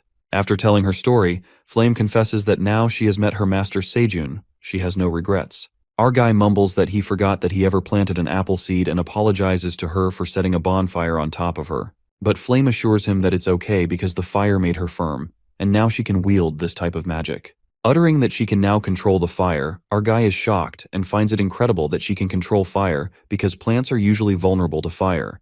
Proud of herself, Flame says that she's the flaming red apple, while our guy adores her for how tiny and cute she is. Flame lets out that she can only control fire for now, but she will grow up as fast as possible to help her master.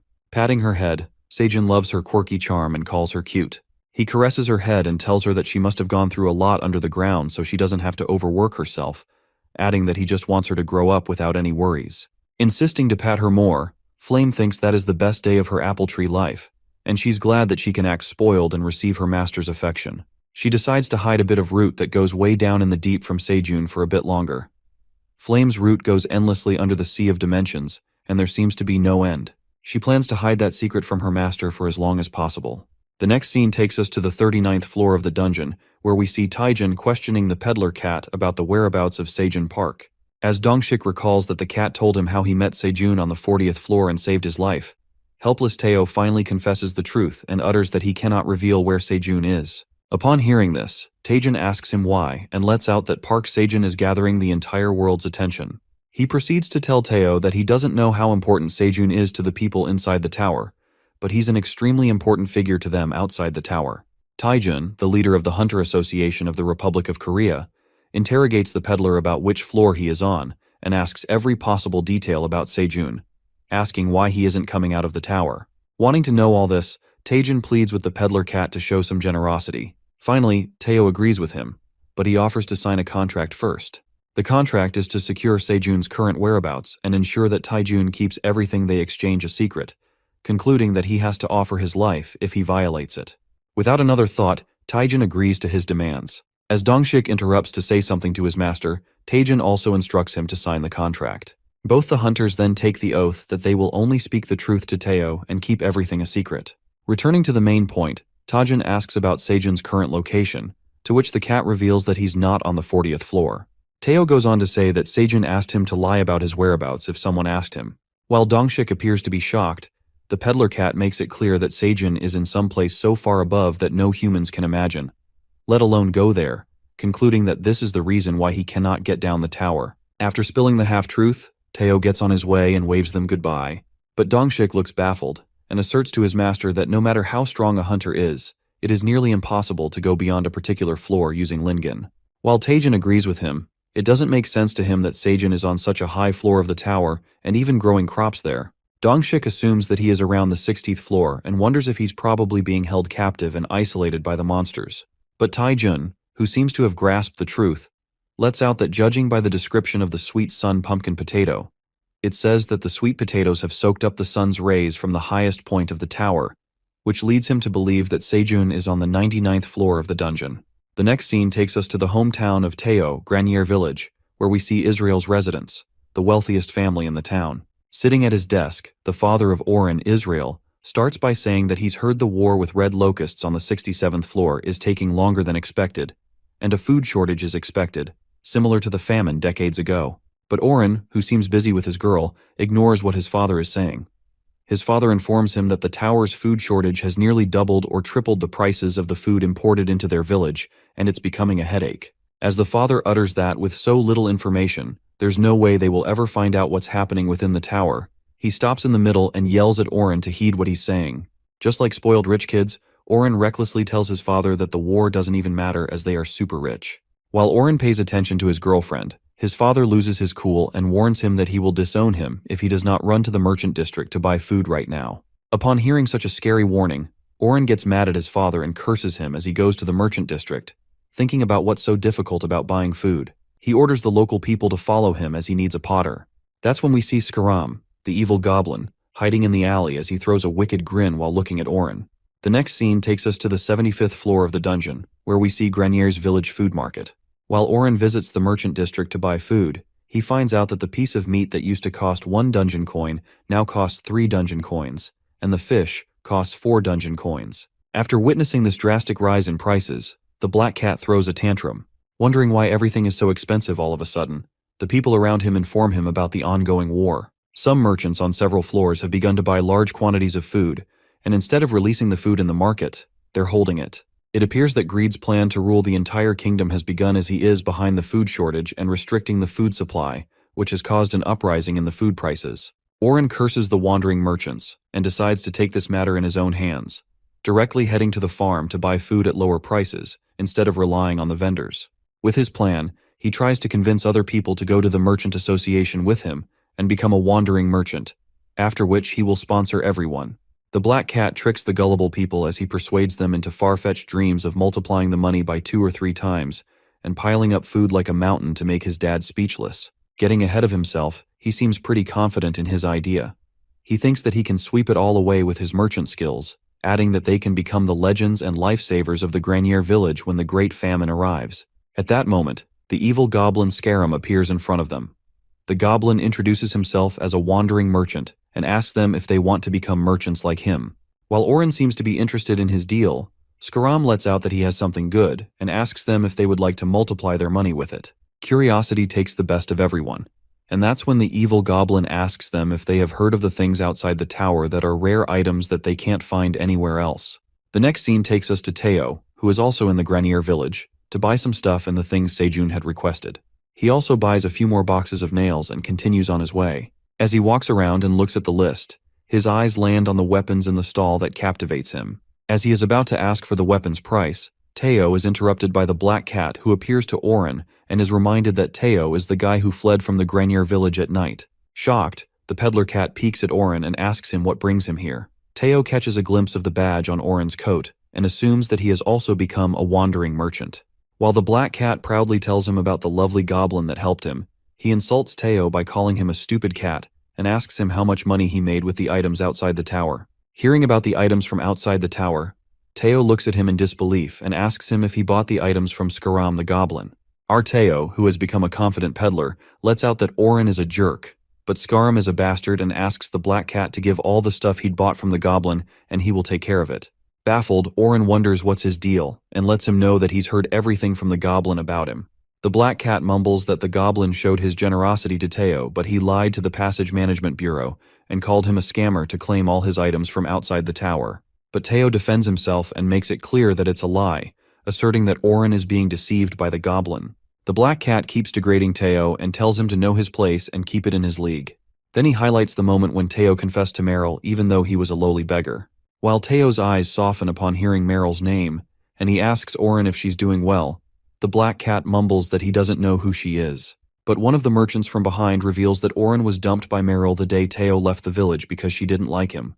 But the black cat tries to keep his pride by saying he's the one who dumped her, and Teo pats on his shoulder, saying that Meryl has always been a fickle and not to take it personal. Saying that he doesn't need to be comforted by him, Oren shrugs his hands off his shoulder and discloses that they will sell these items to the Minotaur King on the 99th floor since he likes items from outside the tower. Thinking that he can sell items to the most dangerous monster on the 99th floor, Oren thinks of selling these items to become the strongest individual in the tower, adding that he could become a great wandering merchant but lacks supporters to build his rapport. He then leaves as he brags some more while Teo wishes him luck and laughs at his utterly foolish ideas. We are then taken to the 99th floor, where we see the corrupted Ents have flooded once again. The Crimson Grizzly Bears stand alert, ready to combat with the corrupted Ents. In the meantime, Sejun, Kyung, and Mama Bear consume the red locust soup. It appears that they all consumed combat food that will increase their strength by 7.1 for the next 30 minutes. Knowing that the tree bastards were targeting Flame, Sejun and the others take their positions and get ready to attack.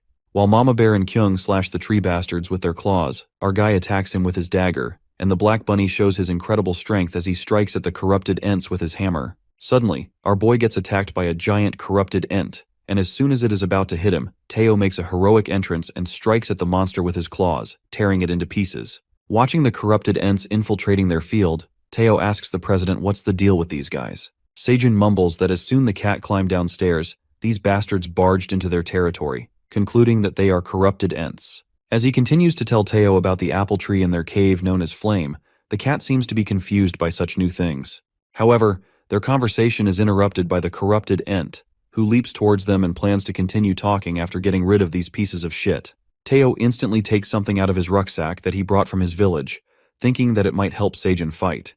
To his surprise, the cat hands him a hatchet. Peeking at the new weapon, Teo tells him how this weapon dragged his front paws onto it firmly.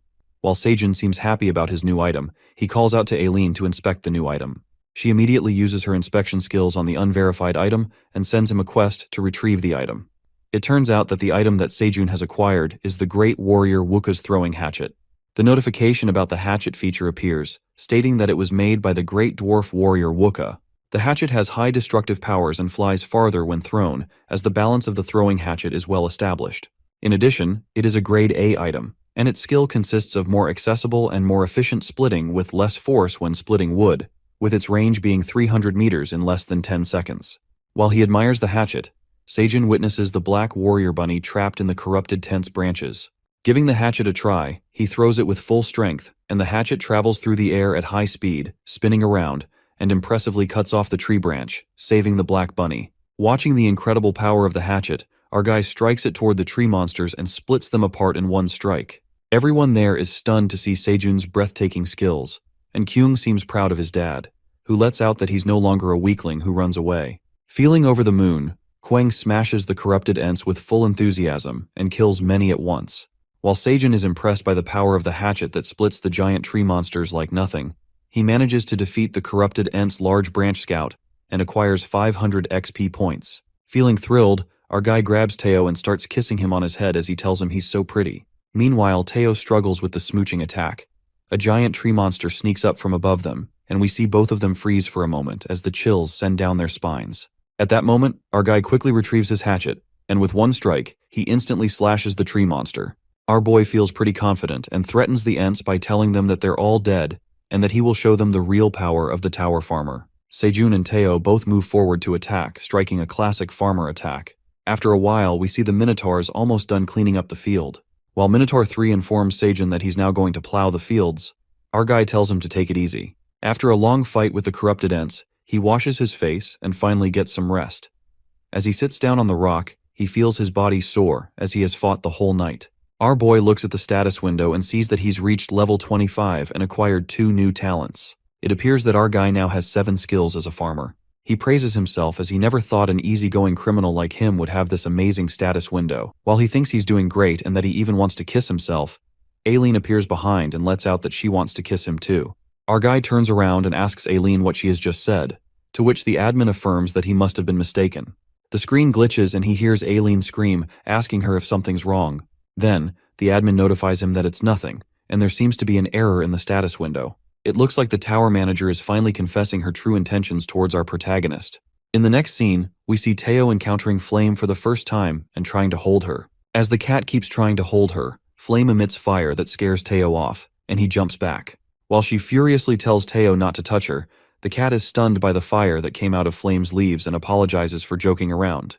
He then asks Flame for a favor, pulling out a fish from his rucksack, and asks her if she can grill it since Sejun is too busy to cook. Flame points her finger at the fish and casts a fire, making the fish grilled instantly as the fire illuminates. While the cat seems to be enjoying his grilled fish, Sejun appears from behind and tells Teo to not bully her too much. But Teo assures him he did not bully her, and she even grilled fish for him. As our guy feels proud of Flame, he gets a notification that the cooldown time for his Straw Hat growth promotional skills is over. In the meantime, he decides to use his growth promoter skills on Flame, and she asks him if he's really going to use such a precious skill on her. He makes sure that he's putting his skill to good use and utters that Flame must grow quickly to become a healthy tree. Hearing this, Flame gladly accepts it.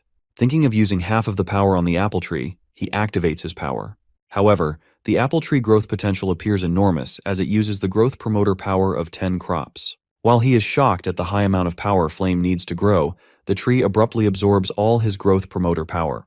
As soon as the energy flows into the apple tree, our guy feels like his mana is being sucked in. As it seems to be done, Seijun wonders that she seems to grow just a little bit for that much power. Meanwhile, Flame is excited as she feels her body overflowing with power. Our guy feels dizzy and trips to the ground after using all his skills on the tree. Concerned, Flame asks him if it's because he used the powers on her, but he lets out that it's because of the exhaustion from fighting all those tree monsters from earlier. He assures her that everything is fine except that he feels a little dizzy. Saying that she would relieve some of his master's exhaustion, Seijun gets curious and asks her how she is going to do that. She activates her white-colored purification flame, which covers his whole body, and he instantly feels his body getting lighter. While Teo freaks out, thinking that Seijun is on fire, it appears that the flame of purification will burn off any impurity and improve his body condition for the next 3 hours. Our guy appreciates Flames, telling her she's fantastic and she is glad to help. Curious, he then asks Flame if she has any other abilities. That's when she reveals that possesses the flame of purification she just used on him and the ability known as the Flame of Friendship. Flame further explains that the Flame of Friendship is an ability that allows her to control fire for a while and enhances the power of fire. Getting to know the incredible powers Flame possesses, our guy confirms that he can use her abilities as well and contemplates that Flame's friendship will be effective when he fights against the corrupted Ents later. But then the peddler cat, who seems jealous of Flame getting all of Seijun's attention, says to stop looking at her as he has many more exciting stories to tell. Teo then reveals that a human named Han Taijun is now aware of the truth that Seijun is not on the 40th floor. At first, Seijun appears to be fine as if nothing happened, but as soon as he realizes what has just happened, he freaks out and asks Teo what he just said. In the next scene, we see our guy getting shocked to hear Taijun's name since he's the strongest hunter in Korea. What's even more shocking is that he is friends with Teo.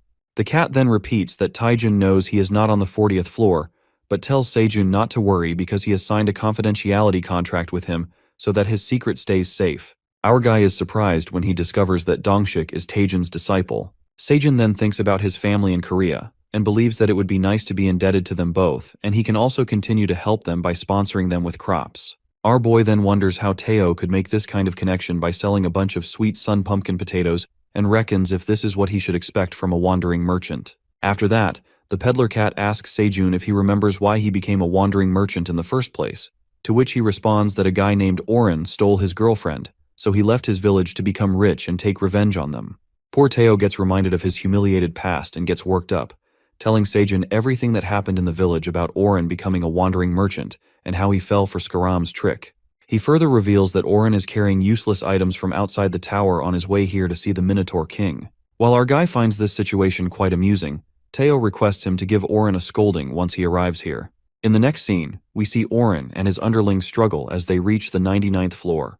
Upon reaching, they witness the floor, which appears to be a barren land with no restaurants and no trace of humanity. At that moment, the merchant cats look behind and see the white farmer bunnies carrying bottled water for sale. The trio was glad to survive till now and rush towards the bunnies to buy water. As they ask for the prices, they find out that each water bottle costs 0.5 dungeon coins. Startled by the expensive prices, Oren asks the bunnies about the high cost, and the bunnies explain that it's extremely difficult to get water on this floor. After that, the bunnies speculate that they are the Minotaur King's wandering merchant guests, and Oren proudly reveals that he's here to sell rare items to the Ox King. The bunnies apologized and let them know that they were allowed to put it on credit since they were esteemed guests. At that moment, they offer Oren a contract of guarantee for outstanding payments and notifies him that he has to pay 10 times back unless he pays the outstanding payments within 3 days. Thinking that he's being scammed, Oren presumes that making them pay back 10 times is ridiculous. Upon hearing Oren's objection, the bunnies again explain that the 99th floor is a crude place, and it's hard to survive until they sign the contract, adding that they've been deceived many times. That's when the bunnies offer Oren to pay back with his body, but the black merchant cat informs them that they will sell their stuff within 3 days and pay them back. The merchant cats get on their way by placing the water bottles in their bags. The next day, those 3 merchant cats were parched by the lack of water as they had drunk all the water they bought from the bunnies. With the lack of water and food, the wandering merchants feel helpless. Feeling more thirsty, Oren asks one of his underlings to give him the last bottle of water. Since it was the last bottle, everyone wanted to drink the water, but they had no choice but to offer it to Boss Oren.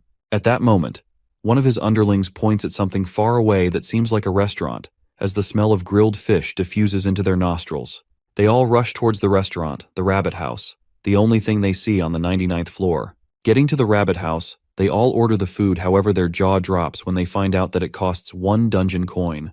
The farmer bunnies then reveal that it's hard to catch since there's no lake or sea nearby and offer him the payment contract, which had the same conditions. Leaving him with no choice, Oren agrees to sign without considering it. After the contract, the black cat orders 10 fish, and the starved merchants stuff themselves with the grilled fish. Finally, after replenishing their stomachs, they all lay on the floor loaded with grilled fish, thinking they might throw up. Later, Oren reminds them to sell the stuff to the Minotaur King. One of the cats asks if they could take a short break since they're all so sleepy, and they decide to doze off for an hour. After an hour, they all wake up to a bright light hitting their faces, and that's when one of his underlings indicates to Oren that they're in big trouble. They find themselves squished between 3 gigantic minotaurs. As one of the minotaurs asks the black merchant cat if they are the ones looking for the Minotaur King, poor Oren cries out of fear, uttering that they're wandering merchants as he shows his badge and begs not to harm them. Scaring the pants off the cats, the Minotaur orders them to follow him, saying that he will take to the Minotaur King. Just when Oren thinks they're about to hit the jackpot, the Minotaur King makes a classic arrival and asks the black cat if he's looking for him. Oren stutters as he speaks and informs the Minotaur King that they came all the way here to sell some extremely rare items from outside the tower. Upon hearing about the rare items, the Minotaur King claims to call the experts to confirm whether the items he is selling are truly rare. The scene takes an unexpected turn when Seijun arrives at the scene and Oren addresses him as the Great Black Dragon. While Oren wonders what brings the Great Black Dragon here, our guy introduces himself as the Great Black Dragon and tells them he possesses the power to inspect rare magic items, and lies don't work before him. He orders Oren to come forward and show him the items, and the black cat brings him the items. He ponders that he got lucky because the Black Dragon, the strongest being who controls the tower, is here. Daydreaming, Oren reckons if the dragon likes these rare items, then monsters like the Minotaur King will be nothing, and he might even become the strongest being of the tower. Without further ado, he tosses out the items from his rucksack, and Seijun closely inspects them, asserting that nothing looks exactly useful to him. While trying the items, our guy picks up a roll cleaner and lets out that it's close to trash. Oren cleverly praises the Great Black Dragon and tells him this is a roll cleaner with adhesive magic that removes dust or fur. Meanwhile, Seijun asks him the price of the roll cleaner, to which the black merchant cat mumbles that it costs 50 dungeon coins. His underlings seem to be impressed by their boss and gossip about how he bought these for 5 tower coins, adding that he didn't even flinch in front of the black dragon and confidently raised the price. Poor Oren wonders if he did a great job as a merchant for making a fool out of the Great Black Dragon, assuming that he may have a knack for being a merchant. It appears that Oren has been making a fool out of him as Seijun, who already knows these items are trash, is teaching him a lesson. The black merchant cat then asks Seijun, addressing him as the Great Black Dragon, if he would like to purchase this magic item from outside the tower, adding that it's challenging to obtain in the dungeon. Things start to take an unexpected twist when our guy takes a deep breath and makes a serious face, saying that he warned Oren that lies don't work for him. He reveals the truth about the items from the outside tower, uttering that they are not any magic items. Seijun elucidates the real science behind these items, just like this consumable product that uses adhesive paper rolled up and can be peeled off, adding that there are plenty of these items on Earth. Summing things up, he concludes that these items are trash, and there's not even a hint of magic in them. Upon hearing this, Oren is left in utter disbelief and tries to justify himself by saying that he has definitely heard that these are magic items. Trying to reason with the Black Dragon, the cat merchant mumbles that he must have been mistaken, but immediately covers his mouth after realizing what he just said. The Minotaur King furiously shouts at him, saying how dare he call the Great Black Dragon a liar, and smashes his hand on the floor, which causes the ground to shake a bit. While Seijun, standing right beside his hand, almost passes out, Oren, along with his underlings, gets on their knees and bows to the ground. Scared for their dear lives, the merchant cat takes his words back, muttering that everything the Black Dragon said is the truth. Oren pleads for forgiveness for deceiving the Great Black Dragon and realizes that Teo was right about Scarum being a scammer. Frightened, the black cat stutters while begging for their lives to be spared, and our guy calmly states that he shall spare their lives. However, they've incurred a lot of debts on their way here. Wondering how he knows about it, Seijun lets out that he runs some businesses in the tower as a hobby, and everything they ate was from his stores. Shocked to the core, Oren melts in a breakdown. At that very moment, the white farmer bunnies appear and calculate Oren's debt, stating that if they multiply the water and all the food they ordered by 10, the merchant cats have to pay around 500 dungeon coins. Additionally, they also have to charge them for lodging and even cleaning fees for illegal dumping of rubbish on the land, which, in terms of bricks, approximately makes 100,000 pieces. As Oren gets confused, thinking about where the bricks came from in the middle of the conversation, the Minotaur King reminds him of the contract's conditions that state that if they can't pay with money, they have to pay by doing labor work. Now that they can't pay the money, the Minotaur orders Oren and his underlings to assemble the bricks in place. In the next scene, the Minotaurs make bricks from concrete and molds in their territory. The Minotaur King, along with Seijun and Oren's gang, arrive at the Minotaur territory. After that, our guy clarifies that according to the contract, they must pay back by making 100,000 bricks. Listening to what the Black Dragon has just said, Oren freaks out after witnessing the size of the bricks, letting out that there's no way they could make such giant bricks. Our guy agrees with him and instructs them that they have to make 10 bricks per day. If converted in time, it will take about 10,000 days, but in that time they will incur even more debts for lodgings and food, which will result in having to make even more bricks. The poor gang looks traumatized, and they once again get on their knees, pleading with Seijun to overlook their mistake just once and letting out that they will do anything but make bricks. Seijun decides to give them a chance and says that among the businesses he runs, the head of the distribution unit needs some help. The work involves following him, carrying goods within their bundles, and selling them, concluding that they would be paying off their debt by working as an intern in the distribution unit of their farm for 10,000 days, adding that he would offer them grilled fish every day. Upon hearing that they will get food, Oren cries out of joy and immediately agrees to his generous offer, thanking the Black Dragon. Our guy then instructs them to write up a new contract. Feeling lucky to be stuck in such a situation, the Black Merchant Cat reckons that working for 10,000 days is better than making bricks, since the work is not that different from that of a wandering merchant, and he can even solve the food problem. He further ponders that he will get to work with the Black Dragon, not caring if Seijun is a demon, so he decides to sign the contract. After a while, Seijun informs them that the contract has officially been documented and congratulates them on becoming interns. Asking what they should do now, our guy notifies the merchant cats that the head of the distribution will guide them through work. He then introduces the head of the distribution unit, who is none other than our very own Teo. As his jaw drops, Oren is left speechless as he gets to know that Teo is the head of the distribution, mumbling what a midnight runaway beggar like Teo is doing here. Upon hearing this, Teo hits the black cat in the face and says that even as a mere intern, he has no respect for the head. Our peddler cat then nicely greets the other two interns and gives them a proper introduction of himself as the head of the distribution unit and first subordinate of the Black Dragon. He then states that they should listen to him, ordering them to answer him. Oren, who's been smacked by Teo, still seems to be shocked and curses him in his mind, wondering who would have thought someone worse than a demon could appear. Meanwhile, the head shows the interns around where they will work, informing them that they will be harvesting cherry tomatoes for sale and ordering them to follow him. While the interns follow him with their heads hung low, Seijun sees Teo's shoulders rising with pride. Our guy thinks it'll be convenient for him too, as Teo will have more subordinates to carry their items, and it will be easier. He then thanks the Minotaur King for granting this troublesome request of his, which was to trap the wandering merchant cats and make them their underlings. Uttering that they are neighbors, the Minotaur King tells him there's no need to thank him, and that he received orders from the Black Dragon through the status window, which she instructed him to do as Seijun says. Coming to the point, Captain Ox then lets him know that it would be nice to receive the sincerity of gratitude, and we can see his mouth watering. Our guy instantly gets what the captain is trying to say and tells him to take the green onion leaves and cherry tomatoes while he's here.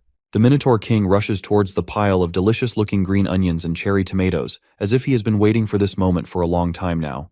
After that, he thanks Seijun and asks him to call back any time. Later, a noise pounds in his ears as he looks back. Seijun witnesses Teo scolding the rookies for harvesting the unripe green-colored cherry tomatoes. Teo makes the intern understand that if they remove the top part of a cherry tomato, its value decreases, adding that they are doing everything wrong and asking if they had no idea about harvesting the cherry tomatoes. He continues scolding the poor interns and says he will teach them how to do it since they're fools. They all sit down, looking overwhelmed with emotions, and by looking at this sight, Seijun says a quote that the frog can't remember his days as a tadpole. He refers to Teo, who was also once an intern, and laughs at him for acting like a tough guy, thinking of watching out for Teo.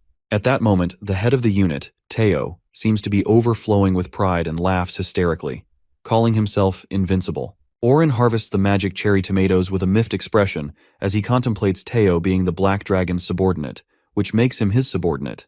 In other words, he will be a forever slave. Suddenly, Oren the cat is yanked out of his thoughts when Teo sneaks up and smacks his head. He scolds the black cat for zoning out and tells him to come quickly when called upon. However, Oren loses his cool and grabs Teo by his collar, calling him a bastard. But he is humbled when Elka, the silver wolf, comes to Teo's rescue, giving the black cat a deadly stare. Teo, the boss, asks the black cat if he is disobeying the head of the distribution unit and subordinate of the great black dragon. But Oren immediately comes to his senses and tries to reason with boss Teo, saying that he was startled because of a bug on his shoulder, so he just wanted to brush it off. While he warns Oren to behave himself, or else he will get a good scolding, Teo asks the other intern cats if they are ready to go downstairs. The intern cats assure him they have filled their rucksacks full of cherry tomatoes as per his order. Upon hearing this, Teo asserts that intern Mark filled his rucksack the fastest, and intern Jeff answered him first so that he would be reducing their contract by 1 day. As the interns are happy to hear about this, Oren asks about his contract, but instead of reducing it, Teo adds 1 more day to his contract, mumbling that Oren took the longest to respond to him. Meanwhile, poor Oren starts sobbing because of the mistreatment. Seijun approaches the field, asking Teo and the intern if they are headed downstairs. The peddler cat informs Seijun that the interns have old types of rucksacks, so they keep fewer things inside. Listening to this, our guy tells Teo to upgrade their rucksacks when they do well in their work later. Peeking at Seijun, who looks prepared, Teo asks him if he is going somewhere, and our boy informs him that he is headed to the western forest. Seijun and the Crimson Grizzly Bears prepare while Teo, Silver Wolves, and the cat interns prepare to go to the 38th floor. However, Teo, who seems highly concerned about his president, clenches Seijun's cheeks and asks him if he will be fine without him. As Teo clings to his face, our guy lets him know that Kyung and his mother will be going with him, adding that his extreme concern is an offense to the bears as Kyung furiously stares at the cat. He tells Teo not to worry about him because he also has a secret weapon with him. The cat jumps back on the ground and utters that he's not worried about him because he's going to the western forest to face the Ents head-on. Listening to this, Elka presumes that Teo is saying all this because it sounds fun, but the cat hides his true intentions and claims that he's worried about Seijun. Our guy insists Teo get back his work and show the new interns the proper image of a peddler cat. After that, the peddler cat asks Seijun to be careful, to which Kwang assures him that he will protect his dad. Then, Teo, accompanied by Silver Wolves and the cat intern, waves them goodbye. As Teo and the others leave, Seijun and the bears head to the western forest. Our guy then gets on his way to the western forest. As they walk into the forest, the dark and eerie area scares the shit out of Seijun as he utters that the forest is more spine-chilling than he imagined. He notices the trees that look like they died screaming, and Kyung struggles from the strange smell coming out of the tree. Suddenly, Mama Bear halts and warns Seijun about the enemies ahead. But our guy, who peeks at a bunch of dead trees in front of him, lets out that there's nothing and moves forward. However, the Mama Bear stops him and asserts that they must not go further than this. At that moment, our guy freaks out when he witnesses the tree monsters begin to move out of their place. The monsters that have awakened appear to be the corrupted rotten guards.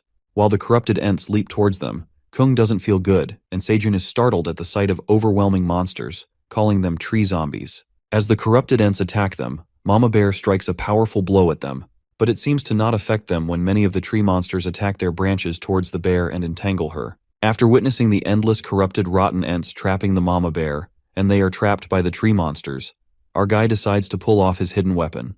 In a flash, he throws his straw hat, tossing out his dagger, and a flame appears above his head. His secret weapon turns out to be a flame of friendship, which seems like a power to control fire for a while.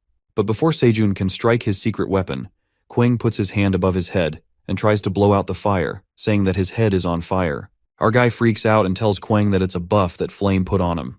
Revealing that the flame of friendship strengthens and controls even the smallest of sparks, Seijun leaps forward steadily holding his dagger and strikes the fire as the dagger collides with the fire, creating a blazing fire lightning that stumbles on the corrupted ends. In a flash, the fire spreads rapidly, burning the corrupted monsters, and eventually, the whole forest begins to catch fire. Catching the sight of the fire spreading like crazy, Seijun retreats with the bears, uttering that they could also be swept in the fire if something goes wrong. The three of them scamper to escape the forest, and our guy instructs Mama Bear to move faster as the fire spreads faster than he imagined. However, their way is blocked by the corrupted Ents that emerge before them. As the corrupted Ents approach, Mama Bear asks Seijun if he can still use the fire technique he used earlier, and tells Kwang to be prepared to kick the monster's ass. Our guy pulls out his daggers, creating a blaze from the flame of friendship power, and the Mama Bear rushes toward the monsters. That's when Kwang enters the scene and smashes the fireball with his foot, striking a classic 360-degree attack of the fire flame on the corrupted ends. As soon as Kwang strikes like the Hulk smash, an enormous explosion occurs in the western forest.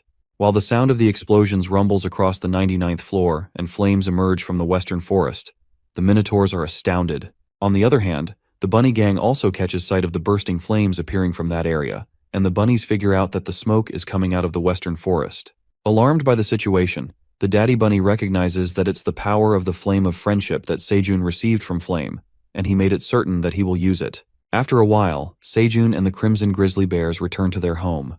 It seems like they made it out alive. In the cave, our guy thanks Flame's power for helping them escape the aggressive corrupted Ents, thinking he would die.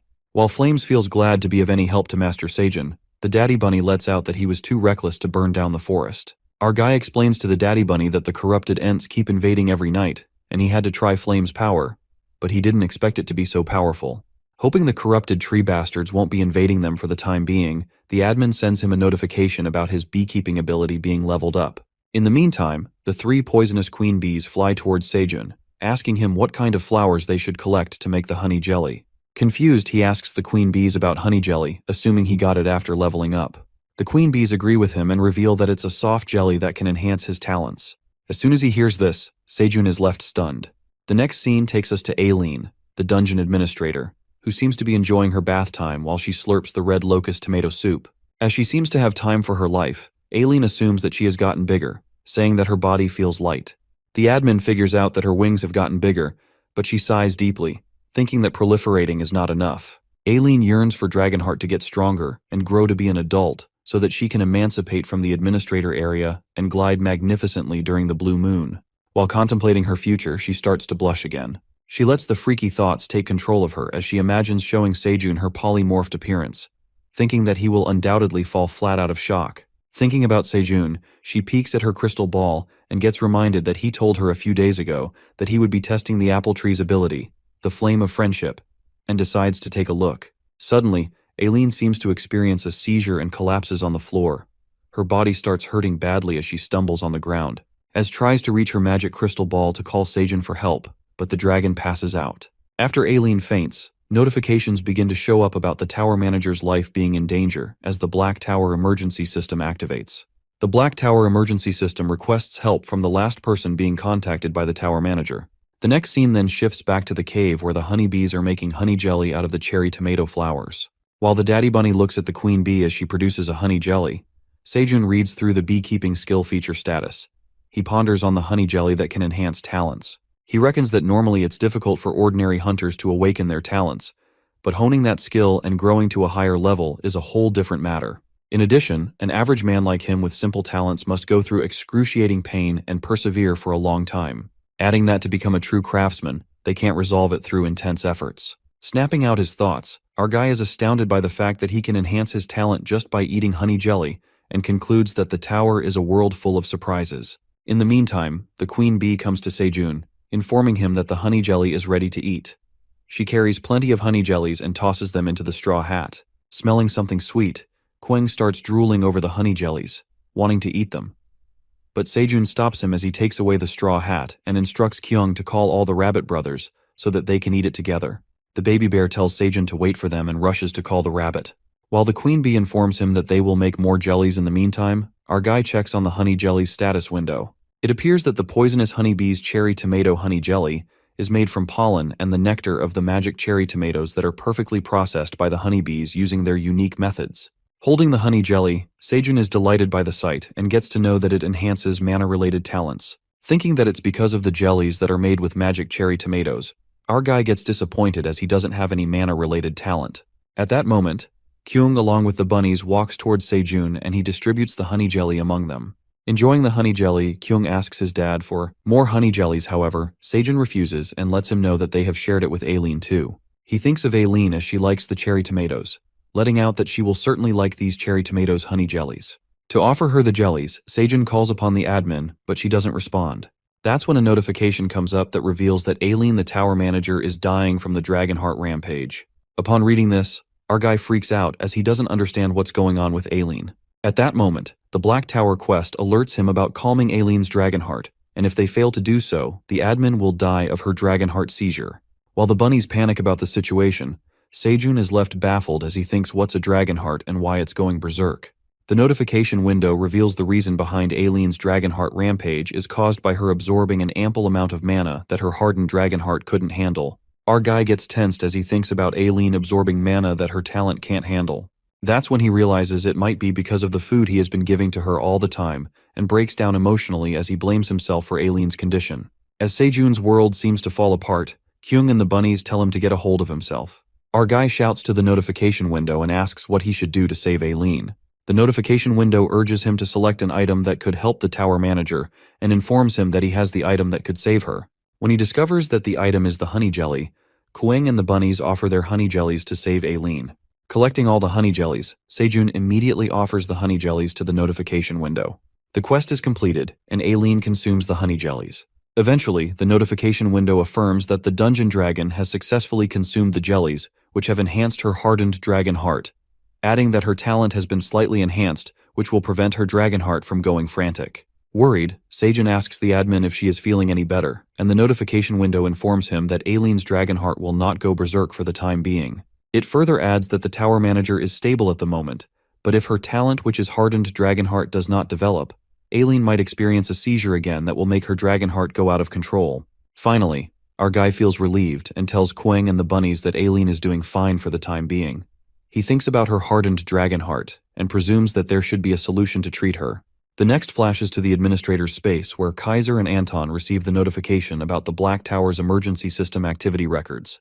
The grandfather is startled to see the emergency system as he assumes that Aileen had an episode and collapsed. Anton asks his dad if there was a call for help from the tower because the portal hasn't been activated yet. Asserting that there wasn't any for calling him, the Gramps let out that the system was designed so that if Aileen ever got in a critical situation and called him or Anton for help, an emergency portal would open. He wonders that Aileen has always called for him, and they used to control her outburst by heading to the Black Tower's manager area.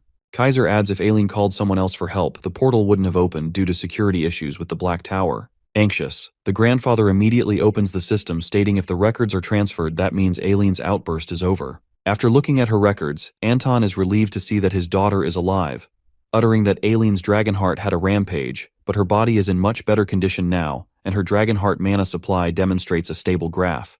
As Anton calls his father, who seems to be hopping mad, the grandfather bursts with anger when he finds out the last person Aileen called was Sejun Park. While Anton freaks out as he smells trouble, he calms his father down and tries to convince him that Sejun Park could be the one who helped Aileen, adding that it is more important to know that Aileen is safe and healthy, regardless of who helped her, and says that they quickly need to find a way open the portal. However, the Gramps don't seem to take this well as he bursts with anger and starts transforming into a dragon, mumbling that Aileen requested Sejun Park for help, but not her grandfather. Transitioning into a black dragon, Kaiser hits the roof and says that he won't forgive Sejun Park for stealing her granddaughter's heart. While Anton tries to stop his father, who seems to be losing his temper, and tells him that it is humiliating for the neighborhood, the other dragons witness Kaiser become frantic again, saying that the old man loses his shit when it comes to his granddaughter. As the other dragons make fun of Gramps for being such a fool he is for his granddaughter, a dragon discreetly looks at them, mumbling that it will be a good opportunity to enter the Black Tower. The next scene takes us to the tower manager, who finally awakes after her Dragonheart rampage comes to a halt. Coming back to life, Aileen freaks out and thinks if she's still alive, she checks on her Dragonheart, which seems to be in a stable condition. She ponders about what happened here as her Dragonheart lights up and taps her magic crystal ball. The admin gets to know that she has consumed the honey jellies and dungeon farmer Sejun has completed the quest. Aileen realizes that she called Sejun at the last moment before she collapses. She finds it a bit embarrassing and thinks about how he managed to stabilize her Dragonheart. Thinking that it was the honey jelly, she ruminates that Sejun must have unlocked a new item while leveling up his beekeeping ability. Feeling bad for not getting to taste the jelly as she passed out, Aileen lets out that the honey jelly that enhances the mana-related talents was the perfect item for her situation. Clearing her throat, Aileen Pratani, the great black dragon, plans to show her proper gratitude to the person who helped her, because it's what truly means to be a dragon who belongs to the prestigious Pratani family. She decides to reward Sejun and looks for something valuable inside the room full of gold and treasures. As she struggles to find something good enough for Sejun, her eyes settle on the big black dragon statue that appears to her. Catching the sight of the colossal and magnificent statue of the black dragon, Aileen thinks of rewarding it to her human farmer, as he will certainly like it. Later at the field, our guy seems to be dozing off along with Kuang and the bunnies. That's when the admin sends the notification and thanks Sejun for saving her life. Freaked out, He asks Aileen if she is doing well, to which the admin assures him that her body has gotten better thanks to him. Feeling relieved, Seijun lets out that he figured out why she especially liked the cherry tomatoes too much because of the quest in the status window. He adds that his crops must have put a strain on her dragon heart. However, Aileen makes it clear that it wasn't because of him, and unveils the real reason behind her dragon heart rampage. Aileen explains that seizures regularly occur once every 10 years. By that time, her seizure would have already occurred, but it was long past the expected time. She further proceeds that it's thanks to Seijun that her dragon heart has somewhat recovered now, as it is delaying the episodes. Upon hearing this, our guy's heart finally comes at ease now that Aileen elucidates the reason behind her seizure, as he was blaming himself for her condition. After that, he offers Aileen more of the honey jellies that the poisoned honeybees made earlier, affirming that the honey jellies helped her dragon heart. While Seijun gets considerate of her, the admin notifies him that she feels shameless to be one receiving from most of him, and would like to repay the debt of saving her life. At that moment, Aileen sends him a quest, telling him to shout her name loudly in the sky to receive the reward, which is something really big and good. As he wonders what that big thing would be, our guy asks Aileen if it's dangerous. The admin does not give a damn about if it's dangerous or not, and instructs Seijun to shout in any space outside your house. Thinking that it's a bit scary, Kwang tells his dad to believe in Aileen. Our guy then stands at a big place in front of his house and shouts his heart out, screaming Aileen's name. He keeps on shouting and wonders if it worked. That's when the quest gets completed, and Seijun gets his reward. It seems our guy has obtained a fountain commemorating Aileen's 100th birthday reward. Suddenly, a gigantic dragon statue descends from the sky, and Seijun, along with Kyung and the bunnies who are about to get crushed under that colossal thing, run for their lives with light speed. It appears to be a grandiose black dragon fountain that had just plummeted to the ground. Flabbergasted by the great fountain, Seijun lets out that it's truly a big and nice reward, and the admin clarifies that the fountain will help cut down the time spent watering the crops. Exhilarated, our guy agrees with her and lets out that now that their fields have expanded so much recently, and also there's a limited supply of water in the bunnies' sprinkler cans. Adding that now, they don't have to run back and forth to the cave anymore, and appreciate Aileen for such a considerate gift. As he asks why the other skills are hidden, the admin tells him that she has no idea, as her grandfather never told her. While Seijun wonders how the fountain generates water, the tower manager reveals that the fountain has no limitation usage, as it is an uninstallable item, and instructs him to summon the fountain status window to retrieve the control system, which is also part of the reward. He then summons the control system to set the control setting. At that moment, a fountain magic controller appears, which controls the power, direction, and distance of the water, and even the movement of the statue can be controlled freely using the controller. Holding the controller, our guy presumes that it looks like a game control and moves the statue with the controller. Controlling the statue, our guy feels like playing with a game character while Kuang and the bunnies are fascinated by the moving fountain. Kuang and the bunnies imitate the statue's moves and seem to enjoy it when suddenly the statue dragon leans towards them with its giant neck, scaring the hell out of them. But the baby bear loses his cool and smacks the statue hard, breaking one of its ears. While Seijun freaks out, Aileen's magic crystal ball indicates her danger, and she immediately asks Seijun if something's wrong. Panic-stricken, our guy tries to act cool as he stands in front of the statue, hiding the broken part of it, trying to convince Aileen that he loves the statue and is just taking a closer look. Diverting her attention from the statue, Seijun asks her if she wants to eat something tasty, and the admin agrees. Getting the basket full of tasty food, Aileen feels relieved as he loves the statues. On the other hand, our guy lets out a sigh of relief as Aileen doesn't catch on to the situation and gets carried away by the food.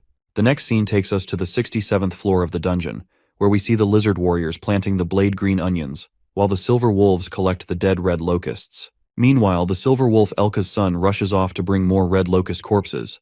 Elka tells him to be careful and not to go so far. Elka's wife gets worried about her son and asks him if it's okay to let the kid be brought to such a dangerous place.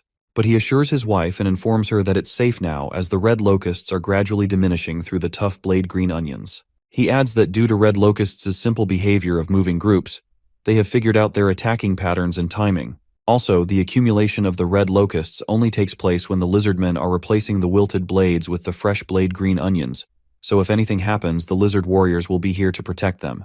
After that, Elka's son grabs a red locust that seems to be alive. The kid instantly calls out his parents as he gets excited to see many perfectly fine red locusts flying in above him. It appears that the swarm of red locusts have infiltrated the floor once again. Witnessing the flooding red locusts approaching his son, Elka calls out to his son who is about to get killed by them. That's when a lizard warrior leaps in front of the kid, slashes the red locusts with his sword, and alerts the wolves to run away. As the overwhelming red locusts change their direction, the lizard man realizes that they have changed their attacking pattern. The next scene takes us to the 99th floor, where the great black dragon glides in the sky as the blue moon rises, protecting the area. Sitting outside his house, Seijun watches the black dragon flying around the blue moon and thinks about how beautiful Aileen is. He catches the mesmerizing sight of the dragon while the baby bunnies sleep on him. Assuming that it's the 9th blue moon already, Seijun asks the mama bear if she feels okay. The mama bear appears to be fine and utters that with Aileen's power, the influence of the blue moon has vanished, making it easier to keep herself in control and stay sane. The Crimson Bear appreciates the tower manager and says that she's truly impressive. While Seijun thinks of waiting for the blue moon energy to seep through the crops, the white parent farmer bunnies run towards him and tell him that some of the crops have turned blue. Our guy then heads to the field to harvest the blue moon crops and witnesses plenty of blue moon cherry tomatoes. He harvests the blue tomatoes while the chunky wagon bunny collects them all. In the meantime, one of the white farmer bunnies approaches his uncle Seijun and informs him about the blue moon energy that has also impacted the cornfields that are yet to be harvested. As he seems kind of surprised, our guy speaks out that it is already time to harvest the corn. Reaching the cornfield, Seijun finds out only 2 blue moon corn and harvests them. Finding out that they are blue stamina corn, he thinks of giving them to Aileen since she can't eat the cherry tomatoes because of her dragon heart stabilization. Meanwhile, the tower manager notifies him that she's done with the Blue Moon Patrol and feels drained. Our guy appreciates Aileen for her hard work, urging her to get some rest as she must not be feeling well. Remembering that she can't eat the cherry tomatoes right now because her dragon heart is stabilizing, he offers the admin 2 Blue Moon stamina corn instead. Aileen thanks him for the stamina corns and signs off as she feels sleepy after all the hard work during the blue moon. As our guy decides to harvest the remaining corn, something catches his eye. It occurs to be a corn with a red glow. Curious, Seijun harvests the corn with the red glow and finds out that it's exploding stamina corn. As he earns plenty of XP points and proficiency of the harvest ability increases, it turns out that he has earned the achievement of creating a new variety in the dungeon. The new crop variety, which is the exploding stamina corn, breaks down 30 grams of body fat, increases strength by 0.5 for 10 minutes, and consuming this red glow corn makes the hair fuller. In addition, no one is allowed to grow exploding stamina corn without Seijun's park permission. Our guy also earns the accomplishment of creating 3 new crop varieties in the tower. Regardless of the remarkable achievements earned by Seijun, our guy gets carried away when he stumbles upon the status window and finds out that this corn makes the hair fuller upon consumption. Feeling over the top, he kneels on the ground as the happiness gushes through him and holds the corn up high like it's something of a gem. At that moment, Queng looks at his dramatic dad and asks him what he's doing. Removing the straw, Seijun asks the baby bear about his hair, and Kyung makes a boring remark, saying that it's not cool. Suddenly, a spark of energy strikes in Seijun, and he eagerly instructs the farmer bunny to expand the field right away and focus on growing the new variety of corn.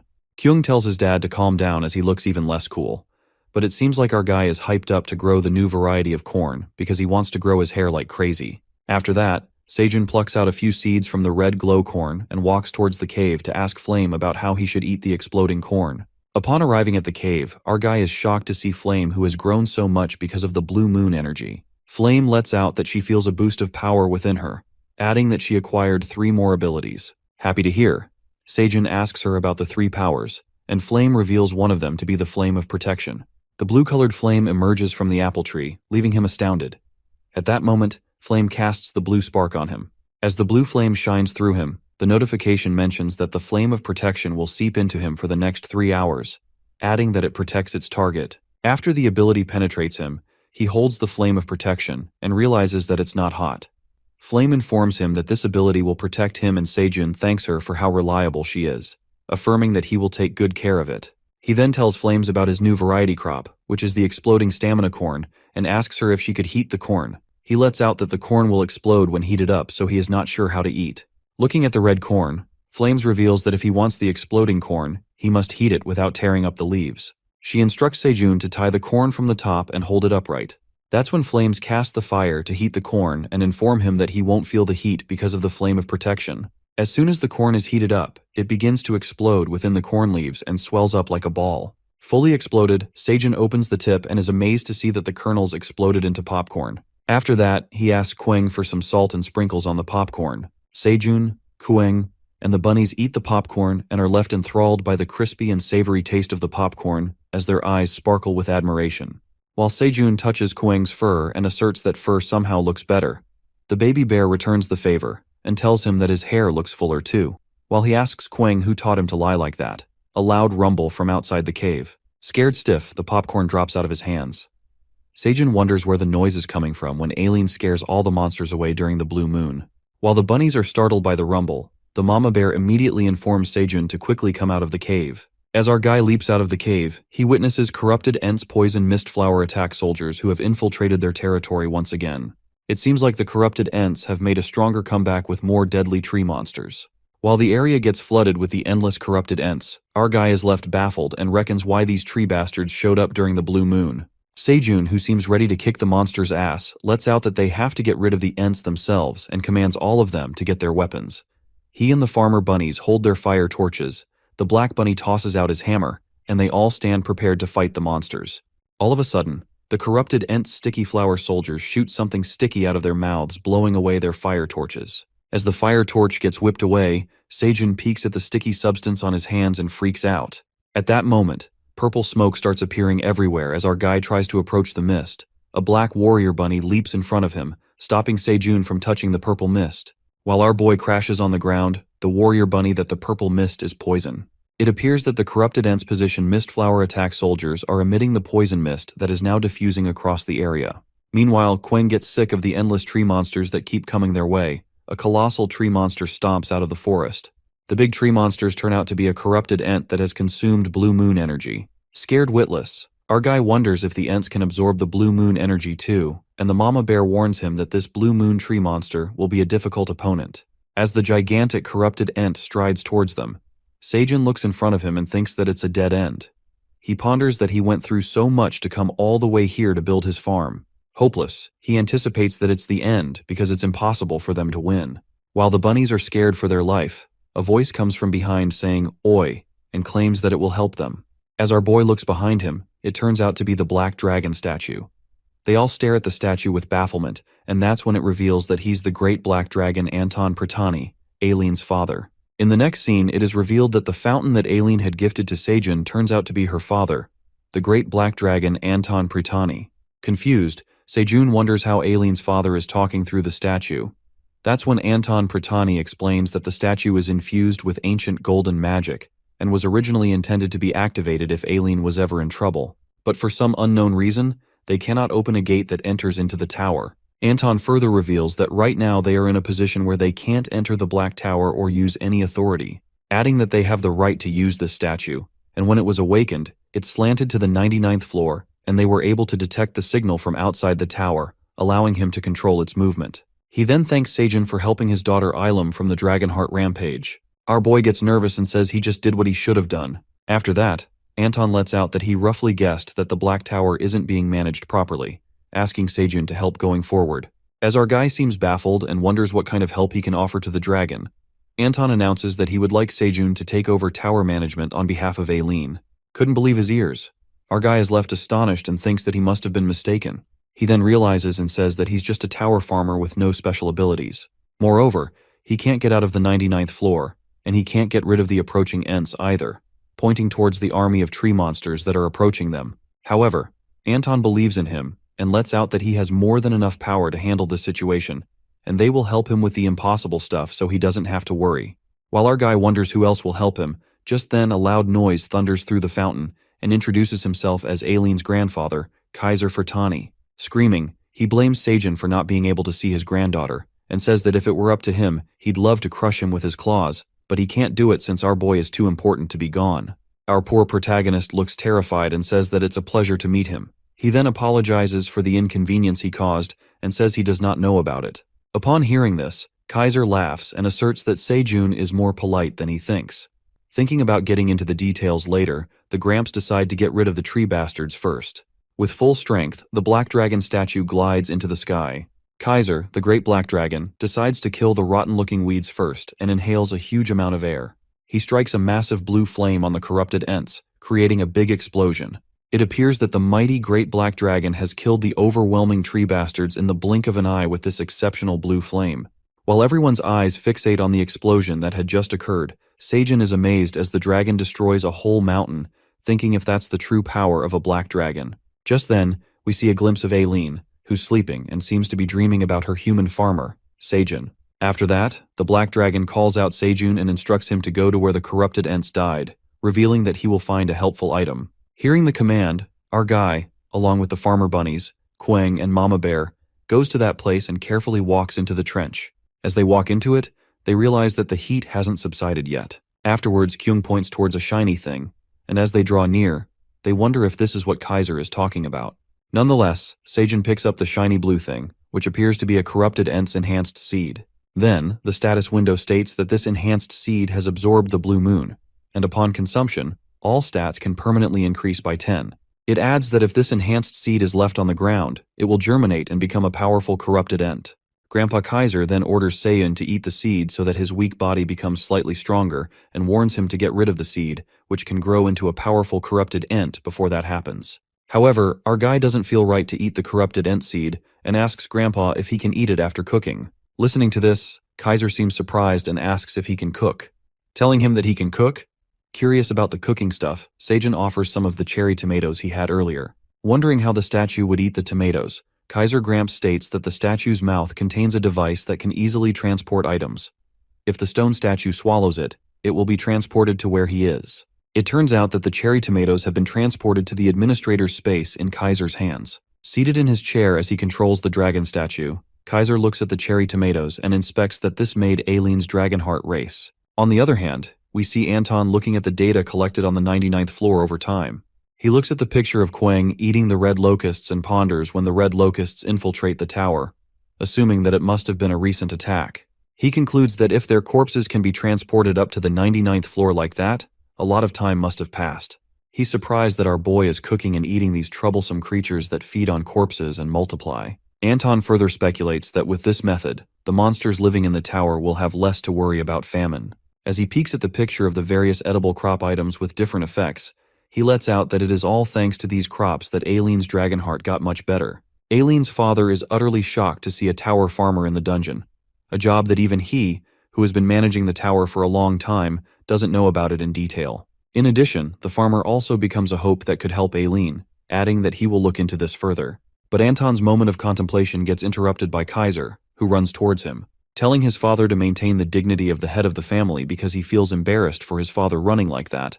Kaiser ignores his son's remark and tells him to pay attention to the cherry tomatoes. Anton looks at the tomatoes and questions if it is the item known as crops that the tower farmer offered Aileen. Asking his father if he got them transported through the golem, Anton assumes there's a problem with these cherry tomatoes, but is shocked when his father lets out that they're delicious. Later, Seijun waits for the Black Dragon's response at the field after getting the cherry tomatoes and decides to return for now. As he calls out everyone, the Black Warrior Bunny tells Seijun that Quang is a stubborn brat.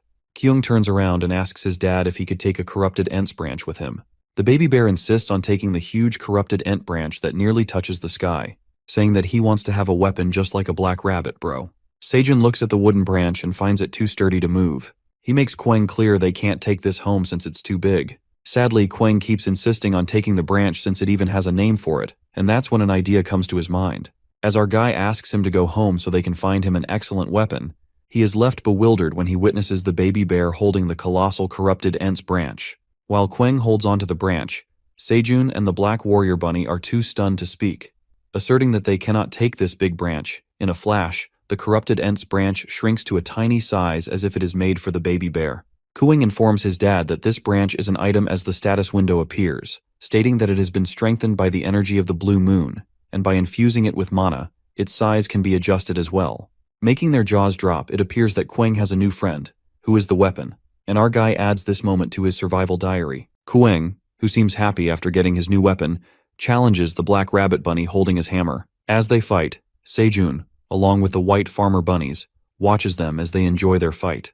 While they are sitting, the silver wolves call out to Seijun and inform him that they've bought red locusts. Our boy is amazed to see the carts full of red locusts and appreciates them for their work. Asking why Elka did not come with them, one of the silver wolves reveals that he rushed to the magic tower to visit Iona as she had been absent from the battlefield. Upon hearing this, Seijun speculates if there's a problem on the 67th floor, and that's when the wolf lets out that while they were collecting red locusts on the 67th floor, their pattern changed, and they were struck by the sudden strong attack. Worried, our boy assures us everyone is okay, and the wolf ensures him that the lizardmen and the mercenaries were there to help them. While our guy holds the wolf's face to see if he's okay, the wolf mumbles that the red locusts are launching such heavy attacks that the tough blade green onions are barely visible. The silver wolf adds that red locusts are piling bodies like a mountain, but due to the vast number of the red locusts dying to try to cover up the tough blade green onions, there's a high chance that the monsters cannot invade through the waypoint yet. The silver wolf further assures Seijun that there's no major issue as of now, and they have informed the magic tower about the whole situation and requested their support to prepare beforehand. Upon hearing this, our boy feels relieved, however he gets worried and wonders if everyone is doing okay. The next scene switches to the Passage Village where Elka the Silver Wolf arrives at the Magic Tower of Gravity and gets informed that Wizard Iona is out of the office. He asks another wizard about when she will return, but the wizard seems to have no idea about it and tells him that Iona is very busy. Elka further asks the wizard if Iona informed her where she going, on which the wizard recalls and responds that she was headed to the Granier Village. As soon as they hear this, the wolves get surprised and Chief Elka recognizes that Granier Village is Boss Theo's hometown. The scene then flips to Theo, who seems to be walking joyfully and calls upon his interns, ordering them to follow him, while Oren, who seems to be left behind, stomps quickly and asks Theo to wait for him. As Oren rapidly moves along his way, he bumps into a little hamster and trips to the ground. Annoyed, the black cat lashes out at the little hamster, who appears to be Iona, shouting, "Why is she lingering in front of someone else?" making them fall. Iona clarifies that Oren tripped over her while he was running himself, so he should not be getting angry at her. Listening to this, the black cat gets even more furious and asks the hamster if she has a death wish, calling her a little rat. Meanwhile, Iona, the Wizard of Destruction, loses her nerves as she gets called a little rat. Theo appears from behind to find his intern and spots the hamster. It seems like Oren was lucky enough to be saved by the peddler cat. After Iona encounters the peddler cat, Oren asks his boss if he knows this hamster, and Theo addresses it as a special relationship. While Iona freaks out and warns Theo to stop saying such things as they will get misunderstood, the peddler cat asks her if something happened, and the hamster lets out that this black cat bumped into her. Suddenly, Oren kneels to the ground and apologizes to the Iona. He defends himself by saying that he didn't see ahead as he was in a rush, so he ended up acting rude to her and asks the hamster to forgive him, addressing her as Lord Magician. Seeing the black cat begging for forgiveness, the peddler cat requests Iona to let it slide this once, as his underling is a fool, and the hamster forgives him for Theo's sake. After that, Theo asks the wizard where is she headed to, which she responds that she's going to the Granier Village to meet someone. Listening to this, the peddler cat lets out that this village is his hometown. Getting to know that Theo is from Granier Village, Iona requests him to come with her if he's not busy, but the peddler cat refuses. At that moment, Oren desperately grabs his boss from behind and pleads with Theo to stop by the Granier Village, as there's news that he urgently must tell his father. But Theo refuses, and makes it clear that they quickly need to go to the 38th floor and sell their items. The black cat earnestly begs the peddler cat to go to the village and offers him 1,000 dungeon coins, saying that he's well aware that his family is rich. Trying to persuade his boss, Oren gets him with his flattery as he says to Theo that they should go to their hometown and show everyone how successful he's become, adding that if prideful Meryl sees him right now, she will regret leaving Theo to the bone. It appears that the peddler cat is moved by Oren's words and finally agrees with him, informing Iona that he will accompany her. While the black cat gets happy about going back to the village, Iona asks the peddler cat about Meryl, and Theo assures her that she's no one, and she doesn't need to stress about it. But freaky Theo, who seems to be on cloud 9, gets cocky and thinks about flaunting his success to Meryl, making him feel good just by thinking about it. Oren, who traps his boss with his words, plans something against Theo as he contemplates his carefree attitude will end today, and once they get back to the Granier Village, Theo will be crawling back under his feet again. While Oren plots this evil plan to destroy Theo's pride and lets out a sneaky grin, Iona seems to wonder about Meryl as the thought seems to bother her. As they make their way to the village, the peddler cat asks Iona if it's her first time visiting the village and tells her that Granier Village is a beautiful and peaceful place, so she will like the place as well. Moments later, they arrive at the Granier Village and witness a horrendous situation in their hometown. Everyone is taken aback as they see their village in crisis, and Theo lets out that everyone looks gaunt as if they're starving. Worried, the peddler cat turns to Jeff, who is one of his interns, and asks him what's wrong with the village. As Jeff tells him that the situation wasn't so bad when he left, somebody drops food bowls from behind. It turns out to be Jeff's mom, and he freaks out when he looks at his mother, who appears to be thin, and asks her about his other brothers. The mother holds Jeff and asks him where he has been, as they've been looking for him for so long. As they all appear to be in terrible condition, Jeff asks his mom about the situation, and that's when his mother reveals that monsters resembling frogs have appeared in Lake Zenka. As a consequence, it has disrupted the fishing and cut off the village's self-sufficient food supply. She further adds that the village youth gathered to hunt the monsters, but they barely returned with their lives, and the price of food from outside the village has skyrocketed, which makes it impossible for them to buy anything, and all the cats in the village are starving. Upon hearing this, Theo makes sure that she's talking about the frog monsters, because there are occasionally one or two of them around the lake, so they should be easy to deal with. But Jeff's mom lets out that there are thousands of frog monsters at the lake, and a few weeks ago people from the Mercenary Association came, but for some reason, their quantity has increased since then. While Iona asks her about the mercenaries, the mother tells her that they are at Israel, Oren's father's residence right now. At that moment, Theo tosses out hundreds of fish from his rucksack and all the starving cats leap toward the food. The peddler cat instructs his interns to distribute the fish evenly among the villagers and have them take care of their families. Theo assures them that they are intern benefits, but if they run away, their contract period will be extended.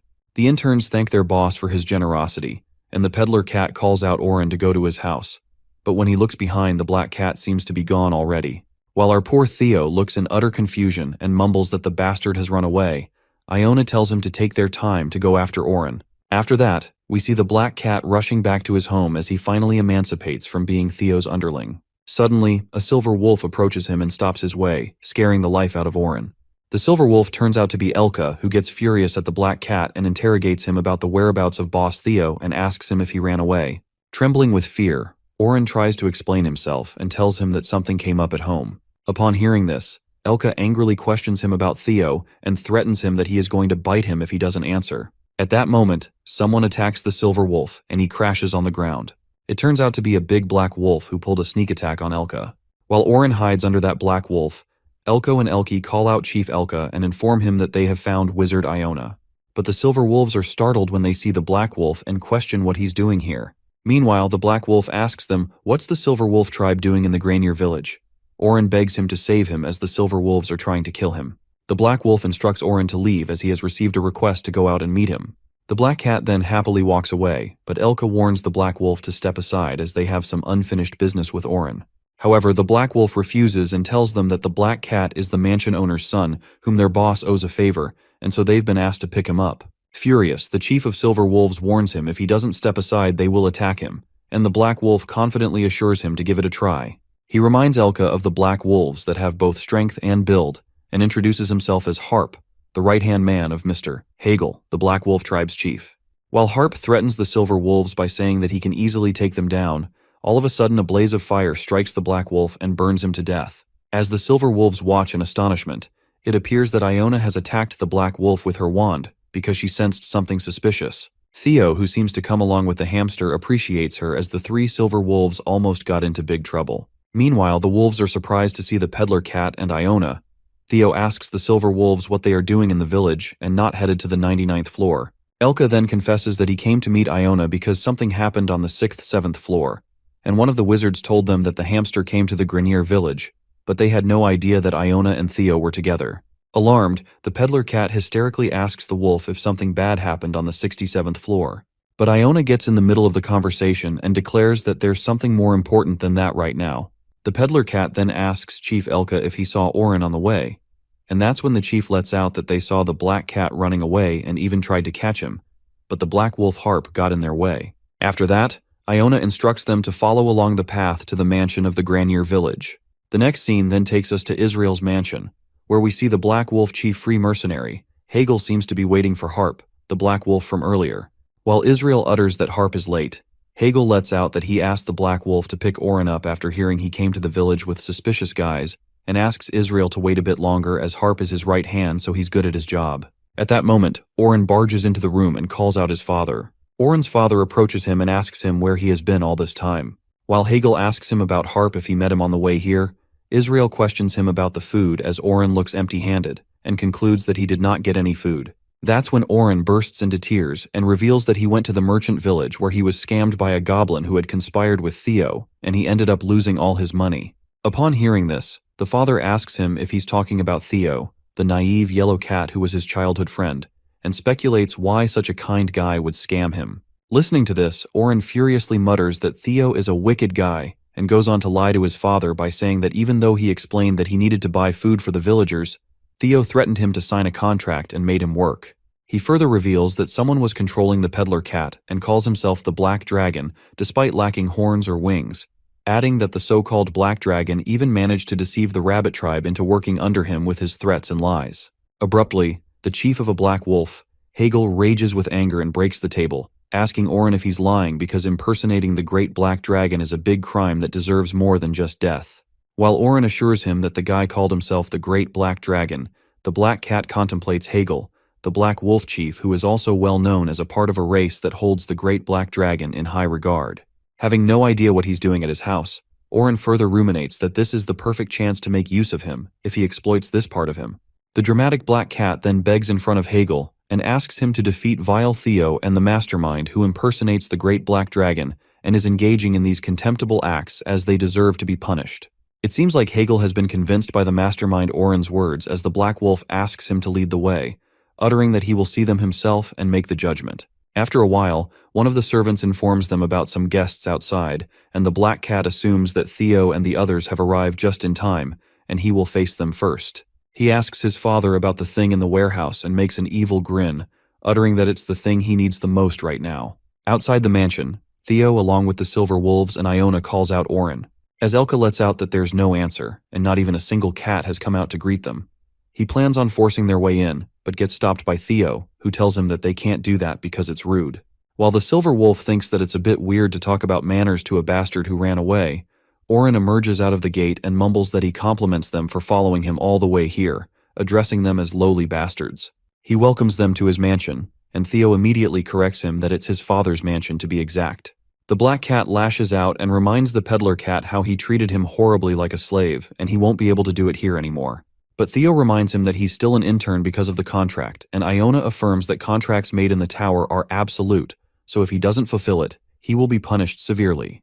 The peddler cat then threatens the Black Cat to extend his contract by 30 days if he doesn't come immediately as the status window pops up. Oren then comes down the stairs and asks the peddler cat if he can take a look at the contract again. But Theo refuses and tells him to call for the status window and see it himself. But the clever Black Cat forces him to see his status window, making excuses to compare the contract to see if there's a mistake. Oren assures him that it will be just for a brief moment and approaches Theo to see the contract. That's when the Black Cat pulls something out from his back, which seems like a potion. While Elka shouts to alert the peddler cat, Oren splashes a green liquid toward him, but fortunately, Theo gets saved by a protection spell. Theo inside the shield shouts at Oren about what he was trying to pour on him, while Elka leaps forward and strikes the Black Cat, smashing him on the ground. As the Black Cat cries at his failure, Iona carries the bottle towards him and reveals that it's a contract nullification potion. She explains that when it is sprayed on the opponent's status window, the contract materializes itself immediately, and the agreement can be revoked. The hamster lets out that the Black Cat had such a precious item with him, which is such a waste, and Elka bursts into fury, muttering that he will give him a good scolding. Meanwhile, Theo loses his cool and scolds Oren for being such a jerk. He clarifies that it won't end with a 30-day extension. At that moment, the Black Cat grabs Iona and threatens Theo that if he doesn't cancel the contract right now, he will kill the little magician rat. The peddler cat, who struggles to come out of his protection shield, warns Oren to release Iona, and Elka utters he thought Oren knew well that he would immediately die in their hands if he harmed Iona. But Oren doesn't release the hamster, and declares that there's no way he would have done this without some backup. He calls upon Hegel and asks him to beat these bastards. While the Silver Wolves stand guard waiting for the attack, Oren is left confused as the Black Wolf doesn't come out of the mansion. At that moment, Iona speaks up and asks the Black Cat if he wants Hegel to beat them up. Oren tells her to shut up, but suddenly, the Black Cat is unable to move his body. It turns out that Iona has cast a paralyzing spell on him, and tells him that he won't be able to move for the time being. Iona grabs her magic stick and asks the Black Cat if he thinks that she is weak. She makes it clear to the Black Cat that he is gravely mistaken because she is Archmage Iona, the leader of the Magician Association. She strikes her wand on Oren's shoulder and lets out that he has to pay the price for threatening her and betraying Theo. Upon hearing that Iona is an Archmage, Oren is left baffled and wonders what kind of connections has Theo made, calling him a bastard. On the other hand, Theo trapped inside the protection shield feels cozier than he thought.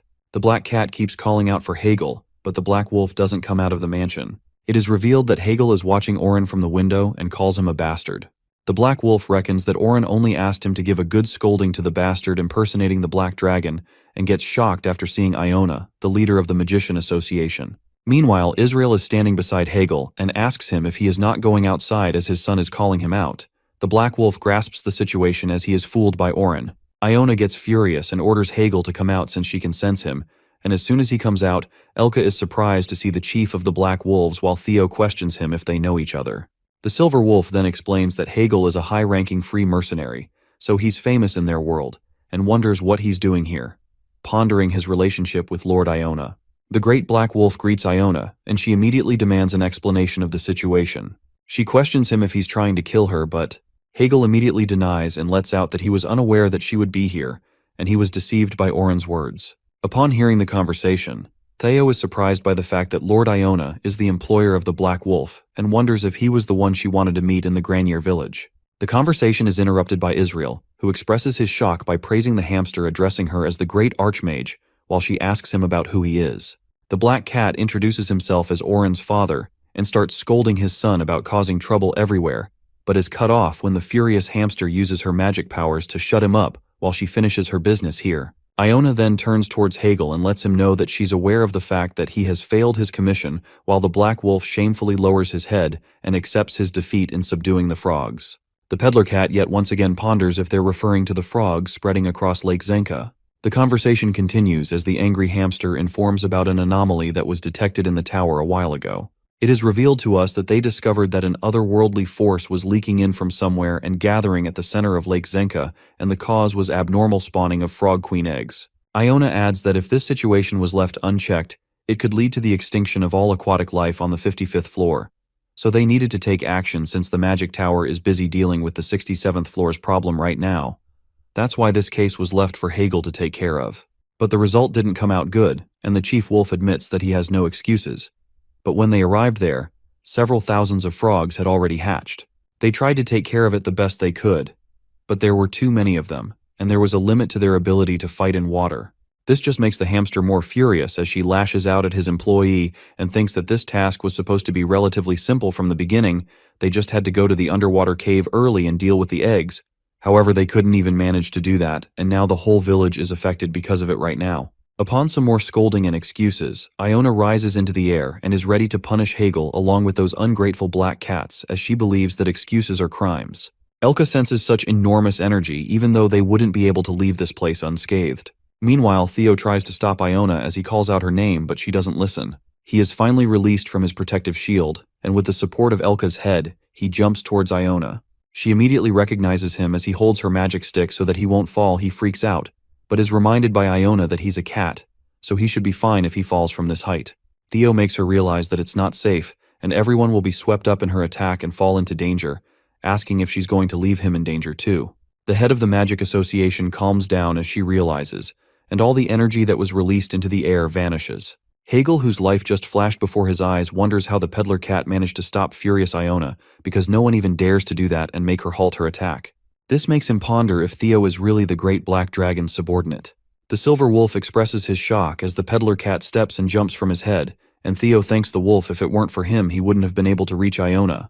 After stopping the furious Iona, the Peddler Cat feels happy to get his 1,000 tower coins back from Oren, which makes Iona wonder if this is the reason he stopped her.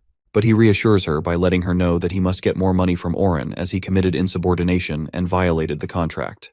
He speculates, since that bastard is rich, he'll likely be carrying plenty of valuable treasures, like that potion from before that can nullify contracts. With that, Theo decides to rob away those bastards' treasury, since it is the perfect prize for their crimes, while the hamster agrees with him. They all go to the place where all the treasury is, and everyone is left stunned at the collection of Israel's treasure. Theo starts to collect the gold and asks Elka to sell them at the merchant village. Meanwhile, Iona's eyes are stuck on the collection of rare magic books as she wonders how they are here. Israel lets out that he has a hobby of collecting ancient books, and she may take all she wants. After that, Iona starts looking at the collection and is stunned by the amazing books. On the other hand, the Peddler Cat gets his hands on a pendant that looks expensive to him. As he is busy admiring the pendant, he is interrupted by Hegel, who asks him if he has a moment and requests Theo to take the Black Wolf tribe under him. Upon hearing this, the Peddler Cat gets startled by this sudden request. On the 99th floor of the dungeon in the manager's space, we see Aileen, who has just woken up and feels refreshed as she had a good sleep. She wonders what Seijin must be doing right now, and as soon as she activates her magic crystal ball, a bunch of notifications appear. Looking at her status window, she ponders that the situation has gotten that bad just because she hasn't checked them for a day, as there are so many red alerts. but she doesn't let herself be bothered by the notifications and deletes them, opening the vision of the farm. It is revealed to us that ever since Aileen's dragon heart recovered, the crystal ball screen has become much wider, but the farm is so vast that she can't tell where Sejun is. Just then, she sees Quang flailing a tree branch and finds it cute, but notices something strange about that branch. A screen appears in front of the baby bear, and the tower manager interrogates Quang about this suspicious-looking tree branch that he's holding. That's when the baby bear informs her that it's a tree branch from a corrupted ent that absorbs the energy of a blue moon. Upon hearing this, the black dragon freaks out and ponders if something like that appears, thinking that it must have been hard for them. The baby bear further reveals that her grandfather and father helped them fight the corrupted ents through the stone statue she gifted Sejun. He tells her how they shot out a very cool beam of light and got rid of the ents. Aileen gets baffled, but after grasping the situation, she feels happy about it. Later at the mansion, Hegel kneels to the ground and pleads with Theo to take the Black Wolf tribe under him. The wolf insists with the peddler cat, and lets out that their people have been a race that thinks highly of the great black dragon, so working under Theo would take them a bit closer to the black dragon, adding that there will be no greater honor for them than that. But over the top, Theo crosses his arms and refuses the Black Wolf's request.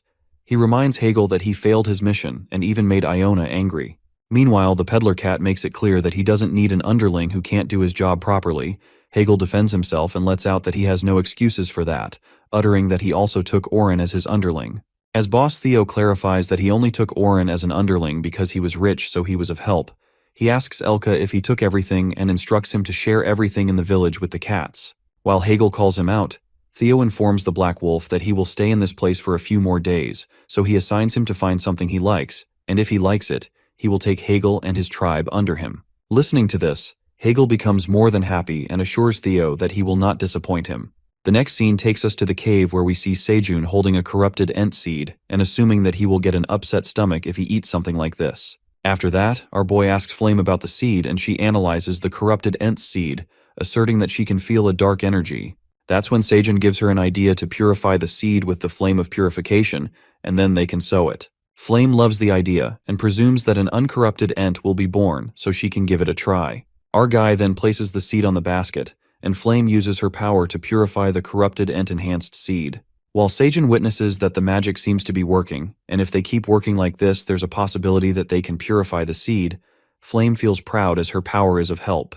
Our guy then asks Flame if she can use her flame of purification for longer, to which she explains that her power will be recharged in a few days, she will then infuse her power again. As Sejun pats the apple tree for her how dependable she is, the seed store opens. Our boy is shown 4 different types of seed and notices that the prices have increased compared to the previous seed store visit. Our guy is left shocked after seeing that the 100 radish seeds price has increased 10 times from before. That's when the Grey Bunny anticipates that it might be because of the situation on the 67th floor, while Sejun confirms that the 67th floor is the one fighting red locusts. The Grey Bunny narrates that when their Red Ribbon Kingdom fell in the past, due to red locusts, the entire tower went through a massive food supply issue, and since their floor was the largest food depot, this led to a devastating famine. The bunny further reveals that when others hear about the situation of the war on the 67th floor, the residents of various floors who experienced the famine are now collecting food in large quantities. In addition, Greed, the great landlord of the 55th floor, benefited from the previous famine, so he surely won't have this opportunity, and he's likely plotting a scheme to stimulate the skyrocketing food prices further. Meanwhile, the Grey Bunny concludes that the 99th floor is also being affected by this. Sejun agrees with the bunnies and recalls that the wolves also mentioned that this war won't end this easily. Worried about the situation, our boy thinks to come up with a better way to solve this situation, because the tough blade green onions won't solve it alone. After that, he turns back to the seed store and decides to buy one type of seed. Our boy finally chooses 500 onion seeds for 5 dungeon coins, and a red pouch appears in his hands. He selects the onion seeds as it removes fishy odor and adds sweetness so they will go well with most of the dishes. In the meantime, Aileen appears on the status window and immediately tells Sejun that she roughly heard the story about corrupted ents from Quang, asking him if he really met her father and grandfather. While our boy informs Aileen that he met Anton and Kaiser through the stone statue, the tower manager asks about the whereabouts of the statue. As soon as Sejun tells her that the statue is outside, someone calls out his name. It turns out to be the stone statue standing above the cave and calls for Sejun. Hearing her grandfather's voice, Aileen gets frantic and instructs our boy to head up.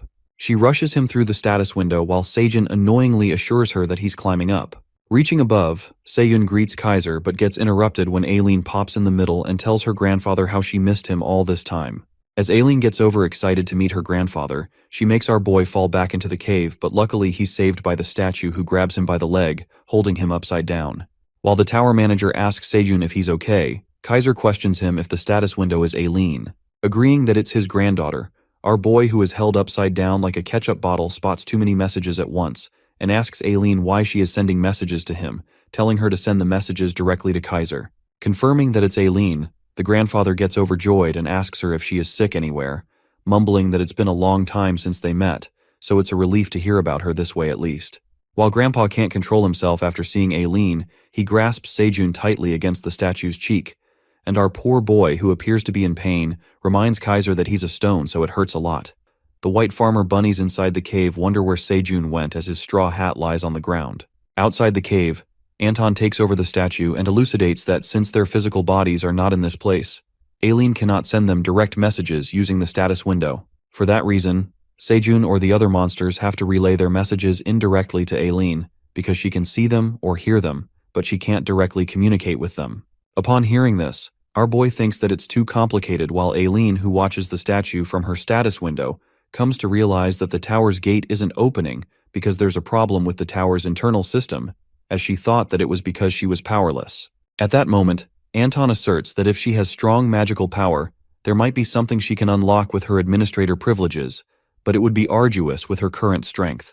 While all of them think of another way to deal with it, Anton lets out that they have to check the tower's condition, as they have no choice but to find and fix the tower's problem one by one. Mentioning the tower problems, Aileen's father calls her out and asks her if she saw something unusual happening in the tower. But the tower manager seems to have no idea about that and responds, how is she supposed to know all this stuff? That's when her father reminds her that she should be able to see it through her magic crystal ball and asks her if she saw any alarms or notifications with different colors. At that moment, Aileen proudly informs her father that she moved all those alarm notifications to the trash. As soon as they hear, Anton and Sejun are left speechless, and it seems like they have given up on her already after knowing what she has done.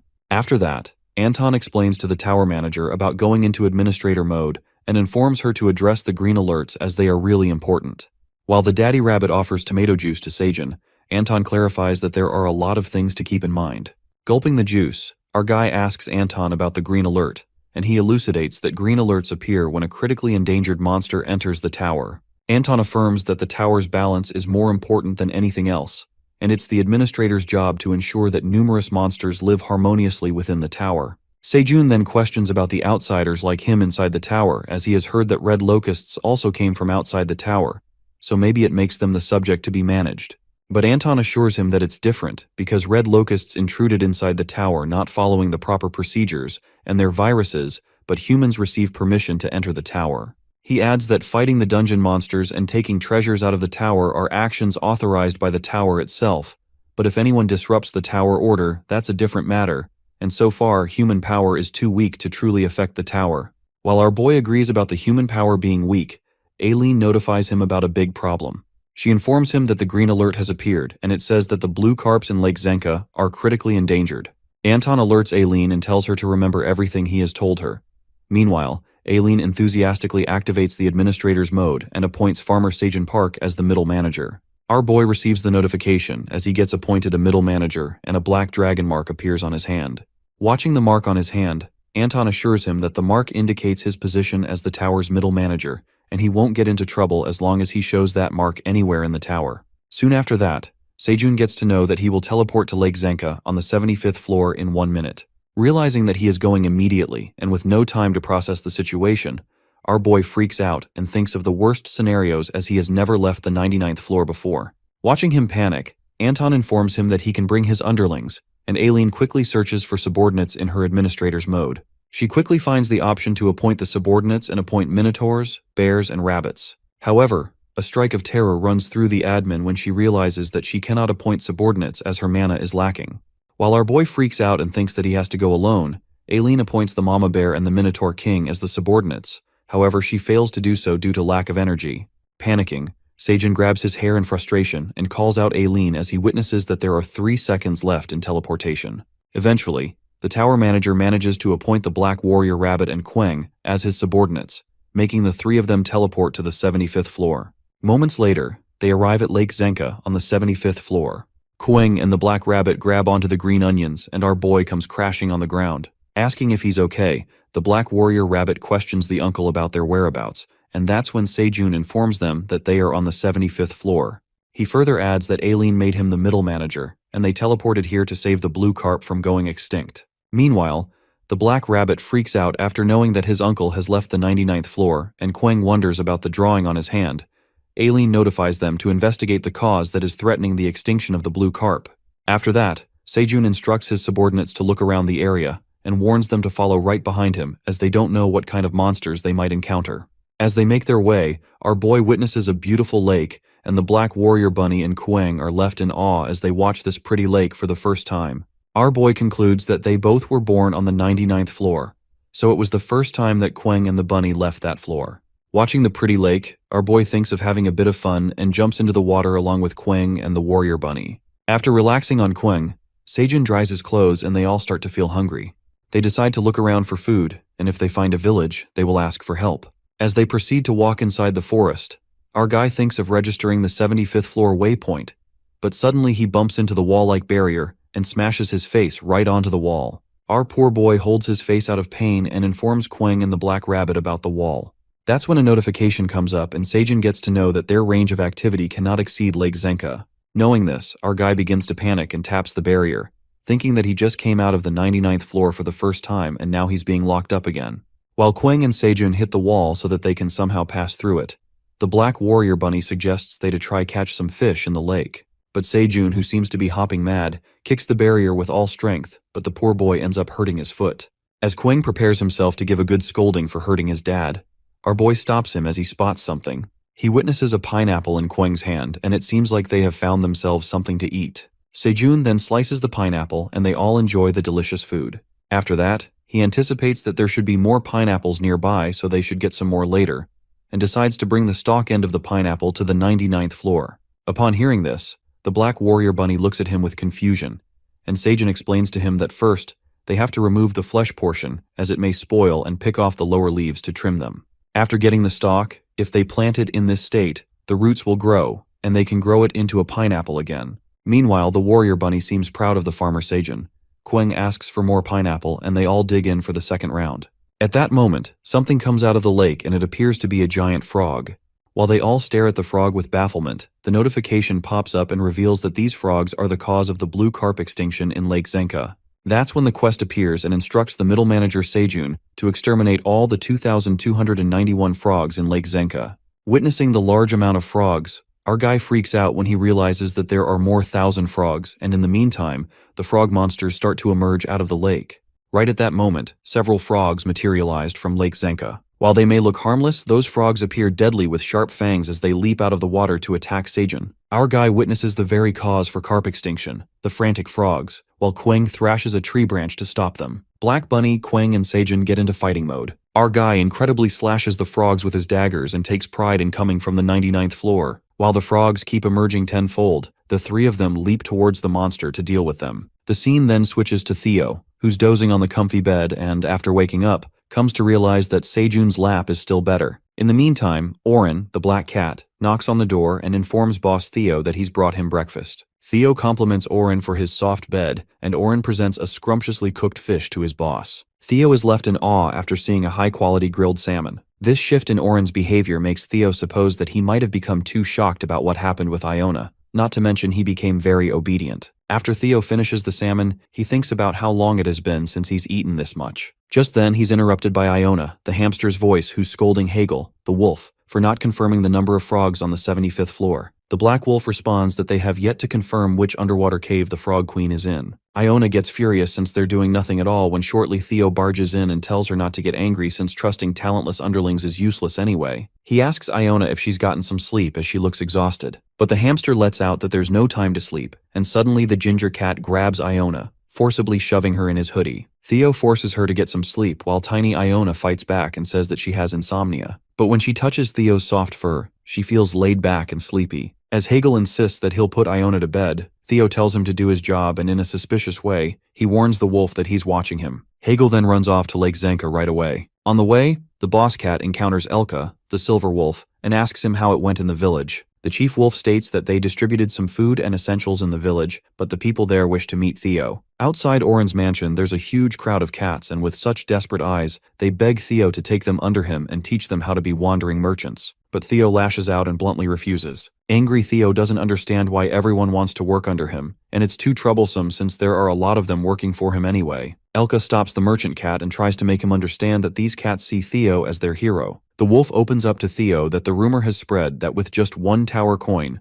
the rising yellow star of the wandering merchant world climbed to the 99th floor and earned the trust of the Black Dragon. He's now known as the Golden Cat. Elka accentuates that currently, with frogs ruining the scene. Theo saved the village from famine and also quelled Lord Iona's wrath, and to them, that's an incredible feat. Elka advises the merchant cat that expanding the business will require a lot of manpower, so he must lead everyone outside the 99th floor. The wolf requests the cat to take these cats in for the sake of Seijun, the great black dragon. Theo thanks Elka for making him realize and praises him for being a loyal subordinate. Suddenly, they're interrupted by a ruckus at a distance where a cat tries to barge into the mansion, but the guards stop her. Theo recognizes that cat to be Meryl, who rejected him. Meryl, being a gold digger, hugs Theo and states how much she missed him. The merchant cat intimidatingly tells her to go away while Meryl acts friendly and feels disappointed that Theo didn't inform her that he's in Grainar village. Meryl, an ex with no dignity, speaks absolute bullshit and assumes that Theo is here after achieving all this success just to impress her. She even agrees to accept Theo's feelings and tries her best to seduce him. But this romantic moment is interrupted by Iona, who was sleeping in Theo's hoodie and recognizes Meryl. Suddenly, Meryl freaks out after seeing the hamster and thrashes Iona away, thinking it's a rat. Lord Iona crashes to the ground and Theo rushes to save her. He picks up the hamster, who falls on her face and lashes out at Meryl for her reckless actions.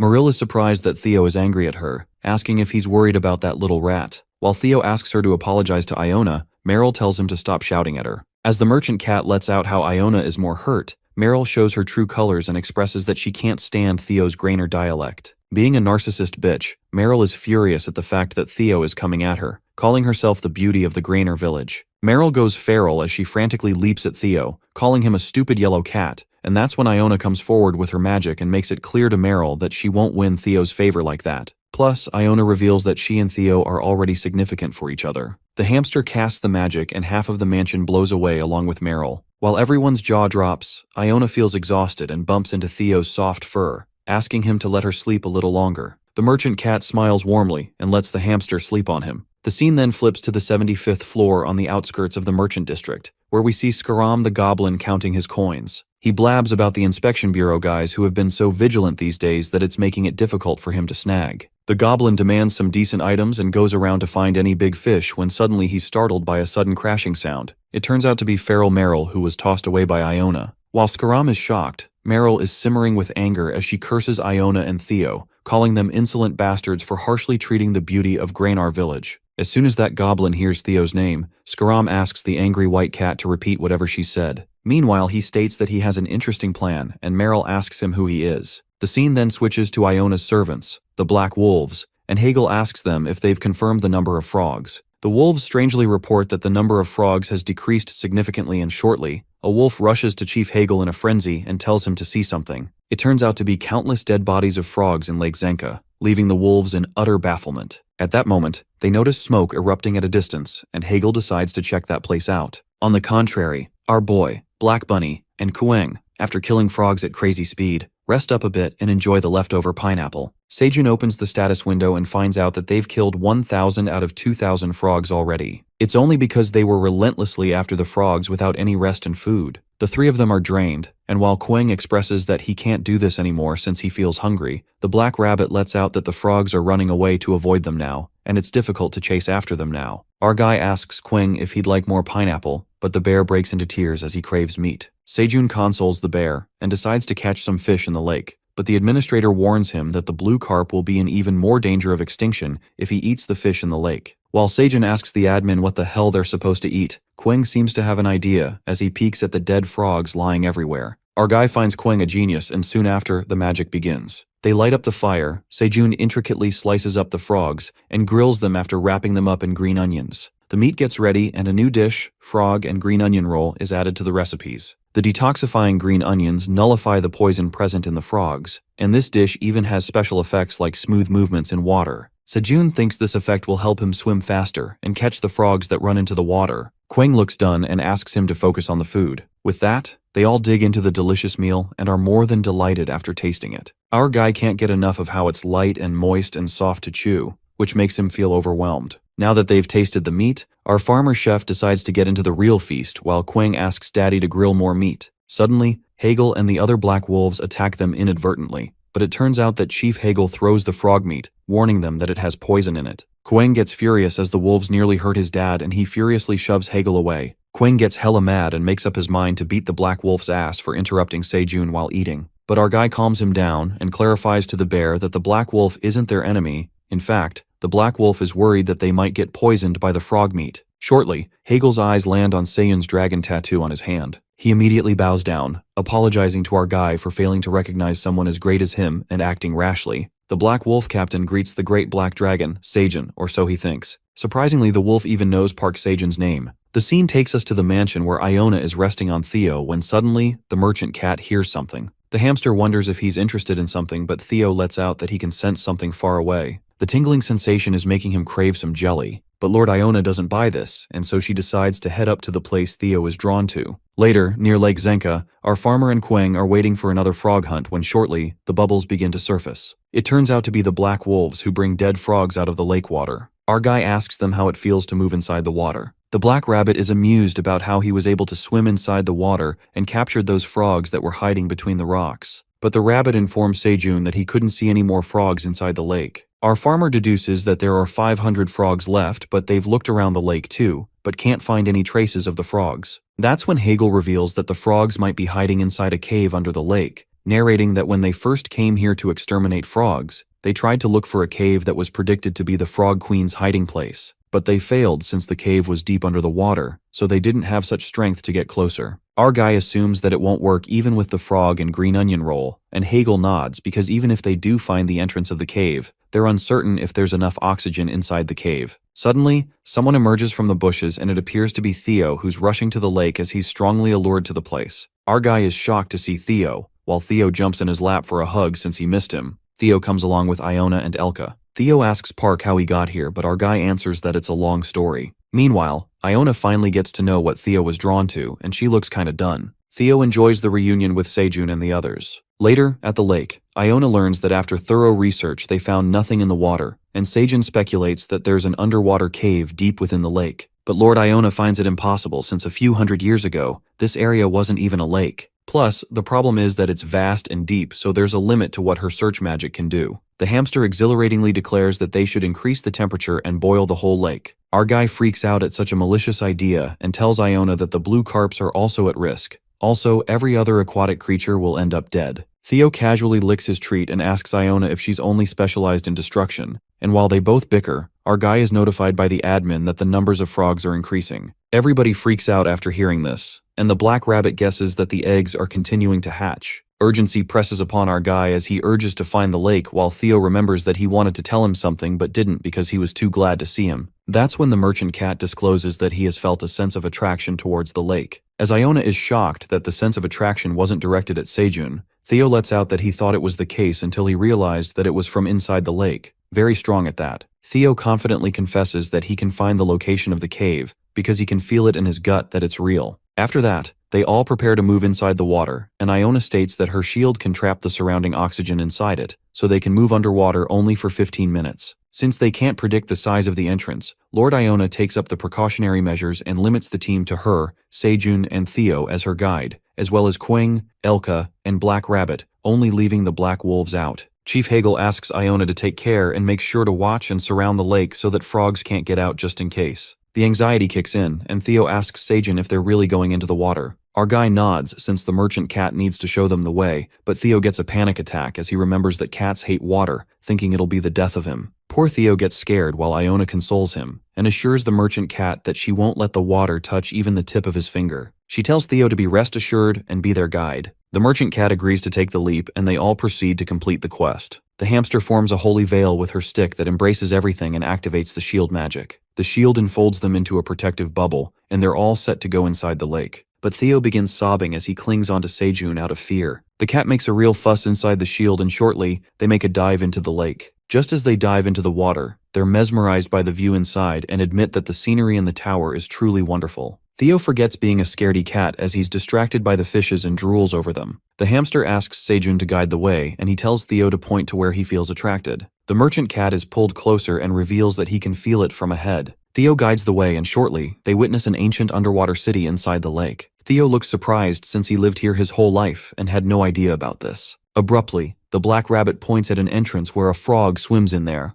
They all follow the frog, and surprisingly, the way leads up to an entrance, and to their luck, there's air inside the cave. Meanwhile, Theo could sense an even stronger sense of attraction from the other side of the cave, and as they are walking, the sound of the frogs gets louder. It turns out to be a big frog queen, as expected, surrounded by countless frogs who had brought her fishes to eat. Our farmer is left shocked to see the frog queen since it's so much bigger than they thought. The frog queen grabs all the fishes and gulps them down. Lord Iona, on the other hand, notices that the frog queen had become trapped in this place due to her enlarged body and was being supplied food by her underlings. However, after Sejun's arrival, the amount of food brought by her underlings decreased, and she became very angry. Theo senses a very close attraction with the frog queen when suddenly his paw slips, and as he's about to fall in the pit full of frogs, our guy grabs him. However, as Sejun grabs Theo, he also trips, and just like that, Theo, Farmer Park, and Iona plummet inside the pit. Iona immediately casts her magic for a safe landing, and the three of them survive. While Iona gets relieved since they almost got in trouble, it occurs that they are encountered by even bigger trouble as they grasp the frog queen and her underlings' attention. They get caught, and suddenly, the frog queen along with her underlings frantically leaps towards them. Elka, Quang, and the black rabbit make a jump inside the pit since they've nothing to lose now. While they beat the frogs to death, Sejun gets a new quest that is to defeat the giant mutant frog queen who's the cause of blue carp annihilation.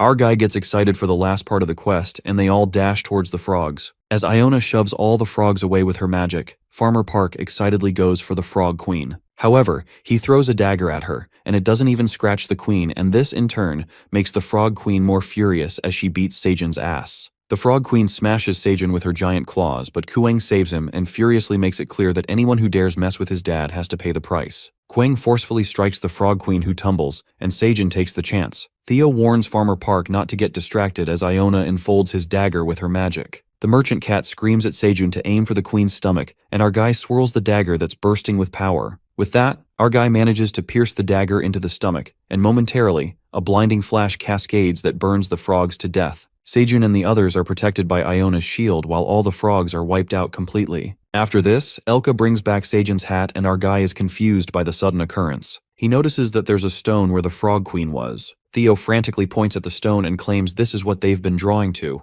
Our boy wonders if this stone is an item, but Iona warns them not to go any closer, as the stone is exuding a strong energy which is dangerous. Lord Iona uses her appraisal magic to find the truth of the identity of the stone. She activates Eyes of Truth and learns that it's a 9th fragment, but the name of the item is censored, and the hamster admits that it's her first time seeing an item flowing with divine power. It seems that the queen frog was eating this stone, which caused an abnormal mutation. Hence, when the queen's belly burst, the immense concentrated energy was released. Iona manifests that if the barrier had been slightly delayed, they would have been obliterated by the holy energy themselves. Shortly, our guy gets a notification about accomplishing the quest of defeating the queen frog, who was one of the causes of the extinction of the blue carps. His new quest appears, and it's to plant a new crop that has never been cultivated before until now. Our guy is more than happy as he levels up, but he finds it strange that the frog queen was just one of the causes of blue carp extinction, which means there are more causes. Sejun looks bummed out because he was hoping to go back to the 99th floor. Just then, a flashy energy at a distance grabs their attention, and Theo warns Farmer Park to stay behind since it might be dangerous.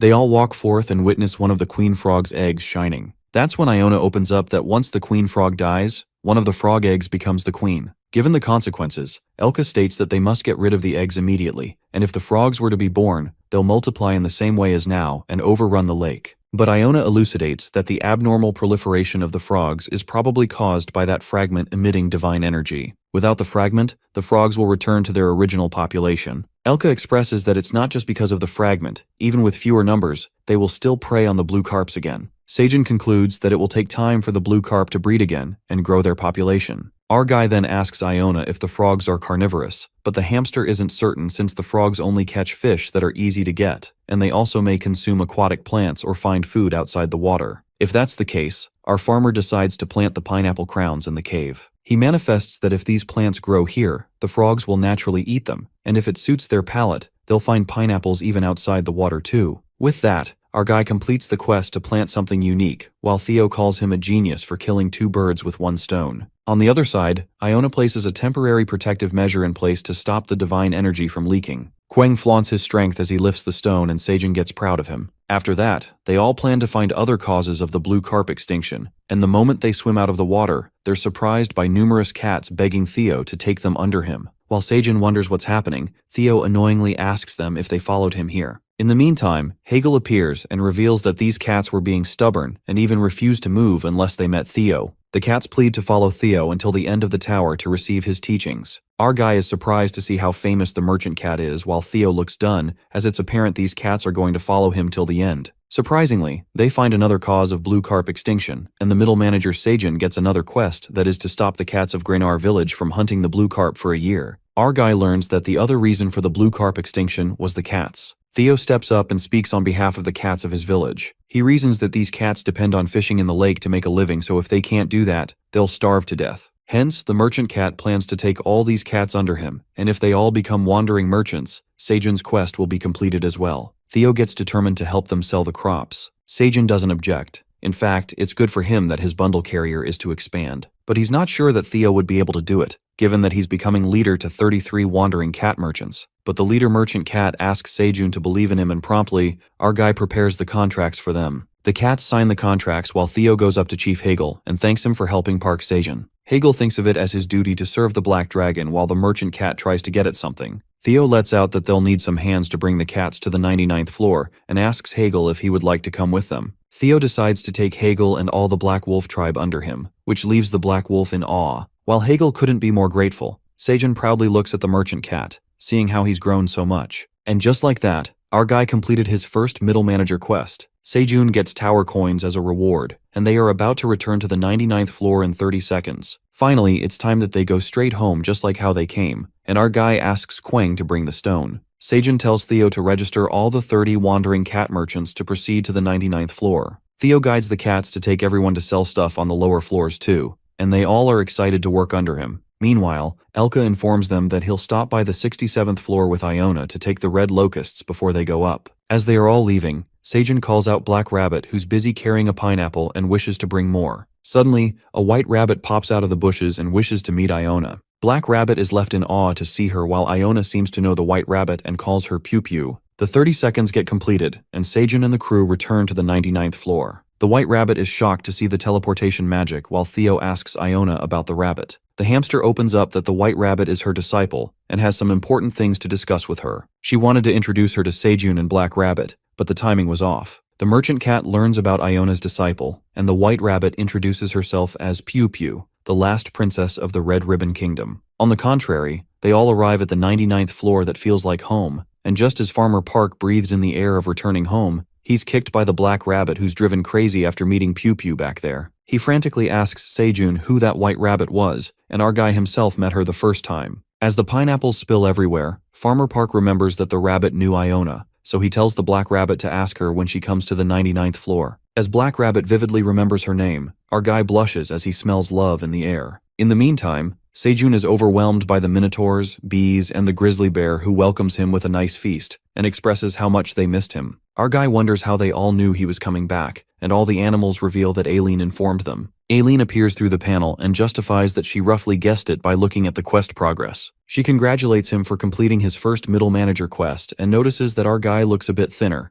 asking if the quest was this hard. Our farmer affirms that the quest wasn't hard, but 3 days were a longer time than he had thought. Plus, he had pineapples for food, so he thought he's gonna die. The tower manager wonders what a pineapple is and looks forward to it. Seijun explains what a pineapple is while the daddy rabbit keeps bringing in food, our guy expressing that he missed talking to Aileen like this. He felt so bored when he couldn't see her status window. Our guy makes Aileen flustered and even makes her blush when he questions if she didn't miss him, saying that he'd be disappointed if she didn't. Feeling shy, Aileen expresses that she missed him as well. Just as Aileen desperately tells him how insanely she missed him, the dragon statue emerges and checks if Seijun is back. The tower manager gets a bit too excited that she breaks the magic crystal while our guy is startled by the sudden appearance of Kaiser. Kaiser calls him an ungrateful brat who didn't even greet the adults as soon as he came back. Kaiser acts a bit too nice and asks him to raise a toast as he personally made some tomato juice for him. The disappointment is apparent when Seijun looks at the ugly tomato juice that's just raw flowers and tomatoes. Our guy asks the statue how much crops he stole while he was gone, and Kaiser lashes out at him for accusing the great black dragon. Our guy annoyingly tells him to wipe the tomato juice off his mouth, and Kaiser unapologetically admits that he ate a bit while helping the rabbits harvest the tomatoes. The rabbits, on the other hand, are hopping mad and reveal that Lord Kaiser tore up the entire field and uprooted the tomato plants completely. Kaiser freaks out and finally admits that he caused destruction on the field, but he boastfully expresses that it's not a problem for a great black dragon, Kaiser Furtani. He humbles Park Seijun and reminds him of his position as a mere farmer. That's when Aileen enters the chat and asks her grandfather if he stole and ate Seijun's crops. She asks Kaiser why the hell he's scolding Seijun,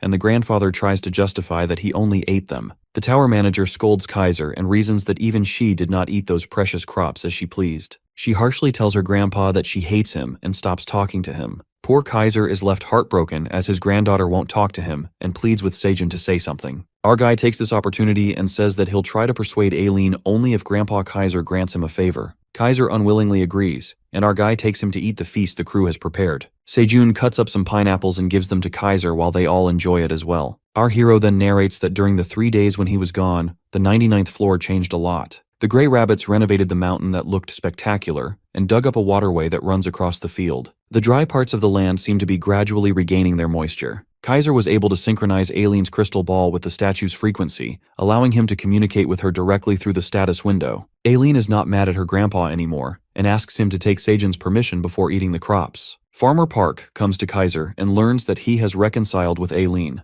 Grandpa then asks Seijun what the favor is, and our guy requests him to appraise some items he discovered on the 75th floor. Seijun shows him the stone that he found inside the Frog Queen's belly at Lake Zenka on the 75th floor. Kaiser curiously asks who cast the shield on the stone, and our guy reveals that it was Magic Tower Master Iona. He further states that Iona said the stone's dangerous because divine power is flowing out of it. Kaiser is impressed to see the high-level magic that might be difficult for monsters of the tower to handle. He tells Seijun to stand back, and shortly, a blinding light bursts forth. The item is appraised, and it turns out to be the S-grade 9th fragment of the sacred monument. Divine power that benefits the environment flows out of it. Our guy is confused to see an S-grade that has no abilities while Kaiser warns the farmer not to compare this item found in the tower. After all, it's a sacred item. It occurs to be an artifact of the great creator god. Kaiser discerns that he's diligently been searching for traces of the creator god outside the dimension so far, but the answer was right under his nose all along. He never thought it was inside the tower all this time. Our guy gets befuddled and requests Kaiser to explain in a way he can understand. The grandpa gets reminded that beings like Seijun have shorter lifespans, so it'll be hard for him to understand. He also asks Aileen to listen carefully since it's important. Kaiser Furtani then narrates that in the beginning, dragons were beings born to serve the creator god. According to his will, the dragons maintained the peace of the world and the balance of the dimension, creating a perfect, orderly world filled with abundance and harmony. That was the era of the creator god. That's what the dragons called this period. One day, the creator god called upon the dragons and apprised them that if it disappeared, the dragons should use its powers to maintain the world. The dragons get concerned and ask the creator god if she's indulging in such unnecessary thoughts again. That's when the young black dragon Kaiser comes forward and can't manifest this possibility, stating that this world is entirely of the creator. He feels like just as an ownerless object cannot shine, a world without their god is something the dragons won't even dare to imagine. The god finds Kaiser rigid as ever and believes that the dragons will be able to handle things even without her. They thought the creator god was just joking with them. After all, he would occasionally create things with a playful nature too, like fairies. A compassionate yet strict and at times fickle being. But soon after, the truth came crashing on them when they realized the creator god didn't lie after all. The day the god disappeared, their land trembled and crumbled. They witnessed the god's monument, the stones,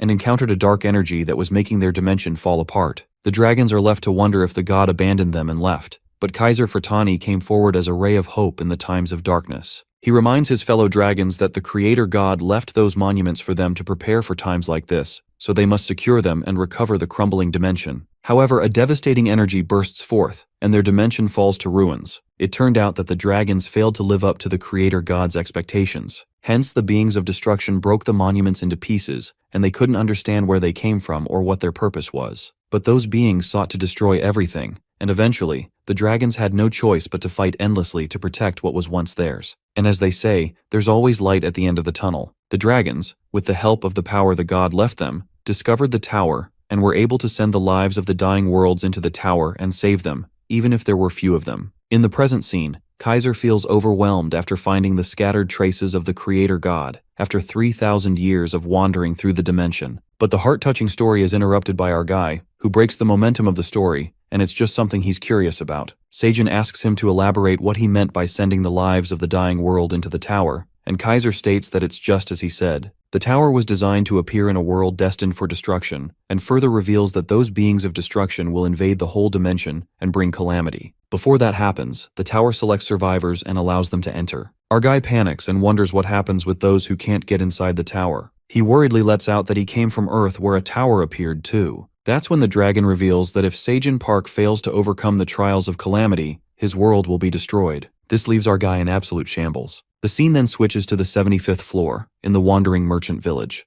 All the cats are registered as wandering merchants. The work begins, and Theo orders Jeff, his underling, to lead the cats and go with Elke and Elka to collect the red locust's corpses. Jeff is flustered to hear this and wonders if he can do this. The leader comes forward and affirms Jeff that he believes in him. Theo reminds Jeff that he never ran away from the village and took care of the cats responsibly. Plus, these village cats were able to become merchants all thanks to Jeff. Jeff bursts with happiness at such kind words and promises Theo to serve him forever. With that, the merchant cats leave, and Theo asks Oren to carry his bundle. Meanwhile, Iona is quite impressed to see our merchant cat handling his subordinates so nicely. Theo gets cocky and says that he's awesome, to which the hamster responds that it would have been better if he hadn't said that. While they both bicker like a married couple, Pew Pew asks Oren what their relationship is, to which the black cat reveals that they have a significant relationship. Lord Iona planned to go to the 99th floor with Pew Pew or the 67th floor where the red locusts were acting strange. But Iona clarifies that there's good news as the red locusts are changing their pattern. Theo wonders why that is good news, and Iona reveals that the locusts evolve depending on their population size: yellow, green, blue, red, and purple. Therefore, when their numbers decrease, their color fades, and their size and strength shrink, leading to their degeneration. In short, the locust's trait is their definite gluttony. They can't stay in one place and must move constantly in search of food. It's incredibly scary, but that means the solution against them is just as clear. Without new food, the locusts cannot withstand hunger and will devour each other, ultimately leading to their extinction. Elka supposes that the locusts must be devouring each other since it's a sign of degeneration. At the 67th floor, the lizardmen are removing the green onion strands when the general furiously crushes the locust with its feet. The lizardman calls out General Tamuro and shows him the blue shade appearing on the locust's head. They assume that the locust's numbers have dropped to around 5 billion, as they turn green when their number reaches 3 billion. The lizardmen finally get relieved after months of struggle and believe that their goal is not far off. If they hold on a little longer, they'll certainly be able to reclaim this land. Their moment of happiness is disrupted by Tarek, who's the leader of the large wandering merchant troop under Greed's command. He arrives along with his wolves underling, already exuding malicious intent. General Tamaro greets Mr. Tarek and asks him what brings him here to such a dangerous place. Tarek mentions the sacrifice of the lizardmen for the sake of the tower and thought he should drop by to express his gratitude. Tarek tosses out a tower coin guarantee medal and gives it to the lizardmen as the token of appreciation from his lord, Master Greed. While the general is astonished to see something so valuable, Tarek tells him that if he goes to the Merchant Association's bank, he can exchange it for 10,000 tower coins at any time. Tumaro doesn't even dare to touch the precious item, but wicked Tarek flatters the lizardmen and says they're heroes who protect the tower from the red locusts, stating that Greed would like to actively support them as a sponsor. And once this is over, he'd also like to help with the reconstruction costs of the 67th floor generously. General Tamaro can't bring himself to believe that someone like Lord Greed is being so generous, and tells Tarek that he would like to return the favor somehow. Tarek lets out that Greed is a humble fella, and asks Tamaro to spare a moment for a cup of tea in the tent so they can talk. Greed's underling also calls the other lizardmen as they have prepared a lavish feast for them to enjoy. As soon as the lizardmen leave, the wolves pull a dirty move and swiftly begin to toss hundreds of food items into the pit to attract the red locusts. The scene then switches to the passageway village where the con artist Skaram is fooling the buyers into buying useless items. The item does not pique the buyer's interest. However, Meryl appears and forces them to buy, saying that Dad Skaram will hit her. The foxes are left shocked to know that the goblin is Meryl's father. While the cunning cat gains sympathy, the goblin freaks out and reasons that she's adopted, clarifying that he doesn't hit her. Meryl acts cute and forces the foxes to buy this item for her sake. Well, this trick works as they buy the item from the goblin, and after they leave, Scarum lashes out at stupid Meryl for lying that he's her freaking dad. Meryl appears nonchalant and gives Scarum 2 tower coins, saying that she sold the item anyway. The goblin freaks out as the item costs 5 tower coins, demanding Meryl give him more coins. But that sly white cat answers that she was the one who sold the item, and tells Scarum he should be thankful to her for selling his items. Meryl reminds the goblin that he'd let her take revenge, but she doesn't understand how that's going to happen if he keeps selling these trivial items. Just as Scarum assures Meryl that everything has its time, he spots Theo along with the silver wolves and hides his ugly ass from them. Theo's ears get on alert, and it feels like he heard a familiar voice. Nonetheless, they go on their way while Scarum and Meryl take a sigh of relief. The goblin badmouths Theo and believes that he's no fit to become a noble, while Meryl gets jealous after seeing Theo with that annoying rat, referring to Lord Iona. Scarum grasps that she's talking about the leader of the Magician Association, Iona,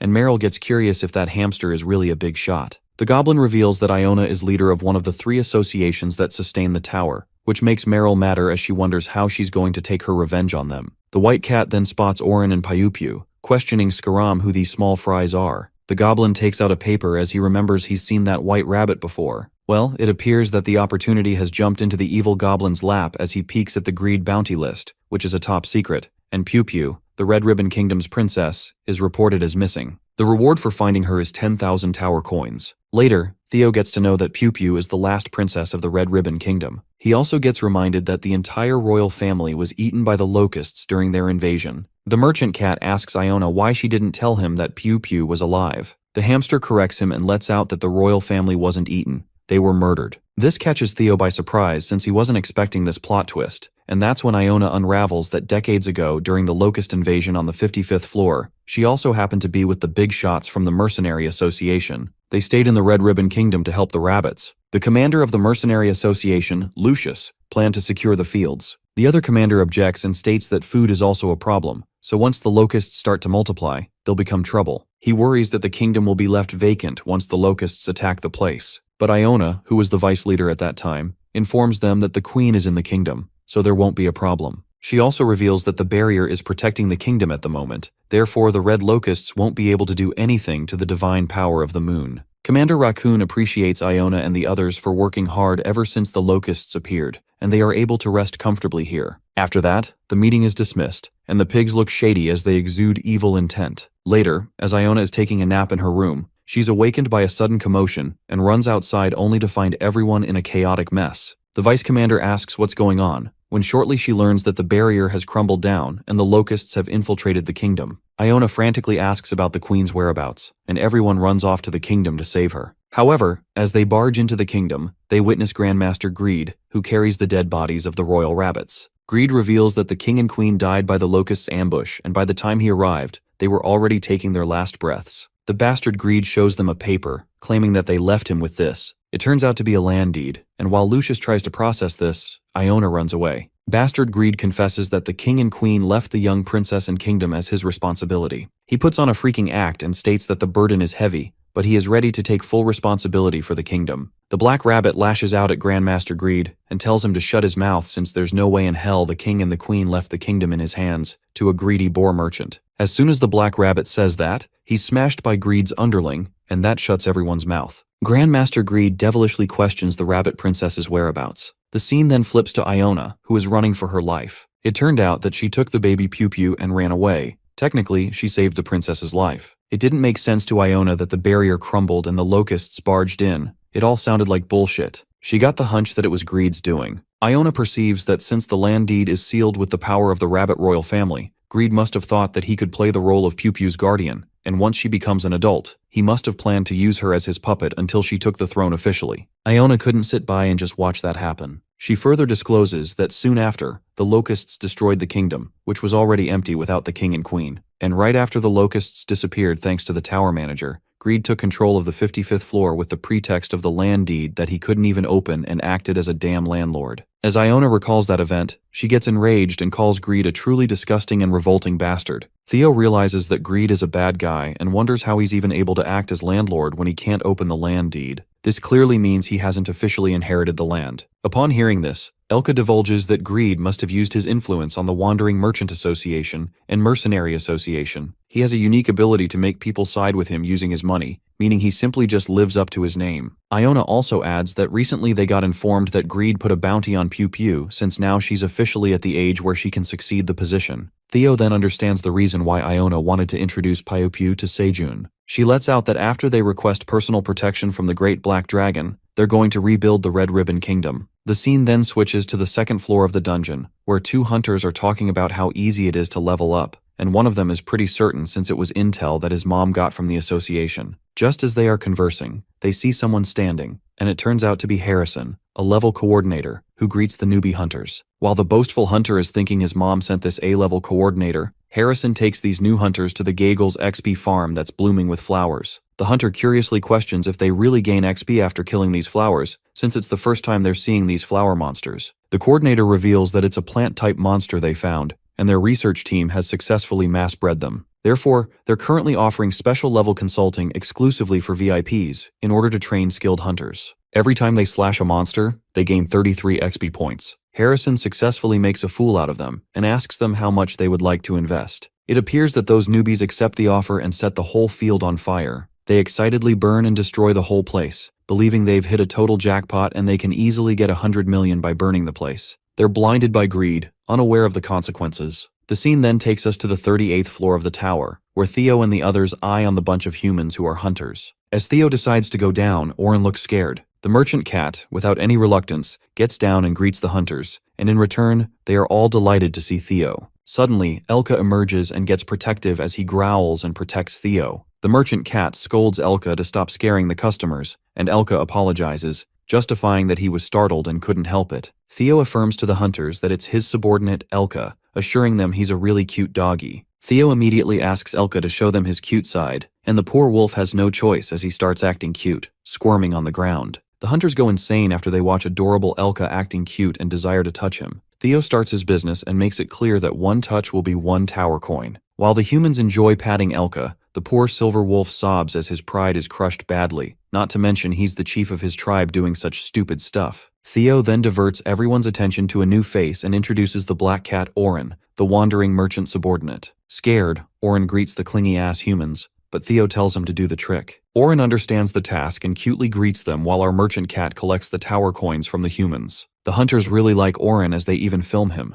Shortly after looting hunters in the cutest way, Theo begins the auction of the crops, disclosing that they upgraded their bundles and they have more crops to sell. The merchant cat states that they'll be selling 5,000 C-grade magic cherry tomatoes, 5,000 C-grade strength sun-sweet pumpkin potatoes, and 10,000 detoxifying green onions. The hunters are excited by the new crops and decide to secure the cherry tomatoes first. While Theo's auction is thriving smoothly, Iona witnesses him from afar and can't help but confess that Theo shines like his fur color when he works. Pew Pew smiles and tells Master Iona that she had no idea she could make a blushing face. The hamster is flustered by that remark and warns Pew Pew that she shouldn't be teasing her master like that. The princess appears a bit gloomy and asks her master if she's allowed to feel such emotions too. Ever since Iona saved her, she's only been training, waiting, and restlessly running on this path for the kingdom's reconstruction and the suffering people. Pew Pew expresses that she has just a little hope and knows there's so much to do, so her resolve may falter. Iona consoles the princess and affirms that she doesn't need to shoulder all the burden. She assures Pew Pew that being honest with her feelings isn't something embarrassing.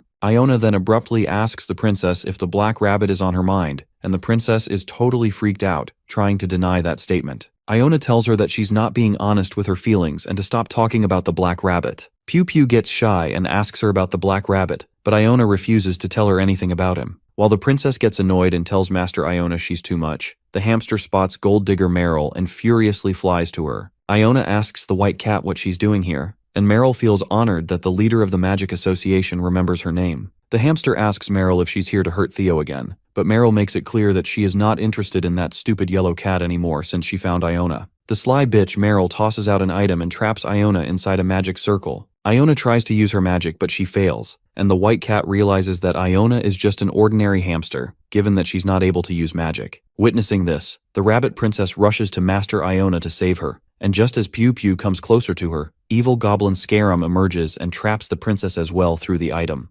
Scarum peeks at trapped Pew Pew and, grinning evilly, he declares that the 10,000 tower coins are his now. Scarum and Meryl take Iona and Pew Pew, while Agent Jarrus discreetly witnesses this. She wonders what Iona is doing here, and shortly, Theo returns after making booming sales and compliments Oren for having a knack for being a merchant, while poor Elka is crying after embarrassing himself to death. Agent Jarrus then meets Theo, who asks her if she's seen his party he came with. The fox appears worried and tells Theo that his party has been kidnapped. The scene then flips to the 99th floor, where Aileen is lashing out on her grandfather and calls him a dummy for revealing such important info now. Kaiser opens up that it's written in Chapter 1 of the tower's basic history, believing that Aileen again dozed off while studying. Grandpa also mentions that originally, it was a fact that all the creatures inside the tower knew. But Aileen throws a tantrum and asks her grandpa if there's a way out since Sejun's home is going to be wiped out. Everyone is saddened as Quang asks Daddy Sejun if he has any other home than this place. But the Black Rabbit clarifies that the dragon is talking about Uncle's hometown. After that, our guy asks Lord Kaiser what the Trials of Calamity mean. The dragon reveals that it's things like the invasion of red locusts on the 67th floor, the minions of destruction. Considering how they haven't appeared on Earth yet, Kaiser assumes that they were trying to infiltrate Earth, but discovered a rift in dimensions and forced their way into the tower. In this situation, they can consider it a relief as they have somehow bought some time. Our farmer contemplates that humans have only reached the 38th floor of the tower. Even the powerful monsters on the 67th floor are struggling against the locusts. Sejun dwells on the possibility of the red locusts appearing on Earth. They'd be annihilated in less than a few days. Aileen then questions the dragon if there's a dimension that has fought against the trials, but sadly, the grandfather responds that none have won against the calamity till now. Kaiser confesses that he too looked for a lot of ways, but even the dragons don't know exactly how to overcome the trials, and they just barely found a fragment of the creator. However, our guy gets up and, against all odds, he believes that there has to be a way. Sejun optimistically discerns that there is one important difference between the destroyed worlds and this one. While the dragons appear confused, our guy reveals that he, the tower farmer, is in this world. He supposes that if the green onions he cultivated defeated the locusts on the 67th floor, there might be a new variable that is different from the existing dimension this time. Without wasting a second, Jarrus, Oren, and Theo ride on Elka to rescue Iona and the princess. The merchant cat asks Agent Jarrus if she knows where they're headed, and she responds that they were headed towards the Rotten Root Inn in the Passageway Village. She explains that the Passageway is one of the businesses of Tarek, the wandering merchant, under Greed's control. She's certain that the goblin and Tarek made contact there yesterday, believing that they're clearly up to some sort of scheme. The merchant cat is surprised as to how the agent knows everything in such detail, plus it's also suspicious how Jarrus happened to be following after Scarum. The fox nearly gets caught and ponders that while she was suspicious and surveilling the Chow merchant troupe, who are currently at war with the locusts on the 67th floor, she discovered that they were in contact with Scarum, and so she followed them. While Jarrus tries to laugh it off, Theo assumes that the fox is planning to work under Greed and warns her that he's an evil bastard, telling her not to hang out with those nasty bastards. Jarrus lets out that she got to know how bad Greed is and praises Theo for being her savior. She handles the situation, and shortly, Elka informs them that they've reached the passage entrance. They enter the merchant passage, and Theo waits for his companion waiting there, who happens to be at a high position in a mercenary group, so he should be helpful. At that moment, Theo meets with Hegel, who asks the cat if he sold a lot of crops. Chief Hegel's eyes land on Jarrus, and he recognizes her somehow, while the fox finds the black wolf familiar, remembering that they met during the association meeting. Just as Hegel is about to expose the true designation of Agent Jarrus, she shakes her head to signal him, and Hegel immediately changes to something else. Jarrus then discreetly informs the wolf that she's on an undercover mission. Theo is shocked to see that the fox and wolf know each other, and Jarrus explains that they briefly crossed paths in the past. Hegel then asks the matter and notices where Lord Iona and Princess Pew Pew are. That's when Theo discloses that they were kidnapped, and the Black Wolf takes this as a joke. But Jarrus confirms that she witnessed it herself, and Theo reveals that it was Meryl and Scarum's doing, who are heading towards the Rotten Root Inn to meet someone named Tarek. The merchant cat asks Hegel if they can get support from strong individuals at the Free Mercenary Association, but the chief wolf recalls that Tarek works under the wandering merchant under Greed, hence, it'll be difficult to get help. Elka adds that there are several factions within the Free Mercenary Association, and most of them follow those with money, not to mention that Greed is one of the wealthiest in the tower. Just like in the past, most of the mercenaries in the association are likely to have connections with Greed. Theo hopes that the Magician Association would work, but Hegel asserts that won't work either because Greed planted his subordinates in more places than expected. Even the Magic Association is the same. The poor merchant cat cries dramatically since there's no other way to save Iona. Watching him sad, Agent Jarrus lets out that she has an idea and asks Theo to believe her this once. The scene then flips to the Passageway Village, slum area, the Rotten Root Inn, where Skaram along with Meryl arrives at a place. The goblin knocks the door of a tavern and informs that he has retrieved the items and is here to meet Tarek. After telling the secret code, the door is opened by an orc, and soon after, they meet Tarek the boar. The boar hopes that Skaram didn't bring him any disappointing results, and the goblin satisfactorily assures Tarek that he did everything as per instructions, showing the captured princess and Iona. As per Tarek's command, they use the seal to capture them. The boar acknowledges their hard work and greets Pew Pew, asking if she's been well. He agrees that she has grown into a pretty rabbit. As Tarek calls out the magician leader Iona, the hamster is boiling with anger and calls Tarek a disgusting bastard. The boar gets pissed off and tramples over Iona, muttering that he has taken it easy on her all this time, and now she can't read the room. He insults Iona and calls her a useless hamster. The evil bastard Tarek releases his stress after hitting Iona. The boar thought that Skaram was lying when he said he had found the princess, but it's a surprise that he completed the task flawlessly, adding that Lord Greed will be pleased. The goblin implores Tarek to introduce him to Grandmaster Greed, and shortly, the goblin and Meryl are rewarded 10,000 tower coins. After giving them the coins, the brown wolf shows them the way out, but Skaram is one persistent bastard as he tries to market his skills, but fails. Tarek gets back to Iona and recalls how many deals she has ruined. He wishes to crush her even more, but stops since it's not the time for that. The boar introduces himself to Princess Pew Pew and opens up that her patron Lord Greed has been searching for her for decades, asking her to stop wandering and return to the Red Ribbon Kingdom. But Pew Pew musters up courage and straight up refuses to go back, making it clear that Greed is not her freaking patron. She declares that she doesn't want to have her parents' mortal enemy as her patron. Hearing this, Tarek assumes that this magician Iona must have brainwashed her deeply, and calls that incident an unfortunate incident. Tarek states that Lord Greed is a virtuous individual who is managing the kingdom and its people to fulfill his responsibilities. Plus, he's giving his full support to prevent the tragedy of the 55th floor from happening on the 67th floor. That's when Iona exposes Greed and tells Tarek that everyone knows that Greed is using his support as an excuse to take control of the 67th floor. She furiously declares that things won't go according to that bastard's plan, not to mention the Locust's number is decreasing. Just then, Tarek bursts into laughter and calls the hamster stupid. He rhetorically asks Iona if she thinks they are sitting idly and waiting to fall into ruin without doing anything. Just then, the brown wolf reports to Tarek that the Locust's color has changed back to red, leaving Iona in absolute disbelief as the Locust's color was definitely changing to blue. The boar does not hide his evil doings, and reveals that the locusts will multiply now because they're feeding them. He manifests that the red locusts they have been feeding will evolve into purple soon. Tarek exposes Greed's ultimate notorious scheme, unraveling that everything will turn into a wasteland, and once the food runs out, this place will fall under Lord Greed's rule as well. The boar bastard suggests Princess Pew Pew that she should marry Master Greed and hand over the ruling of the Red Ribbon Kingdom. He manipulates Pew Pew and calls her a fragile and innocent rabbit. He warns the princess to do as planned if she truly wants to save people. Before that, the boar decides to get rid of Iona since they have no choice, and with this, he plans to take over the Magician Association as well. Tarek tells Iona that she's extremely dangerous for their master's plan, and with that, the brown wolf comes forth to devour her. Before the wolf could touch Iona, a huge blast occurs, and Theo arrives just in time, kicking the wolf's face with his little feet. He furiously warns them to stay away from his precious magician. Iona is more than happy to see Theo, knowing that he would come. Meanwhile, the whole tavern is destroyed and Tarek freaks out. Tarek tries to threaten Theo and tells him that he's the leader of the Chow Wandering Merchant Troupe under Greed, but our merchant cat doesn't give a fuck about that fatty as he's busy unsealing the traps. The boar keeps shouting for daring to touch what belongs to him and calls Theo a lowly yellow cat. That's when our merchant cat gives him a death stare and warns that boar to shut up as he's holding back from wanting to kill him.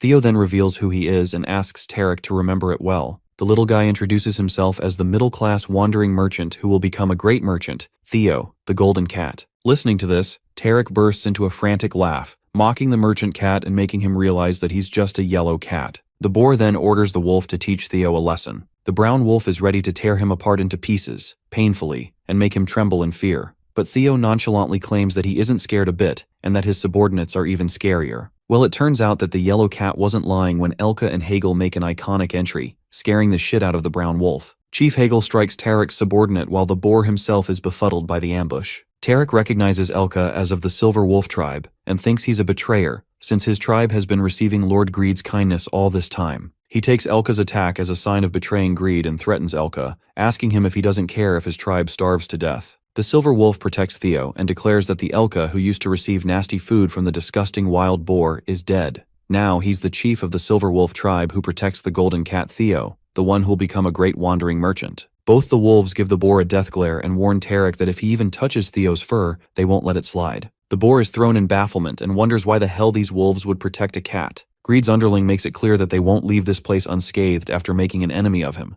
threatening that he can make it so they won't even step foot into this tower. Elka shows who's got power and thinks of tearing apart that oily mouth of Tarek for spouting nonsense. Tarek tries to process this humiliation, and shortly, he thanks Elka for blowing up the roof, revealing that this slum is his territory. The boar boastfully calls out the marksman for help, but the realization hits when no one shows up. While Tarek wonders why isn't anyone appearing, Hegel lets out that his shouting is pointless. That's when Agent Jarrus walks in and reveals that this slum is also their territory, asserting that Tarek's subordinates were located and subdued in advance by their association's Inspection Bureau agents. The boar gets another surprise when he meets the agent of the Secret Inspection Bureau, and Agent Jarrus arrests Tarek for kidnapping, unlawful confinement, and more than 8 other criminal charges. The boar asks for the proof against him and calls himself a kind merchant. The lowly boar blames Theo and his subordinates instead for barging into his business and causing a ruckus. As Tarek makes a fuss about capturing him and keeps asking for proof, the tables flip when Iona tosses out a ring that plays Tarek's voice when he confessed about multiplying locusts and even feeding them. Greed's whole plan is exposed in front of everyone, and when the bastard Tarek tries denying the truth,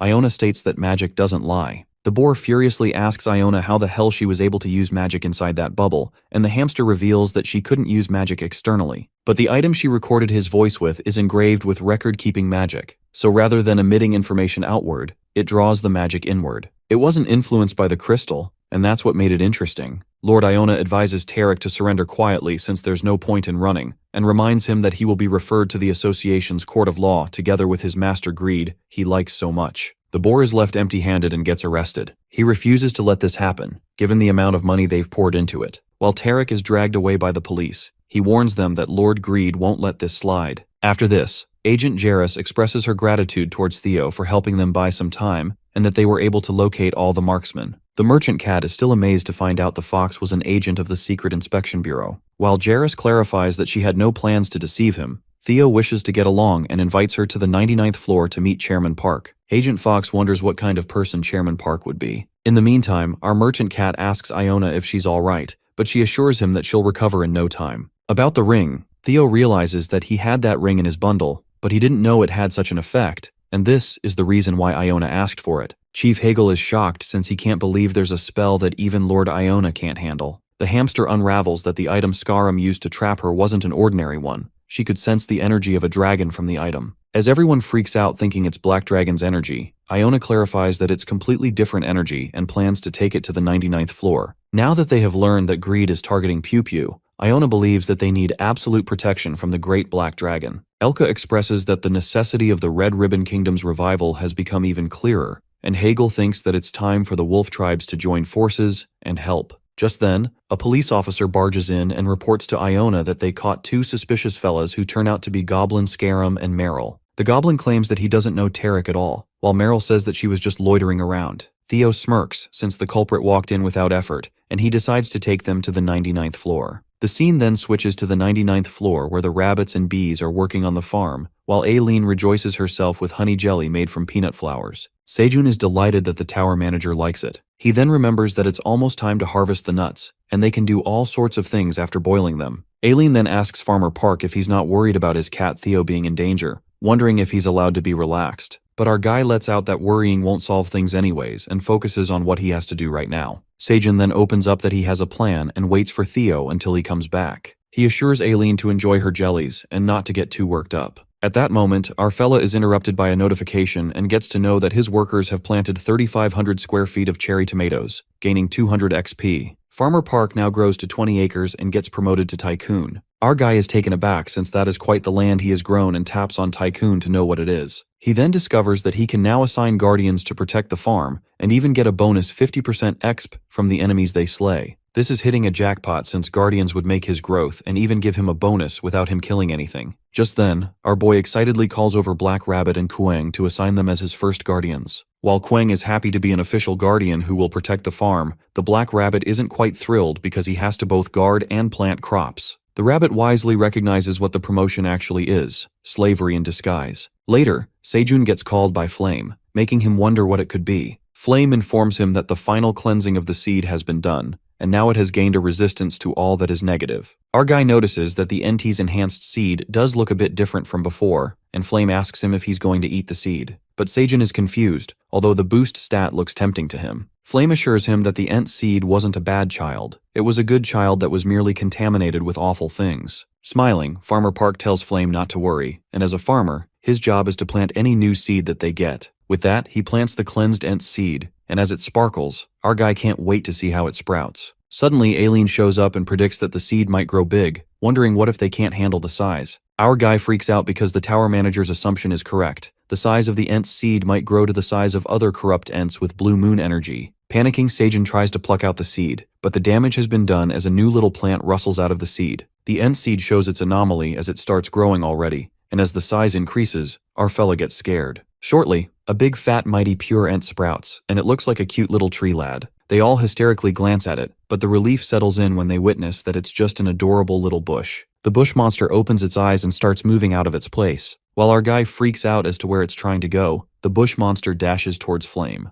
Sejun thinks it's going to harm the fairy, but Flame assures him that it's not a bad child. The bush embraces Flame, and it turns out that it was just trying to protect her. The bush monster adorably lets out that Ent protects World Tree, which leaves everyone baffled. That's when Aileen reveals through the panel that the World Tree is a mystic tree that possesses great power of abundance. And apparently, only those who have been chosen by the World Tree can bask in its infinite abundance. Our guy wonders what it has to do with the mighty pure Ent. In response, Aileen elaborates that the pure Ents are guardians of the World Tree, but long ago, the Ents were poisoned by evil energies that made their way in from outside the tower. Even the tower manager had no idea that pure Ents exist, since she had only seen corrupt Ents. Sejun then apprises that given the pure Ent wants to protect Flame, only means that she is the World Tree. But Flame freaks out and justifies that she's just a little apple tree, not some powerful entity. The tower manager states that there doesn't seem to be a World Tree in their tower yet, as the conditions have not been met. But she guesses that the pure Ent sees potential in Flame. It might be thinking that Flame could become the next World Tree. Farmer Park thinks hard about the apple tree having the potential and immediately asks Black Rabbit and Kueng to round up the bunnies with the watering cans. He instructs them to prepare clean water. While they both leave, Sejun asks Flame if she needs more sunlight. He tells her to ask if there's anything she needs and requests the pure Ent to protect Flame. While the little Ent swirls around happily, Sejun hopes that Flame grows into a big and strong tree. The scene then takes us to the 67th floor, where calamity befalls as the locusts evolve to purple color and come back stronger. The lizard men are thrown into panic and they retreat as there's a swarm of locusts that's chasing them. As they are running away, the locusts bite one of the lizard men when in the meantime, Elka arrives and slashes the purple locusts. However, the silver wolf witnesses that the green onion blades have been damaged, which means they're no longer effective against the purple locusts. The locusts frantically fly towards them and shortly, they are temporarily halted by explosions cast by magicians that kill some of the bugs. Elko shouts at Elki to hurry, who saves the lizard man and jumps out of the pit. That's when the wizards strike the magic and kill the purple locusts with explosions. The lizard man who's been bit by the locust needs immediate medic while it's still left unclear to the silver wolf why the hell locusts are turning purple. The lizardmen sworn that the locusts were regressing back into blue. Elki suggests that they should plant more green onions, but Elko shows the damaged blade, elucidating that it's not going to work since it withered away after hitting them. The medic concludes that the lizard man has been poisoned, so he can't be treated. While the rumbling continues, the lizard men lose hope and predict that they're done for. The purple locust's poison is just too strong, and they're spraying it everywhere, which means all of the land and air is going to be contaminated soon. The lizard men have no way to counteract because even if they kill the locusts, the poison is going to spread everywhere. Hence, the only way to attack them is through magic, as the wizards are attacking with full power. Meanwhile, close combat warriors are useless at the moment. A strike of terror runs through the silver wolf as he reckons that they're losing the fight, and if this continues, the entire 67th floor is going to be overrun by the locusts soon. Right at that moment, Theo's subordinates arrive and bring some detoxifying leeks from the 99th floor to treat the poison. As soon as the lizard man eats the detoxifying leek, it works like magic as it neutralizes the poison in less than seconds. The silver wolf then commands the wandering merchant cats to head back to the 99th floor and report the situation. Elki believes that the detoxifying leeks are their only hope in turning the tides of battle. Later, Hegel and Elka are returning from the Rotten Inn passageway, and while Skaram and Meryl are held captive,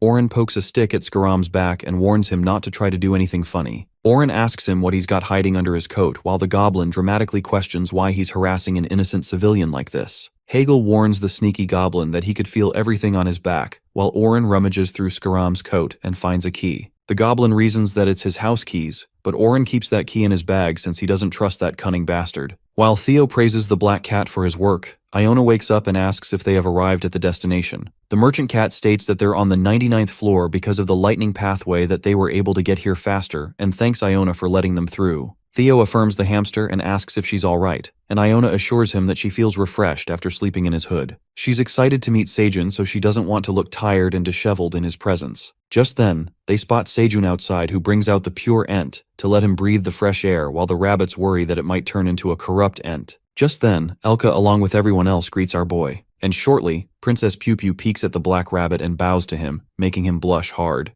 The sickle rabbit asks Black Rabbit if he knows that cutie white rabbit, and he reasons that they just met for a brief moment. After that, Theo looks at the little tree lad and mutters that he's never seen it around. So Quang tells him that it's an Ent, and they're tree guardians that's going to protect Flame. On the other side, Iona introduces her apprentice Piu Piu to the great black dragon, Seijun. Our guy believes that the princess isn't here to greet him, and Piu Piu is impressed by how wise the great black dragon is. Piu Piu then reveals that she's come to make a request, and Iona discloses that Piu Piu is not only her apprentice, but also the last princess of the 55th floor's Red Ribbon Kingdom, and so they request protection for her from the Great Black Dragon, referring to Farmer Park. Everyone is left astounded to hear about the last princess, and all the white rabbits kneel to pay respect to the Red Ribbon Princess. The rabbits apologize for not recognizing their own princess, as they had no idea she was still alive. They are filled with joy to see their princess has grown into a fine lady. The white rabbits start crying while Piu Piu tells them that there's no need for this. Our guy then asks Iona what kind of protection she's referring to. The hamster then explains the whole story, and our guy learns what Princess Piu Piu had to go through. As Piu Piu believes that it's the fault of her own weakness and incompetence, the white rabbits stand with the princess and acknowledge that everything was that nasty greed's fault. They high-spiritedly chant that they need to save their fellow bunnies and must avenge their king and queen's death. Iona then gives Seijun the item and apprises that after the kidnapping incident, they've secured enough proof against greed. Our guy then glares at Meryl and Scarum for using the item to kidnap the princess and Iona, saving the interrogation for later. Farmer Park notices that there's a dragon insignia on the item when suddenly Aileen starts freaking out and warns Seijun that this item shouldn't be here. The black dragon panics after seeing the white dragon's seal and reveals that it belongs to grandfather Kellyan Marmeave, that leaves her hysterical. Our guy inspects that the culprits used this white dragon insignia to trap Iona, and Piu Piu and Theo nods, asking what they should do with these bastards. Scarum begs for mercy from the great black dragon, while Meryl confesses that she just did what the goblin told her. Seijun then confirms with Aileen if this white dragon seal belongs to the dragon that manages the White Tower. The tower manager admits that it's true, and explains that they have clans of dragons that represent different colors, such as black dragons, blue dragons, and silver dragons. Plus, there's an unspoken rule that the belongings of a dragon cannot be brought into another's tower without permission. Aileen mentions that the dragon's belongings are so powerful that if they recklessly abused it, they could destroy the world built within the tower. As the tower manager expresses the fear, Seijun is shocked to know that there's more to it. She stresses that things could go south if this seal really belongs to her grandfather Kellyan. And to make things worse, Kaiser arrives and asks Seijun if there's something to eat. Iona is taken by surprise to witness the black dragon and bows. Kaiser judges the aura of her energy and believes that she's the child responsible for casting the protective shield on the fragment of the monument, complimenting Iona for being able to cast such a difficult high-level magic. While Iona is overwhelmed, the great black dragon witnesses so many guests and asks Seijun if he had hosted a party. Just as our guy is about to say something, he makes a blunder and exposes that white dragon seal that is noticed by Kaiser. The dragon immediately grabs his hand and frantically asks Seijun where he got that. Kaiser demands an immediate answer. Freaked out, Seijun comes up with an excuse and confesses that he was also investigating that goblin and the cat for using this seal on their entourage. Kaiser gets hopping mad and screams at the goblin and Meryl for daring to use an item of the White Tower despite being the residents of the Black Tower. While poor Scarum and Meryl beg for mercy, Kaiser spirals out of control and prepares to exterminate the two. Without any reluctance, the dragon shreds Scarum to pieces, and just as he's about to do the same with Meryl, Seijun steps forward to save her and tries to make Kaiser understand that if they kill the cat, they won't be able to find where they got this item. But the black dragon states that there's no need since the goblin was tainted with the energy of the White Tower.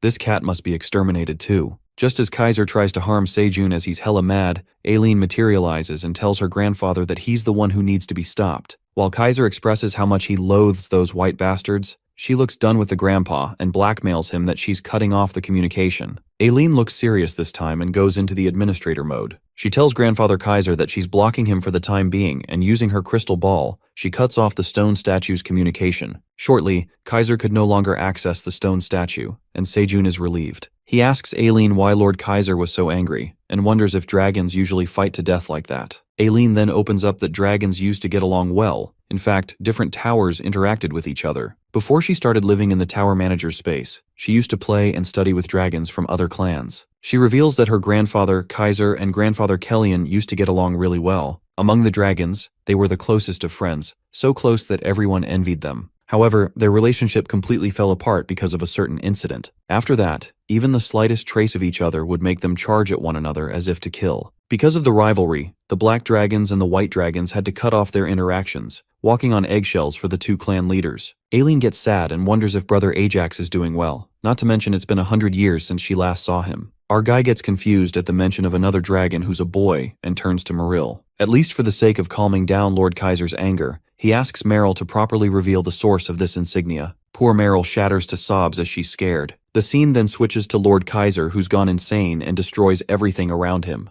Just then, Anton arrives and questions his father about the state he's in. He wonders if something happened to Aileen since the device is destroyed. Kaiser lets out that it happened because of his anger. He wasn't aware that his granddaughter Aileen learned to use the system and even cut off the connection with the stone statue. He proudly calls Aileen a smart punk, while Anton gets pissed at his dad for destroying such an expensive system. Nonetheless, Kaiser mentions that a white bastard's item was found inside the Black Tower that made him lose his shit. Considering how angry his dad is, Anton assumes that it's grandfather Kellyan. The Black Dragon nods and explains that Kellyan's the one who was spreading his power by letting the tower's residents use items infused with his energy. Gritting his teeth, Kaiser wonders if that white bastard even left an unpleasant gift behind, knowing he would find it. The Great Black Dragon commands Anton to summon all the Black Dragons, and while Anton asks him if he's trying to start a fight with the White Dragons, Kaiser declares that it's a war between Black and White Dragons, as he can't bring himself to forget what that bastard Kellyan did to him in the past. With that, the dragon flies furiously, and Anton is worried as he manifests a bloodstorm coming soon. The scene then flips back to the 99th floor where Meryl is crying buckets and trembling. She confesses that she knows nothing about the item and only followed Skaram's orders. She begs Sejun to spare her life, while Iona believes Meryl is telling the truth, since Tarek was also saying something similar when they were brought in. While our guy assumes that Tarek approached the White Dragon, Iona clarifies that this is not the case, and there's a high possibility that Tarek received this item from greed. Not to mention that Tarek has such a big mouth, so he must have bragged about it or blurted it out while drinking. Iona then discloses that she's been suspicious of greed's unknown source of wealth and information power, and is certain that these things can't be done alone. As expected, Sejun believes that he'll have to provoke this greed guy. During this, Pew Pew looks drained, and Black Rabbit suggests Uncle Sejun give it a rest, since the guests are tired. Our guy then dismisses the meeting and asks Black Rabbit to escort Pew Pew to her home, while Iona slides back in Theo's hoodie. Before leaving, Iona scares the shit out of Meryl as she divulges that using items from another tower without permission is a crime punishable by death, so she better be prepared. Theo pities Meryl as he thinks it's a bit too much and asks Iona to go easy on her. But the hamster gets jealous and asks Theo if he's considering Meryl at this moment. After that, Oren asks Farmer Park about the items they seized from Goblin Scarum. Gasping, our guy rummages through the bag as he recalls that Scaram brings a lot of items from outside the tower. Sejun thinks it through and wonders where the goblin used to get these items with no contacts with the humans flowing in. He believes that there must be a reason behind it, but it's a shame that Scarum died, or else they would have asked him directly. Just then, Oren tosses out the key he took from the goblin. The black cat tells them that Scaram said it's the key to his home, but Theo finds it ridiculous since wandering merchants have no home. As soon as Sejun takes the key, the panel pops up and notifies that the key of the subspace prison has been assigned to Farmer Park Sejun. Shortly, with the key in his hands, the subspace prison is summoned and a giant door emerges out of nowhere. They get to know that it's subspace magic, and Iona elucidates that it's a magic spell that creates a space between dimensions. Simply put, it's magic usually used to imprison dangerous prisoners or valuable items. Our guy thinks Scaram was using this key to do the dirty work, and as he inserts the key, they find an empty subspace. The subspace is so dark that they could barely see anything. However, Theo notices someone sitting in the corner. He asks that guy to reveal himself while the fella hiding begs them not to hurt him. Sejun affirms that they won't hurt him, and it turns out to be Bat, who adorably asks Sejun if he's his owner. They are thrown into confusion after finding a pitiful bat. Given that Master Scarum didn't open the door, the bat takes Sejun as his new master. Our guy agrees that he did open the door of the prison and asks Bat what he's doing here. The bat then reveals that he's the golden bat who's been waiting for his master to come. Theo gets pissed and asks the bat when was the last time he cleaned himself as he looks so dirty. Unfortunately, the golden bat is not even introduced to the word cleaning, and Theo gets away from him, saying that he's so dirty. Our guy asks Bat how long he's been in this prison, and the poor fellow responds that he was born here, admitting that his master was a bizarre one. Since the bat wishes to get on his new master's side, he gives a gift to Sejun. He takes out a rotten apple that disgusts everyone, and our guy asks him if he's been eating this all this time. Sobbing, the bat reveals that it's his treasure that he earned as a reward for being good. Sejun then decides to take Bat out first, since the prison isn't a place to live, but the bat freaks out and recalls that Master Scarum warned him that the outside world is extremely dangerous and terrifying. He even said that small creatures like him would be devoured and made to go through horrible things. Sejun consoles the bat and assures him that the outside world isn't as scary as that bastard Scarum portrayed. He was clearly lying. The bat is left in disbelief, and Iona herself, being a small creature, tells Bat that the outside world is so pretty that it'd be a pity to spend his life trapped in this dark place. She makes him believe that instead of eating a rotten apple, he can enjoy fresh fruits and vegetables to his heart's content. Bat gushes with happiness at the name of fresh fruits, and Sejun asks him if he would like to try the cherry tomatoes he grew himself that are sweet and refreshing. While Theo still can't get over the nasty Bat, our guy thinks that's enough talk and steps outside. The bat gets scared to walk out for the first time, but Iona holds his hand and says she'll protect him. With that, they all step outside, and Bat is overwhelmed by the sight and fresh breeze. Even the smell is different from the prison. Theo is glad that stepping outside canceled out Bat's filthy stank, declaring that this guy has passed the stage where he can be groomed. Bat then asks what he should do, and before Sejun begins all the questions about the prison, he decides to clean him up first and have something to eat. With that, everyone takes a bath while the rabbits prepare the food. For the first time, Bat is having the time of his life. Theo and Iona take a nap in the meantime, and Black Rabbit and Pew secretly walk away. Later, Sejun assumes that Bat is adjusting himself, and Iona hopes that he finds his safe space here. The hamster asks Farmer Park about what he's planning to do with the subspace prison, when abruptly, our guy summons the prison as he brings out the key and discovers that he can summon it no matter where he goes. Iona states that the gate is bound to Sejun now, while our guy plans to clean the subspace prison and use it as his storage space. After all, it would be convenient to have a portable warehouse. Just then, Iona asks Sejun's permission to allow her to upgrade the subspace to use it more efficiently as a warehouse. She elaborates that the current subspace is an old version, and using her magic, she'll expand its capacity, install some lighting, add shelves, and improve interior. Our guy is impressed by the magician Iona and pats her. The hamster blushes and tells Sejun that he truly is a kind dragon. Iona then heads inside to upgrade the subspace. She uses her magic, but more importantly, she's delighted by Sejun's humbleness and how he treats everyone equally. Plus, seeing how he genuinely delights in the simplest magic makes her unconsciously want to act spoiled and admits that he truly has the heart of a great person. She then begins the construction for Sejun. Later, at the farm, it appears that the Black Rabbit and Princess Pew are having a nice date where he treats her to carrots. Pew expresses that it's been a long time since she had carrots, admitting that they taste 100 times better than the ones she ate in the kingdom as a child. Pew looks gloomy as she narrates that while she was running from greed, training under Master Iona, and enjoying this luxury, many people were suffering. But knowing that the rabbits have been cultivating these forgotten crops while holding on to the pride of the rabbits, she feels ashamed. But the warrior rabbit consoles the princess and affirms that to fight against greed and protect their people, she's been cultivating her strength. Pew feels nice to hear such words, but she has to admit that as royalty, she turned a blind eye to her people just to survive and believes that as a princess of the Red Ribbon Kingdom, she must bear the responsibility no matter the cost. Upon hearing this, the warrior rabbit opens up that he was born on the 99th floor and agrees that he doesn't know much about the Red Ribbon Kingdom,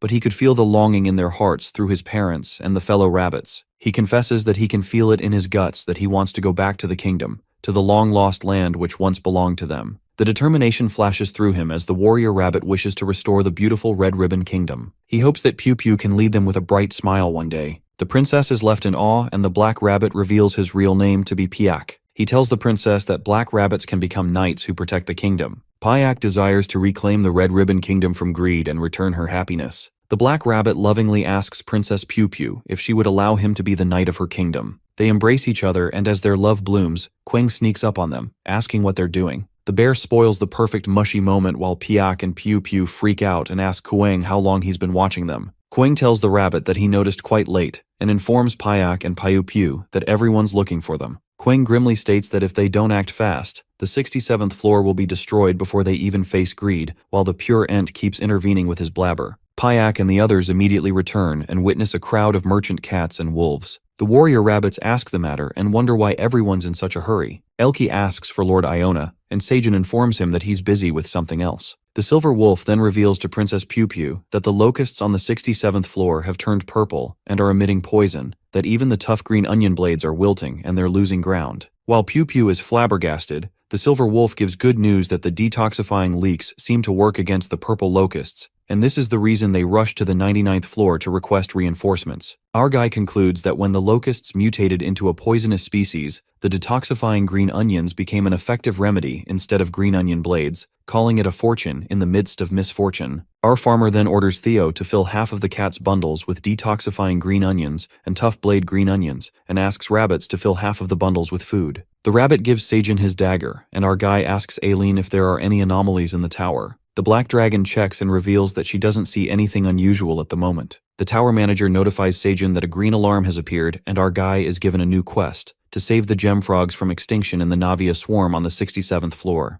Our guy gets to know it's the same floor where the locusts are, and Aileen appoints him as the middle manager. Exactly after 30 seconds, Seijun is about to teleport to the 67th floor and he chooses his subordinates. At that moment, Aileen informs him that she won't be able to help this time, and Grandfather Kaiser isn't in good shape either. She warns Seijun that this trial is different from the last time, and clarifies that even though her dragon has grown, he can't bring many strong monsters of the 99th floor like the last time. But our boy appears unaffected and repeats what he said earlier, that the collapsed worlds are nothing like this one. He asks Aileen to trust in Farmer Seijun, who has cultivated plenty of reliable crops to help them through. Just then, Theo gets back with all the green onions, and Quang is more than willing to assist her dad. But he's not the only one, as Pew Pew decides to support Seijun with her magic, and the warrior bunny follows the princess. Our boy selects all his subordinates, and with that, they teleport to the 67th floor. But as heroic as they try to look, they land directly in the swamp. All of them fall flat into the dirty water, and the warrior bunny warns Seijun to move carefully. Our guy thinks that they need to find a place to hide first since they are exposed.